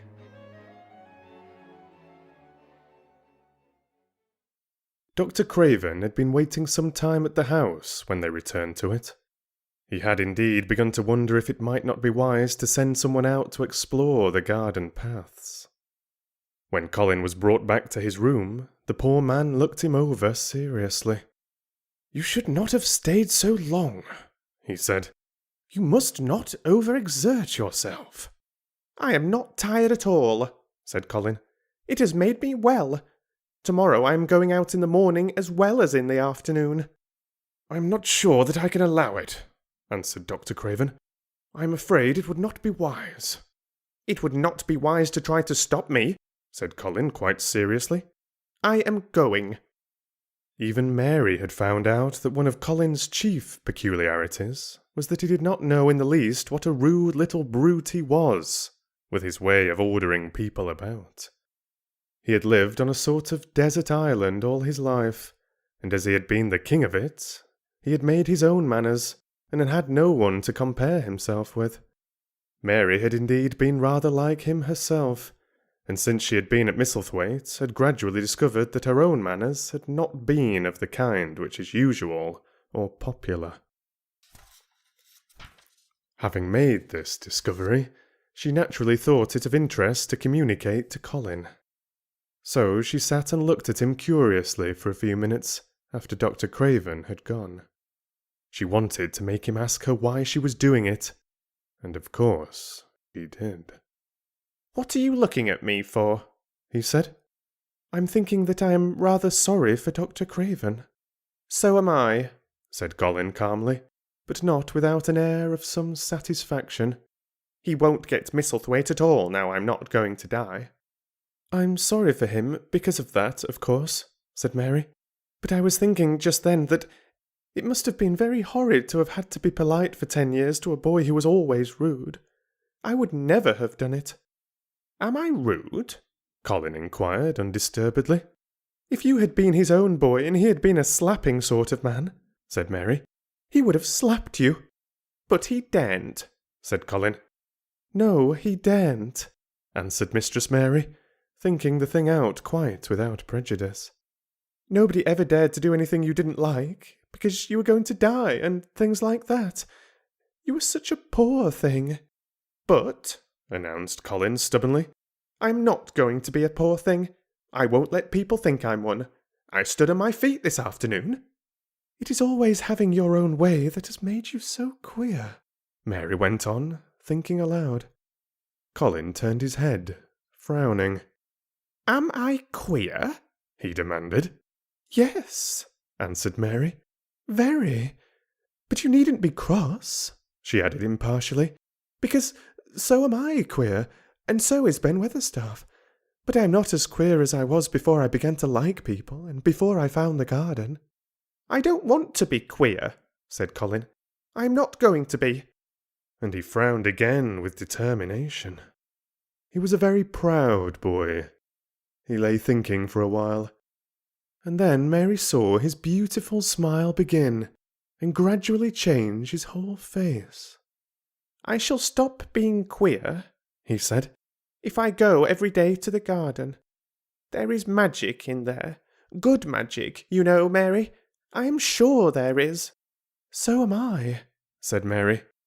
"Even if it isn't real magic," Colin said, "we can pretend it is. Something is there. Something." "It's magic," said Mary, "but not black. It's as white as snow." They always called it magic, and indeed it seemed like it in the months that followed. The wonderful months, the radiant months, the amazing ones. Oh, the things which happened in that garden! If you have never had a garden, you cannot understand, and if you have had a garden, you will know that it would take a whole book to describe all that came to pass there. At first it seemed that green things would never cease pushing their way through the earth, in the grass, in the beds, even in the crevices of the walls. Then the green things began to show buds, and the buds began to unfurl and show colour, every shade of blue, every shade of purple, every tint and hue of crimson. In its happy days, flowers had been tucked away into every inch and hole and corner. Ben Weatherstaff had seen it done, and had himself scraped out mortar from between the bricks of the wall, and made pockets of earth for lovely clinging things to grow on. Iris and white lilies rose out of the grass in sheaves, and the green alcoves filled themselves with amazing armies of the blue and white flower lances of tall delphiniums, or columbines, or campanulas. "She was main fond of 'em, she was," Ben Weatherstaff said. "She liked them things as was always pointing up to blue sky, she used to tell. Not as she was one of them that looked down on earth. Not her. She just loved it. But she said as blue sky allers looked so joyful." The seeds Dickon and Mary had planted grew as if fairies had tended them.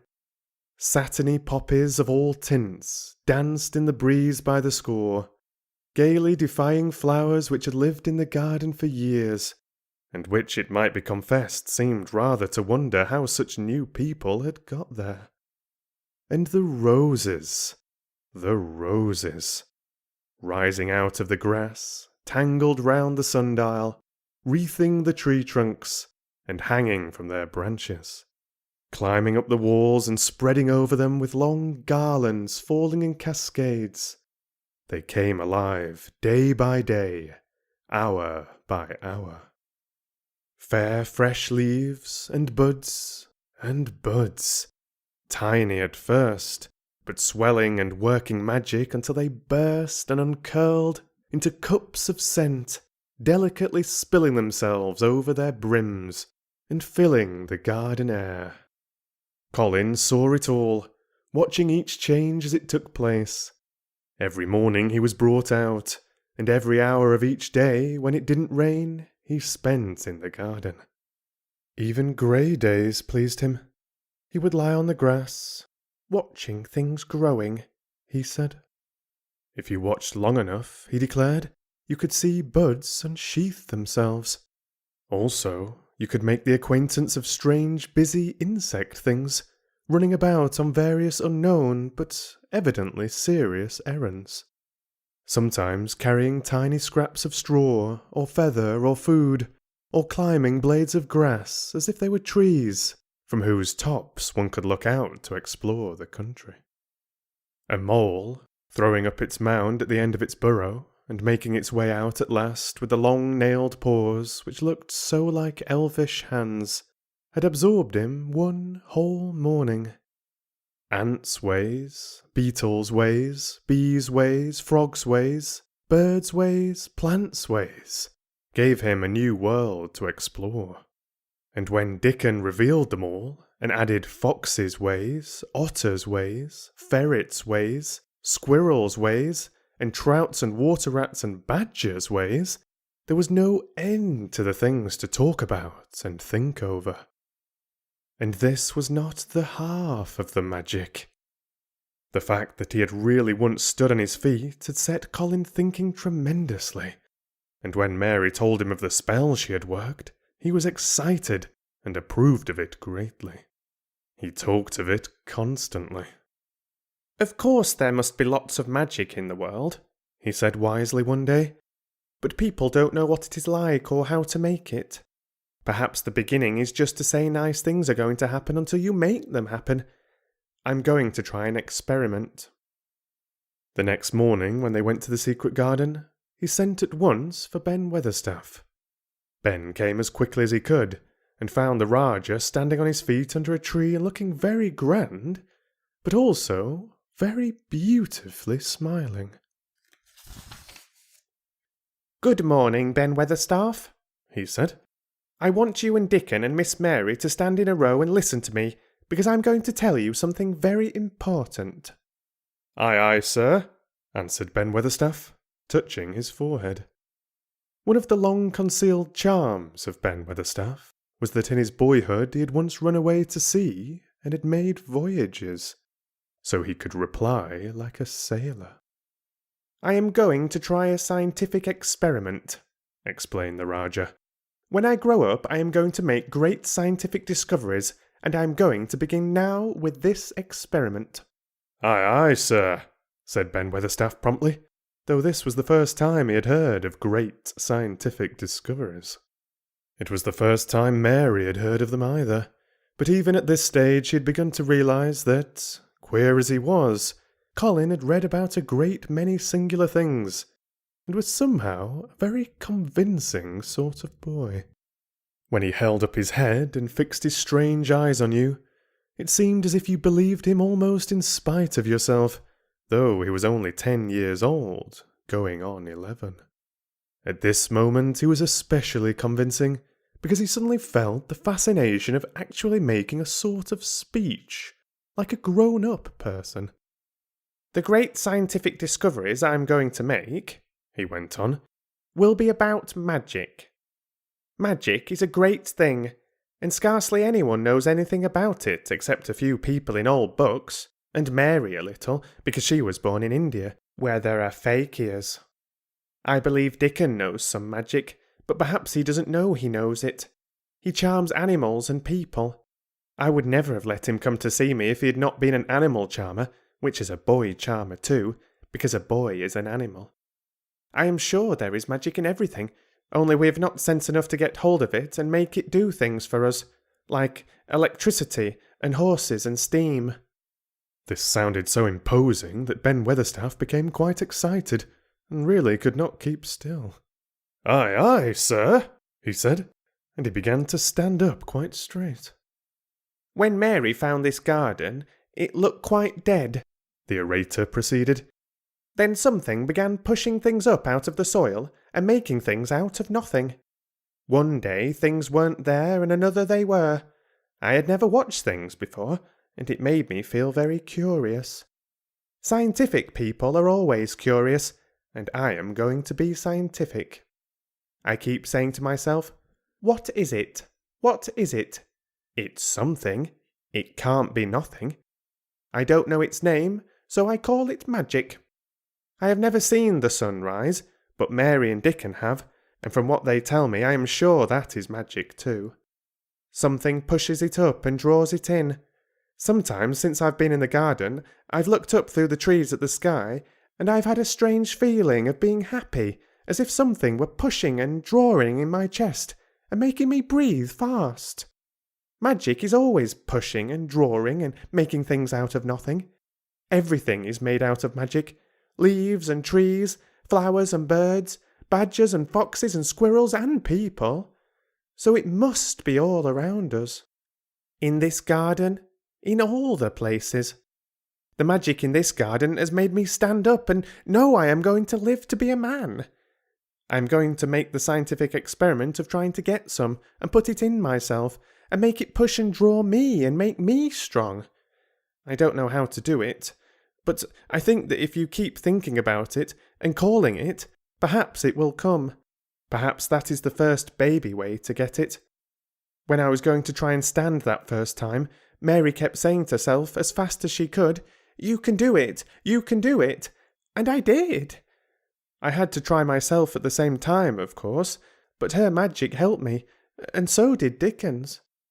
Every morning and evening, and as often in the daytime as I can remember, I'm going to say, "Magic is in me, magic is making me well." I am going to be as strong as Dickon, as strong as Dickon, and you must all do it too. That is my experiment. Will you help, Ben Weatherstaff? "Aye, aye, sir," said Ben Weatherstaff. "Aye, aye." If you keep doing it every day as regularly as soldiers going through drill, we shall see what will happen and find out if the experiment succeeds. You learn things by saying them over and over and thinking about them until they stay in your mind forever, and I think it will be the same with magic. If you keep calling it to come to you and help you, it will get to be part of you, and it will stay and do things. I once heard an officer in India tell my mother that there were fakirs who said words over and over thousands of times, said Mary. "I've heard Jem Fettleworth's wife say't same thing over thousands of times, calling Jem a drunken brute," said Ben Weatherstaff dryly. "Summat allus come o' that, sure enough. He gave her a good hiding, and went on to Blue Lion and got as drunk as a lord." Colin drew his brows together, and thought a few minutes. Then he cheered up. "Well," he said, "you see, something did come of it. She used the wrong magic until she made him beat her. If she'd used the right magic and had said something nice, perhaps he wouldn't have got as drunk as a lord, and perhaps he might have bought her a new bonnet." Ben Weatherstaff chuckled, and there was shrewd admiration in his little old eyes. "Ah, thou'rt a clever lad as well as a straight-legged one, Mester Colin," he said. "Next time I see Bess Fettleworth, I'll give her a bit of a hint of what magic will do for her. She'd be rare and pleased if scientific experiment worked, and so would Jem." Dickon had stood listening to the lecture, his round eyes shining with curious delight. Nut and Shell were on his shoulders, and he held a long-eared white rabbit in his arm, and stroked it softly, while it laid its ears along its back and enjoyed itself. "Do you think the experiment will work?" Colin asked him, wondering what he was thinking.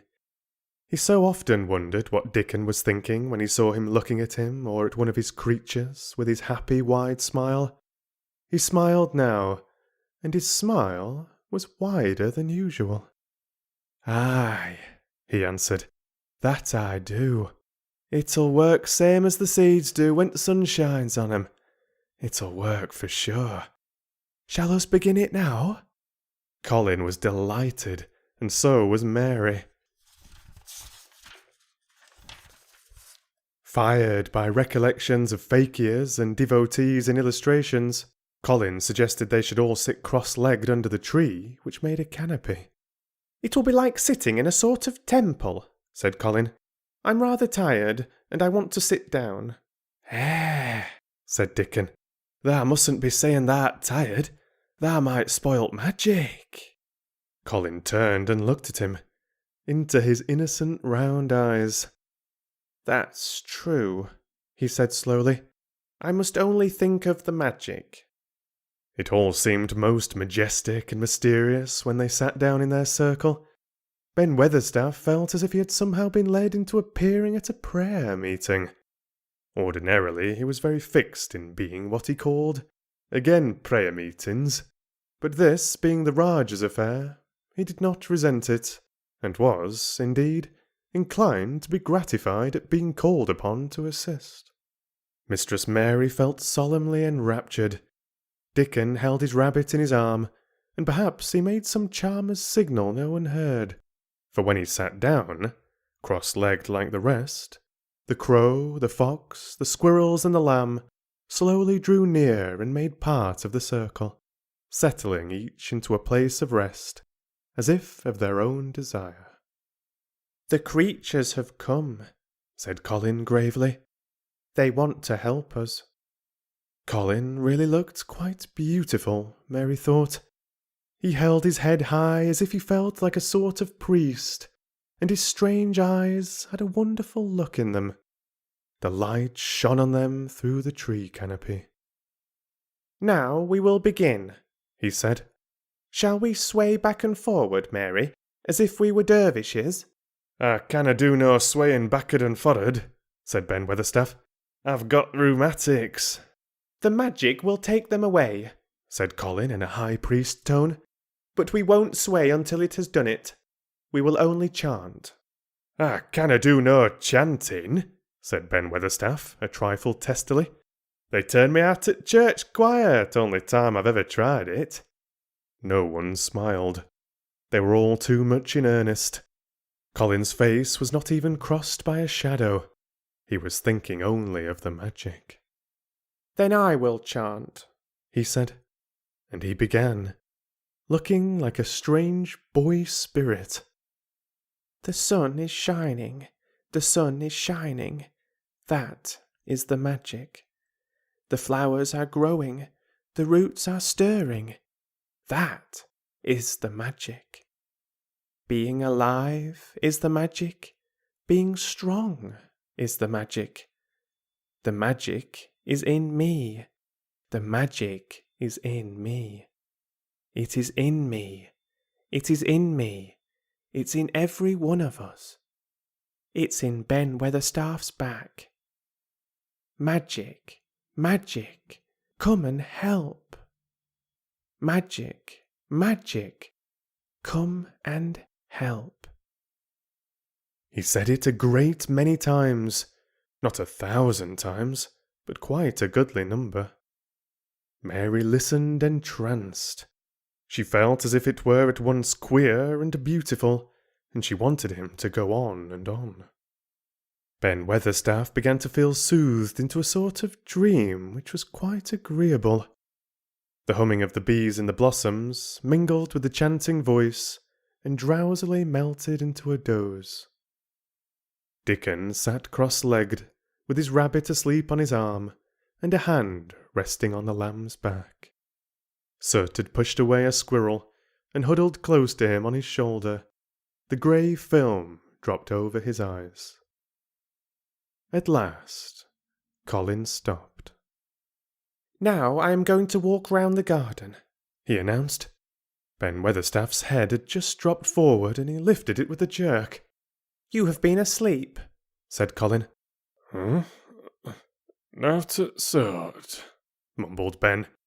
The sermon were good enough, but I'm bound to get out before collection. He was not quite awake yet. You're not in church, said Colin. Not me, said Ben, straightening himself. Who said I were? I heard every bit of it. You said magic was in my back. The doctor calls it rheumatics. The Rajah waved his hand. That was the wrong magic, he said. You will get better. You have my permission to go to your work, but come back tomorrow. I'd like to see thee walk round garden, grunted Ben. It was not an unfriendly grunt, but it was a grunt. In fact, Being a stubborn old party and not having entire faith in magic, he'd made up his mind that if he were sent away, he would climb his ladder and look over the wall, so that he might be ready to hobble back if there were any stumbling. The Rajah did not object to his staying, and so the procession was formed. It really did look like a procession. Colin was at its head, with Dickon on one side and Mary on the other. Ben Weatherstaff walked behind, and the creatures trailed after them. The lamb and the fox cub keeping close to Dickon, the white rabbit hopping along or stopping to nibble, and Soot following with the solemnity of a person who felt himself in charge. It was a procession which moved slowly, but with dignity. Every few yards it stopped to rest. Colin leaned on Dickon's arm, and privately Ben Weatherstaff kept a sharp lookout, but now and then Colin took his hand from its support and walked a few steps alone. His head was held up all the time, and he looked very grand.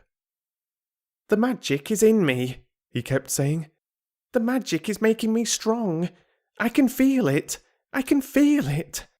It seemed very certain that something was upholding and uplifting him.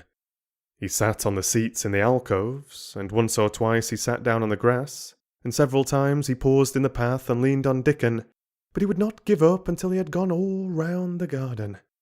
When he returned to the canopy tree, his cheeks were flushed, and he looked triumphant. "I did it!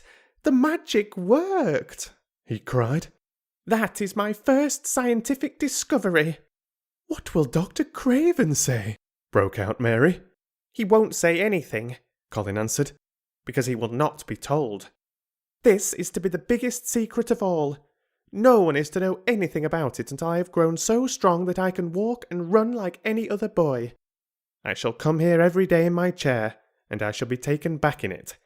I won't have people whispering and asking questions, and I won't let my father hear about it until the experiment has quite succeeded.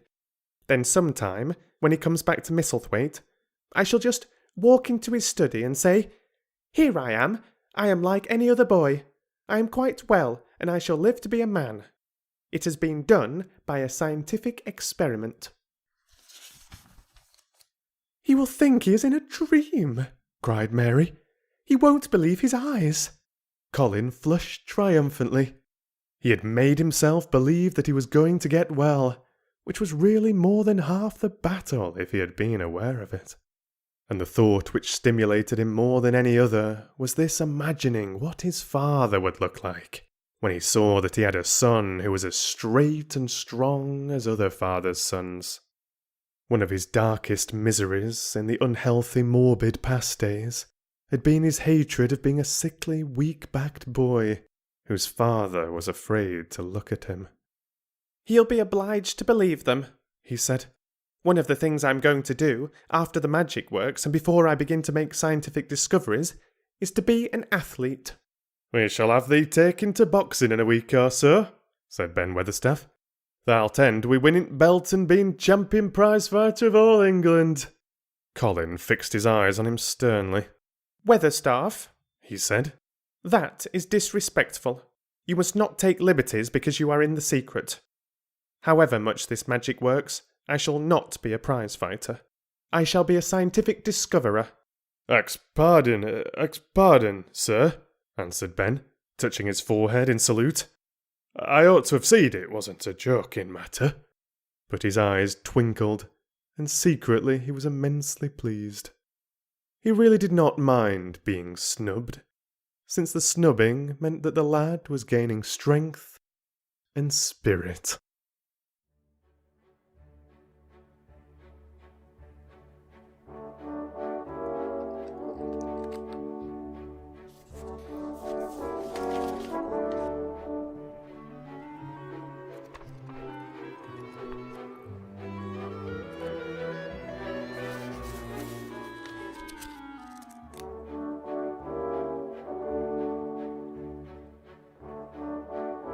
Chapter 24. Let them laugh.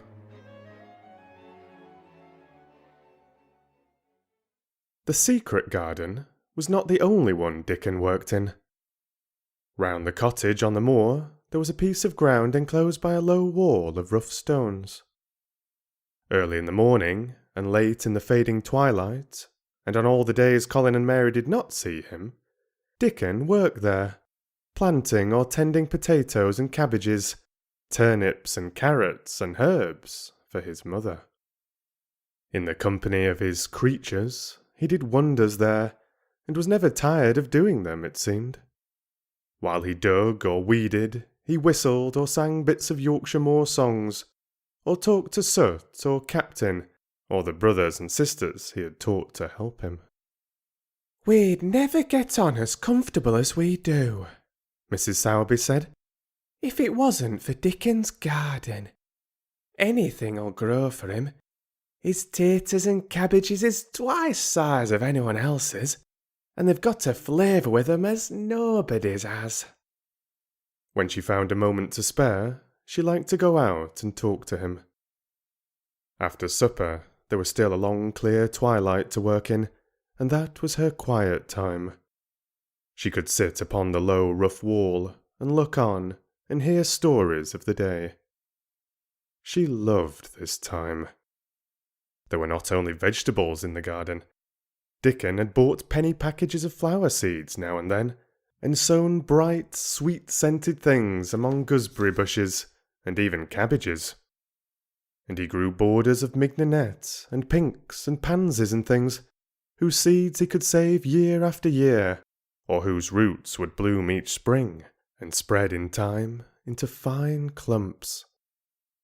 The low wall was one of the prettiest things in Yorkshire, because he had tucked moorland foxglove and ferns and rock-cress and hedgerow flowers into every crevice, until only here and there glimpses of the stones were to be seen. "All a chap's got to do to make 'em thrive, mother," he would say, "is to be friends with 'em for sure. They're just like creatures. If they're thirsty, give 'em a drink, and if they're hungry, give 'em a bit of food. They want to live same as we do. If they died, I should feel as if I'd been a bad lad and somehow treated them heartless." It was in these twilight hours that Mrs. Sowerby heard of all that had happened at Misselthwaite Manor. At first, she was only told that Mester Colin had taken a fancy to going out into the grounds with Miss Mary, and that it was doing him good. But it was not long before it was agreed between the two children that Dickon's mother might come into the secret. Somehow it was not doubted that she was safe for sure. So, one beautiful still evening, Dickon told the whole story, with all the thrilling details of the buried key and the robin, and the grey haze which had seemed like deadness, and the secret Mistress Mary had planned never to reveal. The coming of Dickon, and how it had been told to him, the doubt of Mester Colin, and the final drama of his introduction to the hidden domain, combined with the incident of Ben Weatherstaff's angry face peering over the wall, and Mester Colin's sudden indignant strength, made Mrs. Sowerby's nice-looking face quite change colour several times.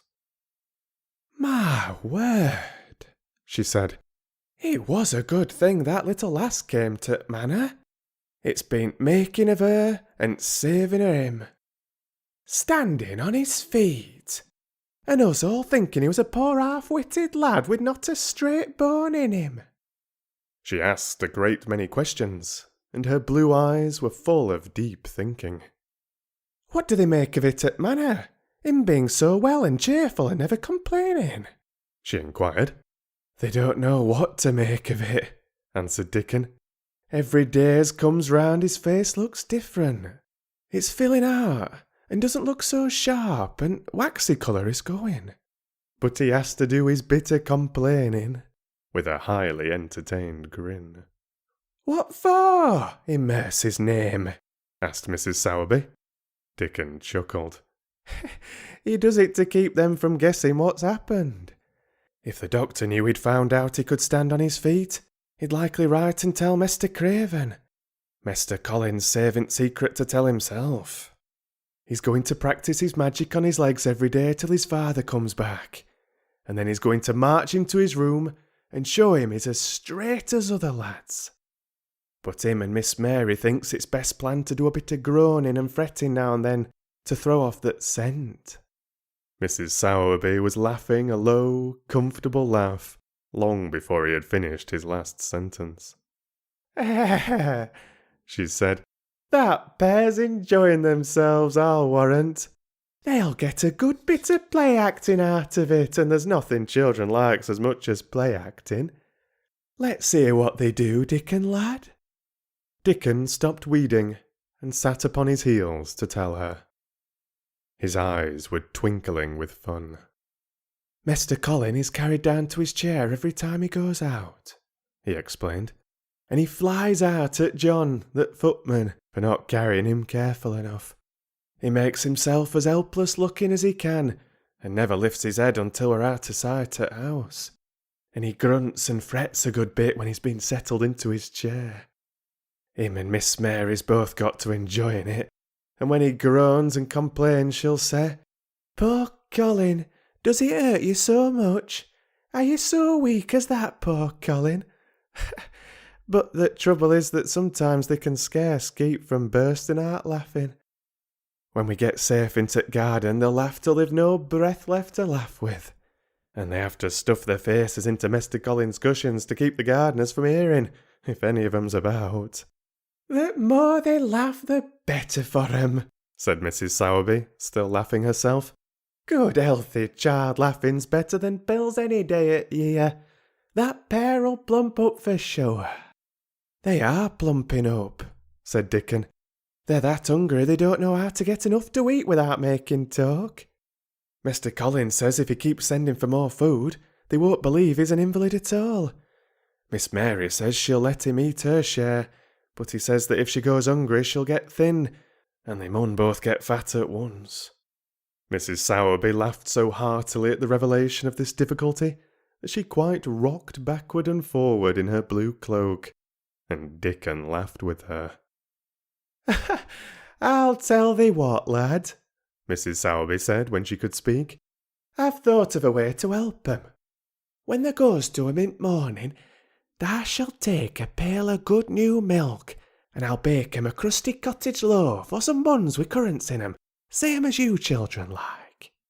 Nothing's so good as fresh milk and bread. Then they could take off edge of their hunger while they're in garden, and fine food they get indoors 'ud polish off the corners." Mother," said Dickon admiringly, "what a wonder thou art. Thou always sees a way out of things. They was quite in a pother yesterday. They didn't see how they was to manage without ordering up more food. They felt that empty inside. They're two young uns growing fast, and else coming back to both of 'em. Children like that feels like young wolves, and food's flesh and blood to 'em," said Mrs. Sowerby. Then she smiled Dickon's own curving smile. But they're enjoying themselves for sure," she said. She was quite right, the comfortable, wonderful mother creature, and she had never been more so than when she said their play-acting would be their joy. Colin and Mary found it one of their most thrilling sources of entertainment. The idea of protecting themselves from suspicion had been unconsciously suggested to them first by the puzzled nurse, and then by Dr. Craven himself. "Your appetite is improving very much, Master Colin," the nurse had said one day. "You used to eat nothing, and so many things disagreed with you." "Nothing disagrees with me now," replied Colin, and then seeing the nurse looking at him curiously, he suddenly remembered that perhaps he ought not to appear too well just yet. "At least, things don't so often disagree with me. It's the fresh air." "Perhaps it is," said the nurse, still looking at him with a mystified expression. "But I must talk to Dr. Craven about it." "How she stared at you," said Mary, when she went away, "as if she thought there must be something to find out." "I won't have her finding out things," said Colin. "No one must begin to find out yet." When Dr. Craven came that morning, he seemed puzzled too. He asked a number of questions, to Colin's great annoyance. "You stay out in the garden a great deal," he suggested. "Where do you go?" Colin put on his favourite air of dignified indifference to opinion. "I will not let anyone know where I go," he answered. "I go to a place I like. Everyone has orders to keep out of the way. I won't be watched and stared at. You know that." "You seem to be out all day, but I do not think it has done you harm. I do not think so. The nurse says that you eat much more than you have done before." "Perhaps," said Colin, prompted by a sudden inspiration, "perhaps it is an unnatural appetite." "I do not think so, as your food seems to agree with you," said Dr. Craven. "You are gaining flesh rapidly, and your colour is better." Perhaps I am bloated and feverish," said Colin, assuming a discouraging air of gloom. "People who are not going to live are often different." Dr. Craven shook his head. He was holding Colin's wrist, and he pushed up his sleeve and felt his arm. "You are not feverish," he said thoughtfully, "and such flesh as you have gained is healthy. If we can keep this up, my boy, we need not talk of dying. Your father will be very happy to hear of this remarkable improvement." "I won't have him told," Colin broke forth fiercely. "It will only disappoint him if I get worse again, and I may get worse this very night. I might have a raging fever. I feel as if I might be beginning to have one now. I won't have letters written to my father. I won't! I won't! You are making me angry, and you know that is bad for me. I feel hot already. I hate being written about and being talked over as much as I hate being stared at." "Hush, my boy," Dr. Craven soothed him. "Nothing shall be written without your permission. You are too sensitive about things. You must not undo the good which has been done." He said no more about writing to Mr. Craven, and when he saw the nurse, he privately warned her that such a possibility must not be mentioned to the patient. "The boy is extraordinarily better," he said. "His advance seems almost abnormal. But, of course, he is doing now of his own free will what we could not make him do before. Still, he excites himself very easily, and nothing must be said to irritate him." Mary and Colin were much alarmed, and talked together anxiously. From this time dated their plan of play-acting. "I may be obliged to have a tantrum," said Colin regretfully. "I don't want to have one, and I'm not miserable enough now to work myself into a big one. Perhaps I couldn't have one at all. That lump doesn't come in my throat now, and I keep thinking of nice things instead of horrible ones. But if they talk about writing to my father, I shall have to do something." He made up his mind to eat less, but unfortunately it was not possible to carry out this brilliant idea, when he wakened each morning with an amazing appetite, and the table near his sofa was set with a breakfast of homemade bread and fresh butter, snow-white eggs, raspberry jam, and clotted cream. Mary always breakfasted with him, and when they found themselves at the table, particularly if they were delicate slices of sizzling ham sending forth tempting odours from under a hot silver cover, they would look into each other's eyes in desperation. "I think we shall have to eat it all this morning, Mary," Colin always ended by saying. "We can send away some of the lunch and a great deal of the dinner." But they never found they could send away anything, and the highly polished condition of the empty plates returned to the pantry awakened much comment. "I do wish," Colin would say also, "I do wish the slices of ham were thicker, and one muffin each is not enough for anyone." "It's enough for a person who is going to die," answered Mary when first she heard this, "but it's not enough for a person who is going to live. I sometimes feel as if I could eat 3, when those nice fresh heather and gorse smells from the moor come pouring in at the open window." The morning that Dickon, after they had been enjoying themselves in the garden for about 2 hours, went behind a big rose bush and brought forth 2 tin pails, and revealed that one was full of rich new milk with cream on the top of it, and that the other held cottage-made currant buns, folded in a clean blue and white napkin. Buns so carefully tucked in that they were still hot. There was a riot of surprised joyfulness. What a wonderful thing for Mrs. Sowerby to think of! What a kind, clever woman she must be! How good the buns were, and what delicious fresh milk! Magic is in her, just as it is in Dickon, said Colin. It makes her think of ways to do things, nice things. She is a magic person. Tell her we are grateful, Dickon. Extremely grateful. He was given to using rather grown-up phrases at times. He enjoyed them. He liked this so much that he improved upon it. Tell her she has been most bounteous, and our gratitude is extreme. And then, forgetting his grandeur, he fell to and stuffed himself with buns and drank milk out of the pail in copious draughts, in the manner of any hungry little boy who had been taking unusual exercise, and breathing in moorland air, and whose breakfast was more than 2 hours behind him. This was the beginning of many agreeable incidents of the same kind. They actually awoke to the fact that as Mrs. Sowerby had 14 people to provide food for, she might not have enough to satisfy 2 extra appetites every day, so they asked her to let them send some of their shillings to buy things. Dickon made the stimulating discovery that in the wood in the park, outside the garden where Mary had first found him, piping to the wild creatures, there was a deep little hollow, where you could build a sort of tiny oven with stones, and roast potatoes and eggs in it. Roasted eggs were a previously unknown luxury, and very hot potatoes with salt and fresh butter in them were fit for a woodland king, besides being deliciously satisfying. You could buy both potatoes and eggs, and eat as many as you liked, without feeling as if you were taking food out of the mouths of 14 people. Every beautiful morning the magic was worked by the mystic circle under the plum tree, which provided a canopy of thickening green leaves after its brief blossom time was ended.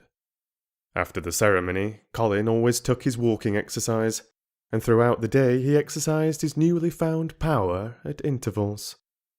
Each day he grew stronger and could walk more steadily and cover more ground. And each day his belief in the magic grew stronger, as well it might. He tried one experiment after another as he felt himself gaining strength, and it was Dickon who showed him the best things of all. Yesterday, he said one morning after an absence, I went to Thwaite for mother, and near that Blue Cow Inn I seed Bob Howarth. He's the strongest chap on moor. He's the champion wrestler, and he can jump higher than any other chap and throw the hammer farther. He's gone all the way to Scotland for sport some years.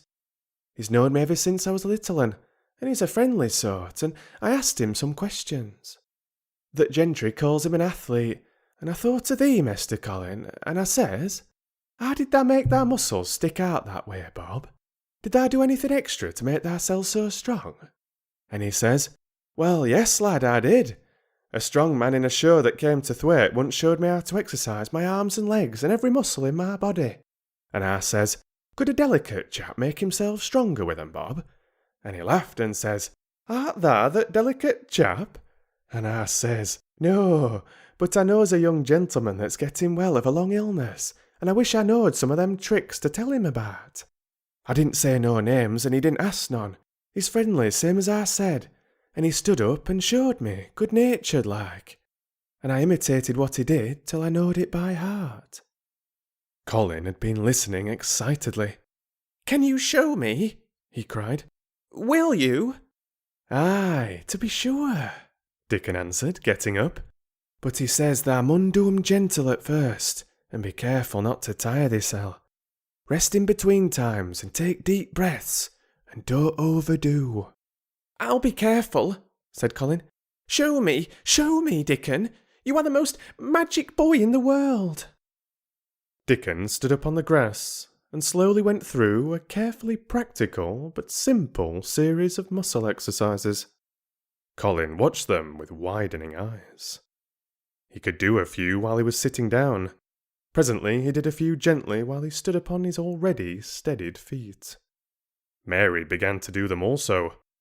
Sut, who was watching the performance, became much disturbed and left his branch, and hopped about restlessly because he could not do them too.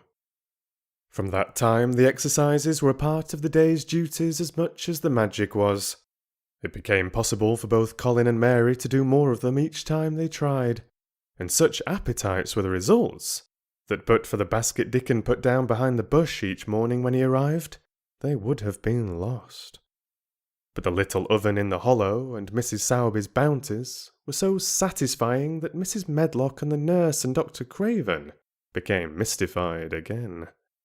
You can trifle with your breakfast and seem to disdain your dinner, if you are full to the brim with roasted eggs and potatoes and richly frothed new milk and oatcakes and buns and heather honey and clotted cream.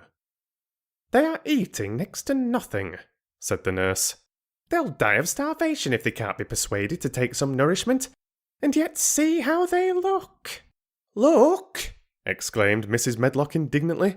I'm moithered to death of them.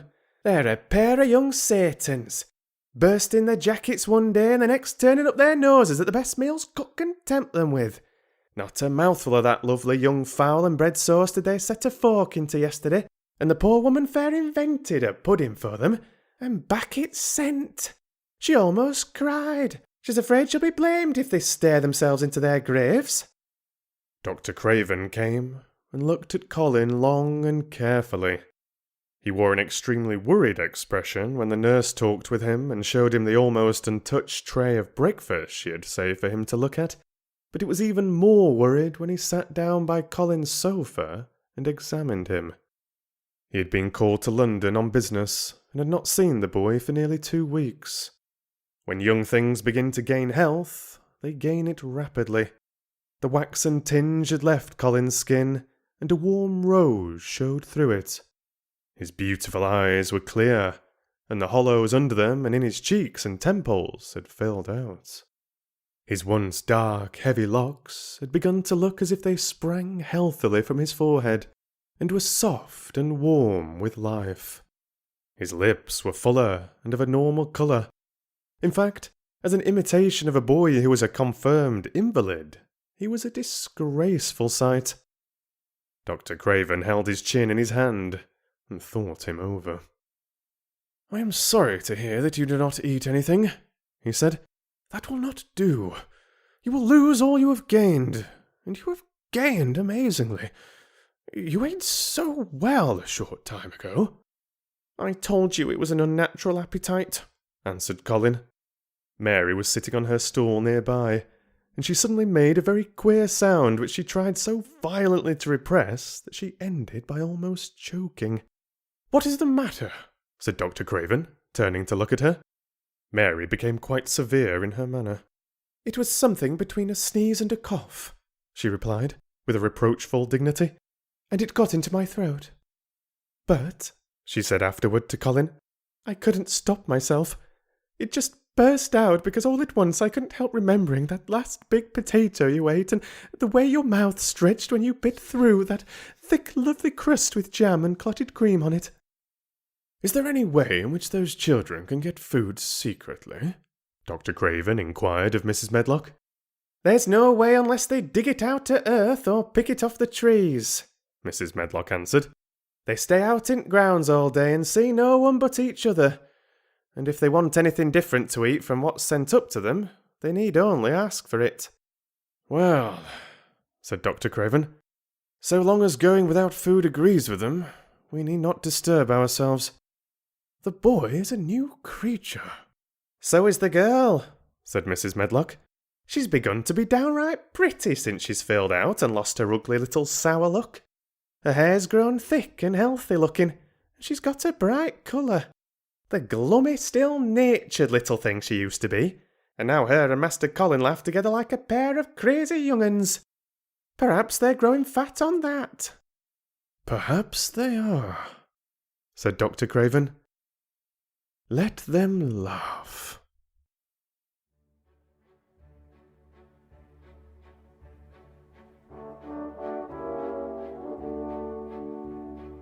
So, the sneaky children continue to prosper.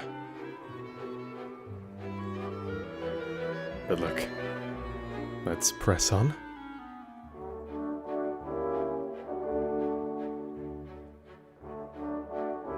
Chapter 25.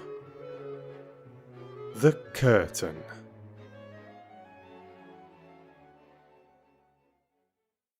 And the secret garden bloomed and bloomed, and every morning revealed new miracles. In the robin's nest there were eggs, and the robin's mate sat upon them, keeping them warm with her feathery little breast and careful wings. At first she was very nervous, and the robin himself was indignantly watchful. Even Dickon did not go near the close-grown corner in those days, but waited until, by the quiet working of some mysterious spell, he seemed to have conveyed to the soul of the little pair that in the garden there was nothing which was not quite like themselves, nothing which did not understand the wonderfulness of what was happening to them, the immense, tender, terrible, heart-breaking beauty and solemnity of eggs.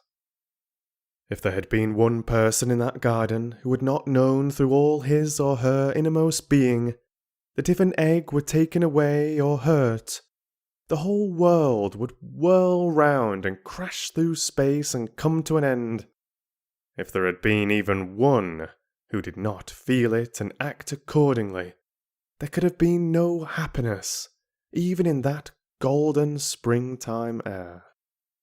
But they all knew it and felt it, and the robin and his mate knew they knew it. At first the robin watched Mary and Colin with sharp anxiety. For some mysterious reason he knew he need not watch Dickon. The first moment he set his dew-bright black eye on Dickon, he knew he was not a stranger, but a sort of robin without beak or feathers. He could speak robin, which is quite a distinct language, not to be mistaken for any other.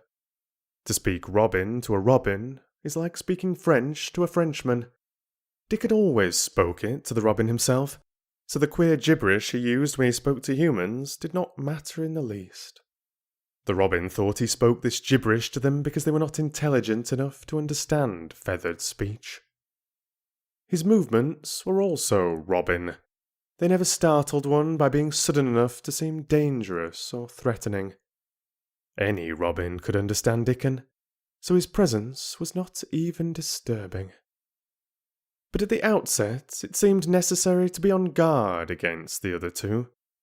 In the first place, the boy creature did not come into the garden on his legs. He was pushed in on a thing with wheels, and the skins of wild animals were thrown over him. That in itself was doubtful. Then, when he began to stand up and move about, he did it in a queer, unaccustomed way, and the others seemed to have to help him. The robin used to secrete himself in a bush, and watch this anxiously, his head tilted first on one side, and then on the other. He thought that the slow movements might mean that he was preparing to pounce, as cats do. When cats are preparing to pounce, they creep over the ground very slowly. The robin talked this over with his mate a great deal for a few days, but after that he decided not to speak of the subject, because his terror was so great that he was afraid it might be injurious to the eggs. When the boy began to walk by himself, and even to move more quickly, it was an immense relief. But for a long time, or it seemed a long time to the robin, he was a source of some anxiety. He did not act as the other humans did. He seemed very fond of walking, but he had a way of sitting or lying down for a while, and then getting up in a disconcerting manner to begin again. One day the robin remembered that when he himself had been made to learn to fly by his parents, he had done much the same sort of thing. He had taken short flights of a few yards, and then had been obliged to rest. So it occurred to him that this boy was learning to fly, or rather to walk. He mentioned this to his mate, and when he told her that the eggs would probably conduct themselves in the same way after they were fledged, she was quite comforted, and even became eagerly interested and derived great pleasure from watching the boy over the edge of her nest. Though she always thought that the eggs would be much cleverer and learn more quickly. But then she said indulgently that humans were always more clumsy and slow than eggs, and most of them never seemed really to learn to fly at all. You never met them in the air or on tree tops. After a while, the boy began to move about as the others did, but all three of the children at times did unusual things. They would stand under the trees and move their arms and legs and heads about in a way which was neither walking, nor running, nor sitting down. They went through these movements at intervals every day, and the robin was never able to explain to his mate what they were doing or trying to do. He could only say that he was sure that the eggs would never flap about in such a manner, but as the boy who could speak robin so fluently was doing the thing with them, birds could be quite sure that the actions were not of a dangerous nature. Of course, neither the robin nor his mate had ever heard of the champion wrestler Bob Howarth, and his exercises for making the muscles stand out like lumps. Robins are not like human beings. Their muscles are always exercised from the first, and so they develop themselves in a natural manner. If you have to fly about to find every meal you eat, your muscles do not become atrophied. Atrophied means wasted away through want of use. When the boy was walking and running about and digging and weeding like the others, the nest in the corner was brooded over by a great peace and content. Fears for the eggs became things of the past. Knowing that your eggs were as safe as if they were locked in a bank vault, and the fact that you could watch so many curious things going on, made sitting a most entertaining occupation. On wet days, the egg's mother sometimes felt even a little dull, because the children did not come into the garden. But even on wet days, it could not be said that Mary and Colin were dull.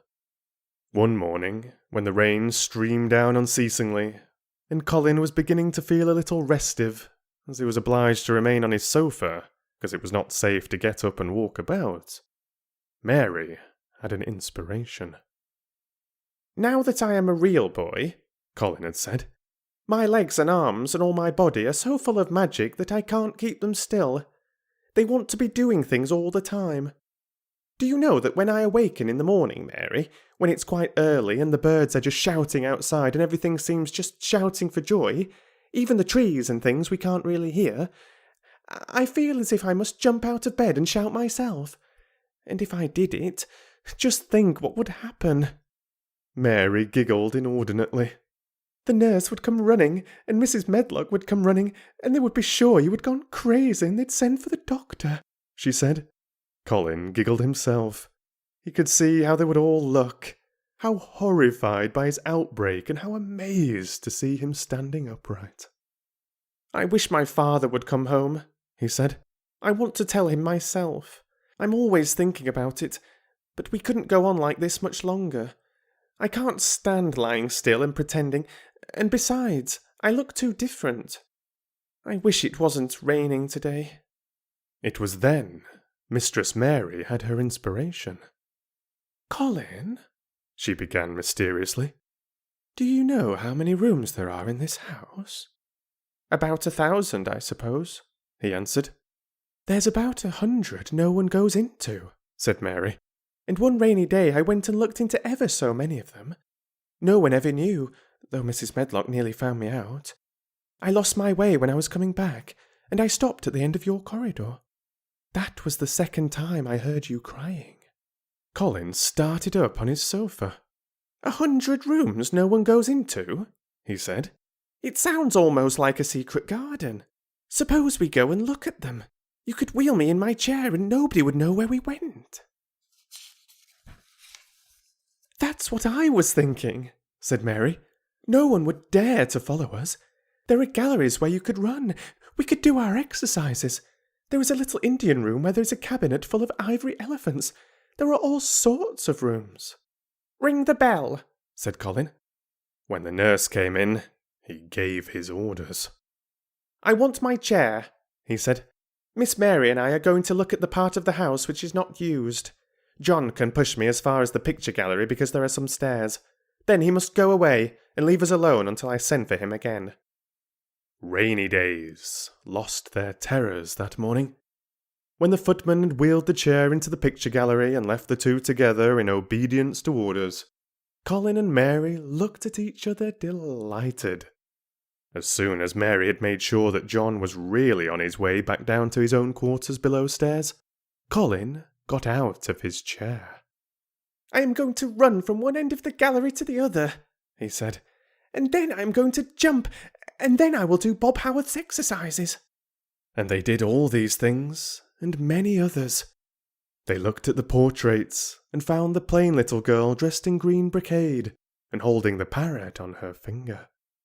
"All these," said Colin, "must be my relations. They lived a long time ago. That parrot one, I believe, is one of my great-great-great-great-aunts. She looks rather like you, Mary. Not as you look now, but as you looked when you came here. Now you are a great deal fatter and better looking." "So are you," said Mary, and they both laughed. They went to the Indian room and amused themselves with the ivory elephants. They found the rose-coloured brocade boudoir and the hole in the cushion the mouse had left. But the mice had grown up and run away, and the hole was empty. They saw more rooms and made more discoveries than Mary had made on her first pilgrimage. They found new corridors and corners, and flights of steps, and new old pictures they liked, and weird old things they did not know the use of. It was a curiously entertaining morning, and the feeling of wandering about in the same house with other people, but at the same time feeling as if they were miles away from them, was a fascinating thing. "I'm glad we came," Colin said. "I never knew I lived in such a big, queer old place. I like it. We will ramble about every rainy day. We shall always be finding new queer corners and things." That morning they had found, among other things, such good appetites that when they returned to Colin's room, it was not possible to send the luncheon away untouched. When the nurse carried the tray downstairs, she slapped it down on the kitchen dresser, so that Mrs. Loomis, the cook, could see the highly polished dishes and plates. "Look at that," she said. "This is a house of mystery, and those two children are the greatest mysteries in it."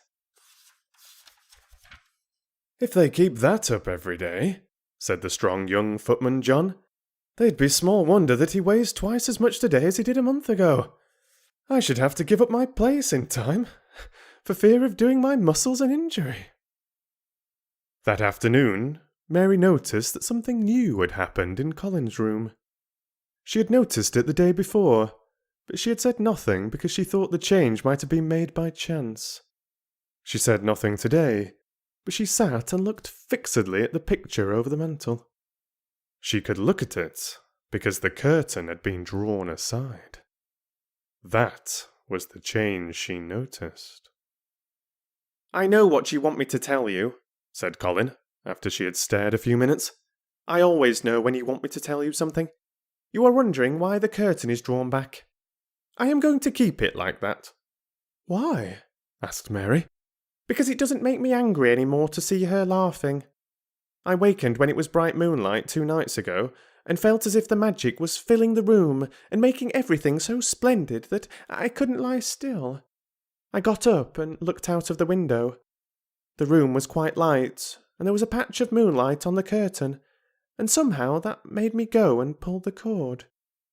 She looked right down at me as if she were laughing because she was glad I was standing there. It made me like to look at her. I want to see her laughing like that all the time. I think she must have been a sort of magic person, perhaps." "You are so like her now," said Mary, "that sometimes I think perhaps you are her ghost made into a boy." That idea seemed to impress Colin. He thought it over, and then answered her slowly. "If I were her ghost, my father would be fond of me," he said.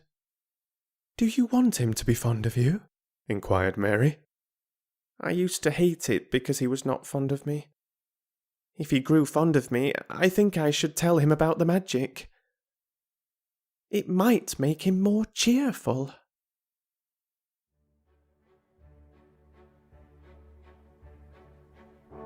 Well, I thought that was a really charming chapter. That was lovely.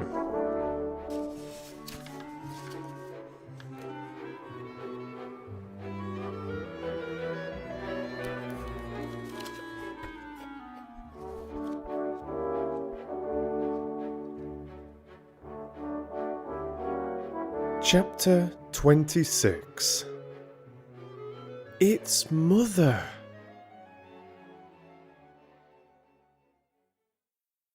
Their belief in the magic was an abiding thing. After the morning's incantations, Colin sometimes gave them magic lectures. "I like to do it," he explained, "because when I grow up and make great scientific discoveries, I shall be obliged to lecture about them, and so this is practice. I can only give short lectures now because I am very young, and besides, Ben Weatherstaff would feel as if he was in church, and he would go to sleep." "The best thing about lecturing," said Ben, "is that a chap can get up and say aught he pleases and no other chap can answer him back. I wouldn't be agin lecturing a bit myself sometimes." But when Colin held forth under his tree, old Ben fixed devouring eyes on him, and kept them there. He looked him over with critical affection. It was not so much the lecture which interested him, as the legs which looked straighter and stronger each day, the boyish head which held itself up so well, the one sharp chin and hollow cheeks, which had filled and rounded out, and the eyes which had begun to hold the light he remembered in another pair. Sometimes, when Colin felt Ben's earnest gaze meant that he was much impressed, he wondered what he was reflecting on, and once, when he had seemed quite entranced, he questioned him. "What are you thinking about, Ben Weatherstaff?" he asked.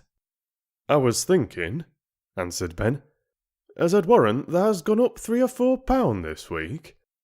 I was looking at thy calves and thy shoulders. I'd like to get thee on a pair of scales." "It's the magic, and Mrs. Sowerby's buns and milk and things," said Colin. "You see, the scientific experiment has succeeded." That morning, Dickon was too late to hear the lecture. When he came, he was ruddy with running, and his funny face looked more twinkling than usual. As they had a good deal of weeding to do after the rains, they fell to work. They always had plenty to do after a warm, deep, sinking rain. The moisture, which was good for the flowers, was also good for the weeds, which thrust up tiny blades of grass and points of leaves, which must be pulled up before their roots took too firm hold. Colin was as good at weeding as anyone in these days, and he could lecture while he was doing it. "The magic works best when you work yourself," he said this morning. "You can feel it in your bones and muscles. I am going to read books about bones and muscles, but I am going to write a book about magic. I am making it up now. I keep finding out things." It was not very long after he had said this that he laid down his trowel and stood up on his feet. He had been silent for several minutes, and they had seen that he was thinking out lectures, as he often did. When he dropped his trowel and stood upright, it seemed to Mary and Dickon as if a sudden strong thought had made him do it. He stretched himself out to his tallest height, and he threw out his arms exultantly. Colour glowed in his face, and his strange eyes widened with joyfulness. All at once, he had realised something to the full. "Mary! Dickon!" he cried. "Just look at me!" They stopped their weeding and looked at him. Do you remember that first morning you brought me in here? He demanded. Dickon was looking at him very hard. Being an animal charmer, he could see more things than most people could, and many of them were things he never talked about. He saw some of them now in this boy. "Aye, that we do," he answered. Mary looked hard too, but she said nothing. "Just this minute," said Colin, "all at once, I remembered it myself, when I looked at my hand digging with the trowel, and I had to stand up on my feet to see if it was real. And it is real. I'm well. I'm well." "Aye, that thou art," said Dickon. "I'm well. I'm well," said Colin again, and his face went quite red all over. He had known it before, in a way. He had hoped it, and felt it, and thought about it. But just at that minute, something had rushed all through him. A sort of rapturous belief and realization, and it had been so strong that he could not help calling out. "I shall live for ever and ever and ever," he cried grandly. "I shall find out thousands and thousands of things. I shall find out about people and creatures and everything that grows, like Dickon, and I shall never stop making magic. I'm well. I'm well. I feel as if I want to shout out something thankful, joyful." Ben Weatherstaff, who had been working near a rose bush, glanced round at him. "Thou might sing that doxology," he suggested in his driest grunt. He had no opinion of the doxology, and he did not make the suggestion with any particular reverence. But Colin was an exploring mind, and he knew nothing about the doxology. "What is that?" he inquired. "Dickon can sing it for thee, I'll warrant," replied Ben Weatherstaff.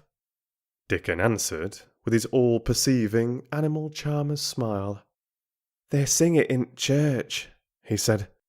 "Mother says she believes that Skylark sings it when they gets up in t' morning." "If she says that, it must be a nice song," Colin answered. "I've never been in a church myself. I was always too ill. Sing it, Dickon.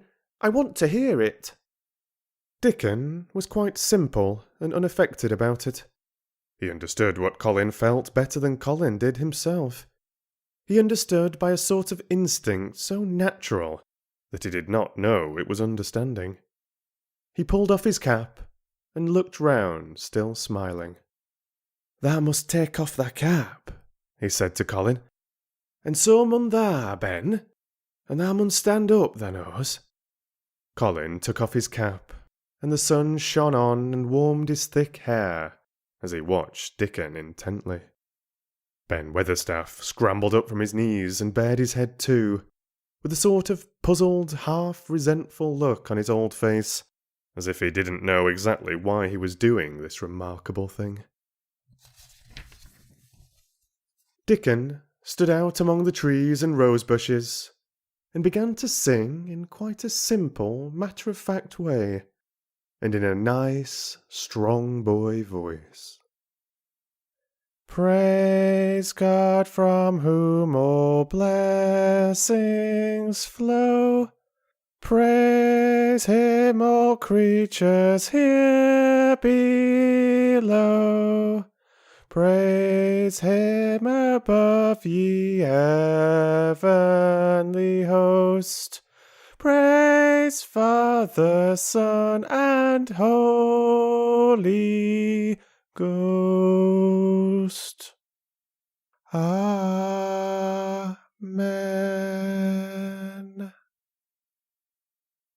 When he had finished, Ben Weatherstaff was standing quite still, with his jaw set obstinately, but with a disturbed look in his eyes fixed on Colin. Colin's face was thoughtful and appreciative. "It is a very nice song," he said. "I like it. Perhaps it means just what I mean when I want to shout out that I'm thankful to the magic." He stopped and thought in a puzzled way. Perhaps they are both the same thing. How can we know the exact names of everything? Sing it again, Dickon. Let us try, Mary. I want to sing it too. It's my song.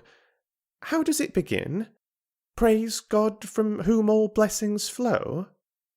And they sang it again, and Mary and Colin lifted their voices as musically as they could, and Dickens swelled quite loud and beautiful. And at the second line, Ben Weatherstaff raspingly cleared his throat, and at the third he joined in with such vigour that it seemed almost savage.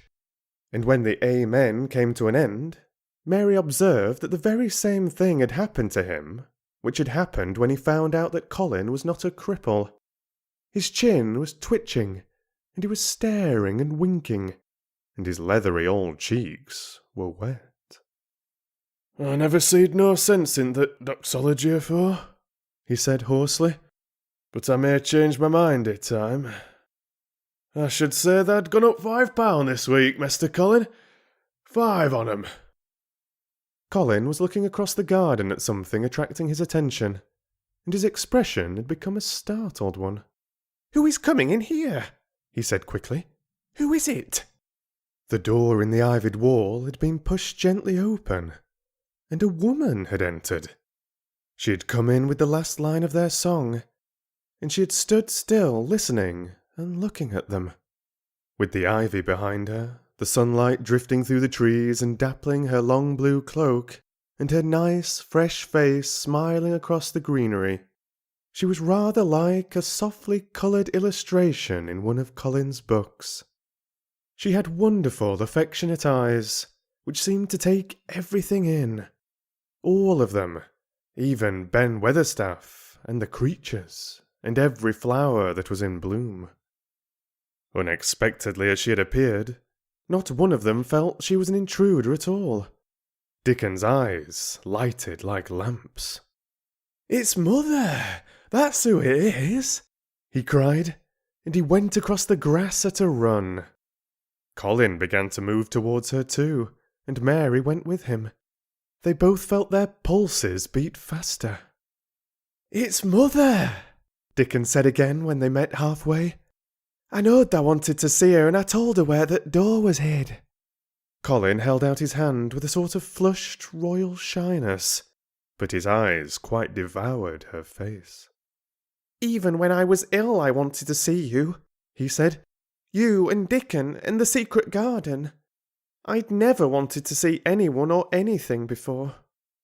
The sight of his uplifted face brought about a sudden change in her own. She flushed, and the corners of her mouth shook, and a mist seemed to sweep over her eyes. Dear lad, she broke out tremulously. Dear lad. As if she had not known she was going to say it. She did not say, Mester Colin, but just, dear lad, quite suddenly. She might have said it to Dickon in the same way if she had seen something in his face which touched her. Colin liked it. Are you surprised because I'm so well? He asked. She put her hand on his shoulder and smiled the mist out of her eyes. Aye, that I am, she said. But that's so like thy mother that made my heart jump. Do you think, said Colin a little awkwardly, that will make my father like me? Aye, for sure, dear lad, she answered. She gave his shoulder a soft, quick pat. He mun come home, he mun come home. Susan Sowerby, said Ben Weatherstaff, getting close to her. Look at that lad's legs, wilt thou? They was like drumsticks in stocking 2 months ago, and I heard folk tell us they were bandy and knock-kneed both at same time. Look at 'em now. Susan Sowerby laughed a comfortable laugh. They're going to be fine, strong lads' legs in a bit, she said. Let him go on playing and working in garden and eating hearty and drinking plenty of good sweet milk, and they'll not be a finer pair of Yorkshire. Thank God for it. She put both hands on Mistress Mary's shoulders and looked her little face over in a motherly fashion. And thee too, she said. That grown near as hearty as our Elizabeth Helen. I'll warrant that like thy mother too. Our Martha told me as Mrs. Medlock heard she was a pretty woman. Thou'lt be like a blush rose when thou grows up, my little lass. Bless thee. She did not mention that when Martha came home on her day out and described the plain, sallow child, she had said that she had no confidence whatever in what Mrs. Medlock had heard. It doesn't stand to reason that a pretty woman could be mother of such a foul little lass, she had added obstinately.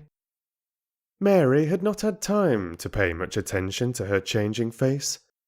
She'd only known that she looked different and seemed to have a great deal more hair and that it was growing very fast.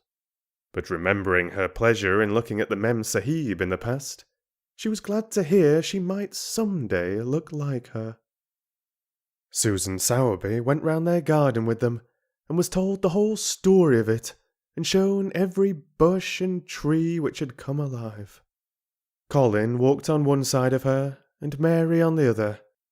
Each of them kept looking up at her comfortable rosy face, secretly curious about the delightful feeling she gave them, a sort of warm, supported feeling. It seemed as if she understood them as Dickon understood his creatures. She stooped over the flowers and talked about them as if they were children. Soot followed her, and once or twice cawed at her and flew upon her shoulder as if it were Dickon's. When they told her about the robin and the first flight of the young ones, she laughed a motherly little mellow laugh in her throat.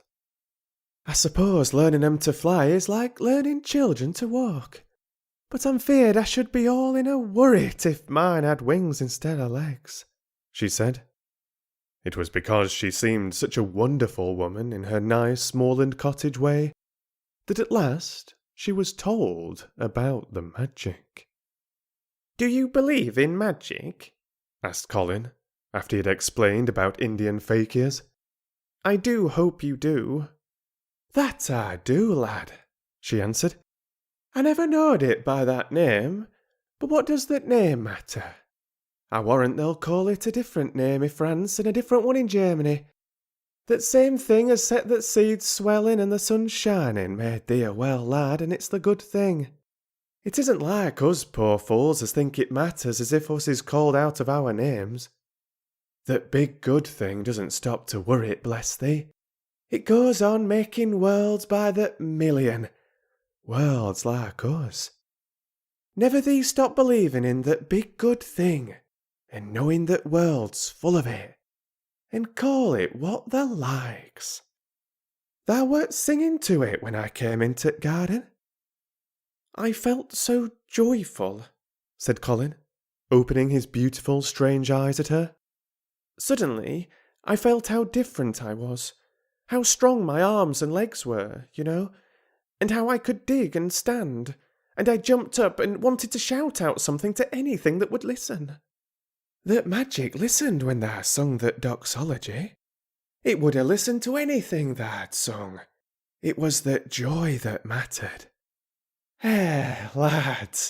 Lads, what's name's to that joy maker? And she gave his shoulders a quick, soft pat again. She had packed a basket which held a regular feast this morning, and when the hungry hour came and Dickon brought it out from its hiding place, she sat down with them under their tree and watched them devour their food, laughing and quite gloating over their appetites. She was full of fun, and made them laugh at all sorts of odd things. She told them stories in broad Yorkshire, and taught them new words.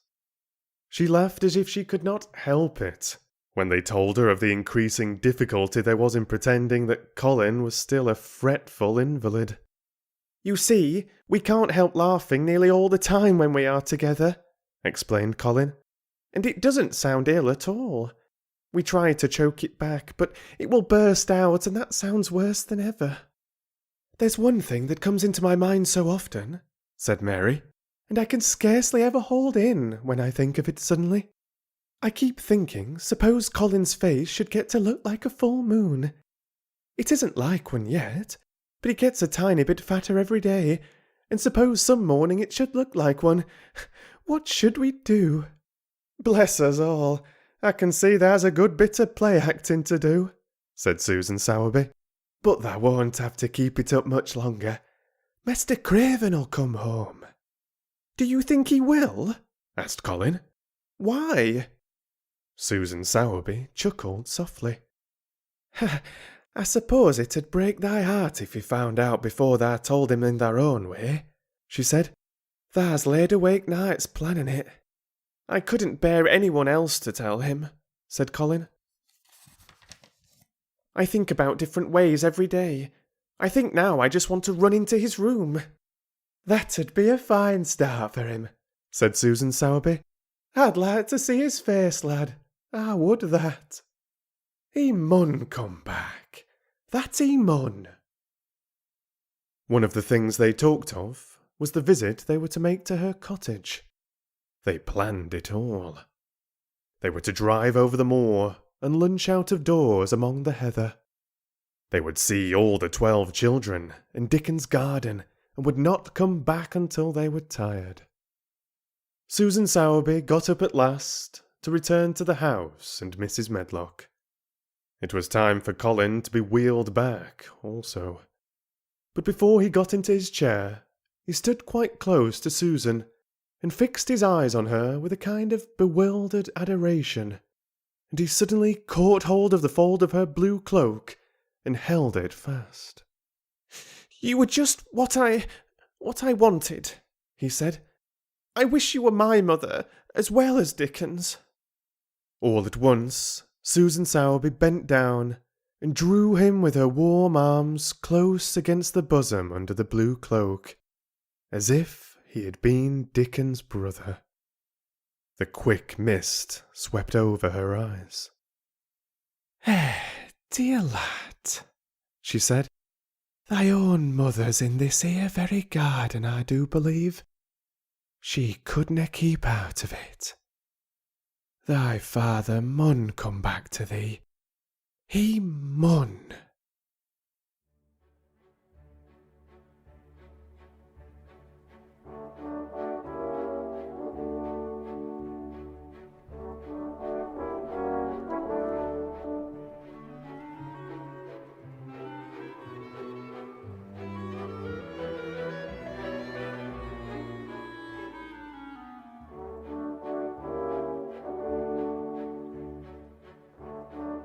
Chapter 27. In the Garden.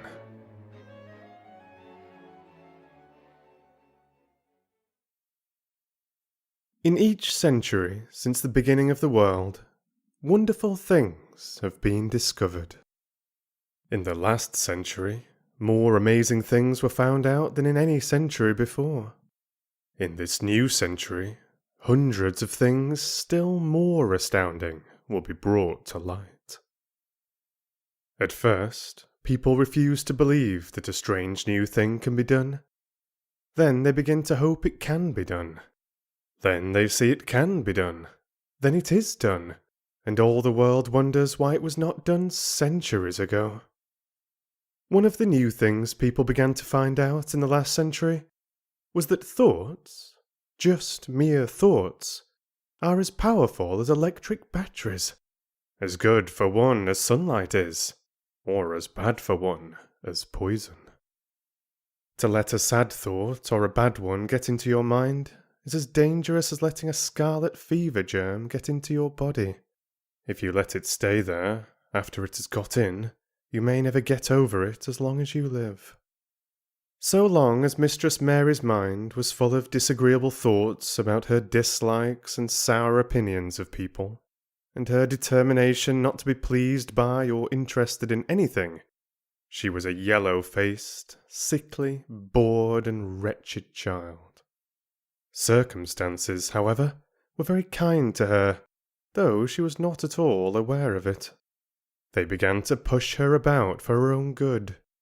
When her mind gradually filled itself with robins, and moorland cottages crowded with children, with queer, crabbed old gardeners and common little Yorkshire housemaids, with springtime and with secret gardens coming alive day by day, and also with a moor boy and his creatures, there was no room left for the disagreeable thoughts which affected her liver and her digestion and made her yellow and tired. So long as Colin shut himself up in his room and thought only of his fears and weakness and his detestation of people who looked at him and reflected hourly on humps and early death, he was a hysterical, half-crazy little hypochondriac who knew nothing of the sunshine and the spring, and also did not know that he could get well and stand upon his feet if he tried to do it. When new, beautiful thoughts began to push out the old, hideous ones, life began to come back to him. His blood ran healthily through his veins, and strength poured into him like a flood. His scientific experiment was quite practical and simple, and there was nothing weird about it at all. Much more surprising things can happen to anyone who, when a disagreeable or discouraged thought comes into his mind, just has the sense to remember in time and push it out by putting in an agreeable, determinedly courageous one. Two things cannot be in one place. Where you tend a rose, my lad, a thistle cannot grow. While the secret garden was coming alive, and two children were coming alive with it, there was a man wandering about certain far-away beautiful places in the Norwegian fjords, and the valleys and mountains of Switzerland. And he was a man who for 10 years had kept his mind filled with dark and heart-broken thinking. He had not been courageous. He had never tried to put any of the thoughts in the place of the dark ones. He had wandered by blue lakes and thought them. He had lain on mountain-sides with sheets of deep blue gentians blooming all about him, and flower breaths filling all the air, and he had thought them. A terrible sorrow had fallen upon him when he had been happy, and he had let his soul fill itself with blackness, and had refused obstinately to allow any rift of light to pierce through. He had forgotten and deserted his home and his duties. When he travelled about, darkness so brooded over him that the sight of him was a wrong done to other people, because it was as if he poisoned the air about him with gloom. Most strangers thought he must be either half mad or a man with some hidden crime on his soul. He was a tall man with a drawn face and crooked shoulders, and the name he always entered on hotel registers was Archibald Craven, Misselthwaite Manor, Yorkshire, England. He had travelled far and wide since the day he saw Mistress Mary in the study and told her she might have her bit of earth. He had been in the most beautiful places in Europe, though he had remained nowhere more than a few days. He had chosen the quietest and remotest spots. He had been on the top of mountains whose heads were in the clouds, and had looked down on other mountains when the sun rose and touched them, with such light as made it seem as if the world were just being born.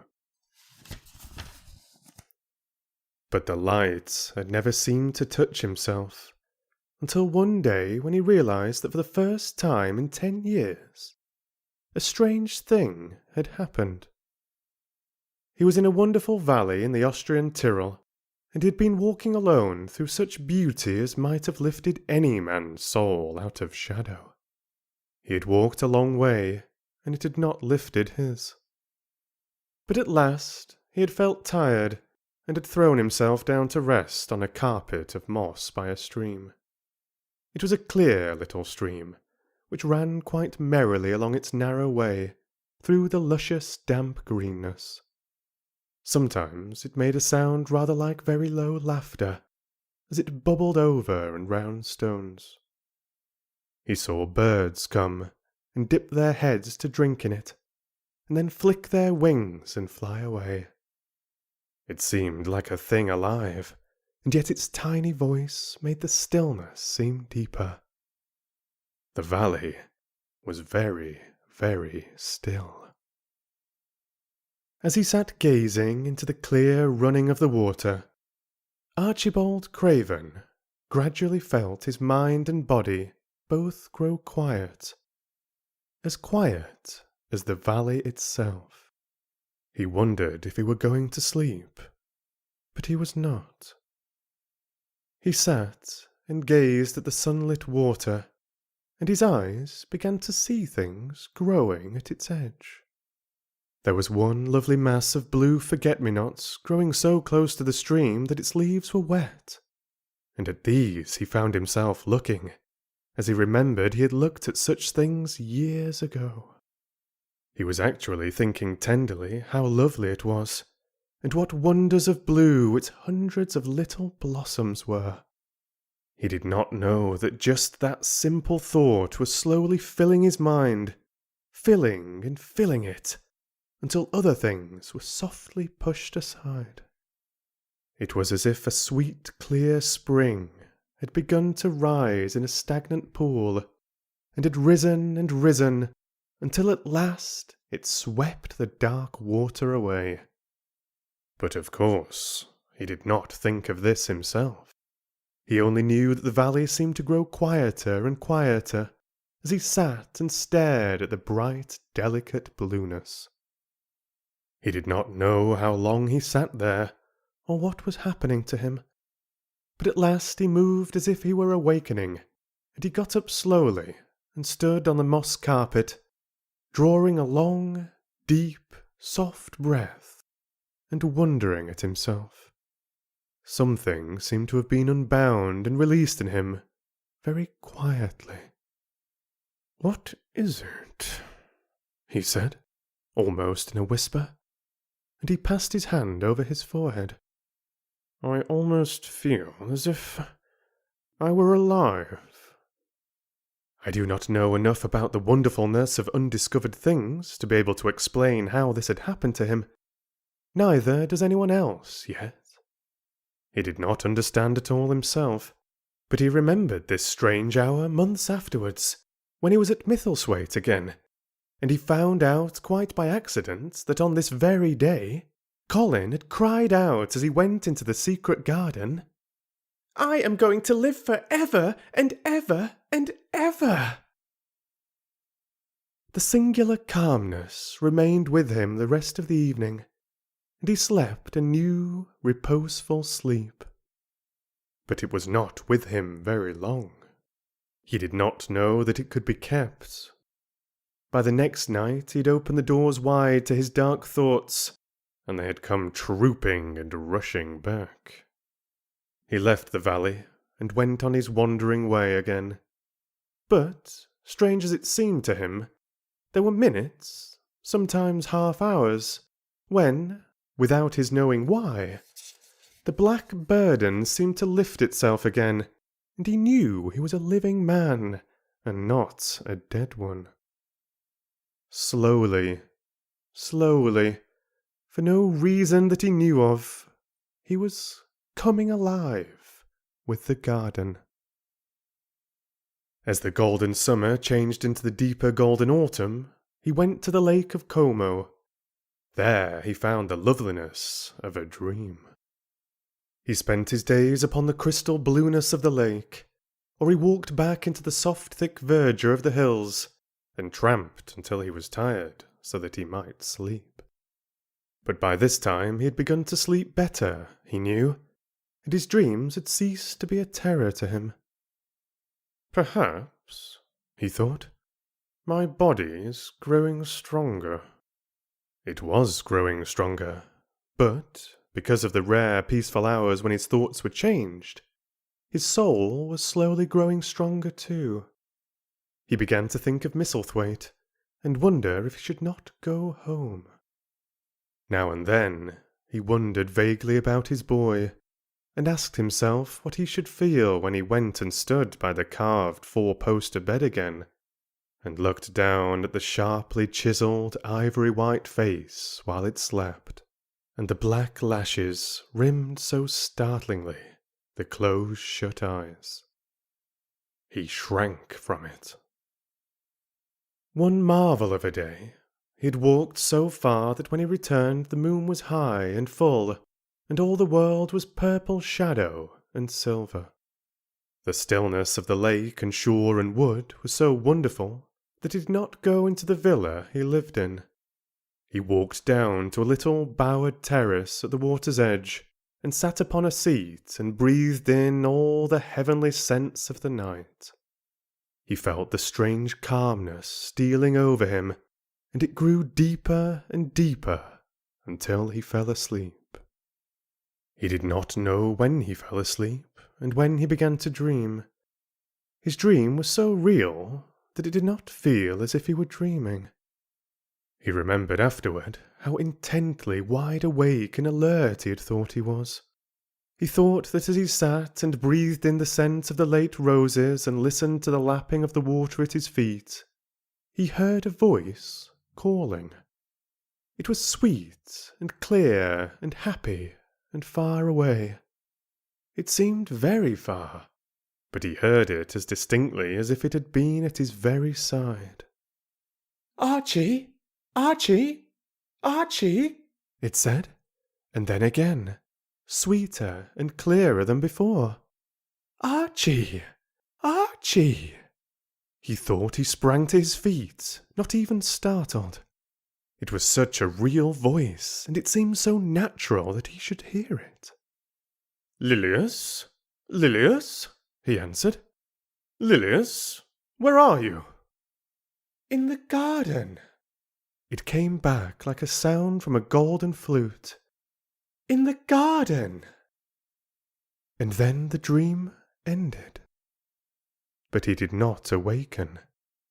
He slept soundly and sweetly all through the lovely night. When he did awake at last, it was brilliant morning, and a servant was standing staring at him. He was an Italian servant, and was accustomed, as all the servants of the villa were, to accepting without question any strange thing his foreign master might do. No one ever knew when he would go out or come in, or where he would choose to sleep, or if he would roam about the garden or lie in the boat on the lake all night. The man held a salver with some letters on it, and he waited quietly until Mr. Craven took them. When he had gone away, Mr. Craven sat a few moments holding them in his hand and looking at the lake. His strange calm was still upon him, and something more, a lightness, as if the cruel thing which had been done had not happened as he thought, as if something had changed. He was remembering the dream, the real dream. "In the garden," he said, wondering at himself. "In the garden. But the door is locked, and the key is buried deep." When he glanced at the letters a few minutes later, he saw that the one lying at the top of the rest was an English letter, and came from Yorkshire. It was directed in a plain woman's hand, but it was not a hand he knew. He opened it, scarcely thinking of the writer, but the first words attracted his attention at once. "Dear Sir, I am Susan Sowerby, that made bold to speak to you once on the moor. It was about Miss Mary I spoke. I will make bold to speak again. Please, sir, I would come home if I was you. I think you would be glad to come, and, if you'll excuse me, sir, I think your lady would ask you to come if she was here. Your obedient servant, Susan Sowerby." Mr. Craven read the letter twice before he put it back in its envelope. He kept thinking about the dream. "I will go back to Misselthwaite," he said. "Yes, I'll go at once." And he went through the garden to the villa and ordered Pitcher to prepare for his return to England. In a few days he was in Yorkshire again, and on his long railroad journey he found himself thinking of his boy, as he had never thought in all the 10 years past. During those years he had only wished to forget him. Now, though he did not intend to think about him, memories of him constantly drifted into his mind. He remembered the black days when he had raved like a madman because the child was alive and the mother was dead. He had refused to see it, and when he had gone to look at it at last, it had been such a weak, wretched thing that everyone had been sure it would die in a few days. But to the surprise of those who took care of it, the days passed, and it lived, and then everyone believed it would be a deformed and crippled creature. He had not meant to be a bad father, but he had not felt like a father at all. He had supplied doctors and nurses and luxuries, but he had shrunk from the mere thought of the boy, and had buried himself in his own misery. The first time after a year's absence he returned to Misselthwaite, and the small miserable-looking thing languidly and indifferently lifted to his face the great grey eyes with black lashes round them, so like and yet so horribly unlike the happy eyes he had adored. He could not bear the sight of them, and turned away, pale as death. After that, he had scarcely ever saw him except when he was asleep, and all he knew of him was that he was a confirmed invalid, with a vicious, hysterical, half-insane temper. He could only be kept from furies dangerous to himself by being given his own way in every detail. All this was not an uplifting thing to recall, but as the train whirled him through the mountain passes and golden plains, the man who was coming alive began to think in a new way, and he thought long and steadily and deeply. "Perhaps I have been all wrong for 10 years, he said to himself. 10 years is a long time. It may be too late to do anything. Quite too late. What have I been thinking of?" Of course, this was the wrong magic, to begin by saying too late. Even Colin could have told him that. But he knew nothing of magic, either black or white. This he had yet to learn. He wondered if Susan Sowerby had taken courage and written to him only because the motherly creature had realised that the boy was much worse, was fatally ill. If he had not been under the spell of the curious calmness which had taken possession of him, he would have been more wretched than ever. But the calm had brought a sort of courage and hope with it. Instead of giving way to thoughts of the worst, he actually found he was trying to believe in better things. Could it be possible that she sees that I may be able to do him good and control him? He thought. I will go and see her on my way to Misselthwaite.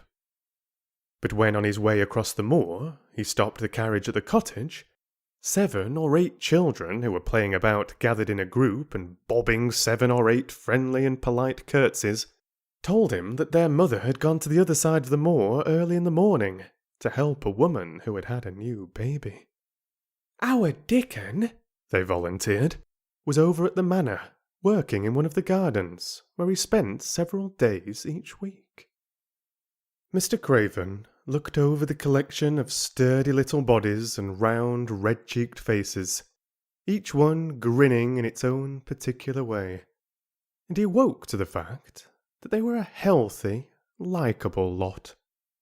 He smiled at their friendly grins and took a golden sovereign from his pocket and gave it to our Elizabeth Ellen, who was the oldest. If you divide that into 8 parts, there will be half a crown for each of you, he said. Then, amid grins and chuckles and bobbing of curtsies, he drove away, leaving ecstasy and nudging elbows and little jumps of joy behind. The drive across the wonderfulness of the moor was a soothing thing. Why did it seem to give him a sense of homecoming, which he had been sure he could never feel again? That sense of the beauty of land and sky and purple bloom of distance, and a warming of the heart at drawing nearer to the great old house which had held those of his blood for 600 years. How he had driven away from it the last time, shuddering to think of its closed rooms and the boy lying in the four-posted bed with the brocaded hangings. Was it possible that perhaps he might find him changed a little for the better, and that he might overcome his shrinking from him? How real that dream had been! How wonderful and clear the voice which had called back to him! In the garden! In the garden! "I will try to find the key," he said. "I will try to open the door. I must, though I don't know why." When he arrived at the manor, the servants who received him with the usual ceremony noticed that he looked better, and that he did not go to the remote rooms where he usually lived, attended by Pitcher. He went into the library and sent for Mrs. Medlock. She came to him somewhat excited, and curious, and flustered. "How is Master Colin, Medlock?" he inquired. "Well, sir," Mrs. Medlock answered, he's different, in a manner of speaking." "Worse?" he suggested. Mrs. Medlock really was flushed. "Well, you see, sir," she tried to explain, "neither Dr. Craven nor the nurse nor me can exactly make him out." "Why is that?" "To tell you the truth, sir, Master Colin might be better and he might be changing for the worse. His appetite, sir, is past understanding, and his ways—" "Has he become more peculiar?" his master asked, knitting his brows anxiously. "That's it, sir. He's growing very peculiar, when you compare him with what he used to be. He used to eat nothing, and then suddenly began to eat something enormous. And then he stopped again all at once, and the meals were sent back just as they used to be. You never knew, sir, perhaps, that out of doors he never would let himself be taken. The things we've gone through to get him to go out in his chair would leave a body trembling like a leaf. He'd throw himself into such a state that Dr. Craven said he couldn't be responsible for forcing him. Well, sir, just without warning, not long after one of his worst tantrums, he suddenly insisted on being taken out every day by Miss Mary and Susan Sowerby's boy, Dickon, that could push his chair. He took a fancy to both Miss Mary and Dickon brought his tame animals. And, if you'll credit it, sir, out of doors he will stay from morning until night." "How does he look?" was the next question. "If he took his food natural, sir, you'd think he was putting on flesh, but we're afraid it may be a sort of bloat. He laughs sometimes in a queer way when he's alone with Miss Mary. He never used to laugh at all. Dr. Craven is coming to see you at once, if you'll allow him. He never was as puzzled in his life." "Where is Master Colin now?" Mr. Craven asked. "In the garden, sir. He's always in the garden, though not a human creature is allowed to go near for fear they'll look at him." Mr. Craven scarcely heard her last words. "In the garden," he said. And after he had sent Mrs. Medlock away, he stood and repeated it again and again. "In the garden." He had to make an effort to bring himself back to the place he was standing in, and when he felt he was on earth again, he turned and went out of the room. He took his way, as Mary had done, through the door in the shrubbery, and among the laurels and the fountain beds. The fountain was playing now, and was encircled by beds of brilliant autumn flowers. He crossed the lawn, and turned into the long walk by the ivied walls. He did not walk quickly, but slowly, and his eyes were on the path. He felt as if he were being drawn back to the place he had so long forsaken, and he did not know why. As he drew near to it, his step became still more slow. He knew where the door was, even though the ivy hung thick over it, but he did not know exactly where it lay, that buried key. So he stopped, and stood still, looking about him, and almost the moment after he had paused, he started and listened, asking himself if he were walking in a dream. The ivy hung thick over the door. The key was buried under the shrubs. No human being had passed that portal for 10 lonely years. And yet, inside the garden, there were sounds. They were the sounds of running, scuffling feet seeming to chase round and round under the trees. They were the strange sounds of lowered, suppressed voices, exclamations and smothered, joyous cries. It seemed actually like the laughter of young things, the uncontrollable laughter of children who were trying not to be heard, but who, in a moment or so, as their excitement mounted, would burst forth. What in heaven's name was he dreaming of? What in heaven's name did he hear?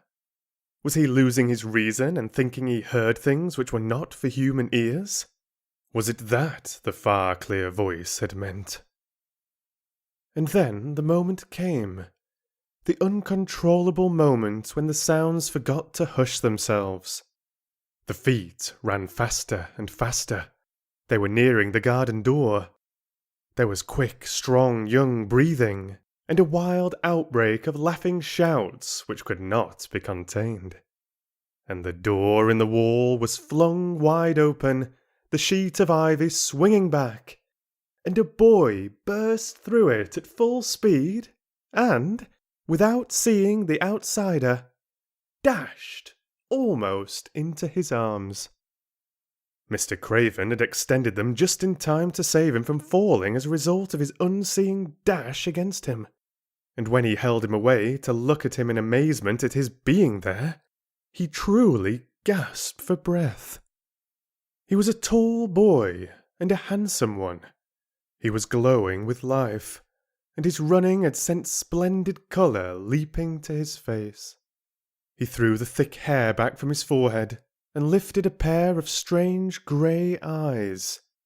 Eyes full of boyish laughter, and rimmed with black lashes like a fringe. It was the eyes which made Mr. Craven gasp for breath. "Who? What? Who?" he stammered. This was not what Colin had expected.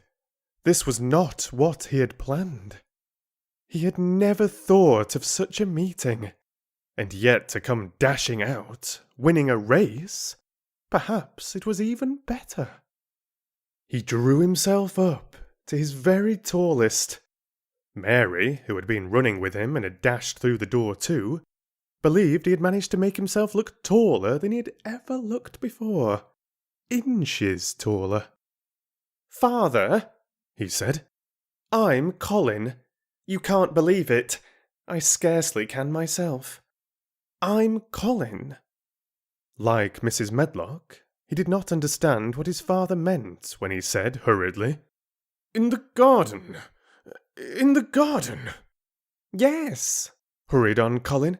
"It was the garden that did it, and Mary and Dickon and the creatures, and the magic. No one knows. We kept it to tell you when you came. I'm well. I can beat Mary in a race. I'm going to be an athlete."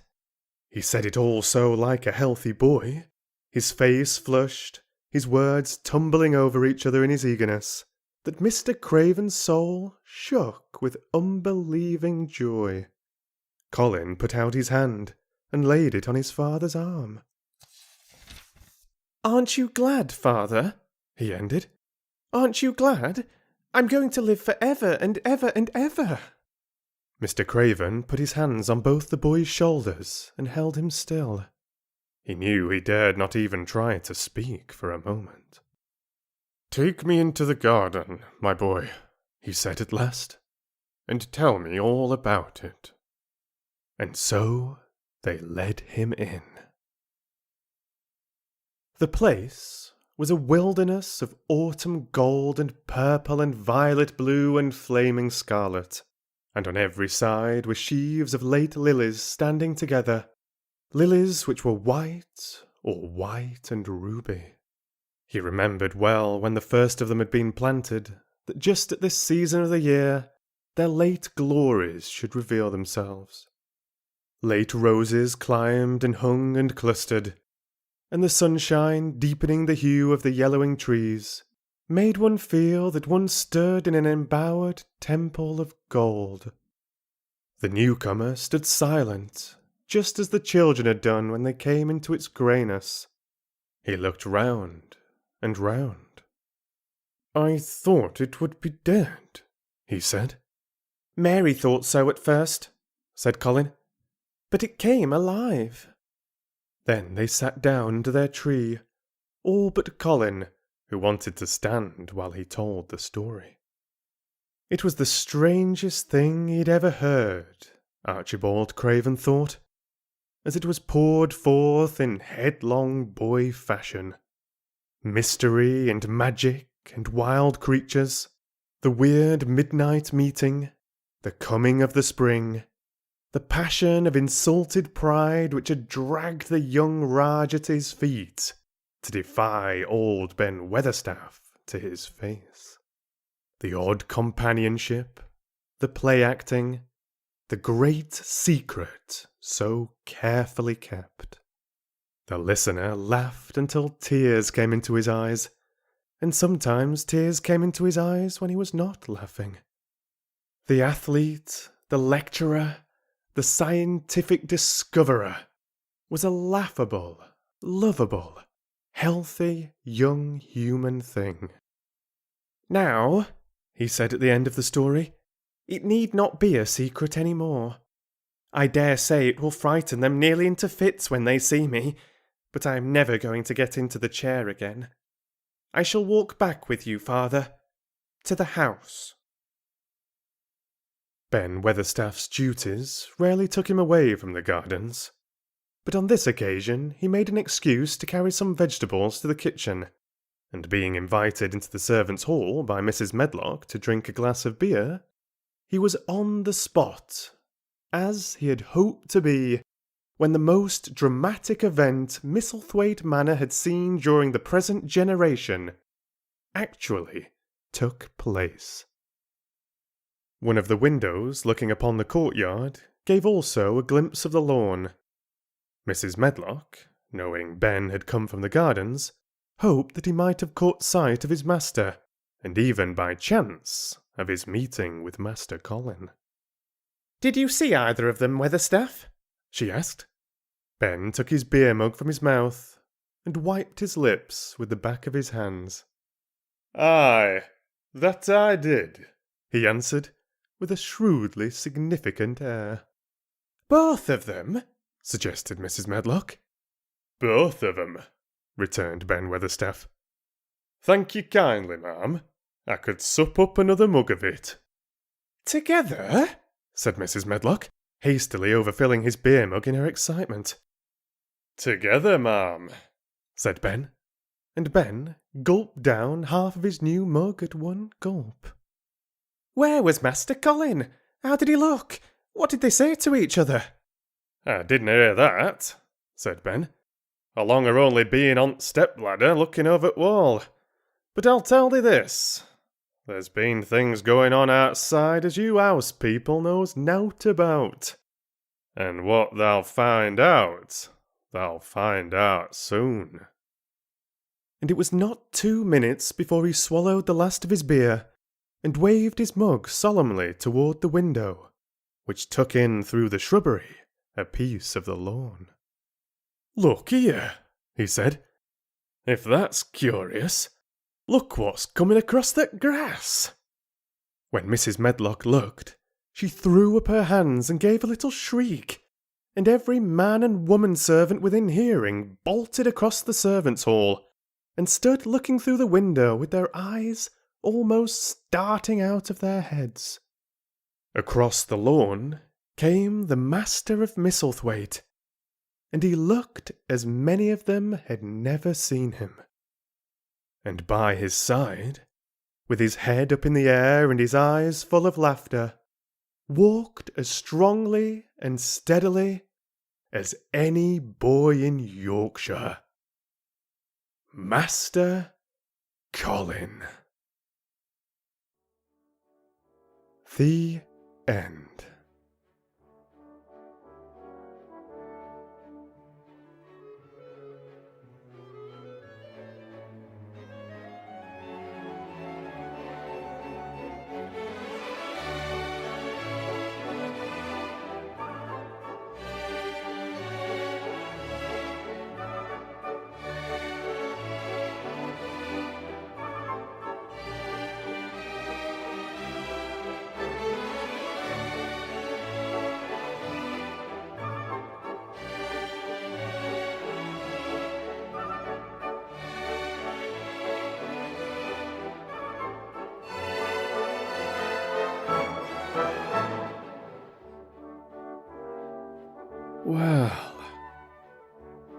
Wasn't that terrific? I almost can't believe we've finished. But that does indeed draw The Secret Garden by Frances Hodgson Burnett to an end at last.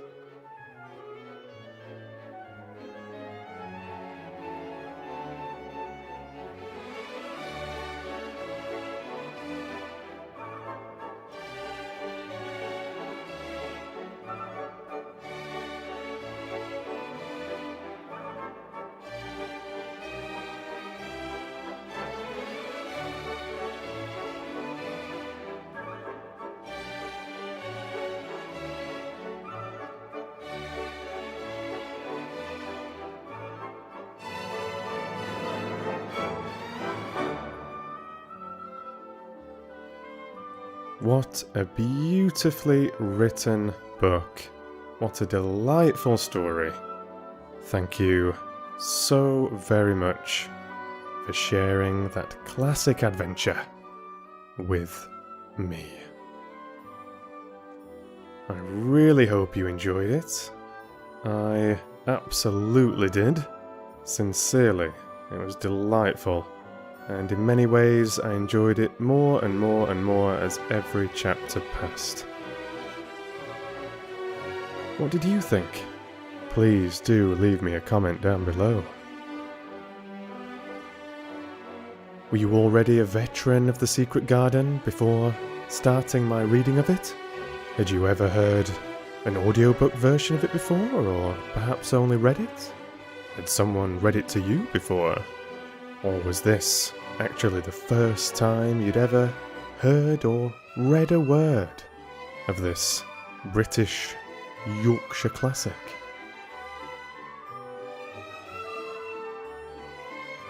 And do let me know if you've got any feedback on my narration as well. Of course, this reading did evolve a little bit over time. Started a little simpler, a little less editing, certainly more raw. And over time I added a little bit more polish and got a little bit more enthusiastic perhaps in certain ways. I mean, I was genuinely enjoying it from the start, but the focus was more on a calm, easy read. And then that just kind of gradually developed into a more engaging listen, perhaps, in a slightly different way. But please do share your feelings. Praise, of course.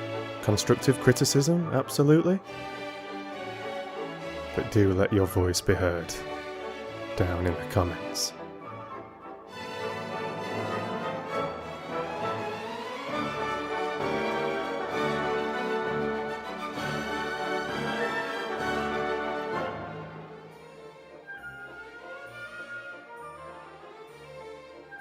I really hope you feel that I've done an adequate job in bringing this novel to life, and that you'll be joining me for future readings of your favourite stories.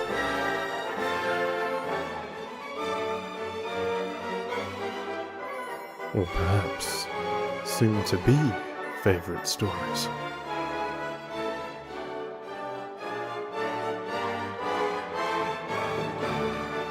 Wherever you are, take care, and read to you soon.